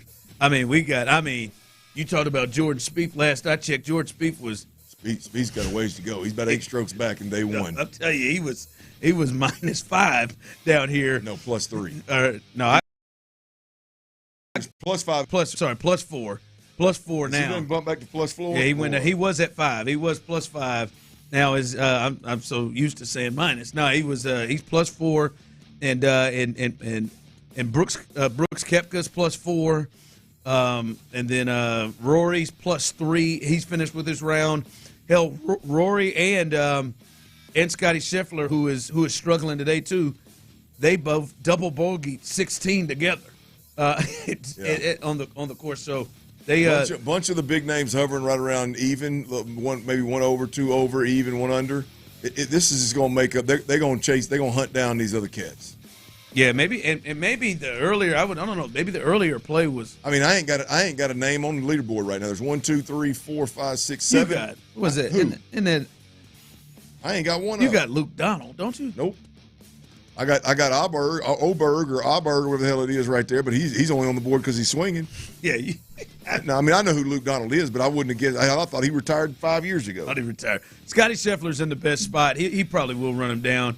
He shot a 69 today, so he's 2 under, 3 back right now. So he's still in contention, but the rest of them cats, Rory down there struggling, fighting it down there at the PGA. So that'll be all week. All right, coming up as we continue. All right, we've talked about this the win total and things. I want to get this from you, and we'll discuss it. What are the things you really like about the schedule for the Texans, and what you may have for the schedule in regards to the Texans? We'll discuss that coming up next. All right, I got a concern, not for the Texans, but for you, everybody.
presented by Verlo Mattress. Verlo Mattress, handcrafted for your comfort and guaranteed for life.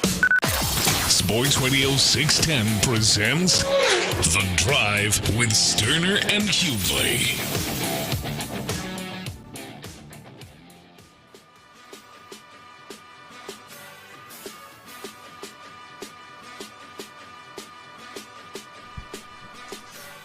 All right, the schedule is out, and a lot of times you look at it. All right, you look at the good and the bad. You look at the positive, the negatives, the things that may give you some concern, the things where you're like, "Ooh, this is good. We lucked out with this one. We're fortunate with this one."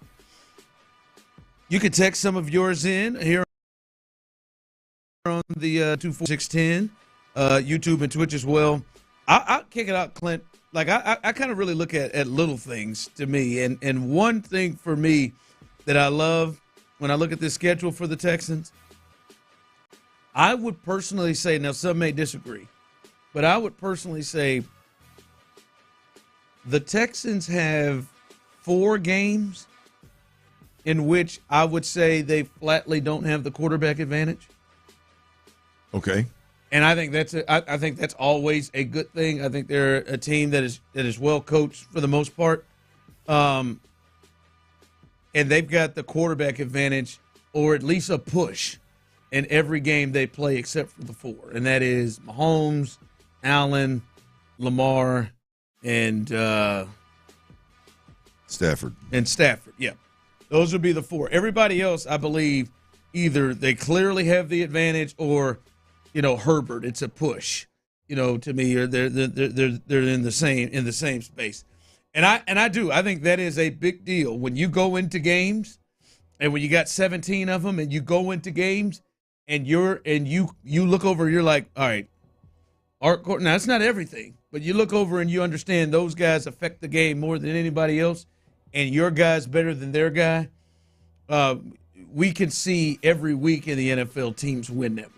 So I do think for me that is a real positive looking at the schedule. And I like the fact that for this team, the Texans, or a better weather team, they got one cold game, and that is December 7th against Kansas City. That's one of the first things I looked at the back of the schedule, and I'm looking at it, all right, home game against the Colts, Dome. December 28th, that could be a tough spot. Where are you at? You're in SoFi Stadium in L.A. You got another home game. In December, you got 3 home games, or two home games in December, back-to-back at NRG. And then that one cold game, December 7th, you play against the Chiefs. Even November 30th is in a dome in Indy. So I think that is a real good thing that they ain't rolling to. They don't got a couple of games in the back end in really cold spots. Yeah, no, there's no doubt about that. I mean, you can get into some real problems schedule-wise if you got Buffalo late at their place, you got Baltimore late at their place, you got Kansas City late at their place, Green Bay if they were on the schedule. I mean, you could get in a real pinch, and the fact that the Texans don't have that, being an indoor team, that is a plus for sure. Yeah, they get Baltimore October 5th. You've been in Seattle.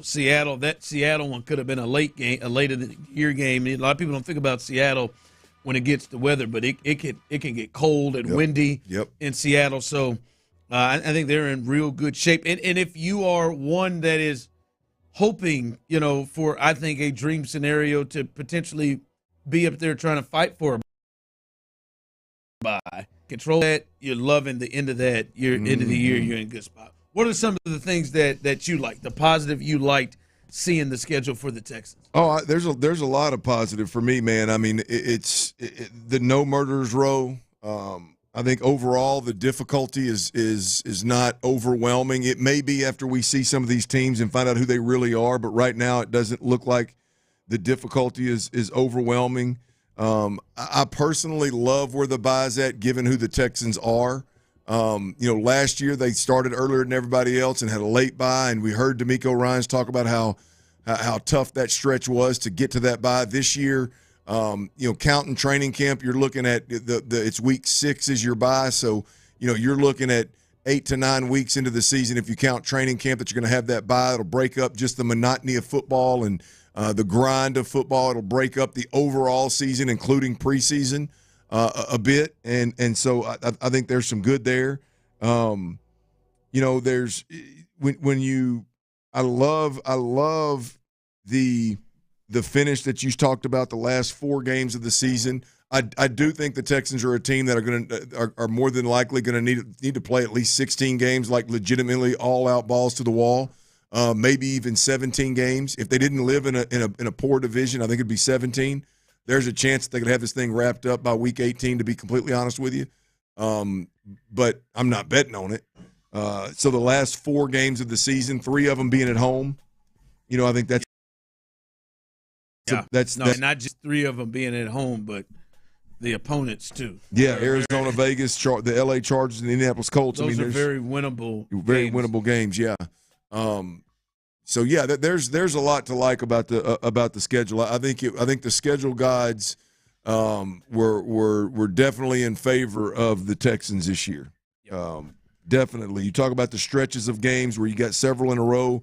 It was very possible that this season could turn up, boy, and you've got 4 or 5 games in a row where you're just like, whoo. Yeah, that could be scary. Like last year, you had that stretch of home to the Dolphins, at Kansas City, and then home to Baltimore. 10 days. In 10 days. Like you don't really, and then they had another stretch in there where it was. Now obviously when you get into a season, you don't know what it is.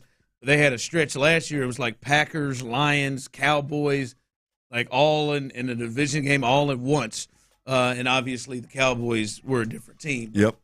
But you just never know how it gets. What about concerns for you from the schedule? When you look at the schedule, anything jump out as a concern for you? Yeah, I don't know if it's as much as a concern as it is just a reality. I think the first 5 games of the season, like this team's going to have a hell of a training camp.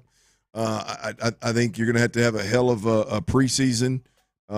You got the L.A. Rams in L.A., you got Tampa Bay at home, you got Baltimore at their place, all before the bye. So there's 5 weeks, and then you have the bye the first 5 weeks of your season.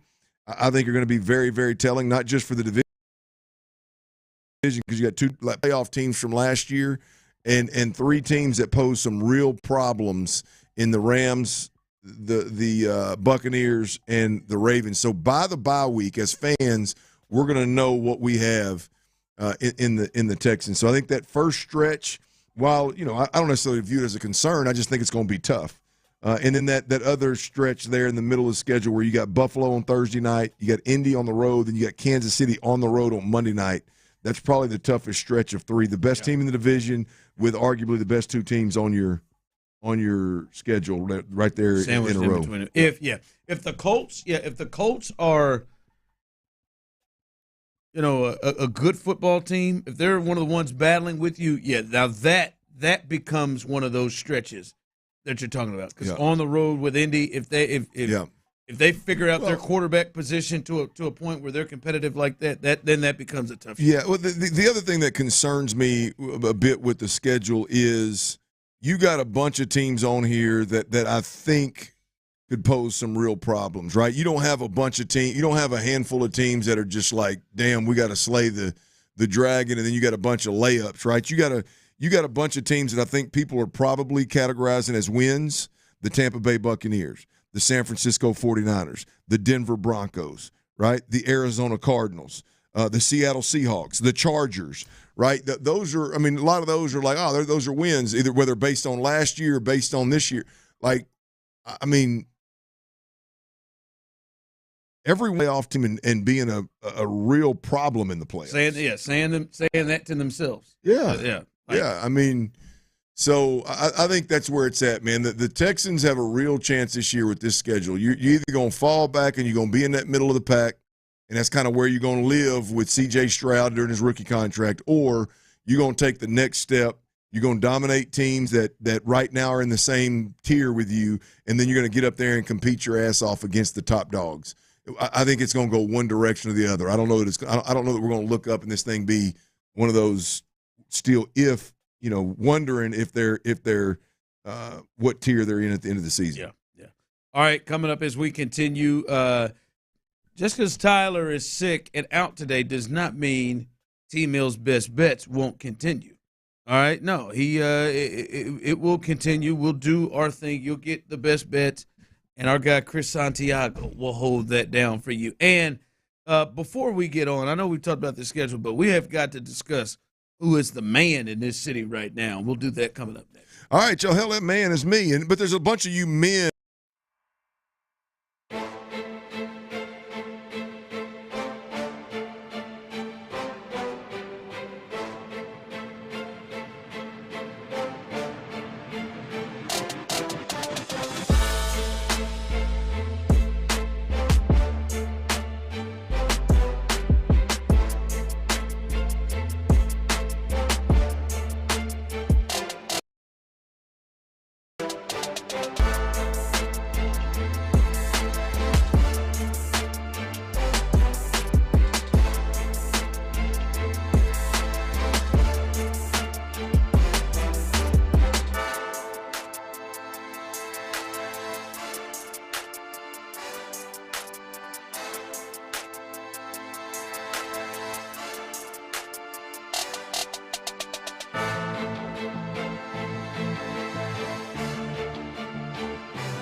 Stoerner and Hughley.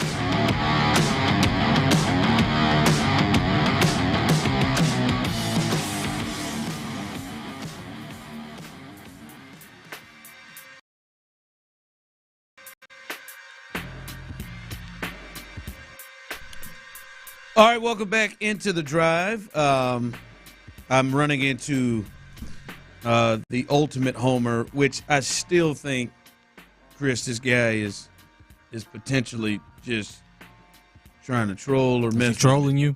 Trying to mess with me. I've given multiple opportunities for him, but he is adamant. I mean, adamant. What's he saying? It's as I ran through and I just simply made a statement that, one, you just don't think you're going to get any arguments from.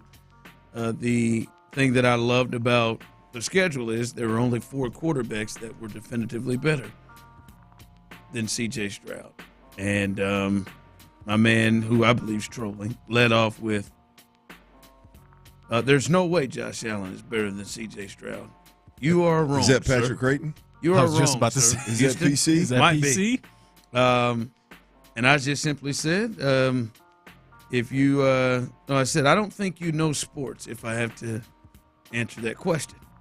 And then he said, clearly the NFL is campaigning for Allen to be the face, but off of strictly football, you're crazy. Josh Allen is overrated, man.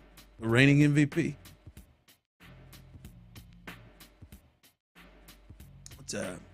I troll, right?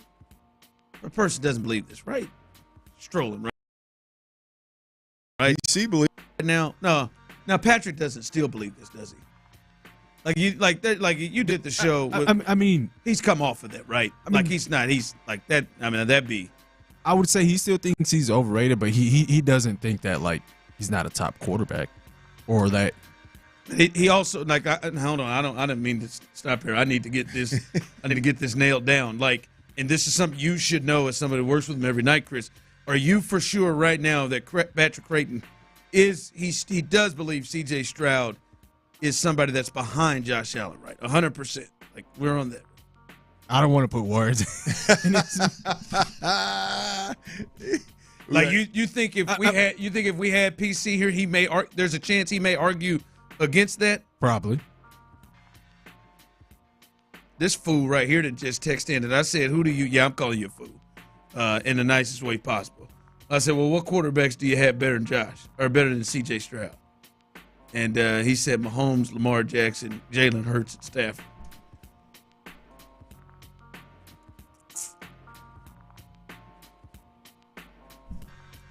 That might be PC, dog. He's come off of that. I like Patrick. I believe in you more than that. He's come off of that. It's just, and I think he should give you a talking to when he sees you and it's like, hey man, come on man, don't put me out there looking like that. There's no way Patrick believes that, and this person doesn't either. He just entered football. Well, he is gone. Anyway, come out and see us. And this person here tomorrow, I would love to have that conversation with you tomorrow. I for one, will sit it out and allow y'all to have that conversation. The reigning MVP. I'll be at the bar grabbing me a cold beer. I'll let y'all have that one. Now I will say Lamar did deserve that MVP, but hey, that's a whole different conversation. Yeah, Josh did as well. I think there's a good chance. I don't know how many years Lamar is going to play, but I think every year I'm not going to ridicule anybody that says Lamar should have had that MVP. I got a feeling there's going to be a strong case for that every year that he's on the field. I'm just saying Josh deserved it too. They both had incredible years. Yeah, no question. Either way, no question. Both will have the quarterback advantage when they play the Texans this year. It doesn't mean CJ sucks. It's just all of let's just be honest. We can't be that much of a homer. I guess you can. But that boy said you're crazy when it comes on the field. On the field.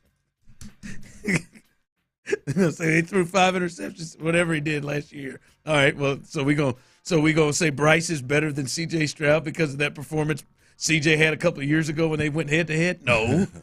We're not foolish. We can watch the rest of it. All right, come hang out with us tomorrow at our crawfish circuit. It is brought to you by Academy Sports and Outdoors and Bud Light. We will be at Stars Sports Bar and Grill in Katy. Stars Sports Bar and Grill in Katy. And you can join us for the Mud Bugs, good food, good drinks, good company. It's always a good crowd. We have fun out there, and you got a chance to win multiple prizes. We're hooking people up with prizes once an hour at our crawfish circuit. So come hang out with us. It should be a fun time tomorrow. Can't wait to this one. Absolutely. Come hang out with us, man. It's always a good time. Little Friday afternoon get down, man. It's a big shout out to Academy Sports and Outdoors and Bud Light for making it happen. We're thankful for them every Friday that we're out in the streets with the people. And on the east side, man, come hang out with us. Yeah. Coming up tomorrow, 2 to 6.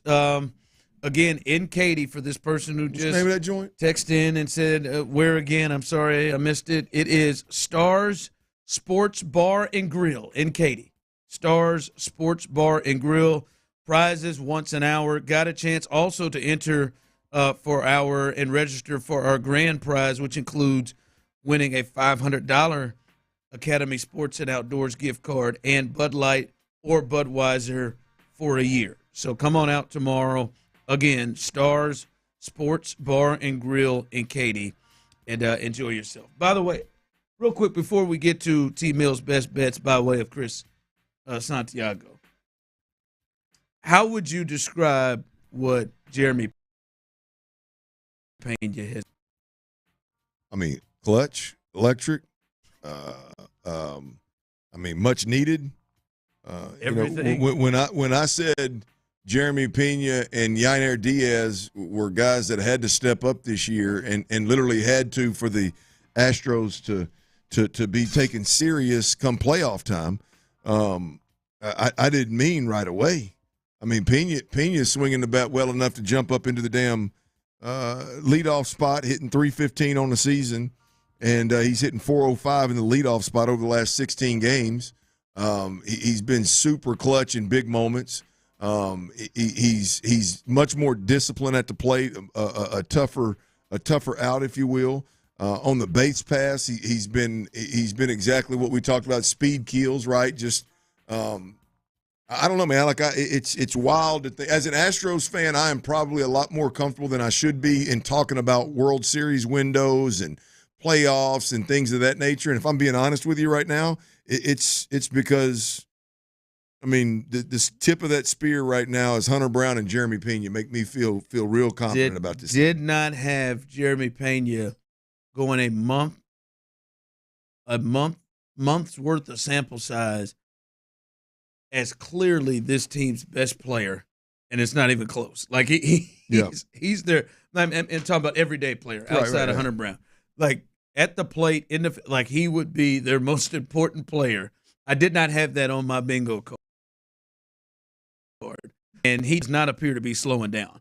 I imagine he probably get a couple of more hits. You talked about that with Tyler the other day. He needs to be in the best bet, whatever that is. They give you 1.5 hits or 1.5 bases. He ought to take that with him the way he's swinging the bat. All right. Speaking of that, T. Mill is not here. Hopefully he'll be back tomorrow, feeling under the weather. But that don't mean T. Mill's best bets is going anywhere. Chris Santiago, jump in there. What's these bets looking like today? All right, so I got some NBA and some baseball bets tonight. For the NBA, I'm going to go ahead and take the Thunder money line. I think they close it out tonight. Boy, look at those odds. Yeah, the odds are high, but, I mean, if you want to take the 4, feel free, but I think it's going to be a close game. So that's why I'm going Thunder money line. I'm going to go ahead and take Jokic over 13.5 rebounds. That looks good. I mean, we saw what he did previous game. Isn't that weird? That is a high number, but it feels very like more likely. Mm-hmm. And now let's go to the baseball bets. I got a lot of Astros bets tonight. I bet you do. Oh, I sure do. So I have Astros Rangers under 7.5 runs. That's just smart with DeGrom and Hunter Brown. Yeah. I'm also taking the no-run first inning there. Just give me 6 outs, fellas. Oh, I like both 6 teams. outs. And then one more. I don't know. Hey, real quick, Jeremy Payne is out here just screwing up stuff. So good luck with you on that. The way he's been rolling. 6 outs. That's all I need. I know you need 6 outs.